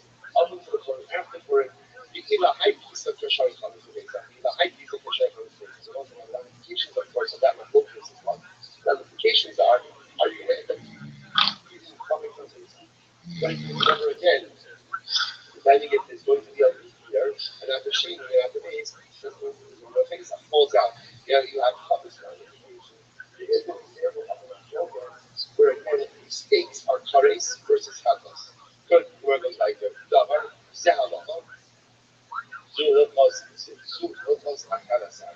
Be'itmar asiri, Rabbi Yochanan Amar asiri kishi, Rabbi Shimon the Lakish Amar asiri ka'akadasar. Look at Rashi says over here. Ilchos akadasar dom akol shayin aleph shnei nidu nidah. Shabbos says over again from last cycle, from second Kingdom. We have this concept. Rashi points out over here that there are 11 days, at least 11 days. Remember again, the way Ilchos will work with the right stuff is a 7 or 11 cycle. 7 days of Mudah, 11 days of Shiva. More quotes over here. Again, it looks like we're not going to get in depth in all the quotes. Something to go all because they're all fascinating themselves. These are all just frame what we're doing. We're trying to show the certain levels. So remember again, we're trying to go from there. In their holds, the only time you can become a something not right is if you have an emotions regarding something which you've done intentionally is if you encourage we're just right now interpreting the concept that we interpreted at the beginning of this time and highlight a whole bunch of cases that fit into that criteria. So for example, again, what davar? This is the following halacha. What happens if one of these on the 10th day? If you open Amar Asiri Kishi, can speculate the mind. Shem Melakish Amar Asiri Ka'akadasar.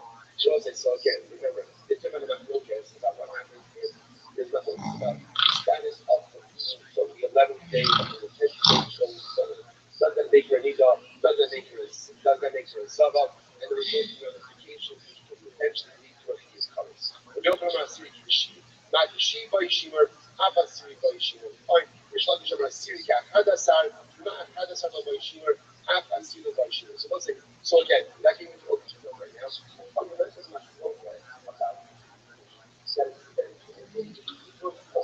getting to the reason of this. What's your status? If they have a focus regarding that the question of tolerance. Fine. Next.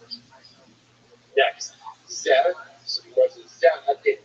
So Zed the concept of Zed Shabbos. There's a concept about Zed Shabbos. What does that mean for other days? You don't know how to sell. So for example, you have a focus regarding whether or not one's water from the woman to be fine. Let's say to be fine. What's the current status of the water to be moving? So what is again, for example, remember we saw this actually. So we transmitted also even the daughter of a woman who won violent, won back to his daughter, and therefore again she is an heir to the father. So let's say again there's a Gemara has to say no, it's only your daughter in a legal relationship. But then it's not the would be a fiat party to convention, would be a Catholic convention. They down what you down. They stand with God, it's tax time. They stand with God, stand with God, stand with God, what is this for you? Stand with God, it's good that something that I don't know for us. So for example, by stand with God, when I hold this, so you like to hold this, I don't know what stand how God. What happens if a woman sees yellowish white? What that has a yellowish color to it. So down a yellow, a copy of the color of the time, the copy of the color says ultimately again that the Chacham Paris, and the Chacham would ultimately say that it is covered. So let's say, so once again, one of the just saying, what are the qualifications are three parties. Because relations with women and this dog can be put up on three parties. So again, these are examples. Downgrade dog, what the downgrade is. Very interesting. Just look at that, it's not what that is. Now, that I'm reminded I told you to this again, the way it works, it's fascinating how about this is all right, so it's childhood. What are the halachas?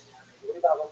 You've got right, so now you don't trust in this today because a whole system of like down leader, down siba, putting them before to work to make it all.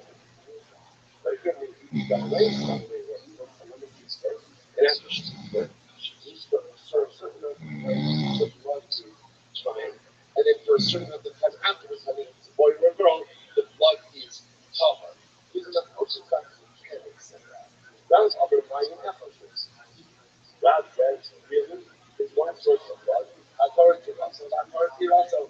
again, at certain point, Torah says the Torah is coming. Another point, the Torah says that it's okay. It's down to Talmud. The Rabbi said, different kinds of sources of water.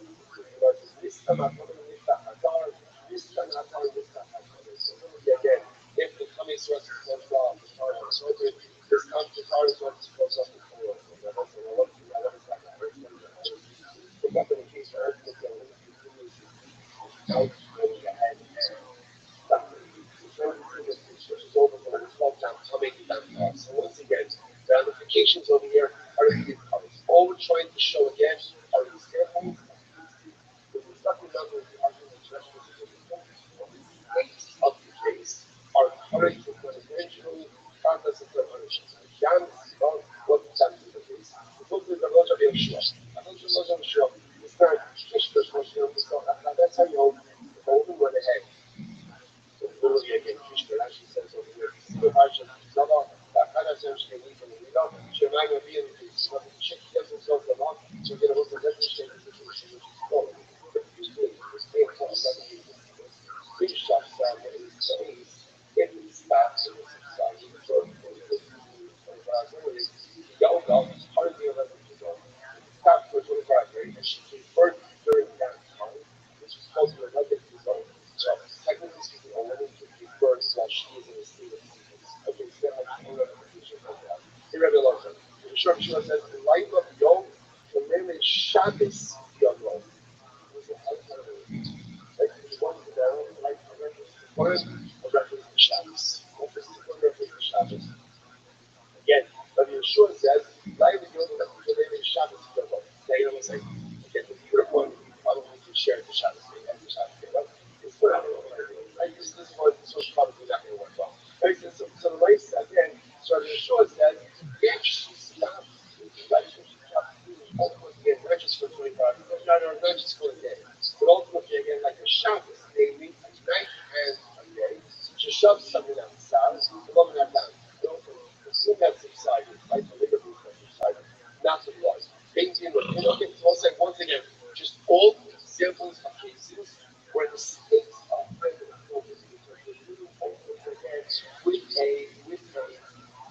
with the case where unintentionally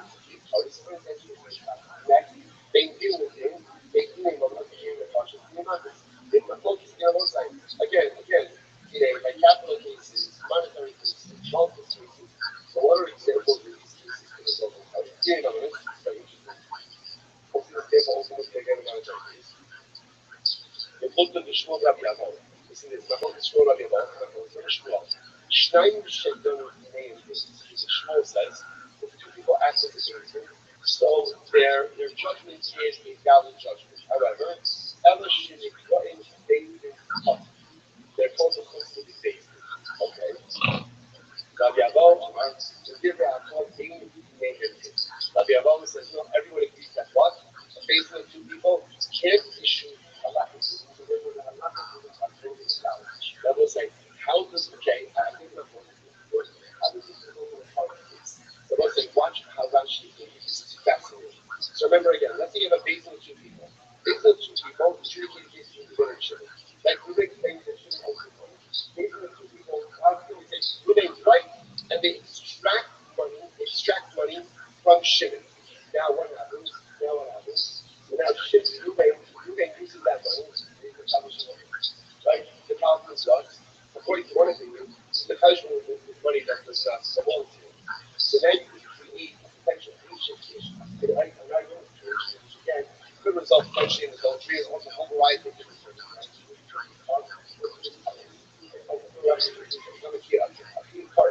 So again, and that will start to amount of things. So here's an example again. Let's say something says, I hold in a basement too. And the other thing is basically still again capital cases. Sorry, it's monetary cases which could result in a potential few parts. That's what it is. In the function, the book that the Rabbi Rabbi was in the function states, Rabbi Rabbi, the sign of Rabbi Omer, the Nesata, the Ashkaka, like public. Showing the Torah is a light for a light. It's not the light for a light, rather what is it? So we go right to the conversation. After the Mother and the Allah, you say money, or maybe actually like for like, yeah, minus Mello, Guilherme minus Sino Mello, Tim Shovel, like it says in Sino Barber says in Sino, after so once again, let's say you have one focus about what Nefesh Tachas Nefesh. So we don't like the American fancy for someone to say. Everyone can say no, it needs not very conversation. Once again, this is potentially needs to appear correctly intentionally. Is rather than unintentionally. Meaning like this, what about like this? The Muslims are being shown about Pakistan. Not just beginning, we should show the fuck to them. So again, it's not fundamental focus. How many do you need for a basin? All four of them again of this. So everything he says, the basin is the other says the basin is fuck to them. So we'll say, we're going to stop over here. We're going to stop over first today. I know we went a little bit fast over the game, but again, I just want to here's the takeaway. We know we have the right Mishnah product for sucking matters. Now we know the entire time we're sucking matters. Three way machlokes, again, about what are the pieces that makes one sucking matter. What we're just doing over here is really focusing on the thing about the air, by the way. I want to start it with smart that's why I love the myself. In order for something to become a sucking matter, it has to be about something which is done intentionally. When carrying his courage and it does unintentionally carrying his take that to the bank. That's how love the myself.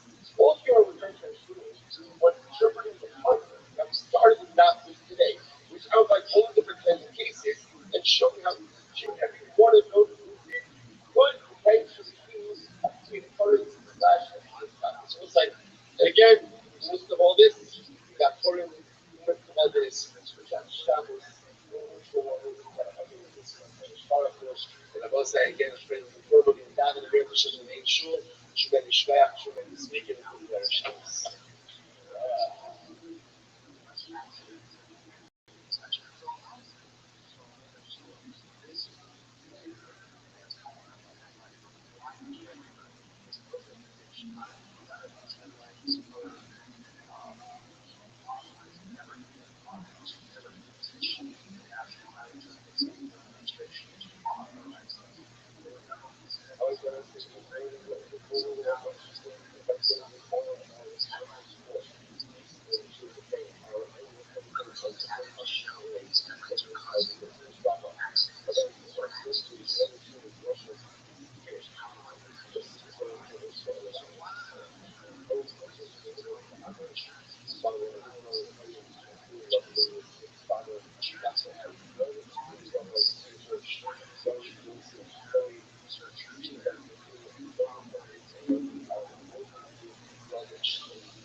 All right, gentlemen, good morning. I was begin by thanking all of our sponsors for this cheerful thing. Our annual 2025 auction day, 75 a very dedicating all the children to Russians this year. It was so incredible. So I'm from the four sponsors for the month of Adar, following the fellow Harry Dean London with his father, Dr. Harry Khan, to the Rabbi Steve Hirsch, then Lucy Hakoy, Ziv Levin and Berman family, together all the local Ziv and Savage, then the sons of the and our week of running sponsor, Paul and Kathy Cullick, Rabbi Paul's grandfather, Zachariah, Ben, how you go? What's the and American Russians, all of them show us how the family thing was all those who were in Shaka, hopefully, so. Schwab, we should use some more which is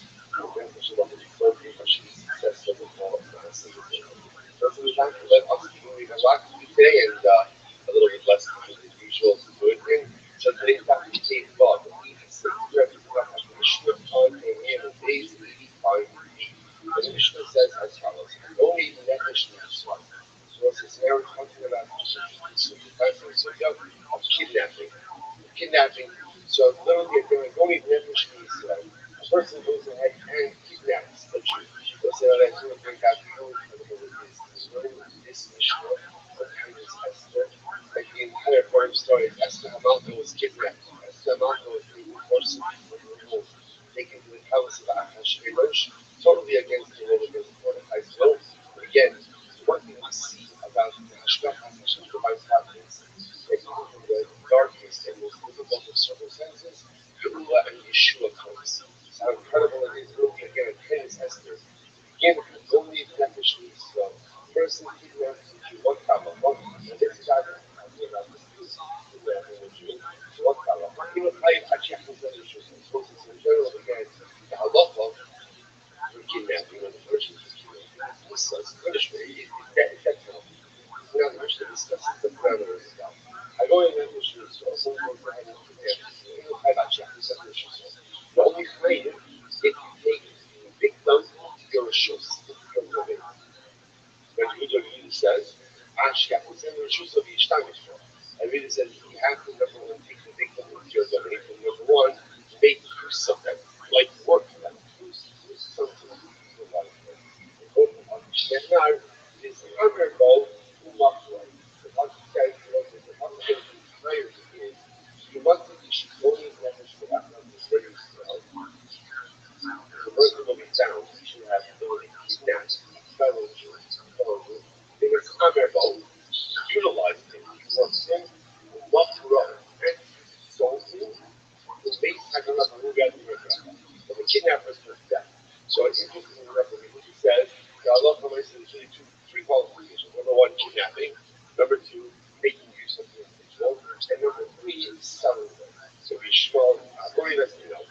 if someone kidnaps their son in the situation? The person kidnaps their son, and you saw the Rabbi Yochanan Rothschild'S the Chayyim. Happens coming from Rabbi Yochanan Rothschild says the Chayyim, and also be the Chacham say your father. Now again, we'll discuss exactly why that is. What's going on here. What happens if someone goes ahead and kidnaps a Chatzi Ever Chatzi Before? What's that? Like it really says that you're Chayyim, and the Chacham will ultimately say that you are a Chacham. Okay, so we're looking out a left side of So first things first, kind of low bike. So the first month of Mishnah was as follows. Kind of says that if you go ahead and just look at someone, you're Chayyim if you bring it into your Rishos, to bring it into your community. But you need to add it on, you also have to work individually. So I think you want to explain to the kind of come don't have to make use of the individuals. I don't say that's what work out. The Pasuk itself says it's unbearable. So you're kidnapping an individual. So how could the third Hamad disagree with that? So because the Rabbi from Rabbi he worked with the Shana. So everyone agrees that it would be viable to do with the kidnapping. You have to go ahead and quote unquote make use of the individual. You have to work with them. The Shana is what happens if you work them fairly insignificant. For example, you put them to work and it only goes ahead and let's say generates less than a shot of fructose goes into it. Is that called work or not? That's the point of the education and Rabbi. So here we have the following question. Gunboat with Mako Yashin Mountains, which was the interesting question. What happens from actual famous Shimon while Shimon is asleep? So you kidnap Shimon while Shimon is asleep and he sells Shimon. Shimon is clearly a very deep sleeper, right? So he's right, so he's kidnapped and he's sold all on these. So go ahead, put the rock out of him. So ultimately, his inner viability actually says, well, okay, we'll see exactly what the question is over here. So Makar Kishim Ubra Mountains. But what happens if Ruben kidnaps Rachel? Rachel's pregnant. But Ruben is not kidnapping Rachel for Rachel's sake. Rather, what is Ruben doing? He wants to kidnap the fetus. He wants the baby. He wants to be able to sell the baby. What's the halacha? He should be guaranteed more of a half, or he's guaranteed more of a half. So that's more again, form of working the individual or not. Which is what we're talking about. Secondly, the letter you were found is still working of the individual this time. Again, remember in one case, Ruben kidnapped Shimon while Shimon was sleeping and sold him. Ruben kidnapped Rachel and ultimately again sold him for the Uber. So there is no more at all. Which requires what we can so here. Tzricha Yoshi Danga Alel. We should do for the happy sake of that. You would have over the case. Cases where Ruben kidnapped Shimon and sold him. And after Ruben kidnapped Shimon, what he did was he leaned on Shimon. So he utilized Shimon, sleeping Shimon as a support. Or with the pregnant woman, there was a big wind. And he put the pregnant woman in front of him to shield him from the wind. So he's utilizing, but basically utilizing these people in an interesting way. So is that directly more or not? So again, if you think this is one of the skeptical decisions about kidnapping, number one, you have to think about what kidnapping is. What you have to do with your choice. And number three, you have to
sure was it Russian because if you will find a man who has kidnapped. So I only know that there's liability for a man who's kidnapped. What about if a woman is kidnapped? What's liability? A woman, they're going English. As it says, someone kidnapped. Okay, so it's not so any other issue, I know that a man is liable if he kidnaps a man or a woman. Isha Shikran is a woman kidnapping a man. Isha Shikran is liability. If a woman kidnaps a woman, Allah will make a very that. And again, doesn't have anything, no gender specific, no person specific. Maybe you don't know the right, so once the Ishkoni the person will be found to have stolen a Jew, to have kidnapped a Jew. After that, going to say Ish, after that, going to say Isha. Whether you kidnap a man, a woman, that a caravan, a shofar, you're kidnapping a temper, you're kidnapping a slave. In any of these cases, you are hired. Okay, fine. Gun vote, below one road, bad guys. Gun vote, what happens here? What happens? Ruben kidnapped Shimon. What happened? The kidnapping is not yet self.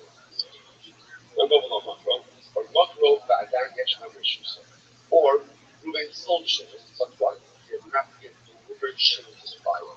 So he number one, Ruben kidnapped Shimon, he didn't get salvation. He was sold, but did not get Shimon from the issue. What problem? Well, Potter. Ultimately, Ruben is discovered, Potter, they Potter, the issue. That's not very good.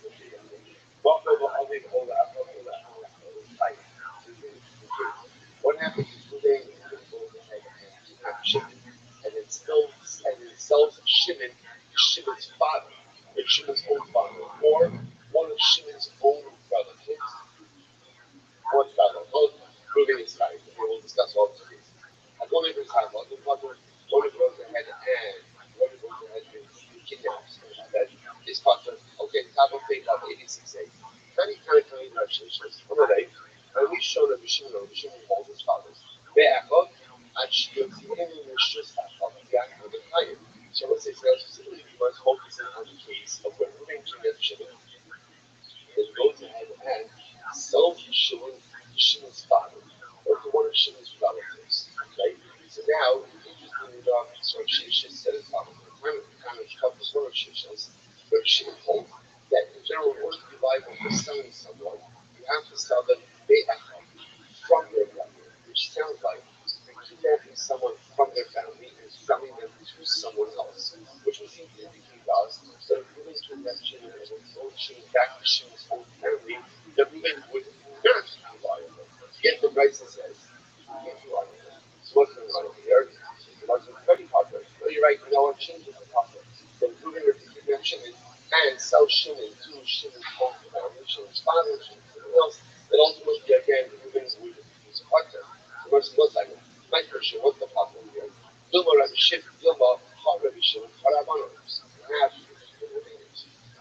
This is a focus to which the Gemara goes on that, but Stam and Rabbi Stam to Stam to Rabbi Stam Simmer Rabbi Stam simply Rabbi Shimon, the good Rabbi. No, you can't interpret that because it's not the nice one. We have these principles. Like we establish the following Sefta, we establish the Sefra, we establish the B. Therefore, again, the proper way to explain this is to change to a man. That which the Raisa said. And in fact, the halacha is that if Reuben kidnaps Shimon and sells Shimon to his own family, that Reuben is potter. When we say potter, we're going to get Reuben is potter from death penalty. Because halacha is going to be liable for kidnapping, sell the victim to someone outside of his family. Okay, fascinating. Agoni, so next thing we should say, what happens if the person kidnaps his son? Right, kidnaps his son. What is liability for kidnapping one's own son? So we can say this one, even says Shmuel, the son of Rabbi Yochanan was over said that Shepayim, and the Chacham said that Shepayim. So that's analyzed. My time is Rabbanon. Why did Rabbanon say that Shepayim? Rabbi Rabbanon, as the pasuk says, Ki must say, Frat le'Botzu. Once a Russian was a pasuk is, once the Shmuel is Nefesh Le'achah, if it will be found that this person kidnaps someone from amongst his subject, Russian must say, indicates to us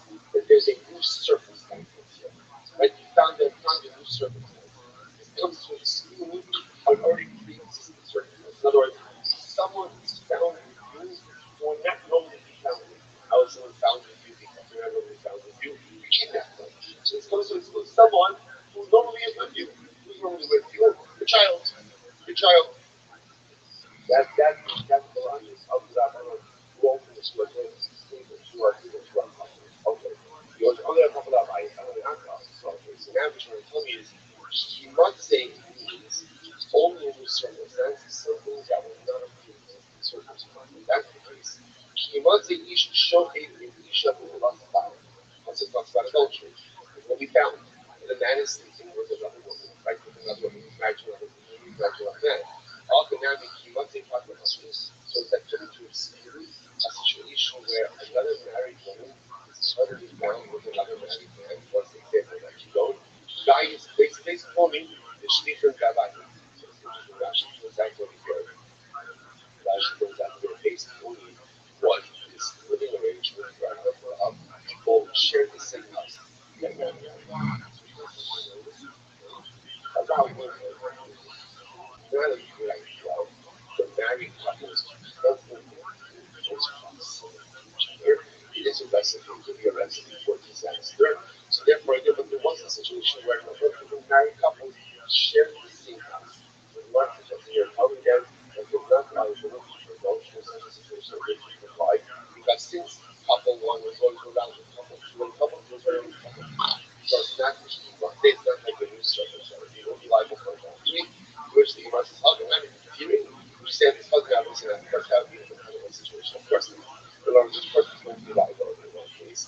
Look up, I'm sorry, I'm not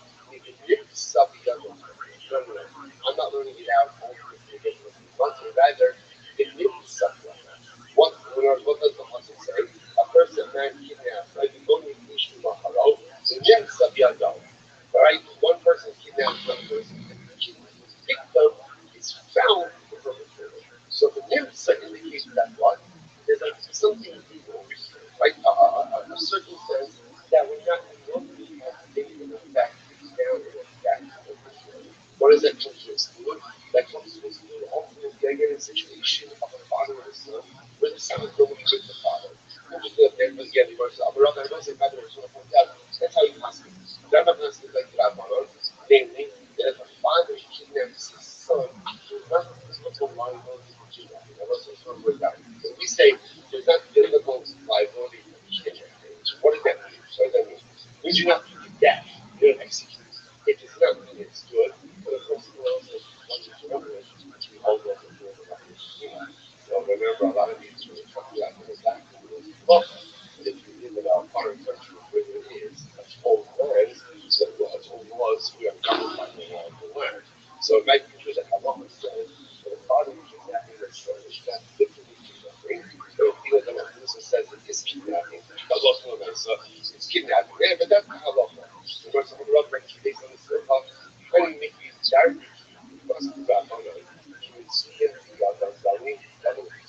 So it says this is fascinating. So that's based on this teachers, right? Teachers, I think we got teach young children Kriya, but must do Rabbanon and also teach other students. All right, teach Rabbanon.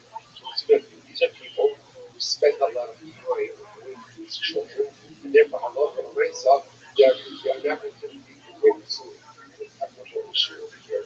But I guess it's worse than something indicated that if the kidnapping in public, technically speaking, technically would not be biblical liability since you wouldn't spend that much of a day, which is just an interesting thing that is about how much time children spend with their day.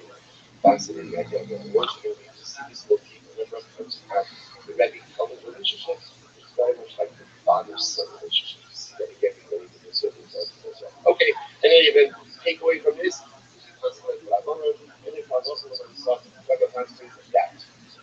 If the father is teaching his son, you're not the biblical values. Okay, that's what I was.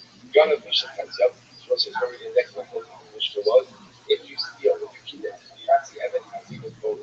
What is a local? So again, when the Buddha says you're guided, you come say that you're not. That's not about something or fair lots of reserve. But you don't read in the about the cultures. So okay, so similarly, I'm really different earlier here. He says, Evan has no functions. Now, what is the Evan? have no Moshes. Rashi says over here, Rashi says over here, Imla Avod Moshes, but it's Bayesh Esa Eved Lokiram before Losif Nebashma. So we know that there is a compensation category called Moshes. Or Leash, right? You're married for there is monetary compensation for that. That even says that Avod Eved doesn't have Moshes, doesn't have humiliation. So you're humiliated Eved, ultimately you're going to be looking at the words, like I'm looking at the words of Rashi. Ki Yotzef Enoshim Yaakov, Ish Be'echov. Ish La'achov, Yotza Eved Sheni La'achov. So he said, because the concept that talks about Moshes, talks about humiliation, talks about the washing of Yosef and Moshe Yaakov, Ish Be'echov. So someone who has Echov, someone who has Echov, familial relations, well, right, the people who live to Echov, the family, he has Moshes. Someone who does not have Echov, also again, he doesn't have Moshes. Therefore, right? And Rashi says, or Eved Sheni La'achov, but Echov B'nei Avim, it's Echov. So Ima Chamar, Ima Zomar Chamar, Eva Alusidei. Now, that comes back to the Eved, and does not have familial relations. So because of that, the Gemara comes about that you can't apply Ima as emotions. Rabbanon will say, Echov B'nei Rabbanon say, no, it's not true. What does Echov mean? Echov doesn't refer to someone who has familial relations. Rather, what does Echov refer to? Someone who is your brother in Israel. Eved is your brother in Israel. Why? Because an Eved, remember, we're talking about an Eved Canaan here, right? Because an Eved is a full substitute. But an Eved Canaan, an Eved Canaan is still your brother in Israel. But an Eved Canaan is more kind than any Israel that a woman is kind. Therefore, he's your Echov in Israel. So therefore, God wants to say, let's have Moshes. So the Lord says, Mahalki, if you Darish, it'll be here, in our context, in our subject, how we actually receive it. Rabbi Yehuda Saman may Echov. Rabbi Yehuda says may Echov. So let's remember again, Lashon over here is Kivatik Ishkonim Nefesh may Echov. The person who will be found to be kidnapping another person may Echov. So watch this. So Yehuda Darshan may Echov. Lachuke Amadim. Echov comes to a seed Amadim. But Amadim are not kidnapping. And therefore, again, if somebody kidnaps an Eved, ultimately, again, they're liable. Israel, the main thing you should have to overcome. And again, when it says to Israel, that comes to it. Even a Chatzi, and a Chatzi may go including ourselves. Even Israel, the main thing you should have to overcome. Even Israel, the main thing you have to overcome. ואף אחד פוגע קודם, בני ישראל ומקודים שחצי עבד החצי מבני ישראל ומקודים שחצי עבד החצי ואורס, אבל מי יודע חברים? Russia. Watch this. So the Echov comes to exclude an Eved. Good? So Mibnei Israel comes to exclude Chatzi Eved Chatzi. And then again, Mibnei Israel is to exclusion from Chatzi Eved Chatzi. What is that? That's called a mild akar. So remember again, that's called an exclusion after an exclusion. Whenever you have a mild akar, you have a mild akar, you have the levels. The mild akar only comes to go ahead and good. So that's why I was like, interesting reference. So you the whole that if you kidnap a concept constantly going, you guys, ultimately again, you all got over.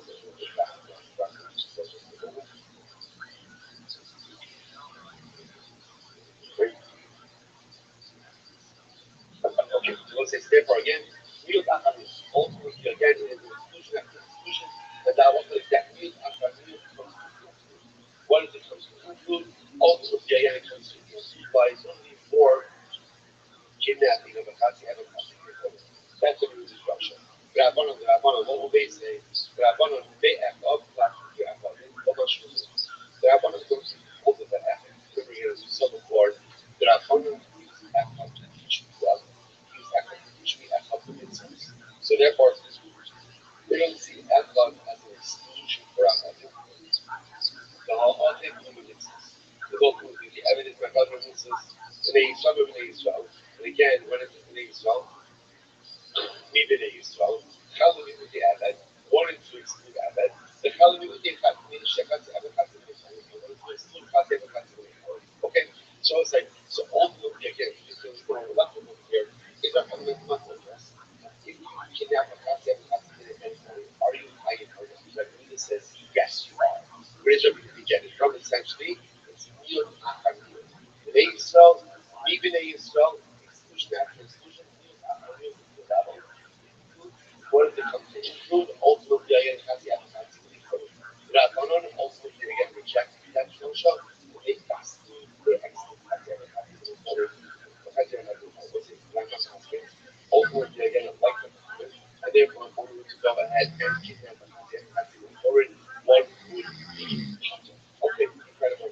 Now you're going to ask interesting questions. As far as the from where do you see, where's the law? Where is the law to go ahead and kidnap someone? The Yoshia Amar, Milo Signal, the Yoshia says, Milo Signal, don't steal, the Yochana, or below, Yimkuno, Keres, Yochanan says, after the process of you shall not sell him like one would sell a slave. Okay, the Gemara says, fine. We've got locally, and the truth is not really arguing. Marka Choshev Lav Neiva, Marka Choshev Lav Mishnah. So listen, it's very interesting. What did we already establish in Mishnah? Essentially, in order to be liable for what you have to do three steps. Number one, you need to kidnap someone. Number two, you need to bring them into your trust. You need to sell them. Which it's really four. It's really four because well, secondly, use some of them in some way. So really four steps all the responsibility. So the first is just thinking about the ocean of the open are very arguing. One is quoting this passage that says a lot of kidnapping themselves, and the other is quoting a lot ultimately again that you can't sell the individual. So they're not really arguing. They're just incredible. So the more goes back there. So the more goes good. The Rabbi was single, or is it before they the cautious and constant for that. So it's talking about again kidnapping. So let's say so. Not always going to be the cautious. You tell me that those signal talking about kidnapping. How do you know that? Well, even I don't know how do you know that? Maybe it's talking about stealing. How do you know that it's talking about stealing? So the Gemara says, so oh, even I live in Gori Mamma. Alright, say who the man Shloshes for Yidosh discussing using our exegetical principles. What the exegetical principles?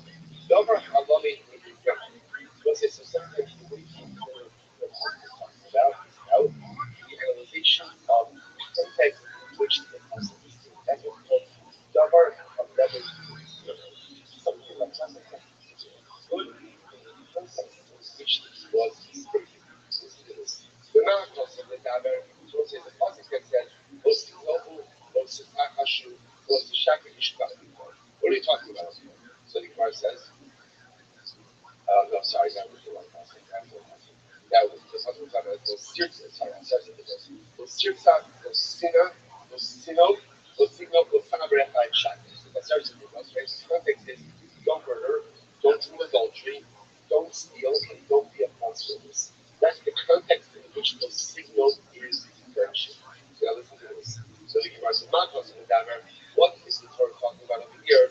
The Gemara says, not talking about in a cautious sense. I wasn't even looking at the context. What's the context? Don't murder, don't do adultery, and don't steal. So don't steal. So murder and adultery are one capital offenses.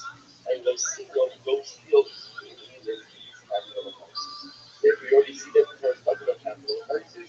So therefore, it makes sense to say that the data that we're talking about is also a capital offense. When you steal money from someone, that's not a capital offense. So therefore, Allah is talking about over here. So we're cautious. I gave you another price of Los Yogu. We're going to the Pasuk says Los Yogu. So this is the Pasuk number one. Los Yogu, Los Yogu. Los Hakashu, Los Shakish, don't steal. Right? Don't lie. One by Los Hashu, but again, as we don't really don't deny, and don't lie one to his fellow. So that's not even mother that comes to that. That's talking about stealing money. How do you know that? So the Gemara says, how come we're going to be cautious? How do you know that money? Basically, it's talking about stealing people, kidnapping, sale of the mud. The Shloshes in English are going to precious points. Once again, this is a fascinating exegetical principle. So, which principle? Abraham, what do you think you're not? Understand about the context in which it was stated. The Ma'akos of the Daber, what is it we're talking about over here? The mother. So what's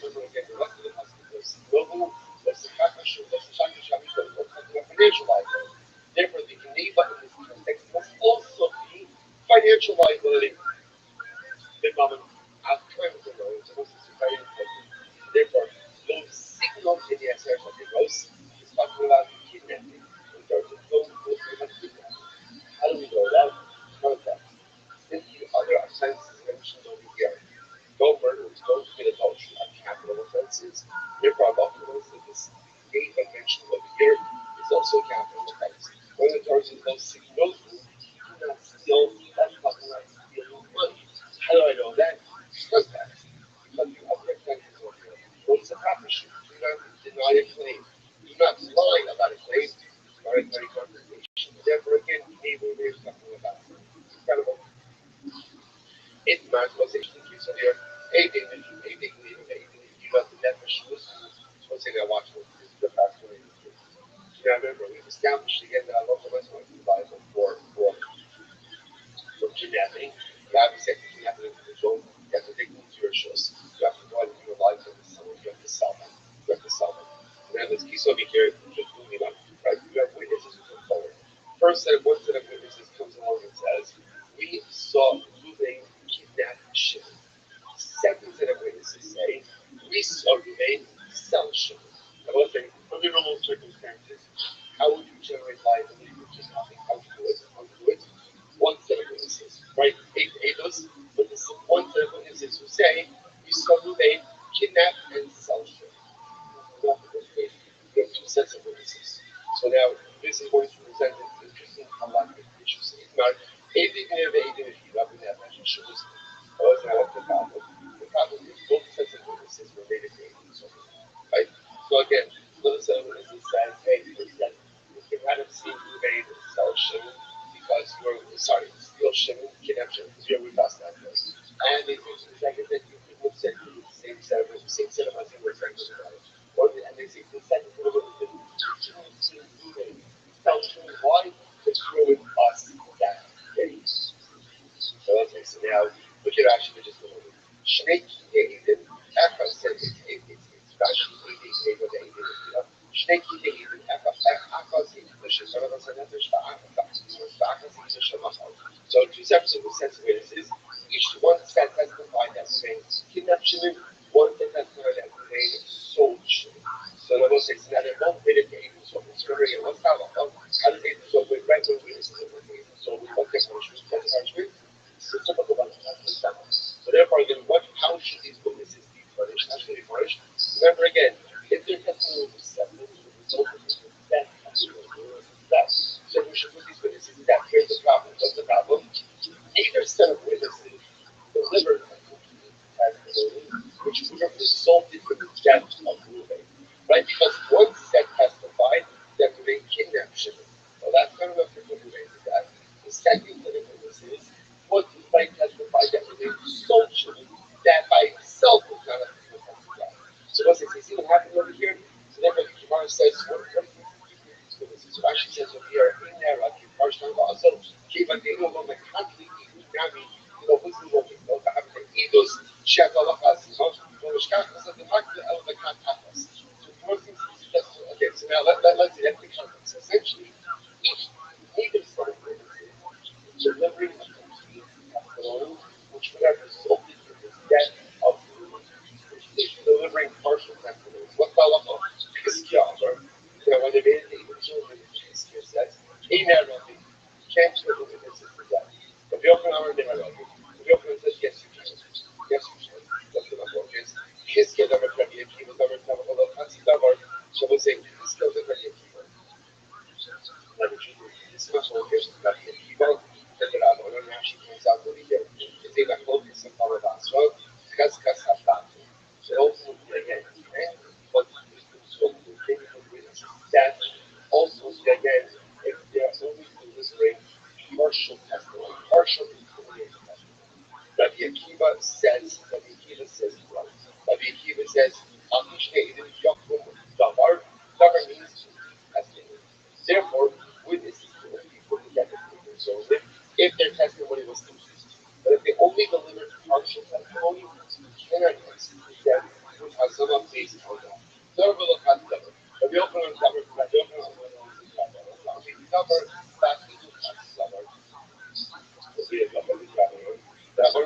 even if witnesses deliver complete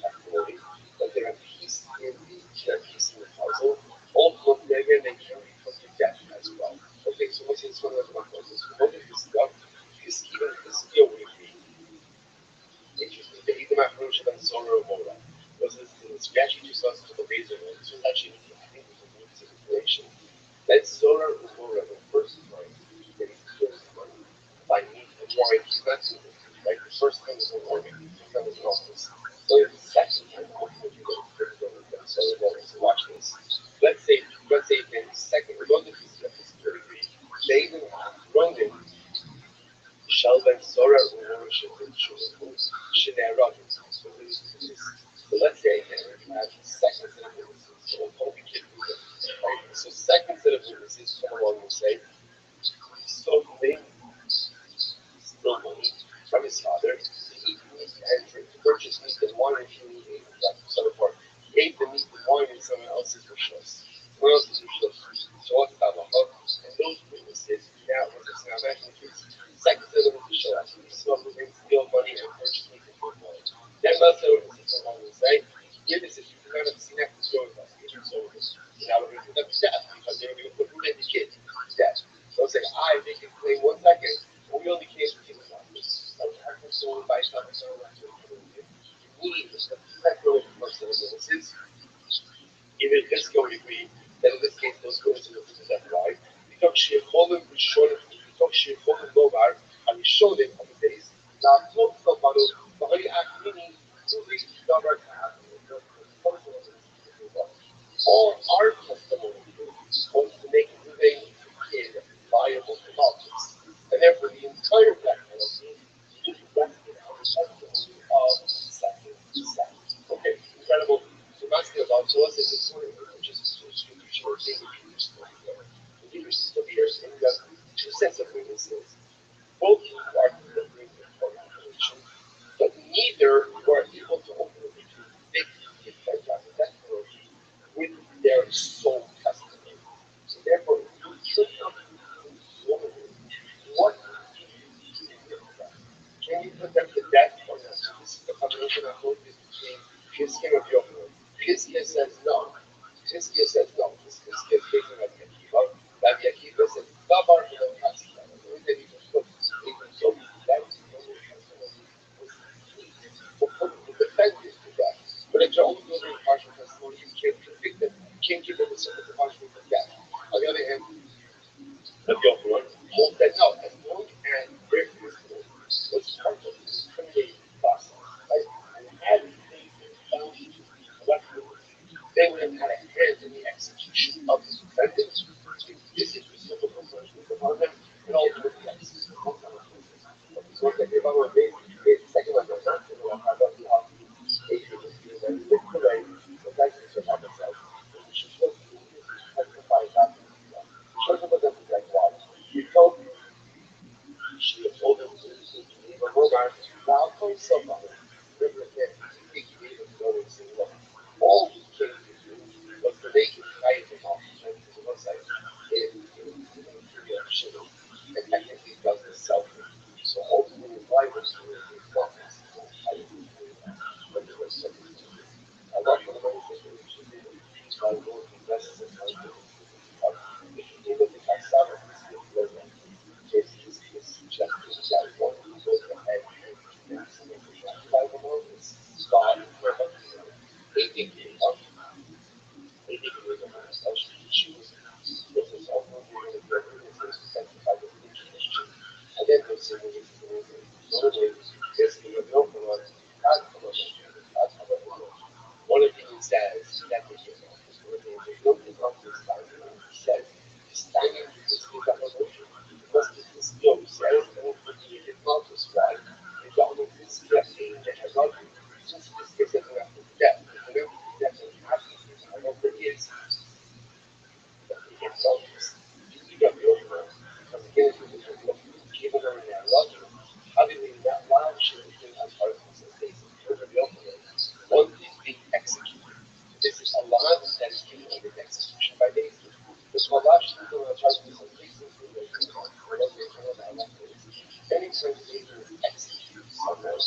also help us because it's very important one. I don't know about the Indian Akira, the Amazon era, also it's very interesting. Everyone agrees that when this is coming out and testifies, right, we saw Ruben self-shimmy, that there's liability, there's cap. And now let's say again, those very same witnesses are made a that whereas capital liability, those witnesses are executed. Why? Because Halakha the myself, through that testimony, the defendant Ruben would have given a liable to death. So everyone agrees that under those circumstances, what we call those being the Shira, those witnesses who testify that everyone is sanctioned without using the okay. So where's the method? It's very interesting. Then he making the event. So the focus of say is about the witnesses who testify about the kidnapping itself. The first set of witnesses, like those witnesses who say, we saw Ruben kidnap Shimon. Now let's say those same witnesses were David David. What is your this gentleman here says, Amen. They have to do that. Why not? They put the job for this essentially says that we look at the kidnapping and the selling as two things. And therefore, kidnapping by selling, but the other generate capital liability. Therefore, the first thing is to go on and justify this. So, they kidnap Shimon. What are they making Shimon? What are they making Ruben liable to? Who are they making liable to? The office. The office, that's it. And therefore, they found people who say, okay, you can make them subject to office from nothing more. It's like the second set of witnesses who testify that within soul shitting, those are the ones who make within liable to capital liability. And therefore, again, if the first set of witnesses are going they're not going to go. That's his stress. But the other one says, no, they're not. It's not true. It's not true. The first set of witnesses who testify that within kidnapping are also going to go. Why? They vote. We'll say kidnapping is the beginning of the how do you divorce the two processes? It doesn't make any sense. Of course, there should be liability. So what says this is our this is fascinating, right? So this is our unlike muscle. This is just according to our Papa's approach up here now. I will say, these are because this is going to build us out of the so great job about it goes without saying that I love the aiding the hero if they are made will be put to death. Why? Because it's their testimony that even that ultimately again would create liability programs. So they're not being something that put to death. What about the aiding so again, it says no, they're not put to death. Why? Because Geneva by itself is just putting liable to ashes. So we don't really talking about it. We're talking about it. Like aiding Geneva, it is about this is taking a chapter liability. So of course, if they're about beating them on and have walked on the way, so they have something that's incredible. What to do? And so now that people are going to settle it. That was the rapid silver, right? Silver is going to power case. The rapid silver, right? Remember again, first set of witnesses that went soil oil, like what are they making this silver liable to? What are they making it liable to? Alphas. So therefore, again, the first set, they're making it will get alphas. It's the second set Shabbat Soul, right? The first set of witnesses by the celebration, right? If the meeting continues on, they are now put to death. Why? Because she had told them no matter not told someone to make it very simple to listen. We didn't come to make this survival for death. What did we come to make survival to? Malchus. And therefore, I'm not going to bring some. There's a couple of questions. Rabbi says, so what's it? So Rabbi, I come on to the Ben Sorrow, right? I come on to the Ben Sorrow, right? Well, my focus is the Ben Sorrow, right? So I said, it's incredible. It's one of these big issues. I don't really agree with Ben Sorrow, right? Like, I don't really agree with Ben Sorrow, right? And then my focus is Ben Sorrow, right? So I said, I'm actually going to end up having but I just want to point out what incredible statement this is to go into front of you. Why? So you look at this statement, what do you say to yourself? So as I was saying, there's one thing that is absolutely clear, which is the common lines, this is all going to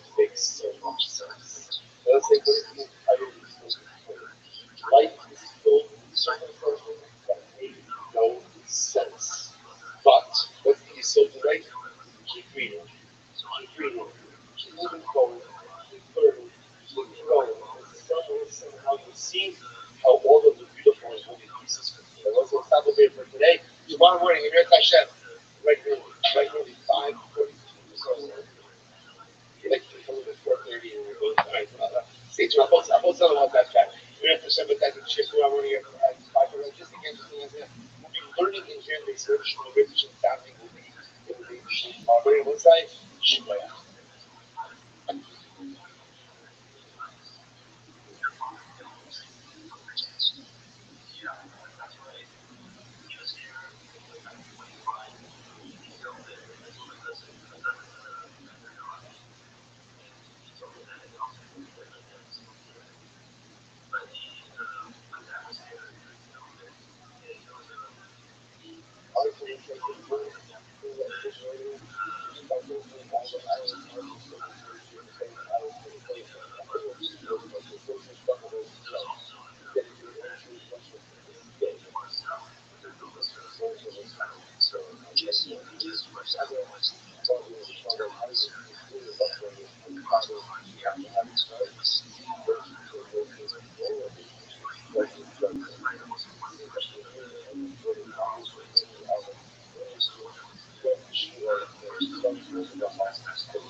Hmm.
All right, so let's take this morning, give my thank yous all of our sponsors.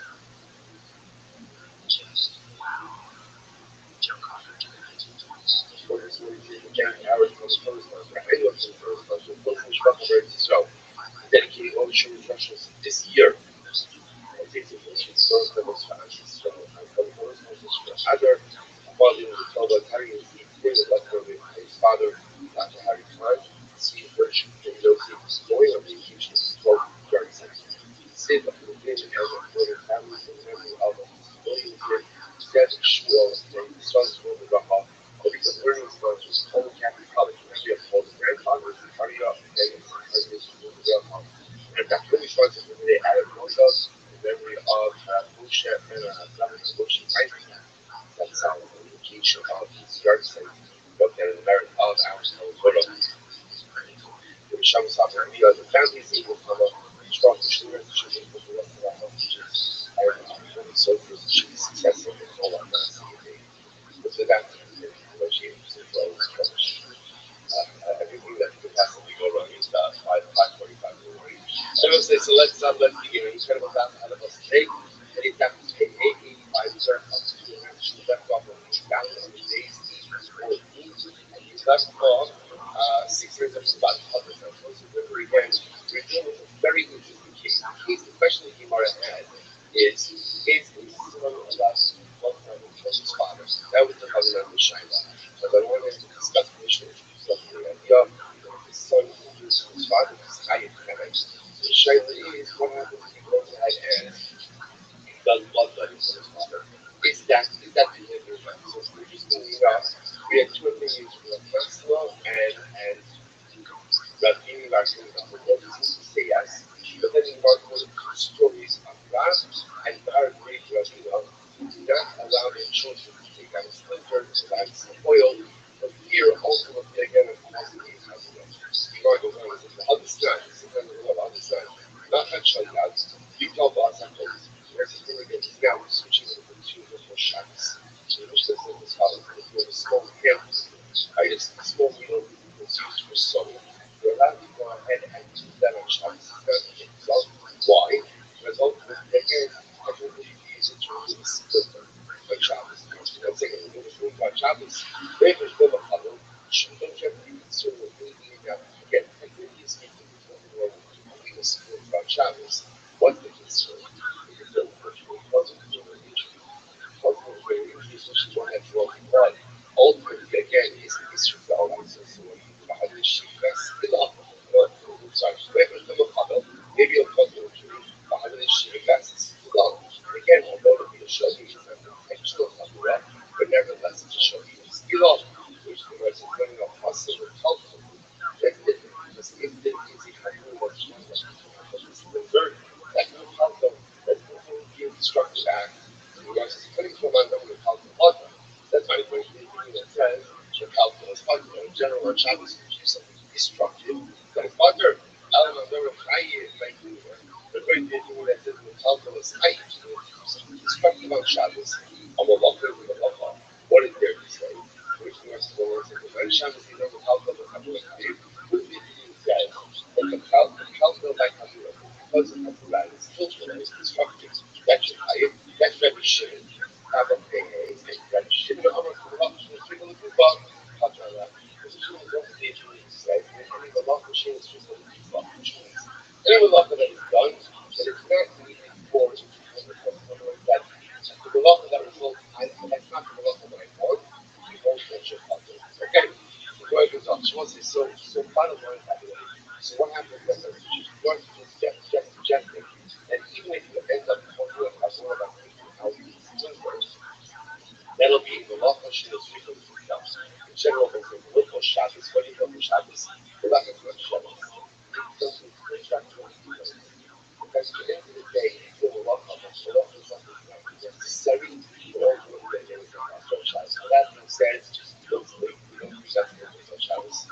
Every week, so Shabbos, out of a fear of ultimate again, of a Darshan study, even though the Darshan still don't go ahead and do the Shabbos. But coming back to our previous video, what about a son doing blood cutting for fathers? So I wasn't speaking to the Shaykh, in other words, again, I mentioned this in the Shaykh yesterday, that in all of these cases where you have a son checking the blood sugar for his father, a son going in and the doctor and operating on his father, so what halacha?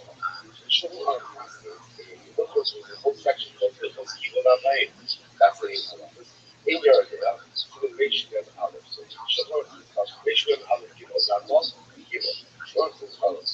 I have two fucking father. Let's say my father has a splinter. Other splinter, Shulchan says, lo yotzi enu shema yavo la'asos lo chavira. The son should not bring out the splinter, lest he come to cause his father to die. Okay, it will make you down. All wrong way. Let's say the son is blood like the son is backwards. So you can't come down the other one. You have to go either. A son should not do anything to a father that causes pain, even if it is over.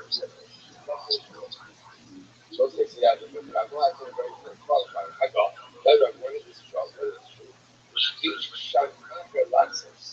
When there's someone ill, go ahead and provide this quote-unquote service for the father. About ancient after Lazarus, there was a scanner carrying a program. So the quote-unquote Lazarus. So this is interesting enough, because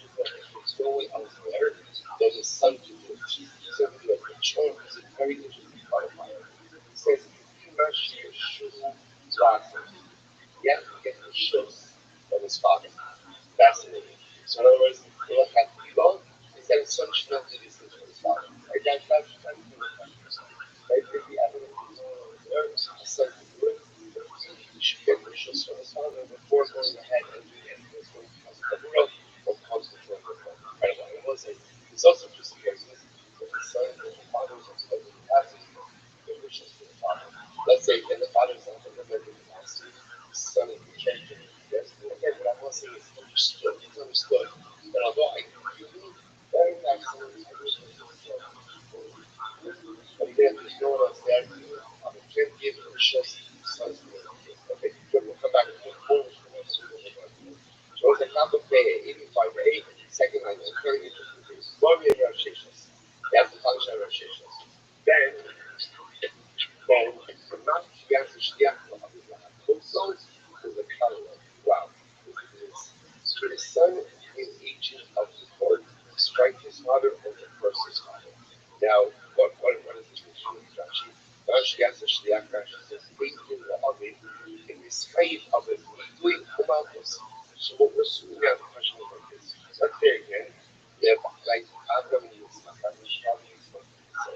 Avram was condemned by Nathan, was judged by Nathan for Malchus, Galashes, or Avram was going to be put in excommunication.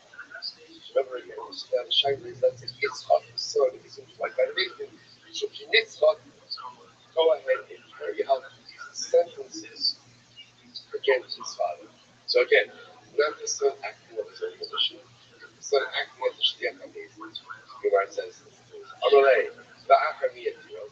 So Gemara asks the fascinating question in general, right? Why is, let's say Avram and Yitzchak are not Avram is judged now. Avram is judged for his restitution. By the way, say part of excommunication was a curse. We get cursed by Nathan. So the Gemara says, you're never allowed to do this to another Jew. In other words, someone else stop another Jew. How would they commit to flog someone? How would they commit to curse someone? What's the Ella, Kavod Shamayim Hikam Aziz.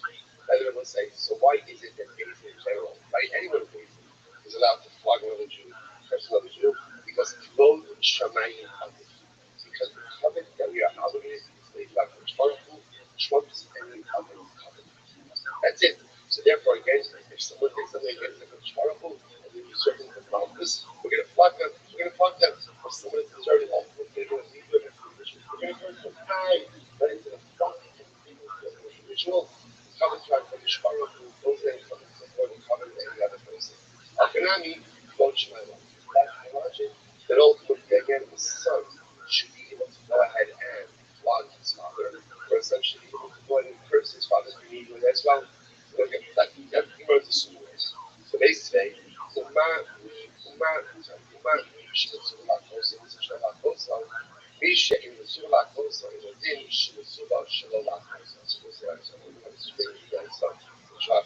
literally translated, if someone who I'm obligated to strike, there's a mitzvah not to strike them.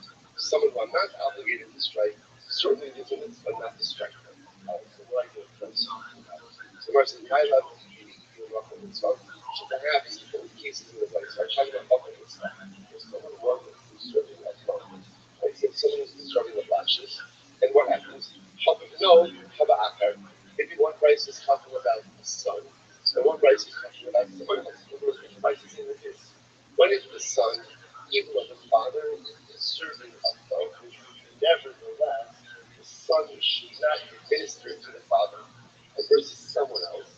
Where you realize you shouldn't be getting any chance. But when you work with the basin, and basin is obligated to give a person office, so if someone else is permitted to administer it, who's the American law, no, I think Mara says no, not true. Doesn't make a difference whether we're talking about a son or talking about someone else. Look, Hashem, and the Makkah mitzvah, French of the Makkah mitzvah. One is talking about Makkah mitzvah, and one is talking about not a Makkah mitzvah. What is that? What's it? What is the Makkah mitzvah? What's Makkah mitzvah? Makkah mitzvah is where someone is having Shalom in Makkah mitzvah means someone's going to cry about this. Someone's crying about this anything. As much as we don't like hitting people, you're going to hit them because it's a mitzvah. Don't you mind? Someone's not crying about it.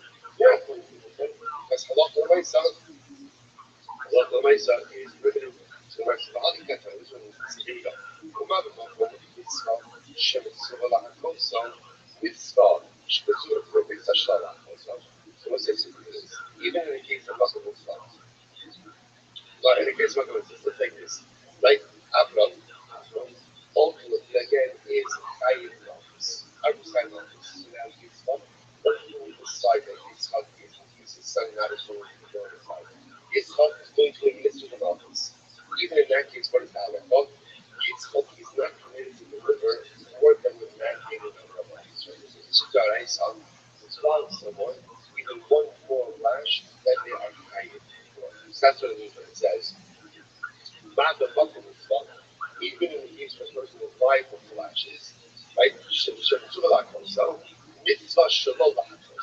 There's mitzvah not to give them any more lashes than they are liable to. Shalom mitzvah, if someone is not liable to lashes, so the Gemara says, shalom mitzvah, she'enu mitzvah la'akosa, enu mitzvah shalom. So it's only when someone is not subject to lashes, the halacha l'maisa, no one can strike them out full. Okay, so we'll say, so therefore again, that's a big Gemara as well. Yeah, by the way, what do we do with this halacha? So the Kashmos, or nothing, so let's finish up. Kashmos, so what's this Gemara again? Keep your eye on the ball. What's the primary shiloh? We've already established about the son administering medicinal healing to his father, and the potential result of the topic number 2 for today. Can a son carry out the punishment of Bezdin upon his father if the son is working for Bezdin? Is that the term for that? That still seems to be up in the air. So the market is Kashma. Hayot Bihari. Avram is condemned to death. After Father was condemned to death. Upa, you know, the co, the killer of and his son comes along and hits him or curses him. The son is dying. Alright. So the Gemara says, well, I can't kill it all. He can't kill the mother. Another person comes along and hits or curses Avram. So the other person is going to be covered. So what's so the Gemara says as follows. So again, one more time. Avram is condemned to death. The Gemara says, if Avram's son Yitzchak comes and strikes him or curses him, so the son Yitzchak is going to be liable. Alright, if someone else other than Yitzchak comes and curses or hits Avram, they won't be liable. So the Gemara says, yes, why this distinction? Like, why this distinction ultimately again between the son and someone else? That's very interesting. In the servant mode, what's his community? Okay, so this is fascinating. So I say, what's the case? Avram was condemned to death. What's the original scope of that? Which one is that? That the process for leading someone to death specifically again by Skila. I'm going to go into that because we're going to see it now. What's the case? The case that Avram was condemned, but he won't go. Which makes a lot of sense. Right? He won't go. Right? He won't go. So therefore, what do we need to do? We need to find him. So how do you find him? You hit him. Right? Or you curse him. So the Gemara says, so that there was the distinction is following. If the son hits him or curses him, the son will be liable. If someone else hits him or curses him, they won't be liable. So the Gemara says, Sheshes will be liable. The She'im was silent no losses. Sheshes such that is not a case of where he's refusing to go out. In that case, they're not refusing to go out. You have to Akarinami. So let's say, if we're talking about a case where Avram is condemned to death to out to meet his name, right? He's refusing to go out for execution. So now, okay, the Gemara says, if his son hits him or curses him, then liability to the son. If someone else does it, there's not liability. Okay, but Shesha says, no, it's talking about he's not willing to go. He's willing to go. Right? He's willing to go. The shame is out, he's willing to go. In that case, if he's willing to go, then at the end of the day, if someone else comes along and hits him or curses him, why is there not liability for the other? To which the Gemara is very simple. She will say, remember, it's very important. When Avram is condemned to death, what's his status? What's his status? He's considered to be dead. Alright, right? Let's take a different case. Someone like Avram is condemned to death by David, and then Yaakov comes along and kills Avram. What's Yaakov's liability? Zero. Why? He killed a dead man. He killed a dead man. So halacha l'maisa is this. When Avram is being condemned to death, so if someone else comes along and hits Avram, curses Avram, and there's no liability because they hit and they killed the dead man. The son does it, they're liable. Again, I will say this is all the heightened level of relationship responsibility that a child has to a parent. Avram's been condemned to death. You're right, but he gets fucked. It's still your father, and he's still living and breathing right in front of you. And therefore, again, you have an obligation to maintain proper dignity towards him. The Gemara says as follows. Of course, in all Rav Sheshes, by truth in interesting cases, by truth, Yashon makes Chayiv. So when he's in this fascinating case here, let's say you embarrass someone. Just stop. Right? I go to Ruvain and I embarrass Ruvain while Ruvain is dying. That's while Ruvain is sleeping. Right? You're going to sleep. So what's the fun of getting embarrassed while you're sleeping? Right? You don't know about it. So I don't know, Ruvain is sleeping, I just whatever. Right? I go ahead. And he's sleeping. So this is interesting enough that he dies. He dies in his sleep.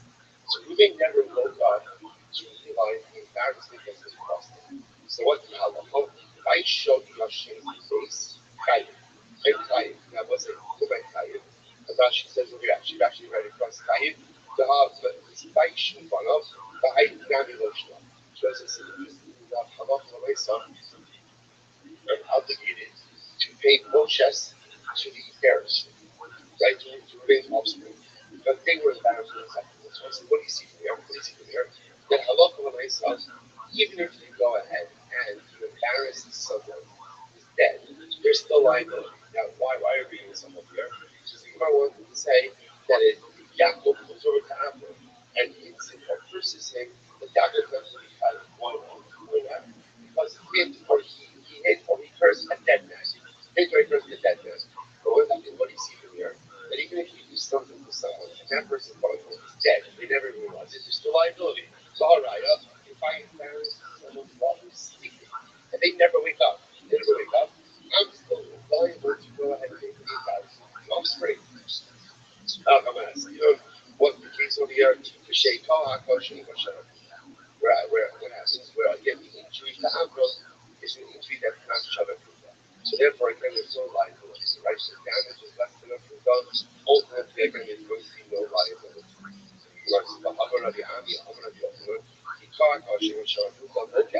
I believe that even if you injure someone, right? If you hit someone because of an injury that's less than Shavakruta, while the injury that there's no right compensation, you get August, which the Gemara says, you're right. My part of the Kaaba, what does it mean when we say that Yaakov goes over to Avram and he struck or he cursed Avram? But ultimately he's Potter. What does that mean, Potter? Potter, Mimam. When you say Potter from a competition, but they would potentially be mountains. Well, if you don't tie it, so it says again, does that sound like over here that his son would be Ayim, which is strange. Which the Gemara says, hello, the Dino, talking down with the Dino. That there wasn't a little bit. Chayiv just means everyone is different liability. Chayiv just means you're liable. So a son will have one type of liability. Right? Yaakov, another related party, will have his own liability. So it's why he thinks that another will be punished, right? Yaakov first. Avram is going to condemn to death. Yaakov comes along and explains it or verses it. Why is it that Yaakov is punished? Nasi Ba'amcha Yosar. As it says literally again, a prince amongst your people, you shall not curse. What are we learning here? When is their prohibition to curse another Jew? When he is Ba'amcha. Ba'amcha means he is part of the province, behaves like another Jew. But obviously, if someone has been sentenced to death, what does that indicate? They're not behaving in conformance with the standards of province, right? And therefore, again, there is no prohibition to curse such an individual. The Gemara says, okay, so I understand personally. So I wasn't saying, by the way, it's actually very important because when this developers, the prohibition to curse another Jew is only when they behave like the Jews. Right? It's only when we talk about Muslims, only when they are behaving, when they are conducting themselves like the Jews should. So the Gemara says, what about hitting someone? What about hitting someone?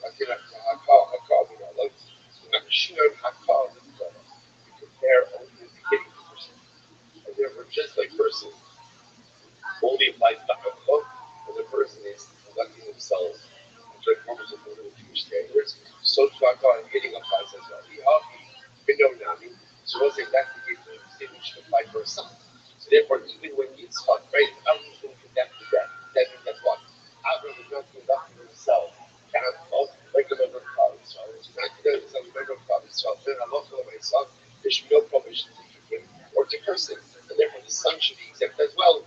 Rabbi was saying, whereas that is Abraham himself, he shall also tshuva.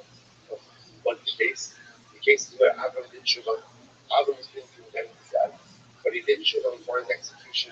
Haganami Misha also tshuva. Tshuva says, so again, if Abraham did tshuva, then what?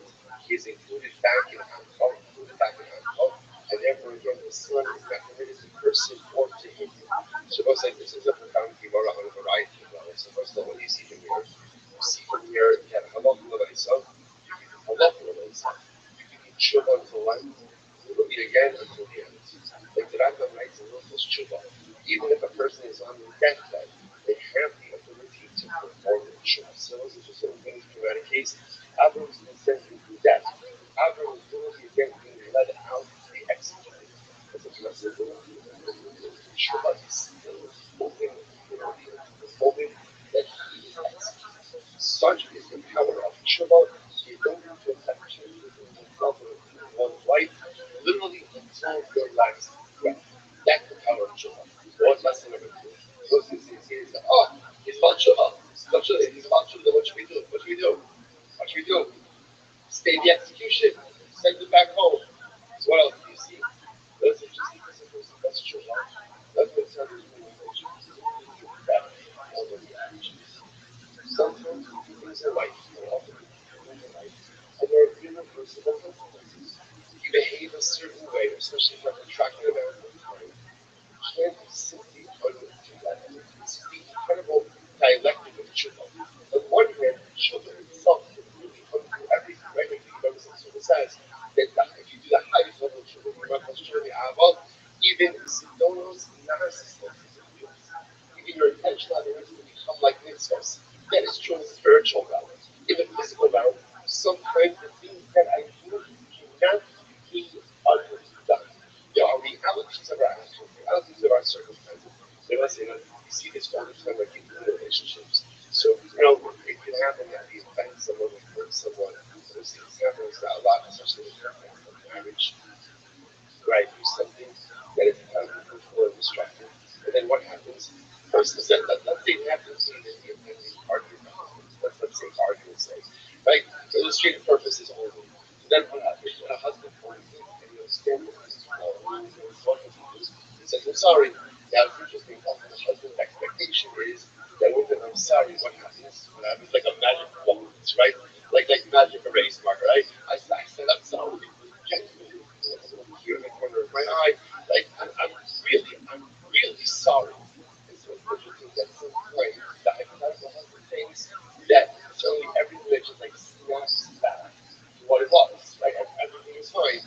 And then the hypothetical husband realizes that wow, like not everything is snapping back to what it was.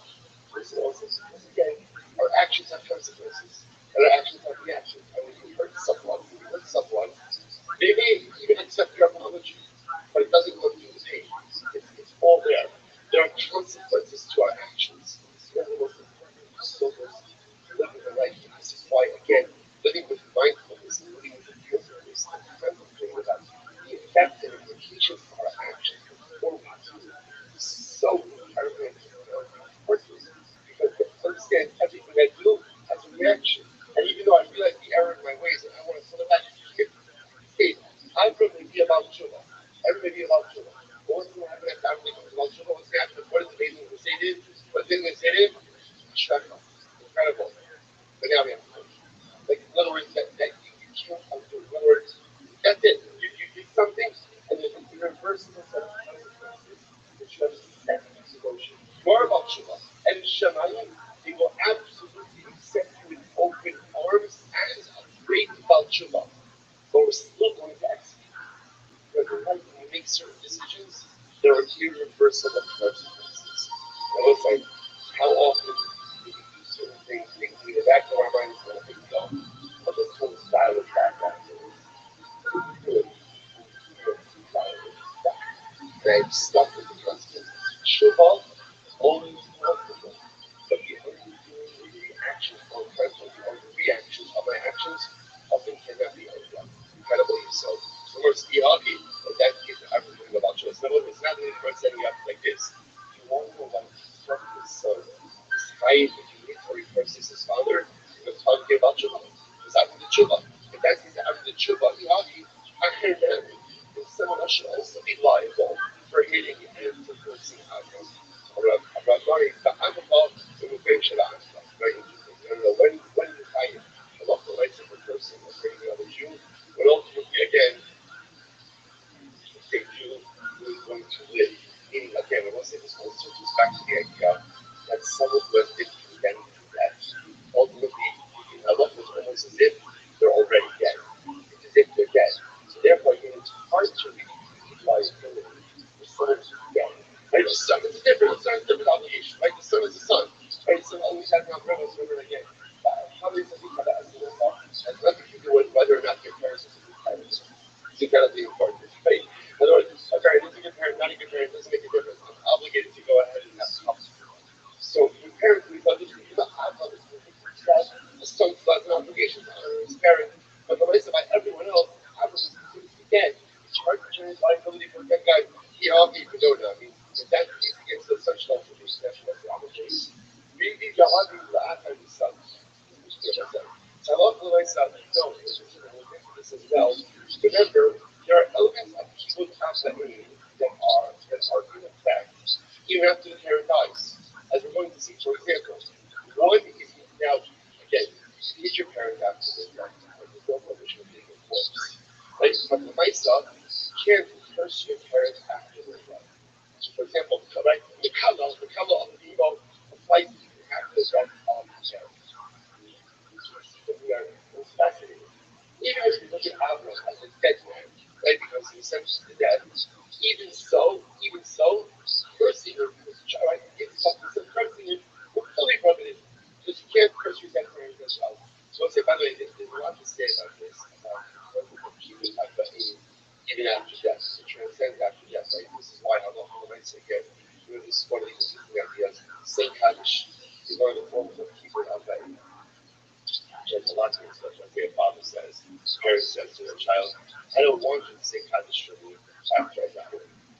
Here's the parent says, so is a child obligated to go ahead and honor that request? Because they dispense with that request. We have a lot of shyness like this in Halacha about when a parent asks for something, that is contrary to Halacha. But I got to that point over here is that the obligation, the fact that it's shayna, when you think about the people of age, extends beyond that. Of course, my Allah. Okay, very interesting conversation. Finally, let's remember how this all started. What was the shayna? Like, I'm going to use some words for his father. I ultimately again for Malchus or for Allah, when the son go ahead and administer that particular prohibition, right? Or ultimately again, or Hayotzi the Harik, which is similar things, right? Average is being let out of death, as he's focusing on hiding, which makes the word curses him. So certainly one thing certainly accomplishes, certainly cursing him is hiding. Like because the mice cursing your parents after the death is also a liability. So certainly when he's actually physically grieving. So my other one about her, I'm going to about you know, because one of the day that we show, what whole Ina then Nashka Allah, she was saying, in general, Allah the myself, soy is not allowed to curse his father, even if the son is so, in the capacity of the religion of faith. That's how Allah can curse his father on a daily basis, with one exception. What do you mean basis? Torah, Shahari, Amar Torah, with Sefmo, will surpass us for one exception, just one exception. If Abram the father was involved in reciting others to worship of the Torah, then he's up the son is permitted to go ahead and hit him, curse him, carry out the punishment of faithful, which makes sense also because we've seen once somebody is inciting others to worship of the Torah, he definitely deserves a different thing in a general sense. Okay, so it's by the way, that is the halacha. As what I was talking about, this was actually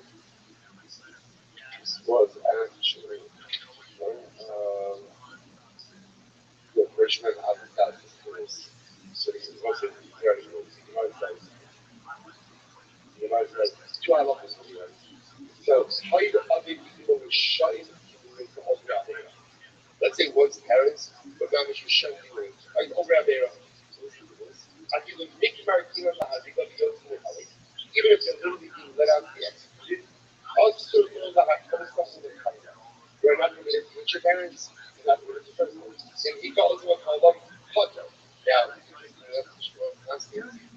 need that, first one, you're Potter. That's why you Potter, you're technically speaking, you're dead already. Right? And also, Shubha, I mean, how you can air I'm not sure it's every other.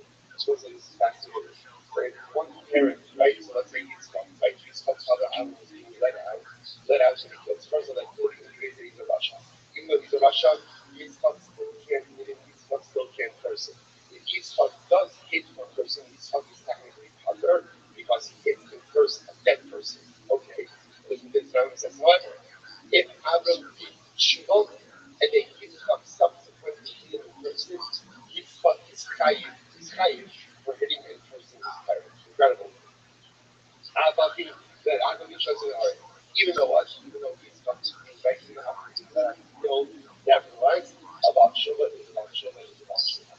And again, the local rights in Allah that right so here Abar those who are racial by the Shia so Yaki also again the cycle of Nidui or the Shia done some with a year of Yaki cycle Allah that so it's called Shia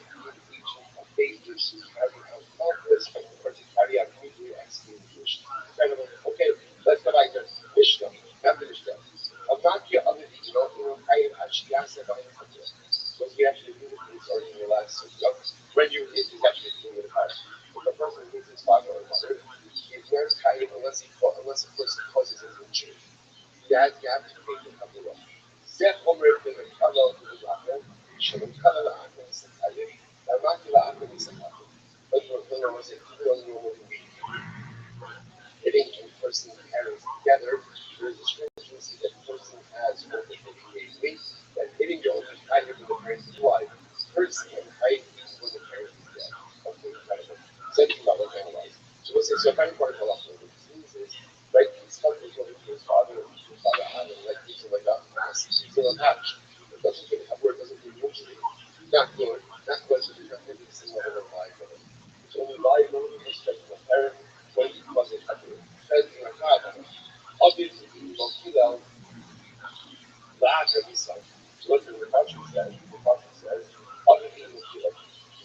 Especially, most humans, obviously, he will kill out. So there's redundancy in the process, right? It says, especially, as obvious, the S. God does not refer to mother and his father. Most humans, he is put to death. Why? He expressed his mother and father. So why did he say the same thing twice? Which Gemara says the second of the people he left to me, back at himself. And his liability for cursing was parents even after death. Even after death, even after the parent died, no, that's the first thing. Listen to this.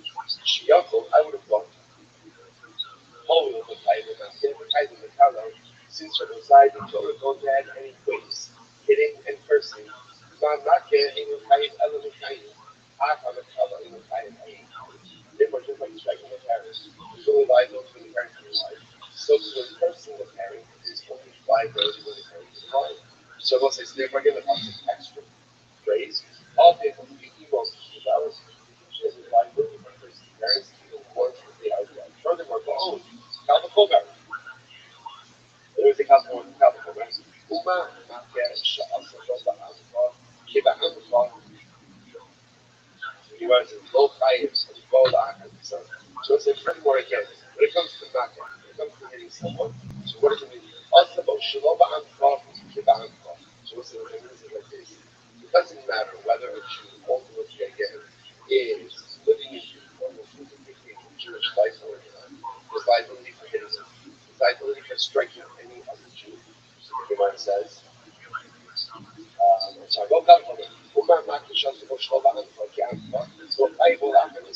but yet there was no liability for striking someone after the death.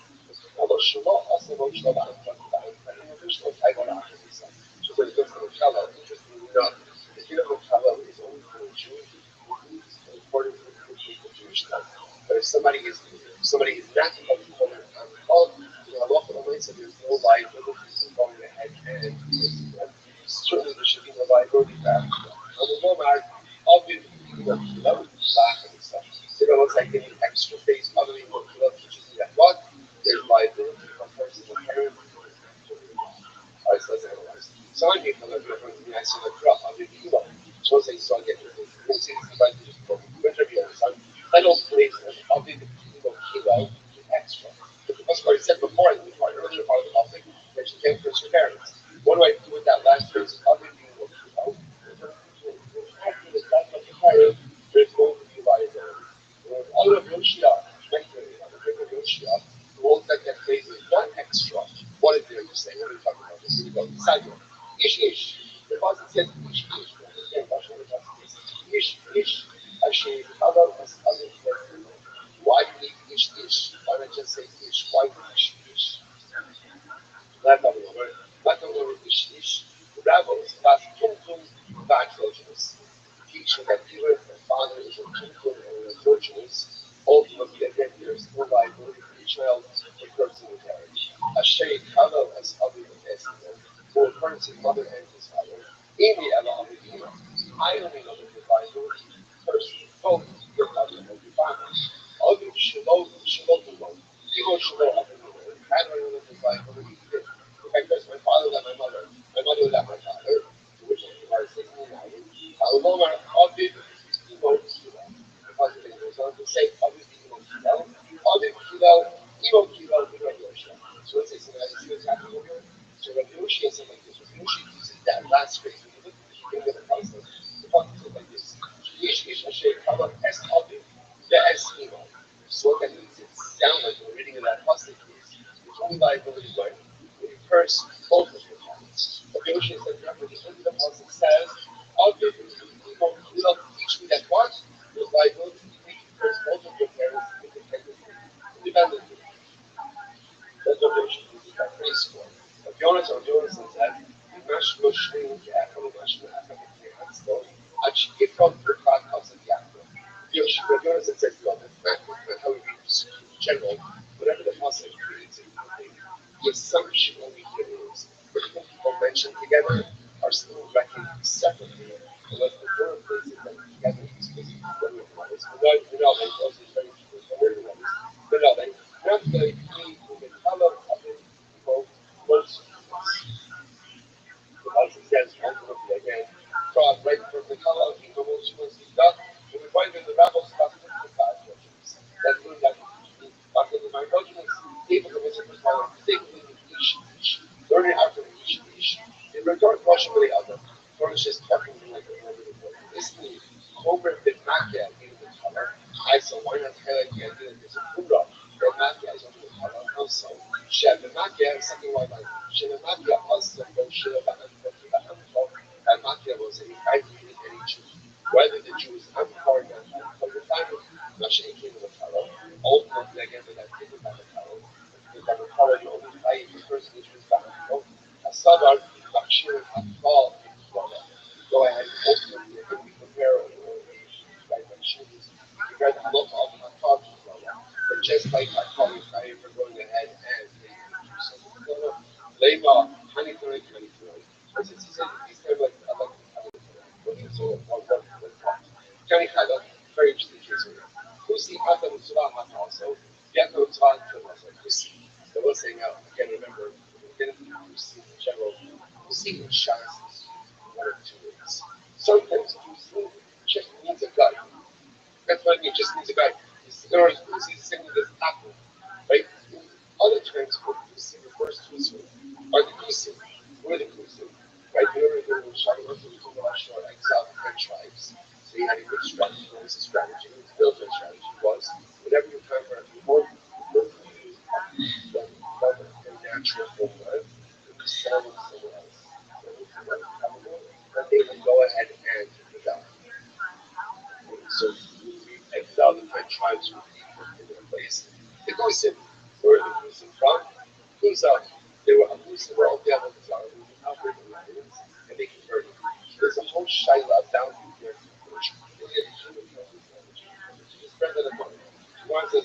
So we see after the Tzvah, so we see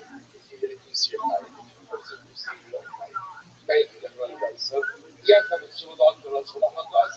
ultimately by Kusim, you're not depending on the person of yours is Sabua, Kusim Kiri, everything that the assumption you're making is everyone assumes that Kusim is the Chiri if that's the case, where it's a mile about so what are they arguing about?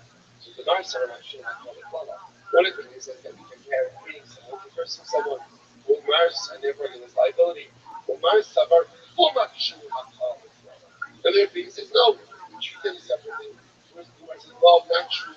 Literally, not everyone is full much should have called it Lala. We do not go ahead and compare hitting the person to the Haka, the Haka. So this is what we argue about here. Mar summer using Gary Arayos, I'm going to say, Mar summer using Gary Arayos, I'm sorry, Mar summer using Gary anything, Mar summer using Gary Arayos. What's the makom? So I'm saying the makom is ultimately is the makom of nature using. What using Gary Arayos means, that's Arayos, they converted it because of their volume. Therefore, they were not legitimate Gary. Other things, no, they were Gary Emes. Legitimate line, legitimate Gary. So the Gemara says, Yahavi, and Victoria Allah, show up to Israel. Show us that ultimately looking at that case, then what does it mean to say? That the shar of a Kusi is treated like the shar of the Israel, which the Gemara answers, and the Shmalinga, vacation for Yishmael. Rather, what do you see? What is the focus? The focus ultimately is, do we compare Hakah to Allah or not? That is the element of focus. So let's say, so just Allah just to understand this here. So Allah the concept is that Hakah and Allah are true. Like, for example, if a person was carried, or there's a prohibition person was carried even after their death, but Allah against Hakah, like striking the ground right after his death. I goes out after that. Sorry, we're a little bit left faster on that piece. We'll pick up the question tomorrow. We're going to stop.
Return of the shop. Once again, 10 minutes to shop. Really good. Return of the shop. Above the 10. You know it's gonna be sharp. He said he walked me to my truck. I see that. Big boys fun. Big boys fun. Oh, really do. I'm my favorite time. We really can live on my truck. We live to run with me.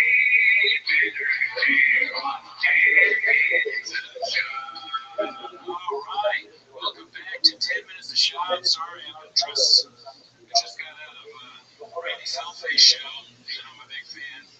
So I always dress up like Randy when I go see him. But welcome back to 10 Minutes of Shop. I hope you enjoyed that new song that we had. It took us 3 hours to make this, we had a good time.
different shows, and then they cleared out.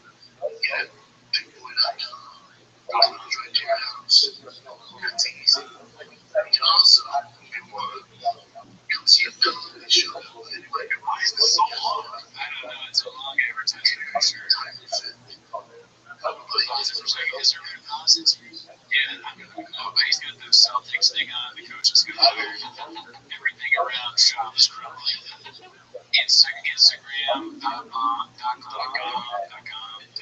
So we go to thickboy.com. We should have it. Anybody wants to go to thickboy.com real quick. We need Thick Boy whiskey down. I guess we might as well. Thickboy.com. That's all Rush. It's the person that's upstairs, so yeah, he's right. All the merch. Damn, so many donuts, dude. So many CDs. What are my donuts? Like, is there so many donuts, so little time? Where's the whiskey? How do you get whiskey? It's not merch. Thick Boy whiskey. Hey, boss, what? Oh, no, it's Tiger whiskey. Tiger. Hey, I put that Thick Boy whiskey, safe search is off. Excuse me, is there 3 C's on this? American straight whiskey. Oh, yeah, look at this later. Yeah, let's go back.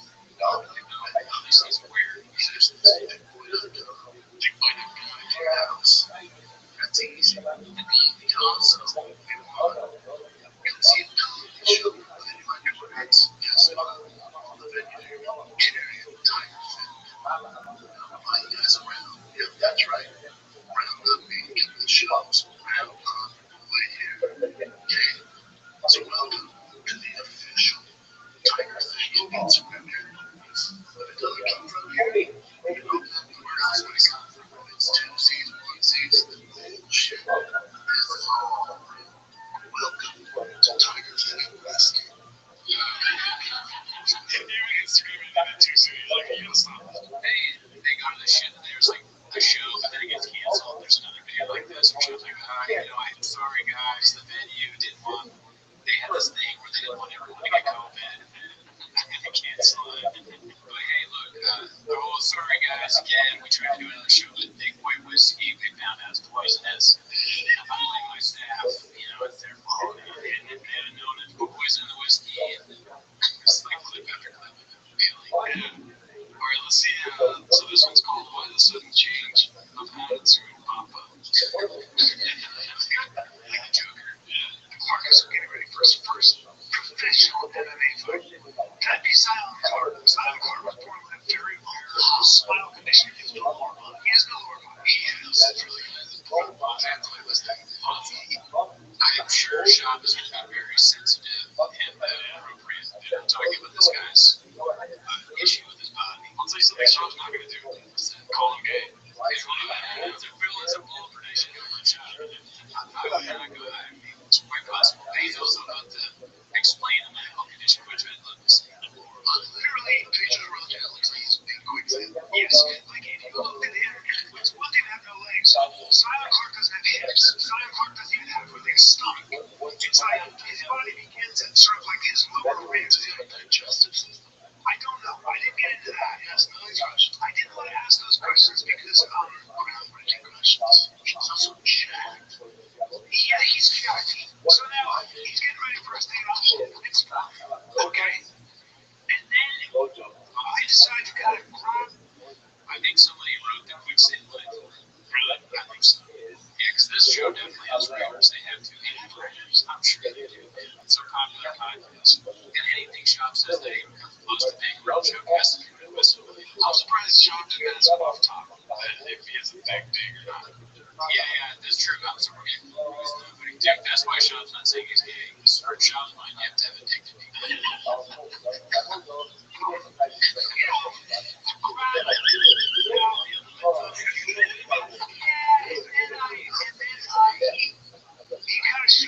Instinctually, I throw 2 shots at him, and he instinctively moves his head both set and does this thing where he pivots off his hands. Now he runs faster than anybody in the world with his hands.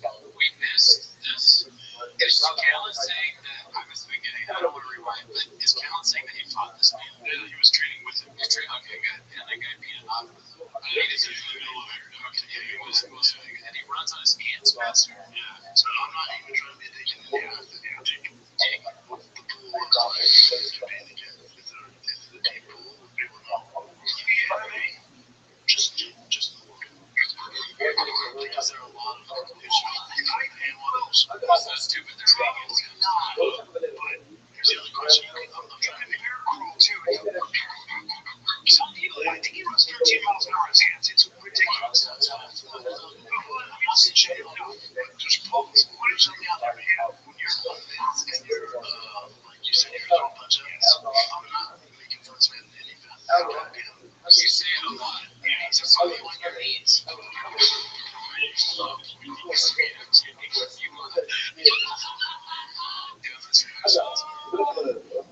He was saying when the Conor McGregor fight happened, when they were like so McGregor would win. He said that, it's like so stupid. His commentary is just, I got into a deep shot hole a week ago. You do that aside from the podcast? Well, I played there's one long clip where this guy's like, he's like, just like Crusader cells on it. He's still in transition B is this one right here. Something in jiu-jitsu we're about to do, so for a picture. And my son goes, Dad, is that your follower? Really? No.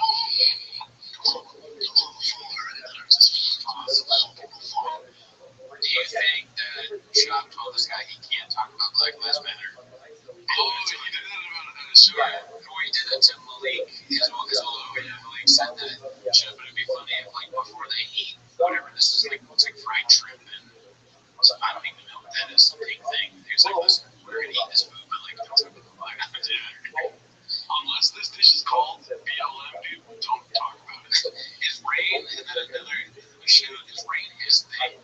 No, I don't know if he made it, but I know rain was an energy drink before. Okay. Also, too, does he have an eating show?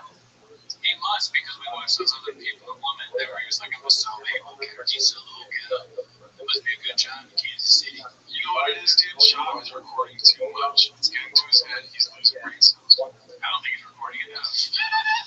Unless he more, not just food and like time on toast. No, you can't hear you wrong when you write though. Let me tell you, you can roll it up.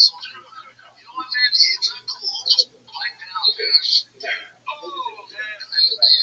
This might be a touchy subject, so we don't have to cover this. I know you can go into that. This might have meant a lot too, because also your fiance passed away. You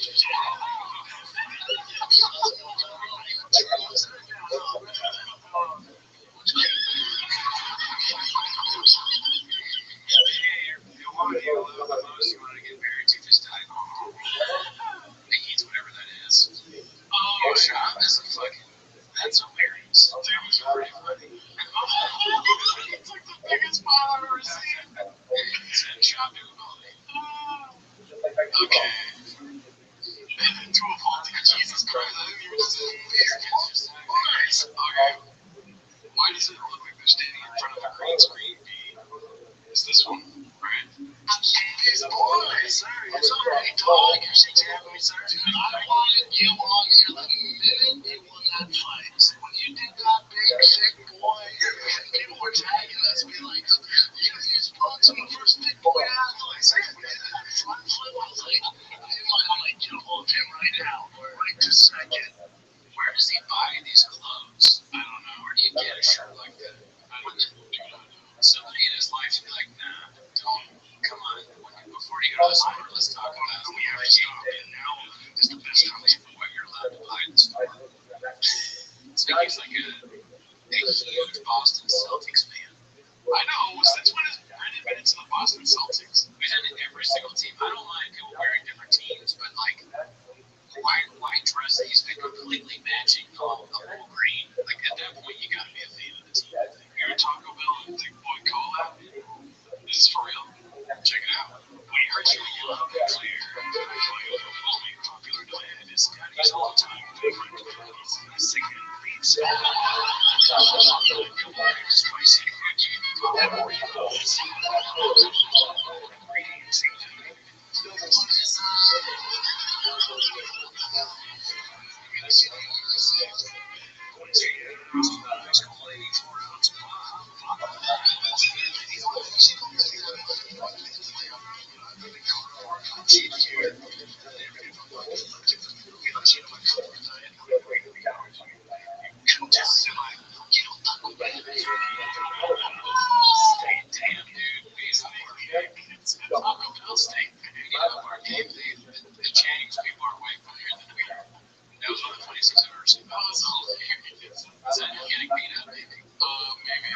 question is like, alright, so this one's called Our Hero, which I'm a hero, but I'm thinking through its shops. Oh, I know what this is. I'm pretty stumbles. It's pretty funny. Okay, here we go. Brandon Schaub is promoted here as a 25-year-old. He tries to look cool at the end. I really saved it. That's so evil, though. Like, I don't like laughing at things when he was a professional fighter. I mean, that was like a comedy game, man. Right, but he's already entertaining. We saw Giddings, you know. It's true. I laughed hard. Yeah, he was Netflix. He's always been Netflix. Okay, this one's called Brenda Discredits Those 5'7" and Below. Right? We barely seconds later. My boy Nick, who opens for me, Nick Sutton, was a fucking bodybuilder. Serious bodybuilder. He was doing, he's a fucking comic. He was doing military press, sitting down with 120 pounds in each hand, doing this. 120 pounds, that's a lot of weight. True or false? Yeah. You guys can cut it. There's no way how much I'm being recorded. I can't lie to you. Because he did 6 reps with 120. It's pretty good. He's short, right? He's short. But about 5'7". Can you do that with 120?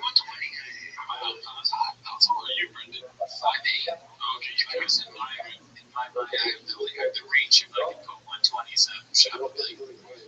I don't know. I can't put 120s up. Oh, did you see that guy? I've seen that guy.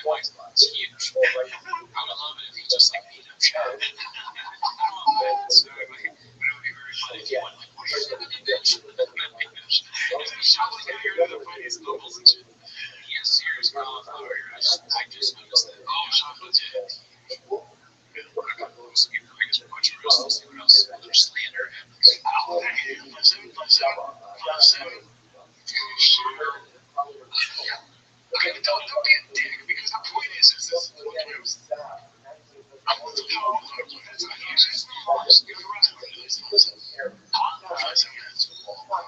Why would you do this? Okay, but you're here right now saying this is so gross. I don't like you're not letting me finish. I don't like that you're fucking poo-pooing all the money in the chat. I know it's impressive.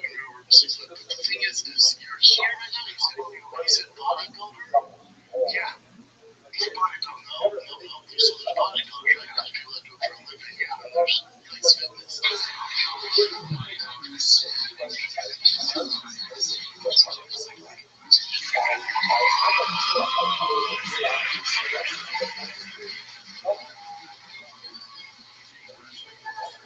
What's with the PFJ? I never understood PFJs. Because one time Shab was like, I think people making fun of me or like homeless cats and PFJs and waves. Oh, I picked it up. I've started telling people get this man an apron. They wrote like somebody wrote a positive comment. They wrote corner. And so I was making brains. And also, I don't know. Maybe this is a thing. It's more about weightlifting than me. I'm even too high, but to me, it's like doing a full extension, even in arms. Sure, I can do it. Can you do me a favor and really quick? Can you read that? Yo, huge whiskey fan. What awards has Tiger Thick won? All the ones the guys who pretend to be huge whiskey fans on the internet haven't learned about yet, and that's a Tiger fact.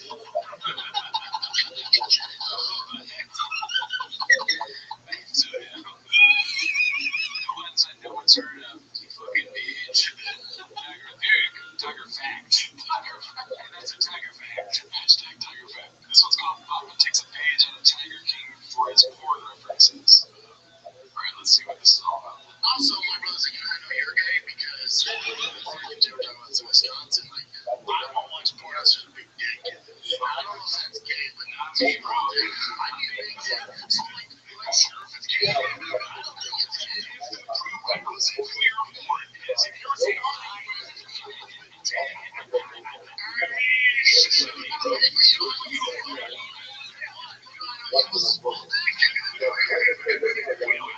sure it's my, you know what I'm saying here? Okay.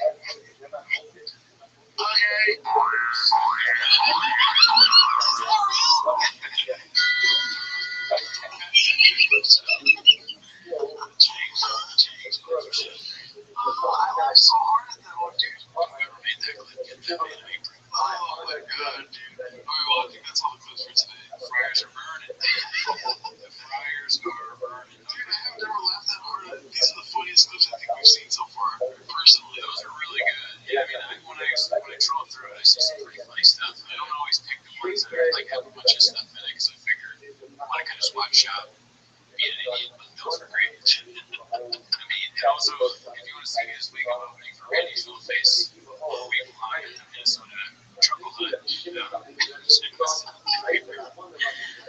everybody, to the next week. Join the Discord. Shout out to Sierra Guitar, as always. Shout out Wadsworth, Protein Products, Slama, Tunuga, there's more people that are posting on that. Yeah, Ritzy. Alright, we're out.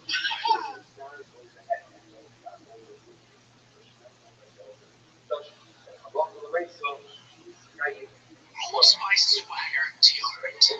Smell like you, Sanchez.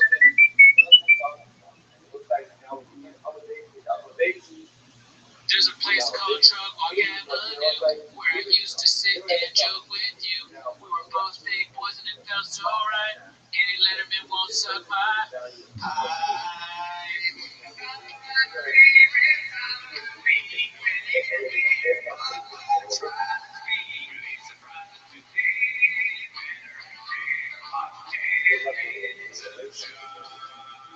Baby, woo! Another 10 minutes of show. Classic yellow card riff. Oh, yeah, that song great. If you love that song, join the Discord. Join the Discord. We're so excited to be back. You know, we had a great week. Thanks for tuning in. And I'll say this before we start the clips. Shout out again to CF Guitar. Yeah, Sierra Guitar. CR Guitar.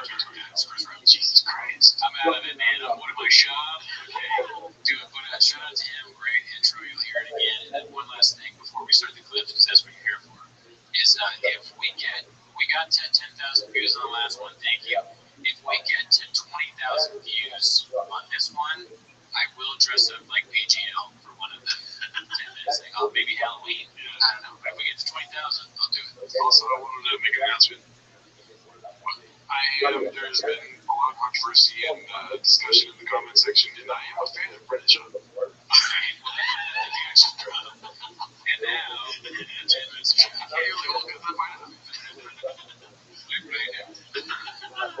Alright, so this one is called I'm Your Huckleberry Bee.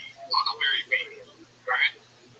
Let's see. Oh, okay. You see, nobody has cameras on their phone. Oh, it's so weird, man. So to me, when he said that, all I said is, like, I'm not a big conspiracy guy. Talks about JFK Jr. I'm your Huckleberry. You want to talk about Charles Manson? I'm in chaos. I'm your Huckleberry. I'm taking lizard people. I'm taking flat earth. I'm taking a lot of this shit. But when it comes to that, I just have some questions. Just ask a question. A real friend would stop him and be like, it's Huckleberry. Yeah. You know, even just to like rip him a little bit. Yeah. But Callan just sits there and lets him say, I'm your Huckleberry like 7 times. I'll give it a JFK, but I'm a Huckleberry. I'm a Huckleberry, man. Like, it's a good point. Come on, Callan, step in. Even the guy's ripping on Chuck. Like, you help out your friend a little bit. You know, Colin has Tombstone on fucking VHS and DVD, dude. Oh, yeah. I'm sure he knows what the movie is. Yeah, he's got to know. I don't even think I got it right, dude. It's Huckleberry. But Tombstone is the name of the movie. Oh, yeah, it's in Tombstone. Yeah, okay. There you go. Don't worry. I'm sure that was made us appear. I didn't mess up even a small thing. Alright, let's see. This one's called Bob Was a Fucking Dummy Exhibit A. Alright? Black screen starting to a cinematic start to it. But when it comes to that, I just have some questions. Go ahead and play the fucking tape back. So you do that History Channel show hunting by Hitler. Was you ever find Hitler? Yeah, so he died.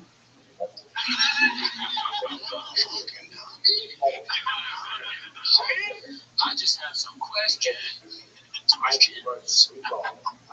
I'll be your Huckleberry. Alright, so this one's got a long title. You want to read? No. Okay, so I think this is one of the stand-up ones. Alright, there's a long stand-up clip at the end here for Dana White. I say this for the end. Oh, okay. Yeah, gotcha. So this one is stand-up. Let's see, tried and true stuff.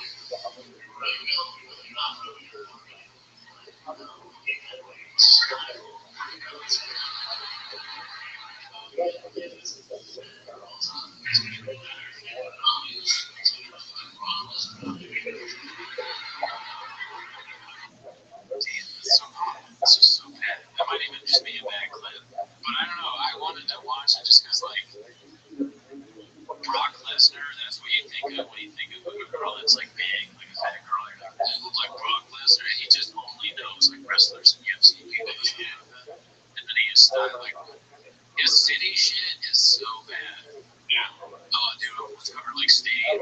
oh, dude, I'm was in and dude, like, you guys can't dress, your girls are fat, dude. Oh, really, dude?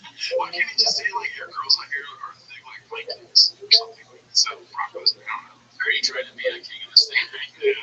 I'm trying to hot chip challenge. Alright, the next one is scapula hip rise. What does that mean?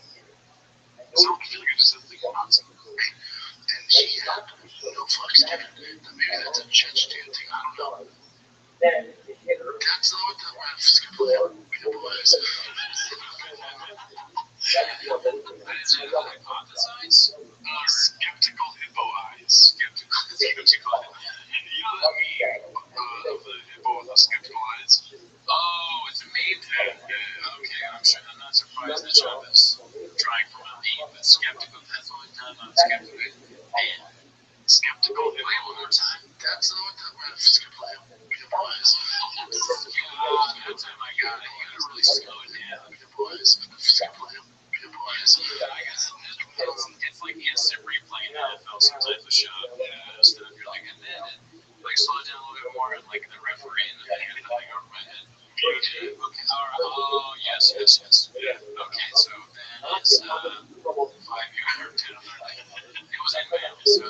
Skeptical hippo eyes. If we go now down the field, what do you think he said, Chuck? I think he said skeptical hippo eyes. I'm not sure. Wait, one more time. Like another person we can call out to this speak on what's trying to say. Alright, this one's called Up with the Belligerent. It looks like it starts out with Brian Count here. Maybe there was a toss-up, and maybe you're drumming up controversy for, I don't know, clicks or something. Although when they come a team player, I'm gonna quit nitpicking everything that you criticize right now. The reality saying there, it sounds to me like, so let me get what you're saying. But also, let me get what you're saying. Let me just stop you and say, you're saying, because you're a rabble rouser. I'm a rabble rouser. You're a rabble rouser, all right? Yeah. Now, here's the thing. You're basically, it sounds like you're saying this. I'll answer back, but it sounds like you're saying this. It sounds like you're saying that Kevin Holland did not Spartan kick Hamza Chimaev in the chest. He fucked up, right? Because it's Hamza Spartan kick. Yes, I'm sorry. Hamza Spartan. You're saying that there was a toss-up. You're saying that it wasn't. There might have been words. Here's my question. Shut the fucking fire. Now, let me ask you a question. Can I ask a question, though? Yeah. If everything I'm saying has no truth behind it. What's the matter? It's nothing to do. I would have dealt with it from him. If I saw Casey, there's negative. Mickey Mouse smile for a second. The thing I hate is like, hey, bro. What are you doing? Like, that's date a Mexican girl. Like, no one talks like, there's like a character in Shop's End that Zorro comes in and saying like that. Antonio Banderas. Yes, again. I'm like, Antonio Banderas with, she's been hit too many times. Too many stunts in the Zorro movie. I actually watched this whole episode. You did? Yeah. Oh, because the data thing. Yes. Yeah. There's so many moments in this episode that are fucking hilarious. Really, as far as like, the whole shop thing goes. Yeah. But it's also infuriating. It's like, it was hard to listen to the whole episode because Shop cuts Callan off so much, and Callan's the best part of that show. He is. Yes. I've never watched it, and I don't think I've only seen edited clips, which make me laugh. Thank you, TFK. Yeah. I mean, I can't see myself watching the two of them talk for a long time. Well, if you look at it objectively, you'd be like, Callan is the stronger member of the show. Oh, yeah, well, I mean, a guy off the street would be the street. Fucking Yoda Longo would be the thing. That's a reference code. But there's a point in the show where Brendan says, oh, fuck, I messaged it with the vocabulary thing. Skeptical advice. Brendan says, oh, do you want my vocabulary with some seltzer? Was it? I don't know. It blew my mind. Maybe he's inventing a new language. We all like.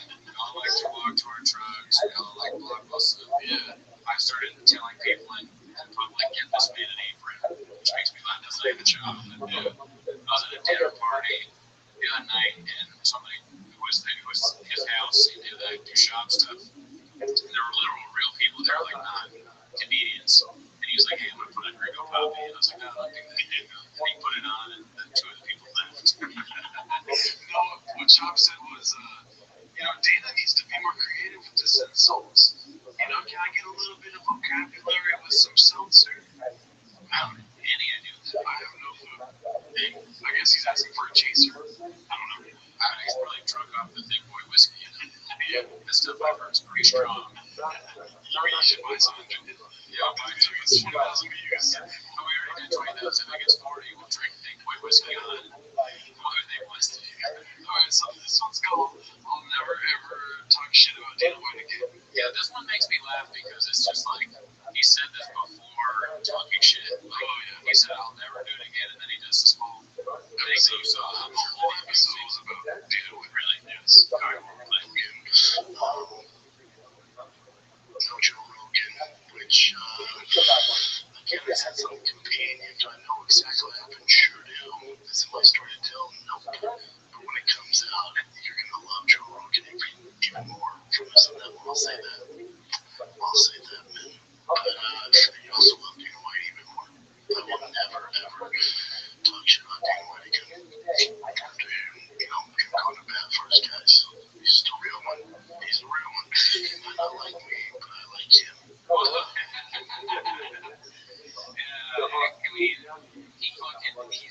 He says the stupid thing about Rogan. He's got all this stuff in the back that he's trying to make a serious point with a gigantic Air Jordan behind him and whiskey and stuff.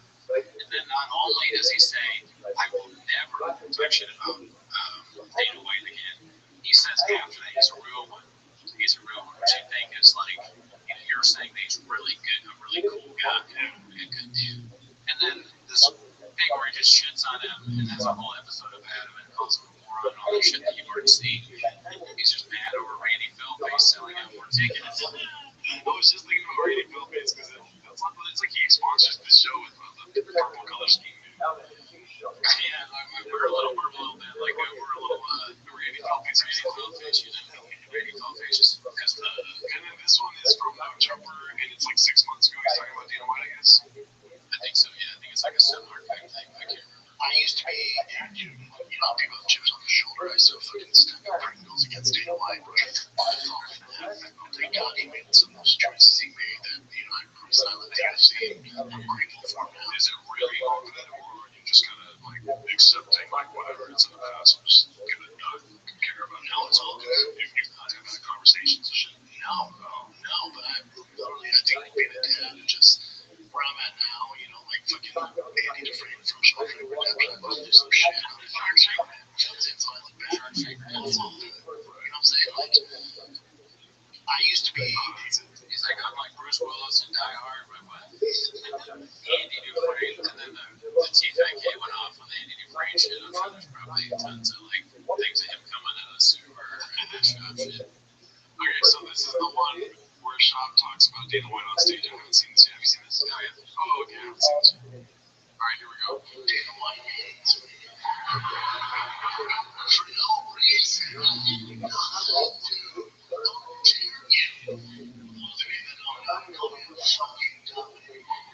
39 years old. He says, yeah, just lay down. Right. Yeah. It's not nice.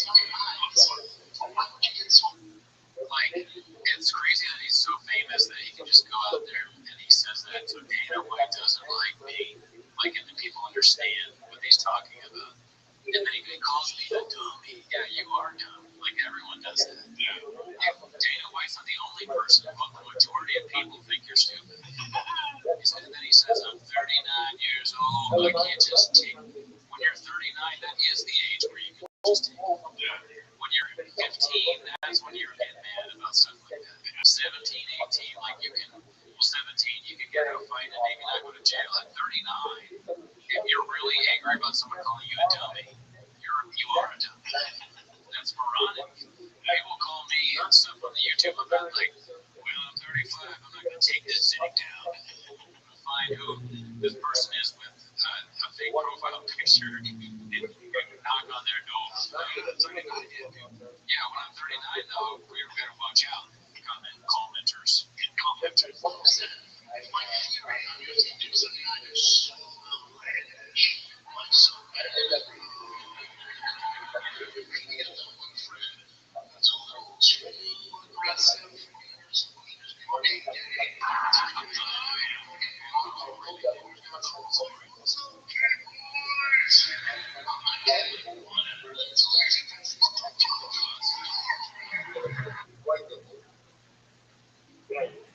mean, I just like who yells that, right? And he thinks it's funny. He thinks somebody be like, "Hey, you're gay." What does he say? I forget. What's up, gay boys? What's up, gay boys? Like that's hilarious comedy and shop. And he has to say, "I'm not gay." We know you're not gay. You're the only person who's worried about that. You think everyone thinks you're gay? I think, right? You're the only person that cares about this. Every clip, there's someone that's secretly gay. Shab is so stupid he doesn't know basic things about himself. He's like, I think I'm straight, but I'm sex with a woman. I like it, but man, sometimes I like pants that feel good. What?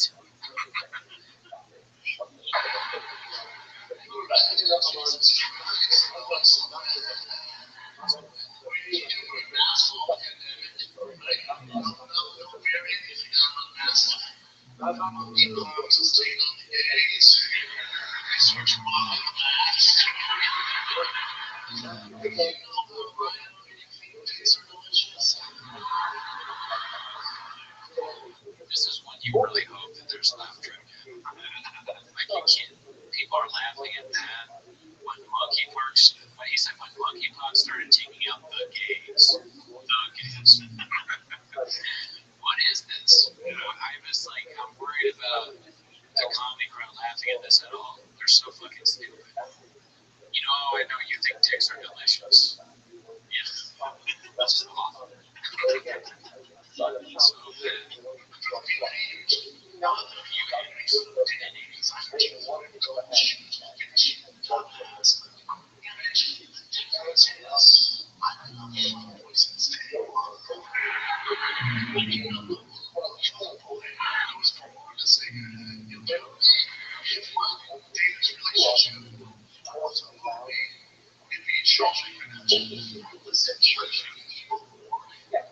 So bad.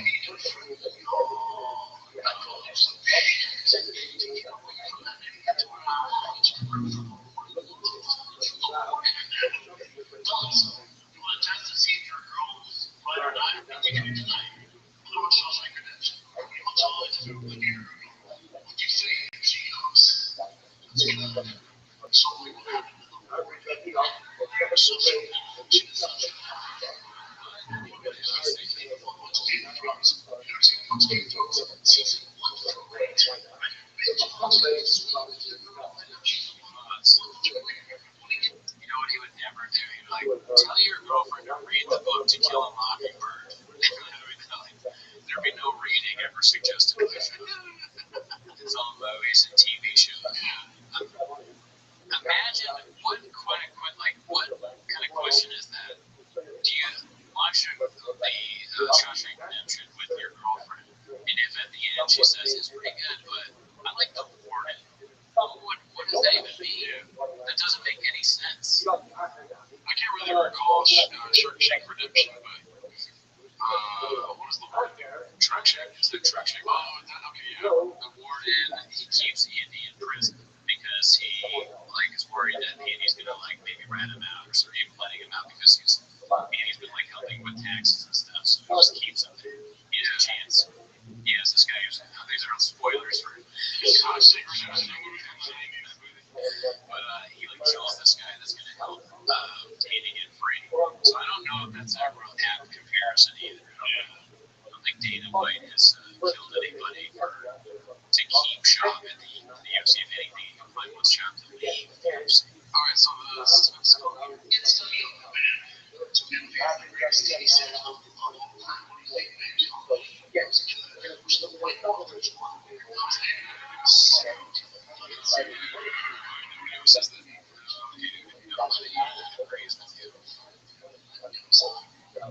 know what though? I kind of did wish the White Walkers would have won. If anything, dude, I think that Shop is the White Walkers of comedy, right? He's like anything he touches is becoming worse. podcast. We were trying to escape. Diomon was worried he was going to get turned into a White Walker. The Snake and the King of the Snake. Brian Callen is literally a White Walker too. I don't know what it is. Yeah. Damn, dude. Is there more clips? No, that's the last one. Fuck. Alright. Clay Walk. Never get my Clay Walk. Thank you for tuning in to another 10 Minutes of Shop. Hope I do an announcement though too. But, I just wanted to let everyone know I am a fan of Minute Shops. Okay. Hey, look. It's not that unlike some of the YouTube comments, I don't care what people watch. I have not. You can probably tell that from watching the 10 minutes I do every week making fun of them. So, hey, look, controversy ensues on Regular Tweeties. Tune in next week to see if Gerardo's still a fan. Hey, join the Discord, y'all. Join the Discord.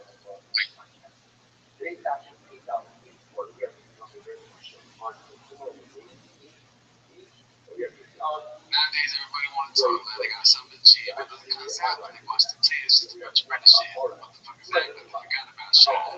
Hey, shop lives every day.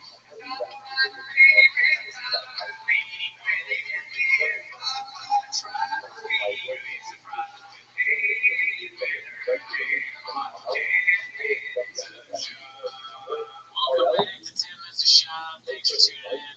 Hope you like that new song we got. I want to shout out to Chris Robinson from Sierra Guitar. He volunteered to give us the theme song for 10 Minutes of Shop. So really appreciate that. I want to make it my ringtone, dude. Yeah, I mean, it's a great song. The next time you tune in to 10 Minutes of Shop, I may have no money left over this Canadian. Thanks, everybody. That's not why you're here. You came here to see 10 Minutes of Shop, so let's start the clip. And so the first clip is called Ayahuasca Eagle Shrooms, followed by a series of poorly crafted and slowly placed lines. I got a plan on that ayahuasca trip that they went on, and I couldn't go. Brian did an ayahuasca trip. I did. I don't want to story. Especially you. You can't tell the story on air. They told me off air. I'm flat. So why couldn't he tell it on air?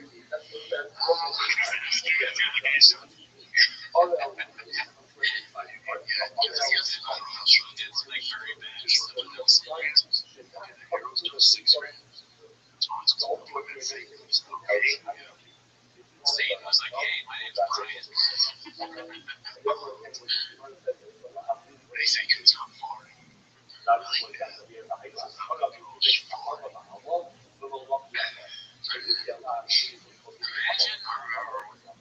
Imagine that's like the story that you thought was good. I mean, there's no way it's true, but let's say like suspend their disbelief for a second and say it is true.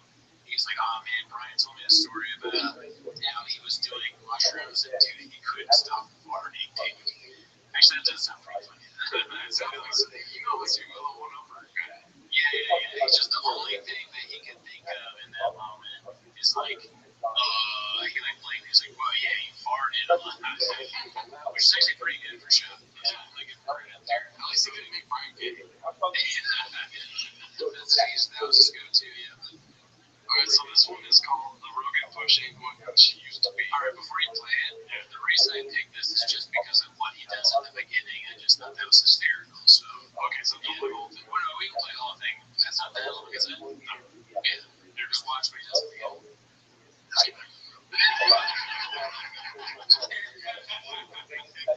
It's hard to just for that. That's so good. Play that again. Oh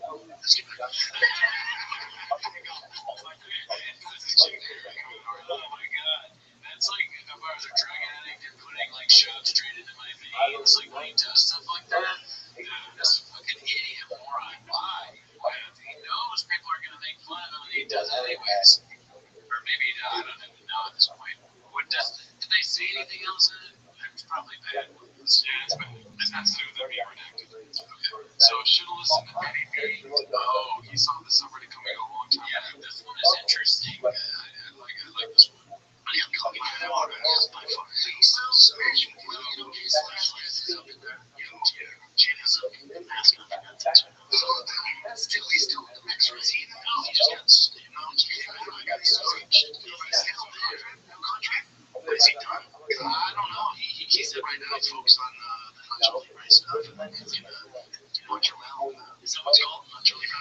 funny. He makes a movie. Jack Black. Like, Toronto's legit offended. No, Curtis Black, you're shocked. What actually, what are you? You made it sound like it's another one of Brendan trying to be funny, but it's not funny. Yeah. He was trying to cover up like he wasn't. He realized how bad it is. At least he did that, but not totally. It's white. Awful. It's like a boner that's a precursor to what they got. But it kind of has, I wonder if that's before or after. Because it was before. If you did the Nacho Libre joke in that, which is the, it's got to be before. That's way hilarious to me. If you have to go keep with the guy and all that stuff, and Joe Rogan's just drunk as fuck laughing, he's like, this is the keep breathing. Yeah, Joe Rogan's high out of his mind. I'm like, what's it? The crazy shit. Oh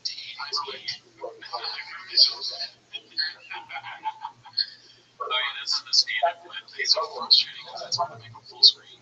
Yeah, sorry, but it's like, it's Golden Shop. Oh, really? I'm not really. Golden Shop, dude, here we go.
What he's doing right now is literally just describing an episode of a show that he watched, like a reality show, and no jokes, nothing, just describing it. And I want you to know that he's going to continue to do that until the end, just so you know. And then this one is interesting because they didn't add laugh tracks this time. They did the cut thing that we do on videos, everybody does on TikTok and Reels, stuff like that. Yeah, it's not done very well, and then they added like awful, animations or whatever. But like, you can tell this is not going well, so it's gonna put in big clip. Everyone's laughing. There's like half of the corner. Yeah, it's always like because they're friendly. Somebody's getting tickled in the corner.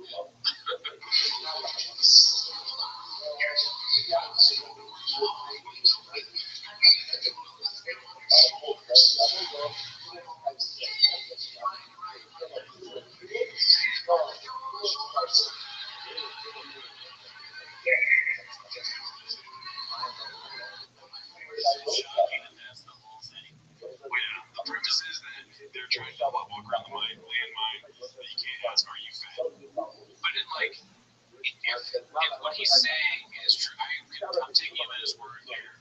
There's no joke. He just says what the guy says at the end. Like the guy guessed that she's like, could I put you on my shoulders? If that's actually what's in the show, Jesus. It is what's in the show. I saw that scene, but I also have seen Brendan Schaub talk about this in a green room on a vlog once. This is from the podcast. Jeez, yeah, it's like all the bits that he talks about. They had them on Instagram. Just, I mean, it's crazy how 90s he looks like all this whole thing looks so 90s. They all had purple background, orange. Yeah, it looks like a Fresh Prince of Bel-Air. Sipping off Glen Rock. Yikes. Dicey. Oh, really, dude? It finally happened. Theo's left pop up and had like a tube in the wind. Oh, really, dude? Yeah, and this is the big news from our 10 minutes. Yes, sir. Here it goes. Yeah, then I got some sad news. I'm going to be taking a step back from being on King of the State. I just want to thank you guys for just being a part of my life and letting this show get part of your life. And, grateful to you for the opportunity. works to get much.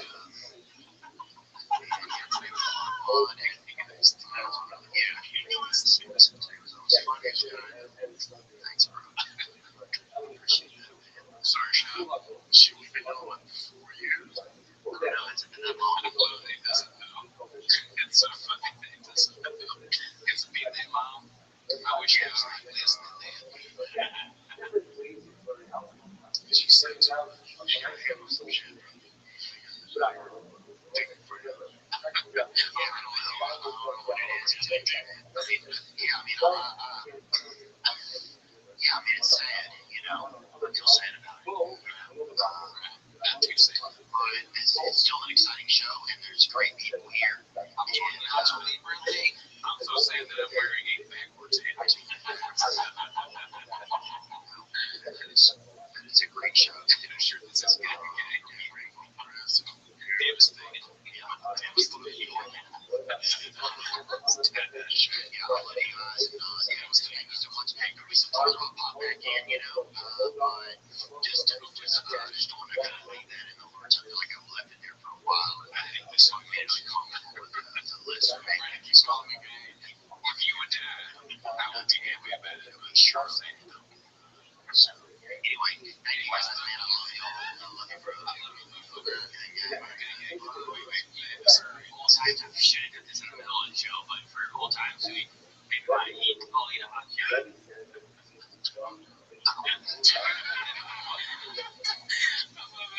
It's so serious. For old times, that guy's not my favorite guy. I don't know what his name is. He's not Chin. But he goes, how old time you want to eat? I don't think I'm Chip or eating Chip. It's like, dude, get the fuck. How are you saying that? All serious. Unreal. Alright, we have 3 more clips. So, Brandon on the fence about incest. Oh, yeah, that's what's weird. The King of the Sting, Queen, and the Sting. It's your boy Nick coming at you from Southern Ontario. And I got King of the Sting. Dating your cousin. I live in an area.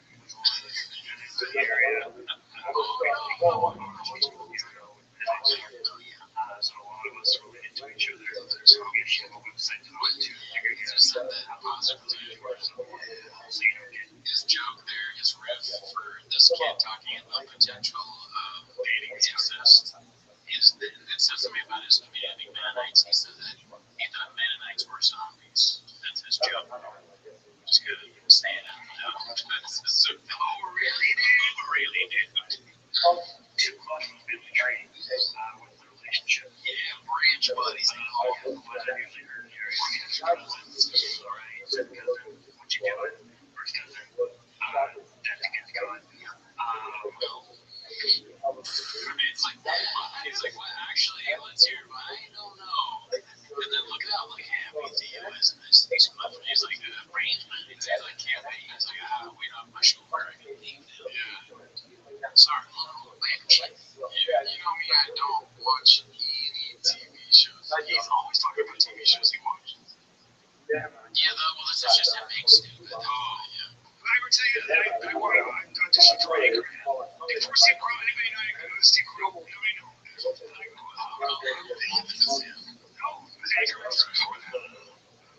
Yeah, it was all over. It was before that. He always was before. Yeah, I was even telling you all those things.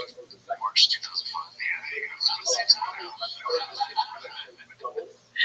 That was just funny because, like, it's not even that. I agree, it's not really that big a deal. Like, it's 1 year, but it's always but with the confidence when he's wrong. You know, he's like, no, listen to me. It's like we've been right maybe 50% of your life, right?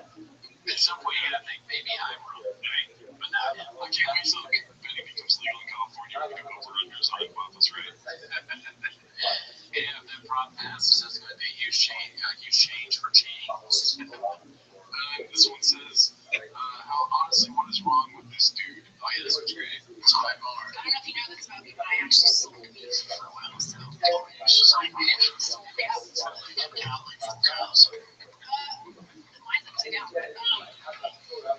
I wouldn't sell, like, the entire side of beef. I actually, like, would process it up. Oh, damn. Yeah. Was that a good gig? You're trying to make a gig, I'd say.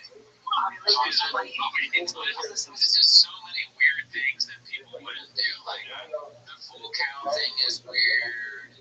The fact that Kansas, like, I feel like that would be a good job in Kansas City. What do you know about Kansas City?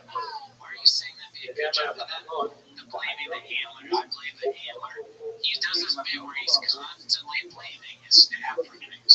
It's like he doesn't like them or they're fucking him over. They're helping him out. He's a moron. He has built his empire and has to in some way been with help from staff. And he's constantly like, the staff's no better. They can't afford to buy It's hilarious. And his hair looks hilarious. Like he did his hair up all nice. He's wearing his best touch. For this film, it was very. He's like, he's laughing so much.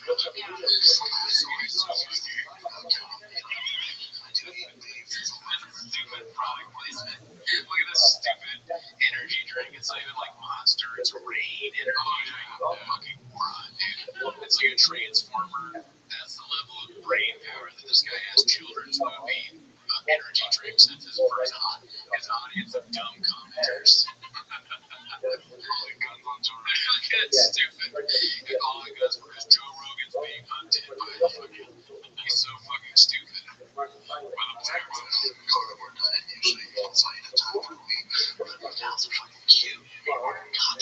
It's really hard, especially like when we have mom counts that either lose their mom or the mom doesn't accept them, and then you like form a relationship. It's easier when it's just like a herd and moving them, and we just comment or number. And we don't generally eat the ones that we have at our place, but every once in a while. So that's suspicious of that too. Did he grow up in that culture? Yeah. So he had to grow up in You're eating right now. That's Betsy. And I Betsy sucked on that. That's us. Right? First or back. Right? I shot Betsy once. That's funny. I was laughing at that. I don't know. I laughed. Just shooting Betsy in the face. It's funny. But where's he getting Betsy from? Betsy the cow? I guess. I don't know. We'll have to agree to disagree on this one. Because Betsy's like the kids named the cow Betsy, so they have like this connection. Listen, I will call 911 right now. Get lots of ears starting to laugh at you. I'll walk you right to your truck. Alright, is there any? That's it. That's the last one. I think I probably did. We did 10 minutes. We definitely did 10 minutes. Listen, thanks again. This is Sierra Guitar. The Discord is growing, so definitely check out the Discord. We're fucking chopping it up in there. Chopping it up. I'm in an argument on the Discord. You did? Yeah, about what? Gotta join the scene, dude. Oh, there you go. See you next week.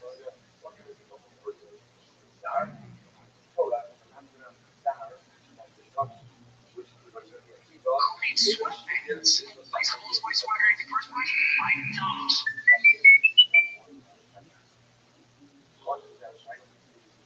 T-Fat King. Walk me to my truck. Shots my clips. Brian Collins. BGL. Save me. Walk me to my truck so I can come. Welcome back to Tim at the Shop. Welcome to a shop rocket room. Out in the streets, they call him Baba. We just love doing it so much. I'm sorry if you don't like this part. Yeah, you guys should see us in the car. We go over like 10 songs. Well, we have a Discord now. We forgot to mention the Discord in the last few clips, but you know, we're having fun in there. Protein Farts, Wadsworth, those are the main dude. I'm not messing with words there. But yeah, we're having a good time with everybody, so join us if you want to. But you didn't come here for that. You came here for 10 minutes to shop, started the timer. Let's do it. Ready? Here we go. This one's called Another Show Canceled Because of COVID. What's up, fam? I am here with fans. What's up, man? Everybody go by and chill. It's so funny in that way, because like at work, I have to like send out messages to people like so and so, like email and COVID positive, kind of thing. Keep everybody safe. And what would have Shop's way of doing that to the show? It's like, what's up, fam? Check it out, me and Brian, we had COVID. So if you're in the show, you probably have COVID too. My bad, keep it 100. No cap. And the damn theater has been canceled. I don't blame the damn theater. Don't be upset with the theater. Refund all your tickets. My team didn't do their homework when we got the contract. very strict COVID laws with the vaccination cards and posters and all that stuff. I won't get into it. So we've been in theater. They're just part of the whole kind of Chicago theater union, and they have still implemented these strict rules. We didn't know this. I'm not anti-vax, and I don't know that stuff. But what I am is I believe people make their own decisions, and you shouldn't predicate whether you come to a comedy show or not. So I can't partake in that. But again, I'm not upset that they're theater. This is online. Everybody can do their own thing. It was a privilege to get landing in such things in the theater. I was aware of these things, and I just became aware of it. I can't partake in that. So I will be doing 2 shows at the Lab back in Chicago now. They're not full hours. I'm doing 20 minutes at the 7:30 show. I'm filming that show out. And at the 9:30 show, I'm doing 20 minutes as well. So go to Laugh Factory Chicago, get your tickets for that. And I apologize to everybody in the theater. They've been nothing but great. We both understand each other. It's all good. Whatever this is how you want to do, open mind. Love you guys. Shout out to Chicago. On Saturday will be the Thick Mudder. Saturday.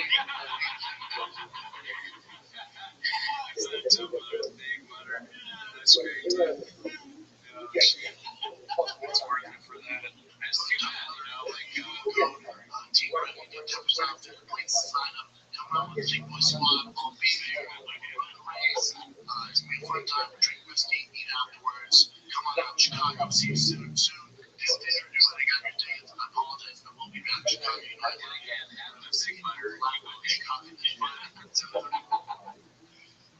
Oh my God, Dan. Sorry for the people at the Den Theater. They can't get to. Man, dude, he blamed his team a lot.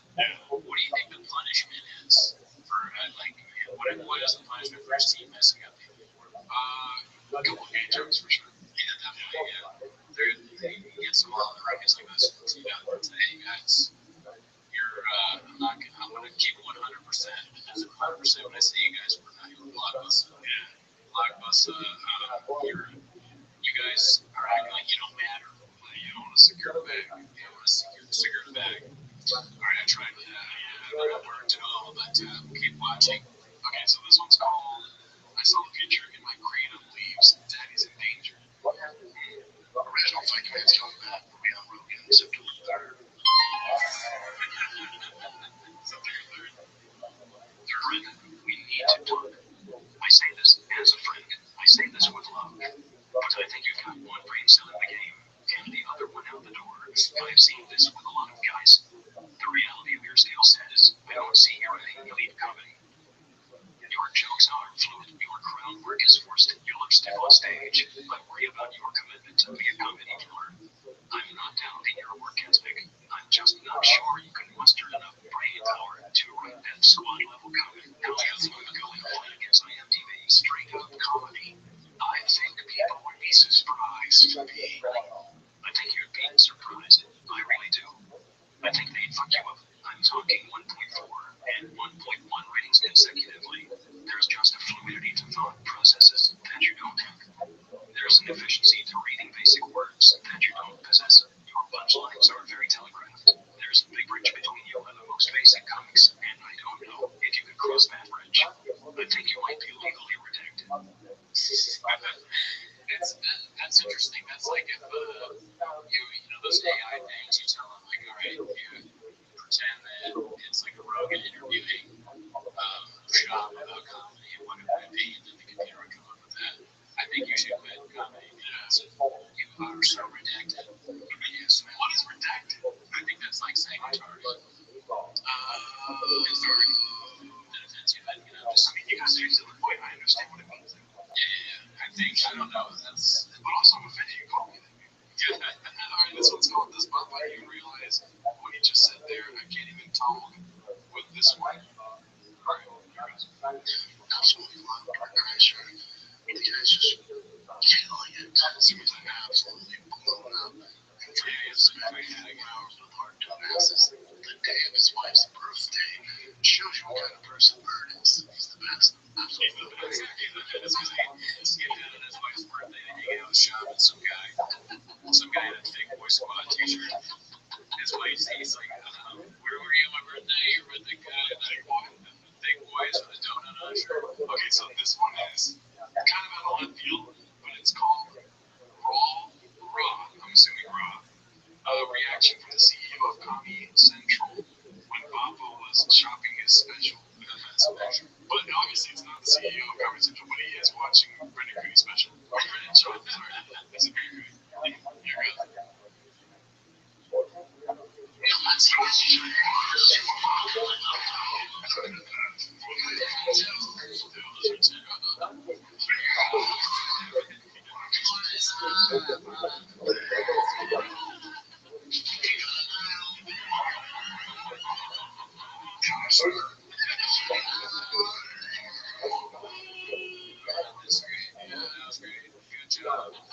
That's up to you, sir. That is maybe the worst bit, though, right? The way about returns. Well, I mean, there's also, like, there's other bits also, but yes. I was watching someone post a clip of it, and they were talking about the quesadilla thing, where he's like, and hot Cheetos are flying everywhere, that's pretty bad. And then also, obviously, the famous Mexican cookie, where it's like salsa on cookies. Yeah. But there's something about when he's like, well, this is like, and the fact that he did that before on this is true, and he's just like, dude, I was talking about my son. What did he say in the last one? He's like, dude, my son, dude. Like, he always says something like, my dude. They all have their, like, him and Delia have that sort of weird language thing. Okay, so this one's called Monty the Tattoos. Yeah, I don't know what that means. Monty or Monty. Brennan talks with Brennan's livelihood. You fucking pieces of shit. You ruined it.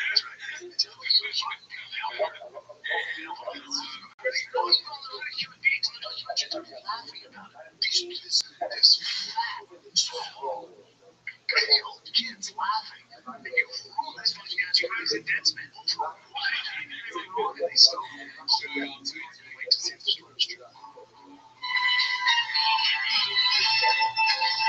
Dude, he's like Trump. There's a tweet for everything. Yep. And then he's trying to compare himself to Monty Teo, his job, and he like famous victim now shot and it's like just like me, dude. I deal with on the Reddit, dude, when they make me try to like, putting my finger in my piss and rubbing it in my mouth. It's like, no, that's unfair, man. Maybe you don't put this there. Okay, so this one's called Someone Fact Check This Theo and Eric Tried. Alright, let's see what it is. So I love my boy Stan Hagen, man. He's one of, obviously he's one of all of our favorites, I think. So that's my guy, man. I had to do it. I know it is. I can have that versus the Sandman. I give him the nickname. That's everything.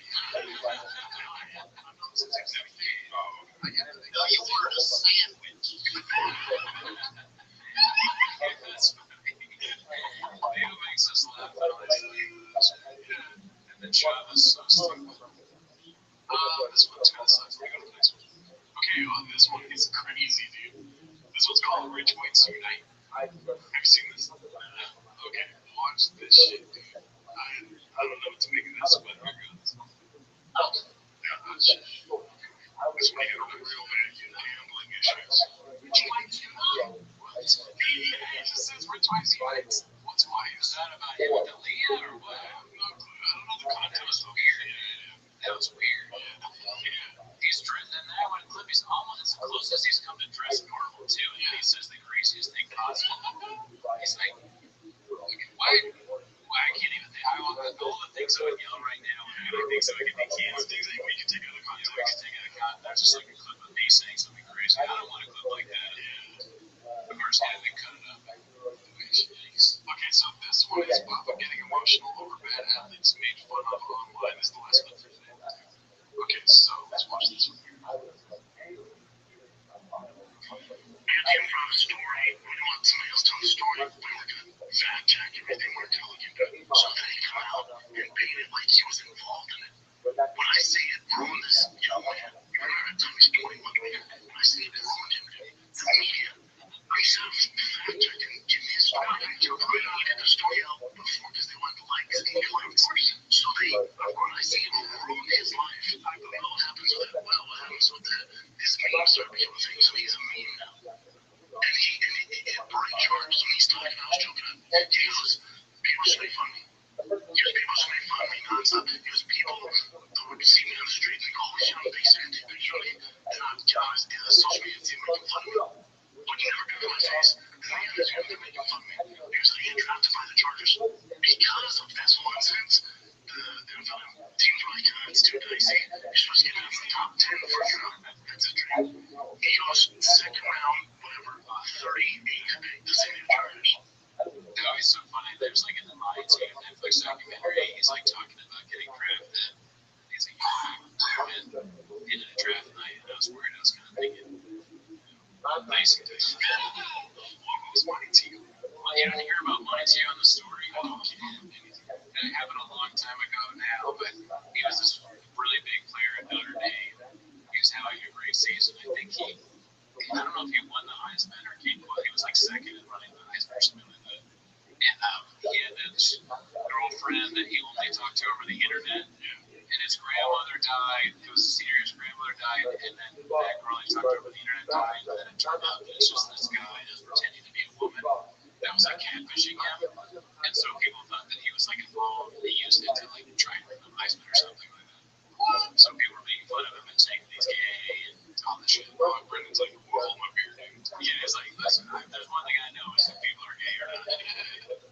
Cole, check your email draft by the Chargers. That's the fucking San Diego Union newspaper he gets drafted. It was on the front cover when he gets there. It's a cartoon of him walking on a beach with just his arm over everybody there going, man, you're gonna love San Diego. He goes, that was my welcoming when I got San Diego. So he goes, football field, he's like, what do you think you were? He's like, if you didn't know who my tattoo is, I guarantee you're gonna find out. That's when I flourish.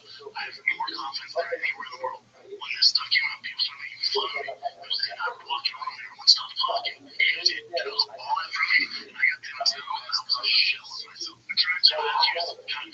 You know, he could have been all pro. That's your confidence gone. Ruined his career. And even now, people still making fun of him. He's married.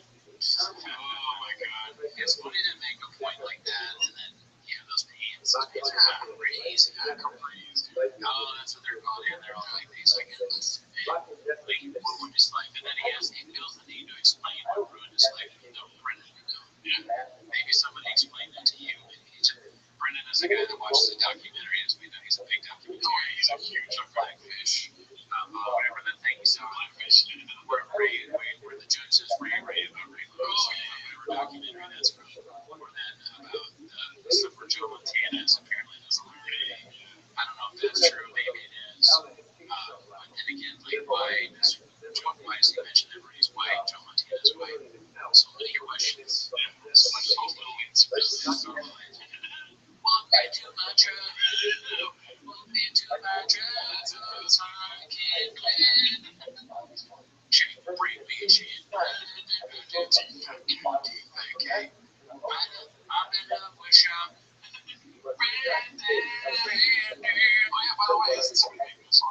Don't show me Jill's face.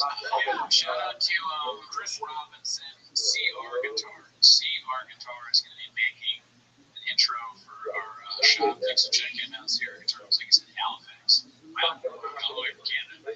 Shout out to him. Shout out to the Discord. Thanks everybody for tuning in. Shout out to Wadsworth, Protein Farts, and Dallas. Hardcore families. Are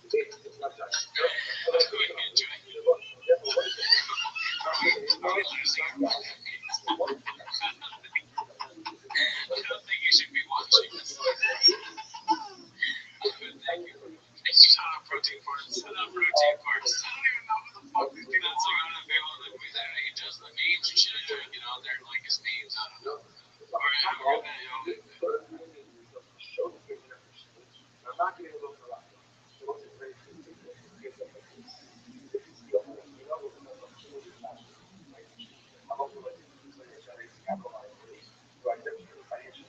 T-Fat K. Give me some shot because I'm trying to get my Brandon down. T-Fat K. Chick, chick. You know what the comedy store is? Plug and truck. Any little man might need a truck walk. Yeah, absolutely. Oh, we got the selection. I don't know. I gave up. Okay, we gave up. We gave the people what we want. But anyways, welcome back to 10 Minutes of Shop. This is what you came here for. Just watch us do 10 minutes of watching Shop make a fool of himself. I'll start the timer. Yeah. Alrighty. Here we are. This one, what is this one called? Quarterback. Brandon admits to pissing his pants and touches his fisting. Proceeds to rub it with the piss on his mouth. Okay, wow. This is, we're starting off on you. I know.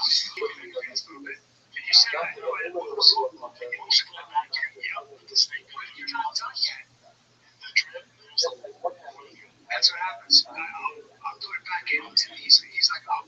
My immediate thought is, should we be worried about Chubb? Like, anybody else, he was like, okay, for sure they're doing a bid, not a good bid. They're talking about paying, but like his CTE, he's like, how many people are paid? It's like, it is. Chubb does pay states. They rubs. Oh, by the way, the clips today are brought to you by Ahmed Bouchera. Yes. He lives in Western Virginia. So if anybody is angry about what we do, you can visit it there. Was it done? Okay. If I was in a really cold area, I might die. I would freeze to death. My dick would fall. Can't tell me that. Yeah, but there is so much state, isn't it? I mean, you can't really tell. I can't. That's a lot of pain. Some men go over here with this masculine thing. Beards, tattoos, guns, independence, freedom. Other men are actually going the opposite direction. I just get their dicks off. Ignore what Cal is saying nonsense. Why is Shop's hat so tight? All times. It's like this super tight hat. I can't when he takes it off, it's gonna have like a big indentation over it. Alright, so this next one, is that racism? Is that racist? Here we go. Ever seen a bear on TV, dude? Those cops, the moms surrender somewhere. Because they're crying like, you don't have a gun, bitch, right? Nothing's fine. I'm my son, dude. Get the fuck out of here. Right, when these fucking cards, it's one of the black bears. They're all okay. Okay, I feel bad. Listen, they run from you until they don't. So I was like, no, we don't have to have nothing. I was like, look, we're gonna get something off and black. Have you ever heard the expression? Black, fight back. Brown, lie down. White, good night. Is that racism? It's just about the bears. It's surprising to me because even somebody as dumb as Shab, you think he's an animal guy. Yeah. But the bear thing goes right over his head. He doesn't realize that he's talking about polar bears versus black bears and brown bears. He's like, it's got to be about race. Are they gay? Are the bears gay? Are they gay? I love they said go karts. Yeah. I guess we need more context to really understand how dumb it is. But that was pretty good. I was good just for the go karts. Alright, this one's called that famous Conor McGregor quote. Really didn't want to wait, start me looking at the McGregor accent real quick. I'm here to take off. I'm here to take off. So you got it back to, you got it the wrong way. Yeah, I'm here to take over, not here to take part. It's like Shaw reading on an ad read, you know? Yeah. He's like, welcome back to Man's My Pillow, and my name is SUJB Shaw. Welcome back to Man Station. Brought to you by stamps.org. This one's called Scoop and Scoop. Oh, we learned that Scoop is Shaw. Oh, that's right. Yeah.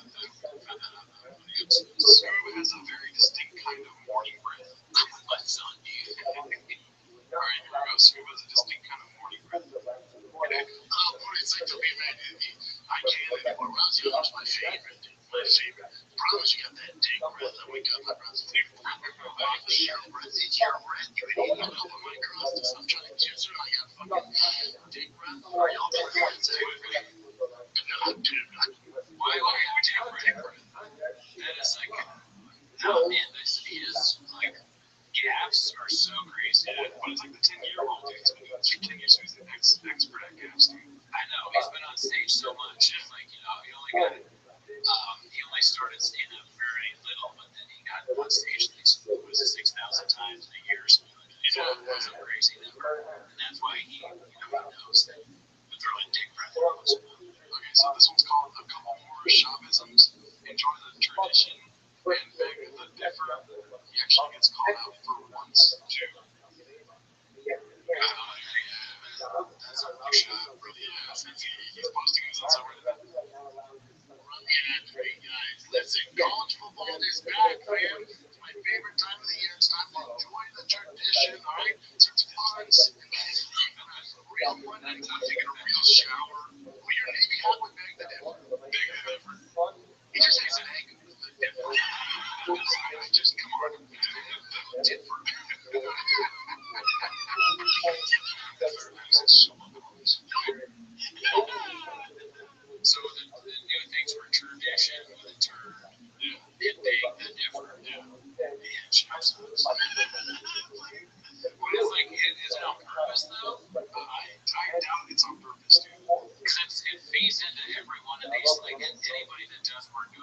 out. It's never ending. He watches things like Tony Soprano does on The Sopranos, but that's scripted TV. They did that to make us laugh. Shab is like a idiot's blonde when it comes to saying really dumb stuff. Alright, this one's called New Merch, Authentic NBA Jerseys, and Dope Ass Hats. Alright, that seems like a reasonable. We have new merch dropping, I think, next Friday. We have legit NBA quality, authentic Think Boy jerseys, shorts, and dope ass hats. And I'm running the Tough Butter next Saturday in Chicago, 27th. Sign up, use the code Team Ready 10% off. Come out with the things. Chicago. I'm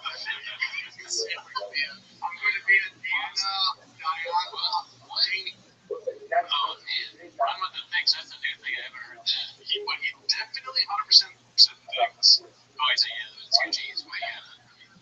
NBA thing, merchandise. I wonder what that means. Like, it's not, you don't play the NBA. Big boy squad doesn't have a team in the NBA. Maybe we can get Raccoon Tweety's fucking NBA merch, dude. Maybe we should get Walsh to get us Brad Walsh for a world record podcast. Yeah, that's NBA quality t-shirts and jerseys. Dope hats. Dope ass hats. What's Brennan's idea of a dope hat? What's that one designer hat that has a bite out of it? Oh yeah, the hat with like a missing thing. He has like Yeezys of hats. Strange. Like, is it? We should give him credit for going out there with style. They're no stupid honor of Nike. That's right. Good luck to Ives for you, buddy. I'm not great at chugging hats. Not great at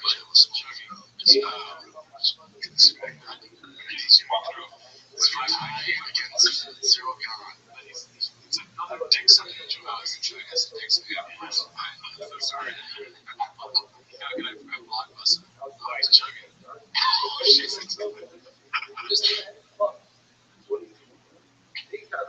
Joe Rogan's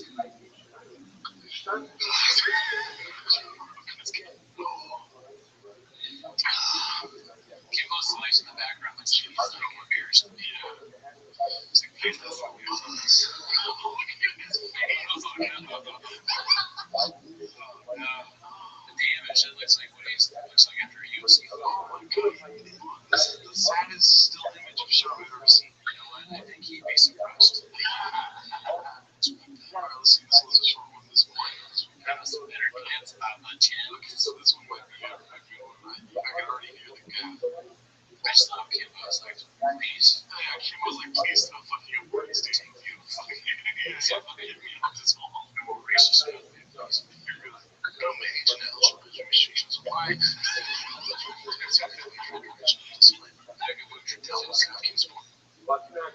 dude, Age and eligibility restrictions. LGBT descriptions apply.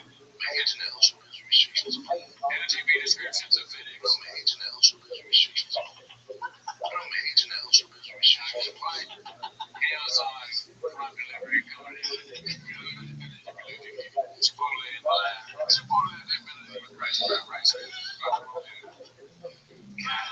That was the best part. Yeah, I mean, we might cut some of the clips so that if this is less than 2 minutes of our fault. It's so funny the more we do this, the worse they get. Isn't that? It's wild. Yeah, that's true. It's going down the rabbit hole of shop. Like if you go down there and just look through, eventually you'll find something amazing. Sometimes there's a stand-up clip of shop where it's just the worst stand you've ever heard. Other times it's punching words. Other times someone's looking big. I mean, and then the Ray Lewis thing, he's so hacked. God. It's like what if on Notre Dame, obviously there's probably something about IT over there. We never watched the Notre Dame one. I don't think so. All right, here we go.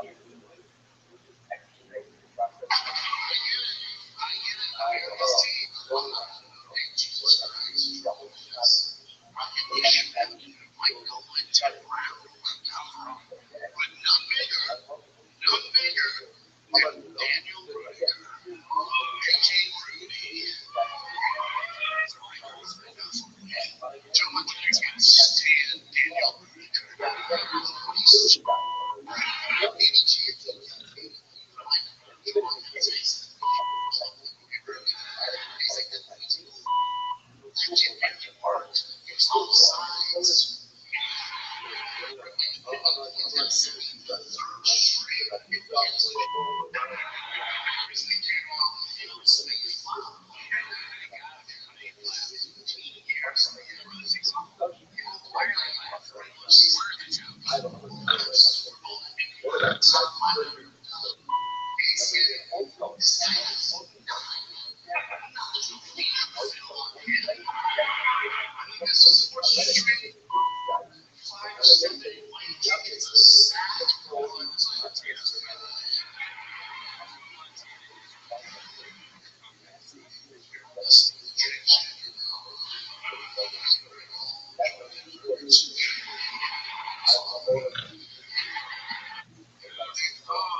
my god. All that for that, dude. That was a yes answer for that trans joke. That reminds me of that joke that's like a hack line where it's like, yeah, I was dating a girl named Ruth. She broke up with me now. Ruth this. Yeah. Like that's shop level content.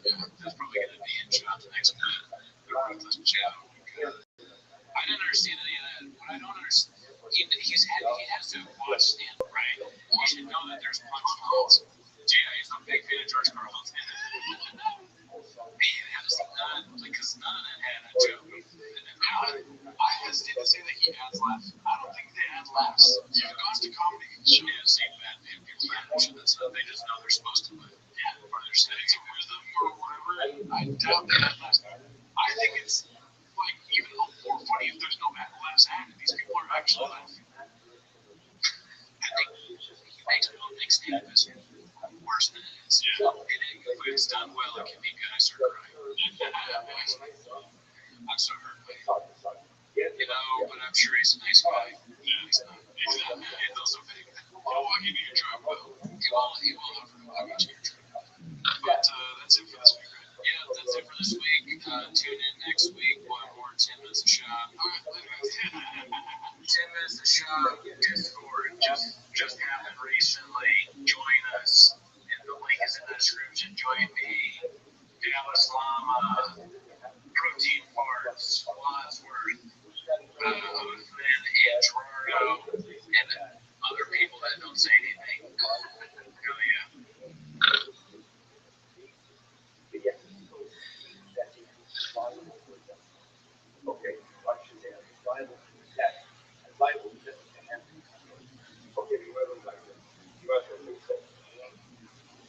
It's something unpredictable, but in the end it's shop. I hope you walk me to my truck.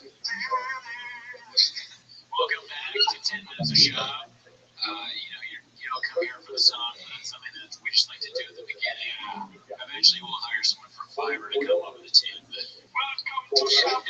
It's out in the streets. They call him Papa. But you didn't come here for that. You came here for 10 minutes of shop.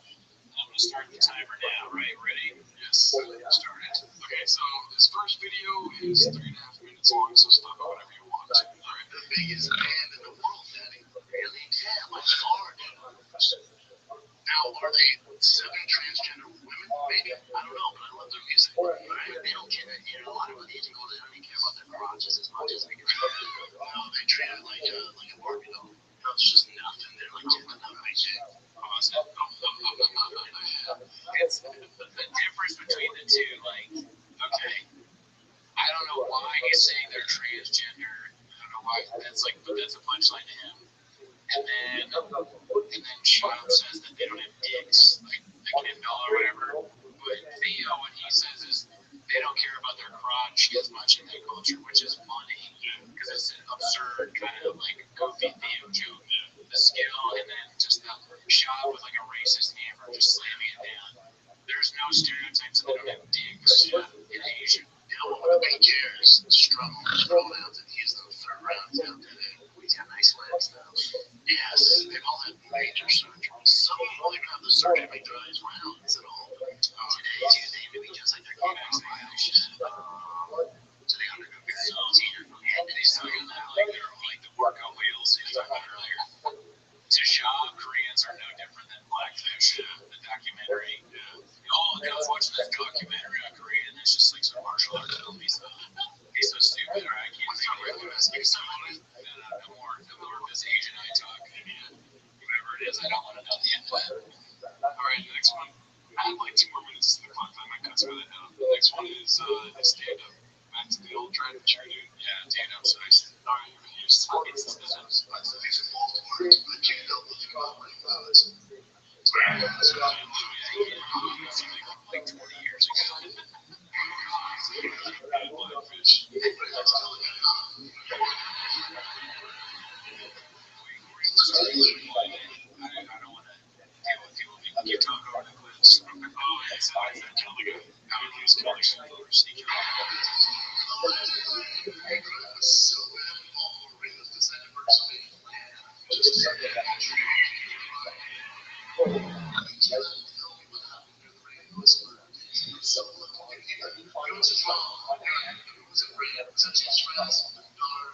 Here's something that does bother me now about Shop also is that the style is really bad. Like the tight pants and the big shirt. It looks like he's like a Shakespeare guy, like they said that shakes like deer in the round or something like that. But for some reason he's wearing sports shoes. It's like an idiot.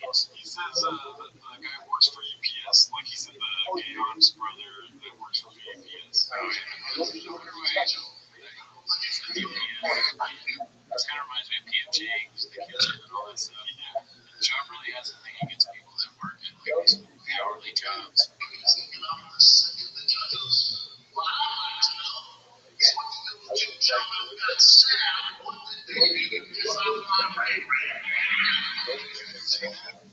don't know. There's no way that Jim said that. I don't know. I can lie, Ray. Yeah. I don't think he said that. What happens in Shop's mind? His head is like his home, the Homer Simpson thing, where people are just like walking around. It makes it over. This song. So he gets to it, right? I'm going to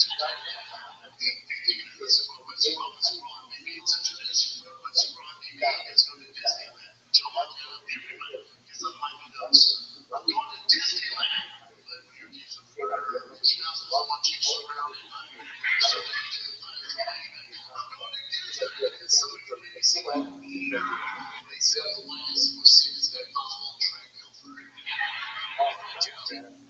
Why would anyone laugh at that? I don't know. Is it like a laugh track thing? There's a job telling stories like this that didn't happen. I mean, Trent Dilfer is the guy that went to Disneyland or whatever, but all the rest of the stuff, the judge saying Ray and crime in Atlanta or whatever. It's like drunk history, but instead of drunk history, it's like CTE history. That's the show you should make. It's like CTE history where somebody who clearly has been hit too many times in the head tells you a story from history. Shaw goes over this, like, the JFK shooting, and then, like, said fucking, it wasn't Lee Harvey Oswald, it was this guy from Cuba who was gay on. He was, like, working for UPS or whatever, and then shot him, and then, really, dude? Lee Harvey Oswald was busy walking through his drink. I waited too long to give him an really, dude? I always forget that I can pull it out of the pocket at any time. And this fucking running around since the rest. Oh,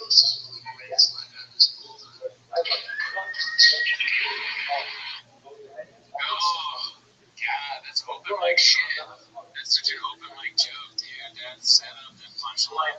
Like, how's he not grown out of that? He always talks about how many sets he's doing. He's still doing the most basically stupid shit. Okay, that song's called Always Been a Superhero. Yeah, that's funny. Okay, look at shit. All the clips they suck. Also, before Captain America, he's suspended for 6 months for super soldiers for 2 years. Nazi steroid. Yeah. But anyways, let's get back to Orlando. I'll just say that I'm flying somewhere where there's a mission, and it's just me and Captain America. Arrest them. Right? Like, where's Storm? Where's Jean Grey? Where's Jean Grey? Oh my God. With the X-Men. Okay, you know what? Let's just go back to it. There's a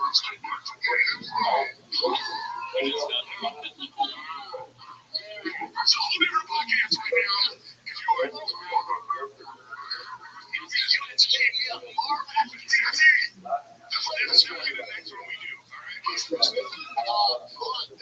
America DC. Captain America DC. It's Marvel. So you can't fuck with them, right? They never get together. Some man between the X-Men and necessarily work with. They've never worked together. It's like the UFC versus like Bellator, whatever that is in Europe. They just don't work together. They don't necessarily work together. Well, that's a shame. That's a shame. Yeah, but Captain America is outraged. Outraged. Captain America works together. No X-Men. All right. See you later. I think they should and who's full of Jazzy Slang too. I love how mad Eric is that he's like into all the haters. I didn't know that Eric Griffin was like really into comic books or whatever. It's just so funny. He's like, what's that Jean Grey? And it's like, no, you moron. I don't know anything. Even I know that. I'm not super into comic books. And this guy, he has that famous clip where he's talking to that other comedian, Rick, where he said that he used to sell comic books out of his house. Another huge lie. He doesn't even know that Captain America is not part of the X-Men. He does not know that. He's our age. He should know that. Everybody knows that. If you sing all the shots, I would be like, dude, I love The Simpsons. All right, we have to finish. It's almost over.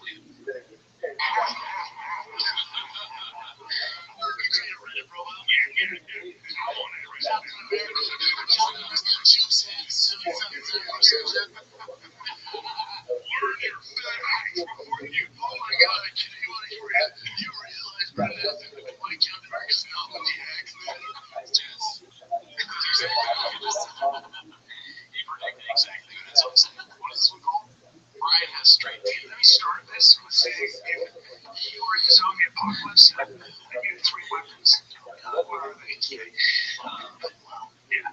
great segue. Good start. Start. If there was a zombie apocalypse, which they did, well, we already went through that. He's in Apocalypse. I hear it. Apocalypse, which they did.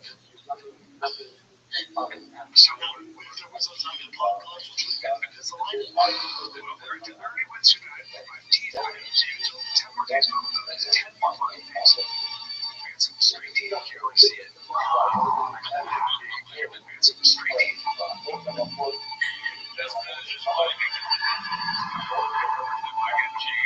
Start this with saying, so the next one is, when it comes to automobiles, Bob has lacks of self-awareness, knows no bounds. Nothing triggers me more than guys in cars where I hate. I tell myself, I'm in the car show, I yell at them for guys who know that. Oh, really, dude?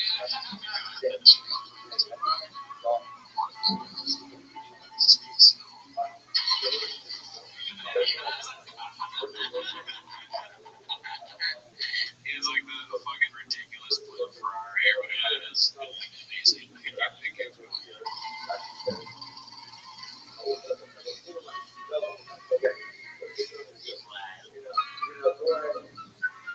I should have been home. And where do you shut it? So I did man as wash his car.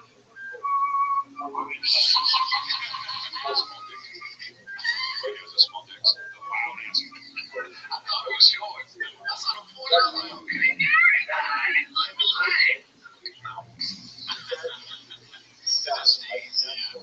That's Gary Owen, right? Yeah, that's Gary Owen.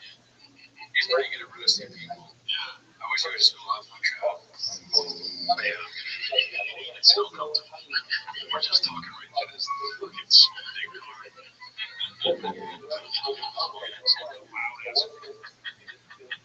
So cars, like, when you're in an idle pit,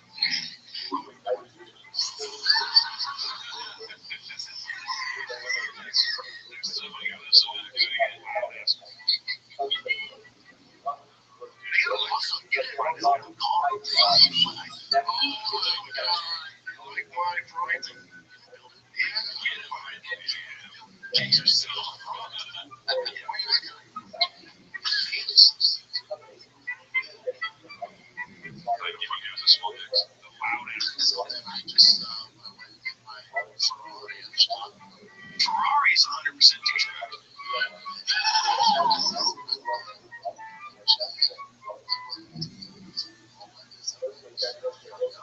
Ferrari's 100% douchebag.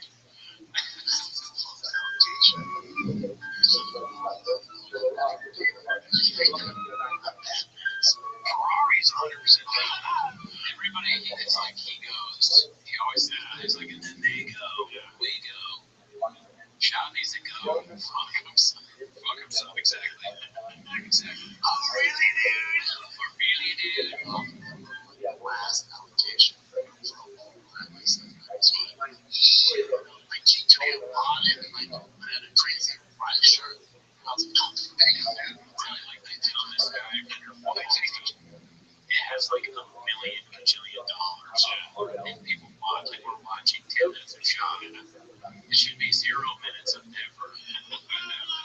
Instead, what is that? Is that Joe Rogan's uncle? Ourselves very serious. It's really hard to not be a douchebag for it. That's just sad. And that's fucked up. All right, we have a couple more left here. Oh, this one's good. I think I've seen this. Okay, you got it. Okay. That's good, dude. He looks like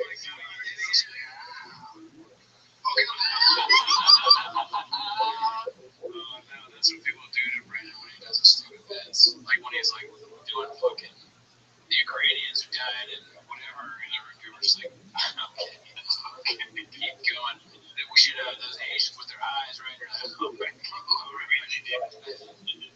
here we go.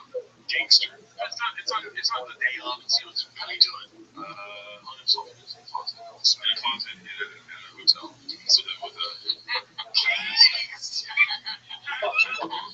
the worst time to say gangster. Okay, and the last one we have here is called You're So Redacted. Oops. Here goes. Is that what you call a bear? Something like that, After the greatest scene in Stranger Things last season 1 of the 4, you're so gay, dude.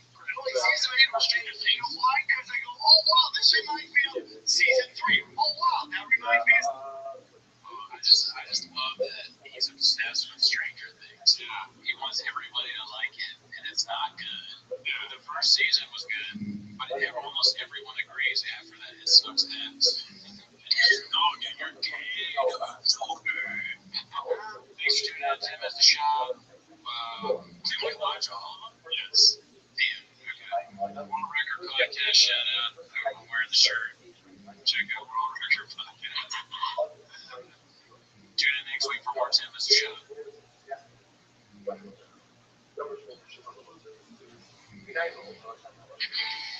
Ranger knows that you're a lineman in charge of keeping the lights on. You go to great lengths, and sometimes I got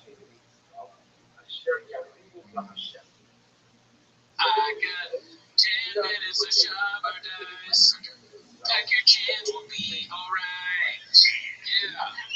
Welcome back to 10 Minutes of Shop. We have a Discord now. It's in the description. Click it if you want. But you're not here for that. You're here for the new segment of 10 Minutes of Shop. 10 solid minutes, dude.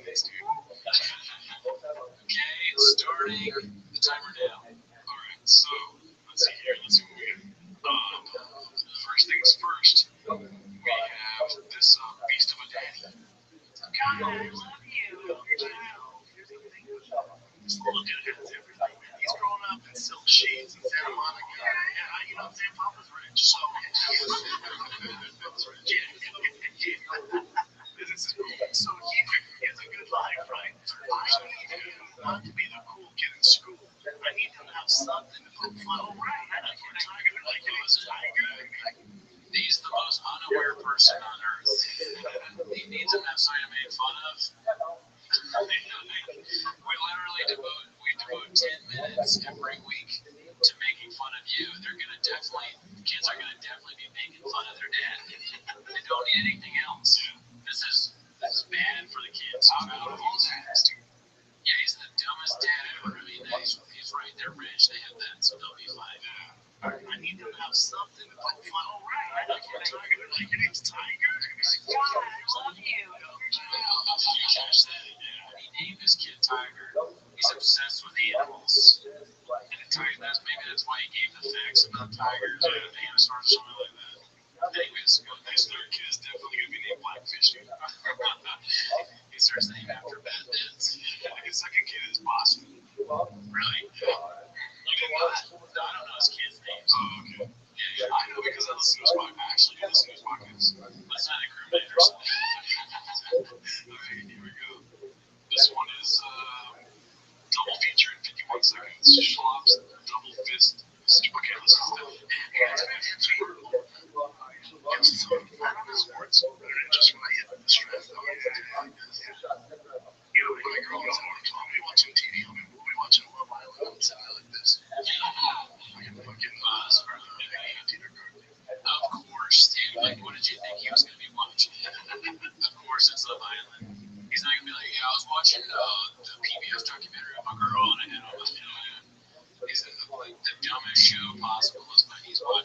I probably have listened to that. What is Love Island? It's like probably some dumb dating show. Oh, you know what? I've seen Fuckboy. I have not seen Love Island. Is Love Island like a girl fuckboy version? I don't know. It's something where people date. It's about as much a show as they love. It's like on the spectrum with the autism. Maybe. Okay, I've never seen it, so I have no idea. I mean, remember, he's always ready to go. Yeah, I love it on the convention. It's like, it's just kind of hit my hand. Oh, that's interesting. I do that too. My left hand, I go, both of mine. That's so strange. You haven't picked up your Invisalign yet?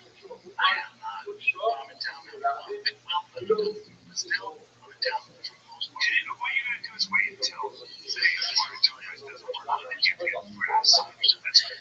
It's like, because I know that 100%. Man, he'll be in crazy, man. It's like, he's just like, you ever picked up your braces, your adult braces, and make sure that you get enough food for the day. Make sure you drink water. Like, Callan's show of why do people watch their show?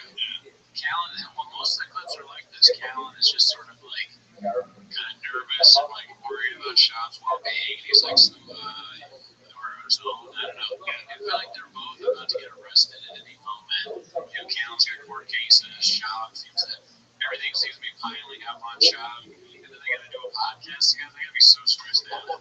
And they're stressed out, but Shop still has time to like put on an Orioles jersey or like whatever sports thing or like whatever ridiculous ad jersey combination. He's just as I could really use an episode of Love Island right now, dude. He's stressed out, but he's just like, you know what? I gotta be ready to go to a game. And he's like, I gotta have the torn jeans. All right, do we know that these things are recent? These things that happen like every week. I don't know. I think that's recent because let's play the stand-up clip. I think because he just had that stupid, like, you know, we watched my movies last time. So I think that's gotta be. We watched stand-up. The one where he's talking about like Will Smith. Oh, yeah. Let me see if I can find out. I can cut this one out. Alright, I can't really make this clip big, so I'm gonna just go full screen. That's okay. I think we don't need to see full Chubb. Alright. Smart.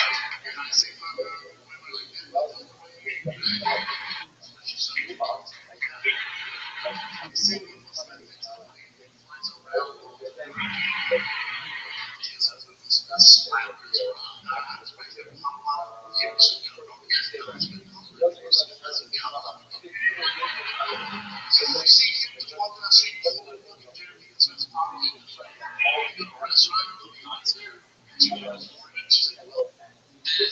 people in the comments have been saying like clear audience laugh track, and I haven't really noticed that because I haven't been paying attention to that. But this one seems pretty clear. Really? Yeah, I think so. Because like every time it's like ha ha ha ha ha ha ha ha ha.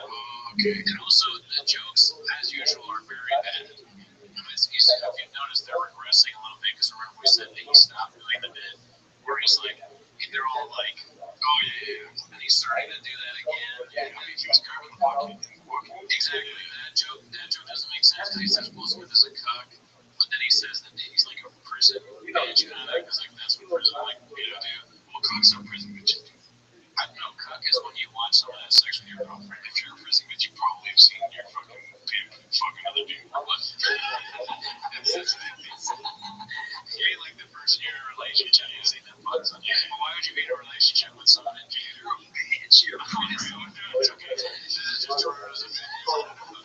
Let's keep going. Okay, here we go. I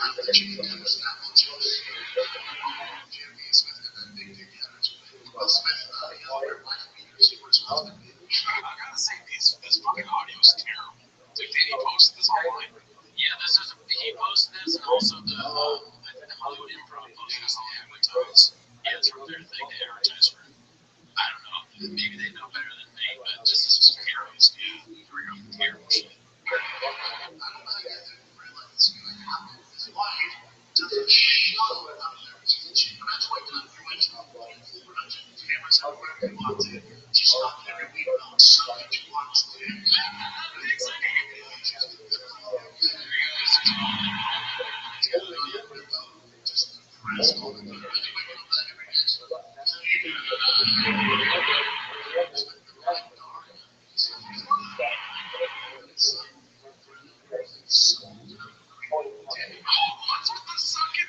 Yeah, I know, every time.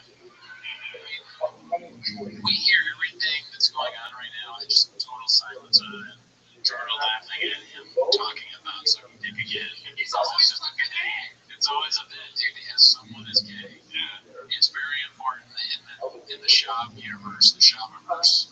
The shopiverse is like the metaverse where you can be a character, but someone's like secretly gay or sucking dick or something like that. The shopiverse. And then the Black Doria thing, I guarantee you he's got a writer that wrote that. Yeah. Because it's like, not funny, but maybe like delivered by a better comedian. Maybe they can make that. I don't know. Maybe it's a reach. Honestly, it's a dated reference, dude. It's pretty dated. Half the time I'm showing up fucking Doria. Nobody knows what the fuck I'm talking about. Doria was a good show. So if Shab watched that, surprising. I don't know. It just seems like another cultural reference that Shab is like trying to get in there.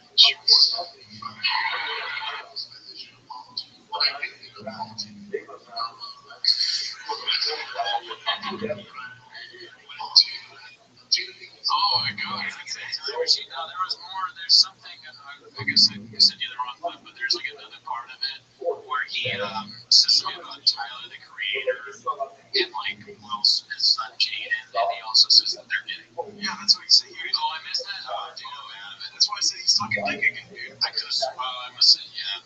That you laughed so hard, I said, good. Oh, really, dude? Oh, really, dude? Shit. I don't even. I don't understand the Tyler the Creator thing enough to comment on it. I'm like, what does it even mean? How do you know what this is? I should at least do better help or something because I just don't have anybody to talk to. Because guys, like I even write about this in my special. I'm like, guys are not like that. I can't call you really. We're all busy every week and talk about what you guys do because I don't know. I know. It's like calling me and joint problem. That's right. But it's like definitely happened. He's called him, hey, Brandon, I heard my ankle used to be an athlete. You know anything about that? Brandon's like, oh, man. He's so dumb. You might be gay. You ever tried sucking your ankle? I guess I'm gay. So I can write a joke about it. He's what kind of person would come to shop for therapy or like advice on your life? I don't know. Never happened. I have no clue. Even someone like Cal, look at the way he's sitting. His arms right legs. He's like, it just looks like he's talking a little more. Also, is this an ad? That's it. Yeah, they do like product placement so much. It's basically a product thing for, I guess, BetterHelp. Did you ever watch TV? The show? Yeah. No, I never watched it. Yeah, he used to be a huge Spider-Man kid fan. Was it always these two? Yeah. Oh, okay. I watched it when they went independent. I had no idea where they were until Othman Boucher, who was arrested in Virginia, told me about it. So shut up if you want to go get it. Is there anything left in this clip, or is this like 3 seconds? I went to one guy who was very much about, I always think that there's going to be like a little nugget of idiocy in the end, where it's just like it completely blows us away. You're like, what? He told me to say that? Oh, really, dude? Alright, well, thank you for tuning in. That's 10 minutes of shut up. Hope you enjoyed it. We'll be back next week. Check out the Discord. Tell us which clips to watch next week. Yeah, help us with clips, because we don't always know which clips are the best ones to watch and not laugh at.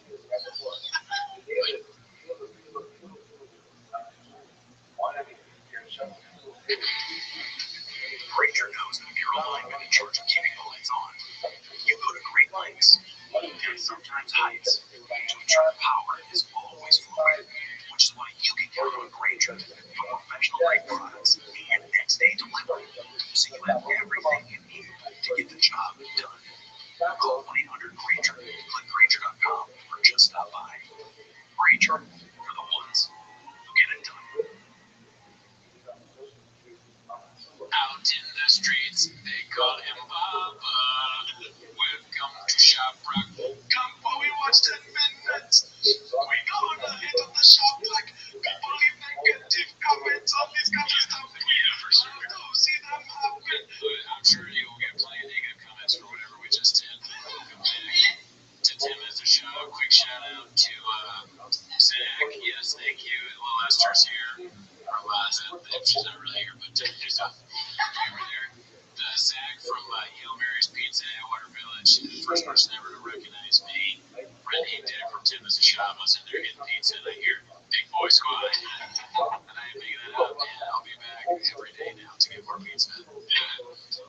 Yeah, so welcome back to Tim's shop. We'll get right to it. I gotta say, this week's 10 minutes shop, you know, we did another 10 minutes, but the clips were so bad. Yeah, you shop, because that's what happens with shopping sometimes. It's like watching something, you're like, oh my god, even I don't think this is funny. Which I may include a part of that right here. Because you know, the special coming out. Correct. What is on Thursday? It's Thursday? Next week. Thursday. Okay, so this week coming out Tuesday. It's so awesome. Where is it coming out? YouTube. It's not new to YouTube. Look at that. Are you a vlogger? No, not at all.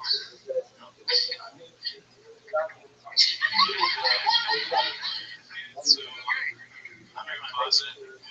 They're horrified by that. Because he's like on Showtime, and they're shocked that he's literally going to put out, that they don't even know is going to be the Gringo Poppy. Yeah. Because, like, think about back in time, this is like hearing about 9/11 before it happened. And they even, I should say 9/11 for the comedy community. Yeah, exactly. 9/11 comedy, yeah, right. That's essentially what Gringo Poppy was. Gringo Poppy never forget. These guys are like huge YouTube guys, and they hear that he's doing YouTube, and they're like, what are you, insane? So many things. So many things. Hell yeah. Roll. I can roll. Come here. That's why he handled the restrictions. It's like fucking small. Same with you too. She's born in Mexico. For sure born in Mexico. We gotta go to dinner. Wait right now. Finish taking stuff up.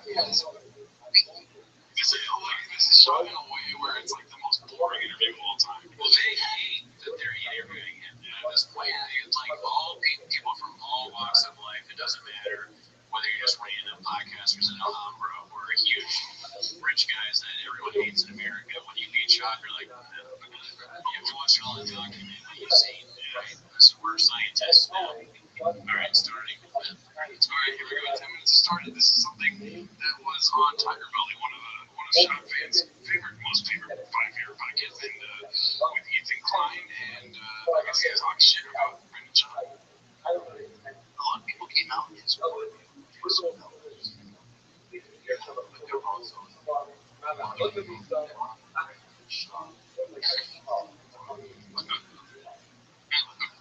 we don't even talk like that.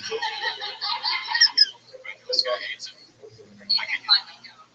I don't know how you can eat it. Yeah, sure, love every minute. You want I don't want to.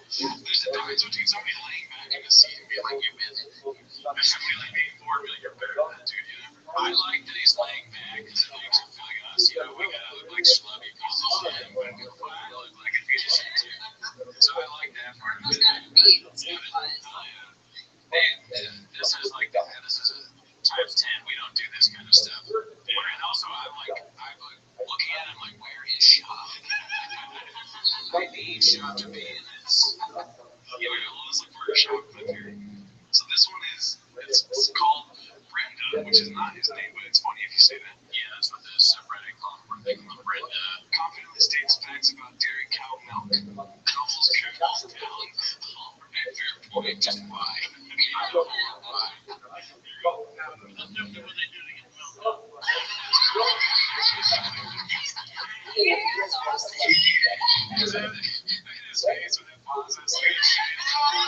my god, he's so drunk.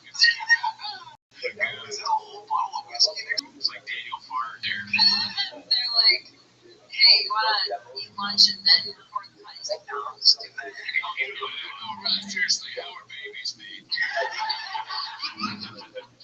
It's like, you're like, no, come on, tell me how you tie your shoes. Oh, really?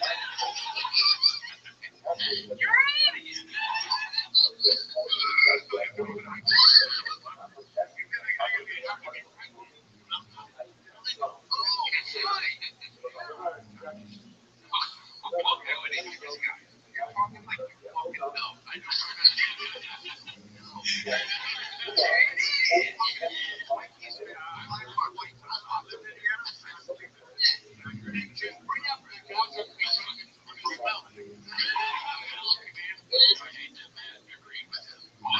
Matt just agreed. He was like, I'll NDA it. He's like, man, no, stay strong, man. Don't be overly stupid. Just make sure I feel better. Or use it. He's just afraid. He's already threatened her podcast. Well, I just love that, like, every time I see a clip of Chris D'Elia on this, he's just angrier and angrier that he's really into it. This is your punishment. You treat women badly. Well, you gotta fucking sit next to a thick boy squad. The more people dig up Snapchats, the more he's got another year on him after these podcasts. Here's the answer. No one will ask ever. They don't identify. Now, sleep-induced milk after they have given birth.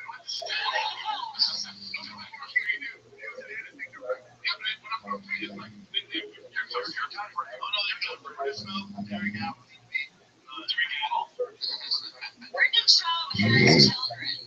I don't understand how lactating works.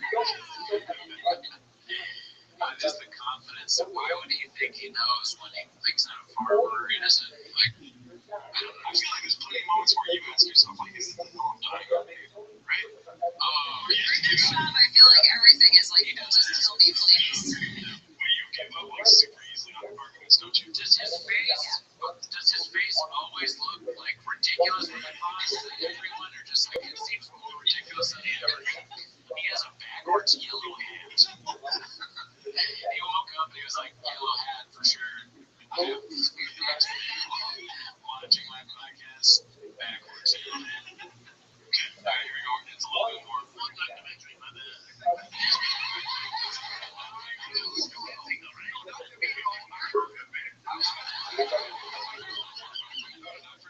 I'm like this. I know because of the confidence that you were using to my voice. I know, and like, to cover it up, he's like, yeah, but I sound confident. For a second, right? No one believes you ever. You lie and you're stupid.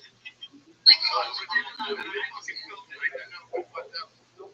Wow, that's insane to make names and pregnant for the milk.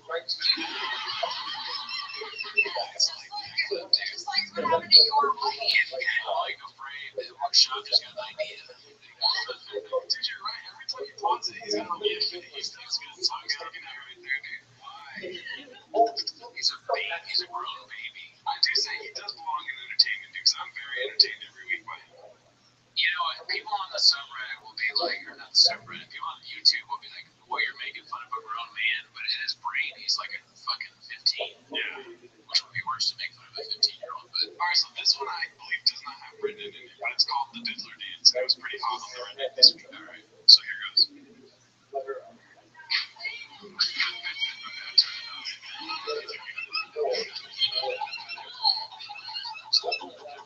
get this one. Totally not.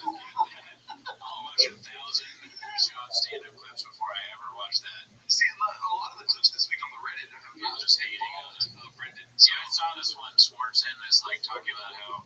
See, the problem with watching clips like this is that they're essentially what we're doing to find out. They're just like, I think he says Shop can't talk. Yeah, Tom about Shop can't talk. And he's right. all right, let's go to some stand-up from Shop here. Hell yeah. Already, man. There's a black guy. David Lucas. David Lucas bringing these out. Okay, thank goodness.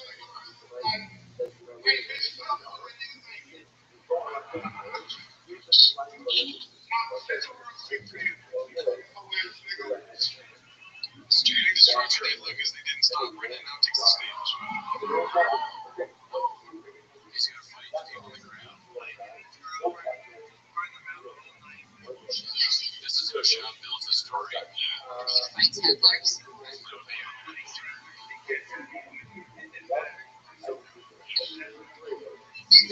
don't think he would stop. It's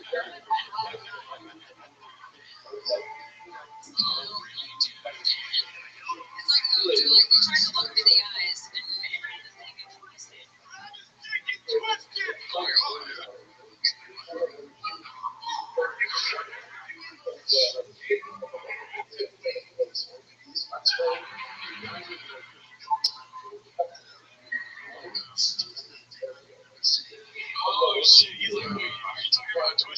Let me take the stage, dude. What if I was gay and I hosted your day? Wait, was there a final side? What if they were gay, dude? I hate all the people that were talking about the fight in the clip. They're all like shop fan. Oh yeah, it'll be funny is if like I'll send a kick at it and then you do it. It's like, shut up. Also, there's like 3 videos on social media about this fight. This is gonna turn me into Ethan Klein. I'm gonna start saying really bad things. This guy's been waiting his whole life. Why is he in another baseball jersey? No, you didn't.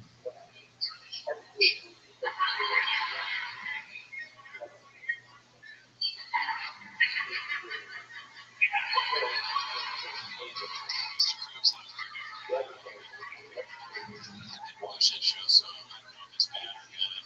I don't like it.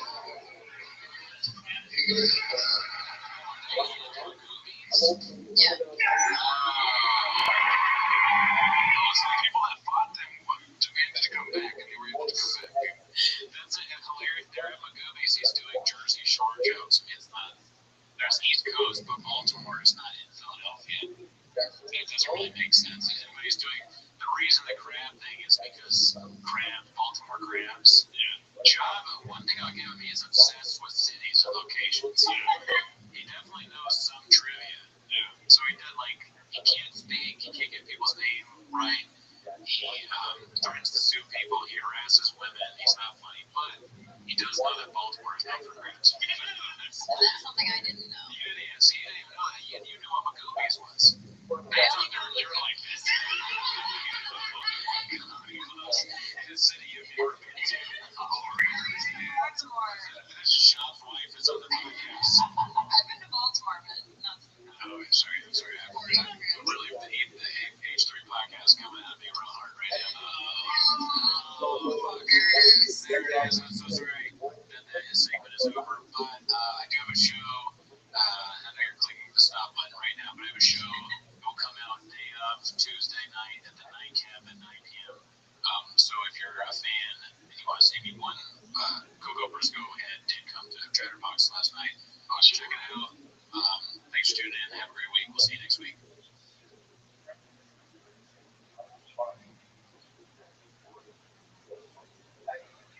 Nationwide is so much more than a great insurance company. They're one of America's largest financial services companies.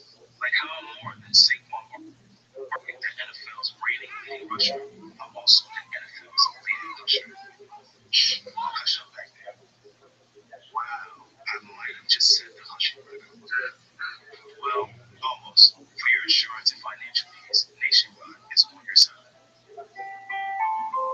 Nationwide Investment Services Corporation, Everett, Columbus, Ohio.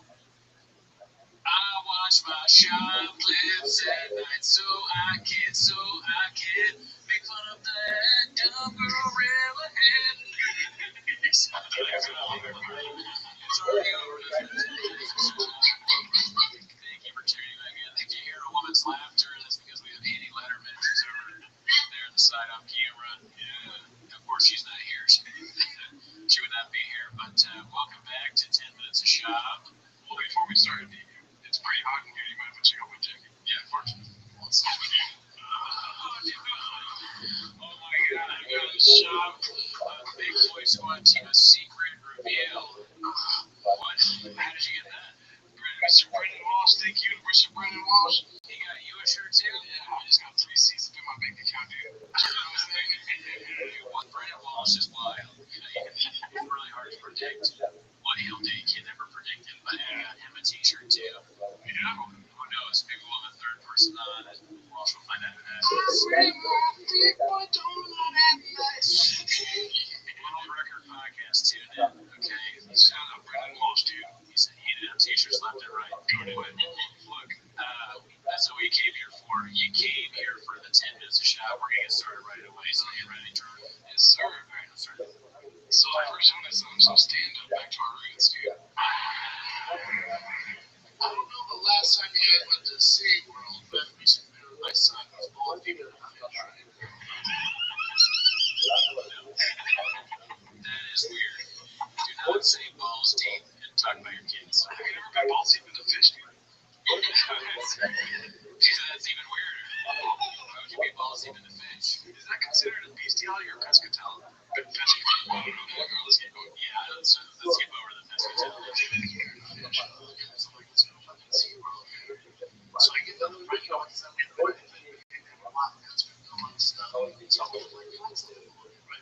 So we get trials. I'm going to see it. I'll take 2 VIP tickets to see Rothschild'S. $19.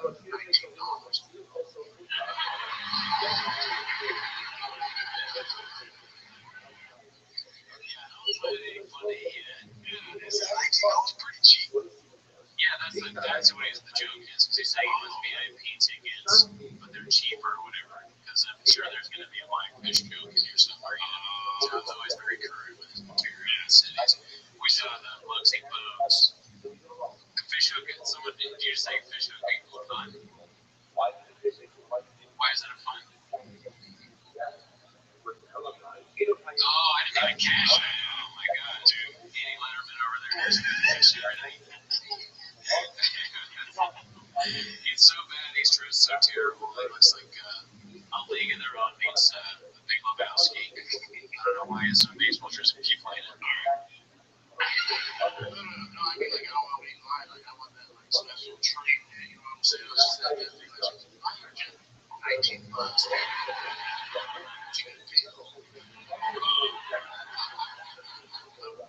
There's nobody there. Pause it for a second. Nobody. You know how I kept saying that everybody's liking and there's a movement? He's like, and she's liking. He didn't do it this time. He didn't walk when she talked. He didn't walk. I wonder, is he seen 10 minutes of shop? Maybe. And he's addressing it. If so, shut us out, please. Where's our women? I don't want to know, dude. Let me figure it out. I'll find one big part because I see what I'm going to see.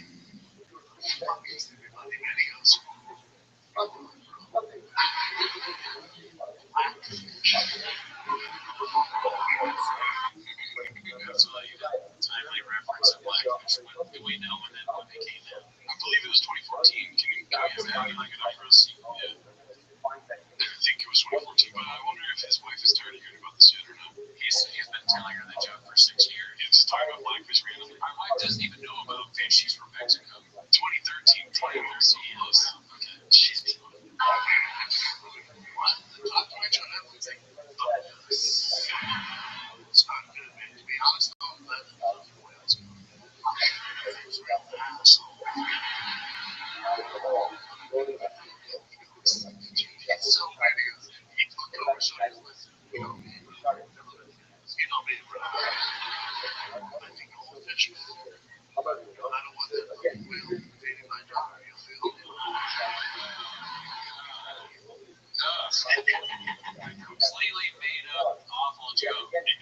Shaw's attempted absurdity. All fish matter. I have a feeling there's going to be dick involved in this joke. Someone's gonna make it. The whale's probably somebody's slinging dick. So well, every flip up shop you have to figure out. Oh, slinging dick, killer whale slinging dick, killer whale. Here we go. Killer whale should be. That was 10 minutes already. No. That's just I got my thing. Oh, killer whales suck, man. Dude, they're fucking savages. Killer whales out. They're the 10 bunnies of the ocean. They do everything. SeaWorld's a bummer. Shop has a connection to animals. Remember he did the dinosaur video, all the dinosaurs are slow. But he respects killer whale a little bit because they're savage. He really didn't do it for him in MTA. He played them in Dallas. Gotta get it all out. We gotta get to the clip where Billy calls him an idiot. It's like a 3-year-old kid in a bathing suit at a dating. It's just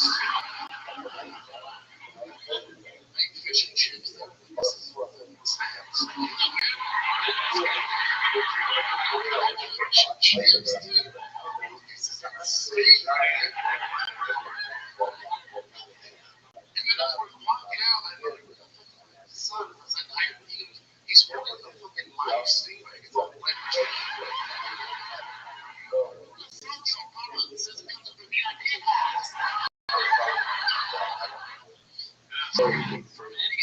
Maybe somebody else could have pulled that off. It's like Shop saying that. I guess he's listening to a child, really. Alright, I can't. Do you want to watch the one where he gets called an idiot? Yeah. Look at his face.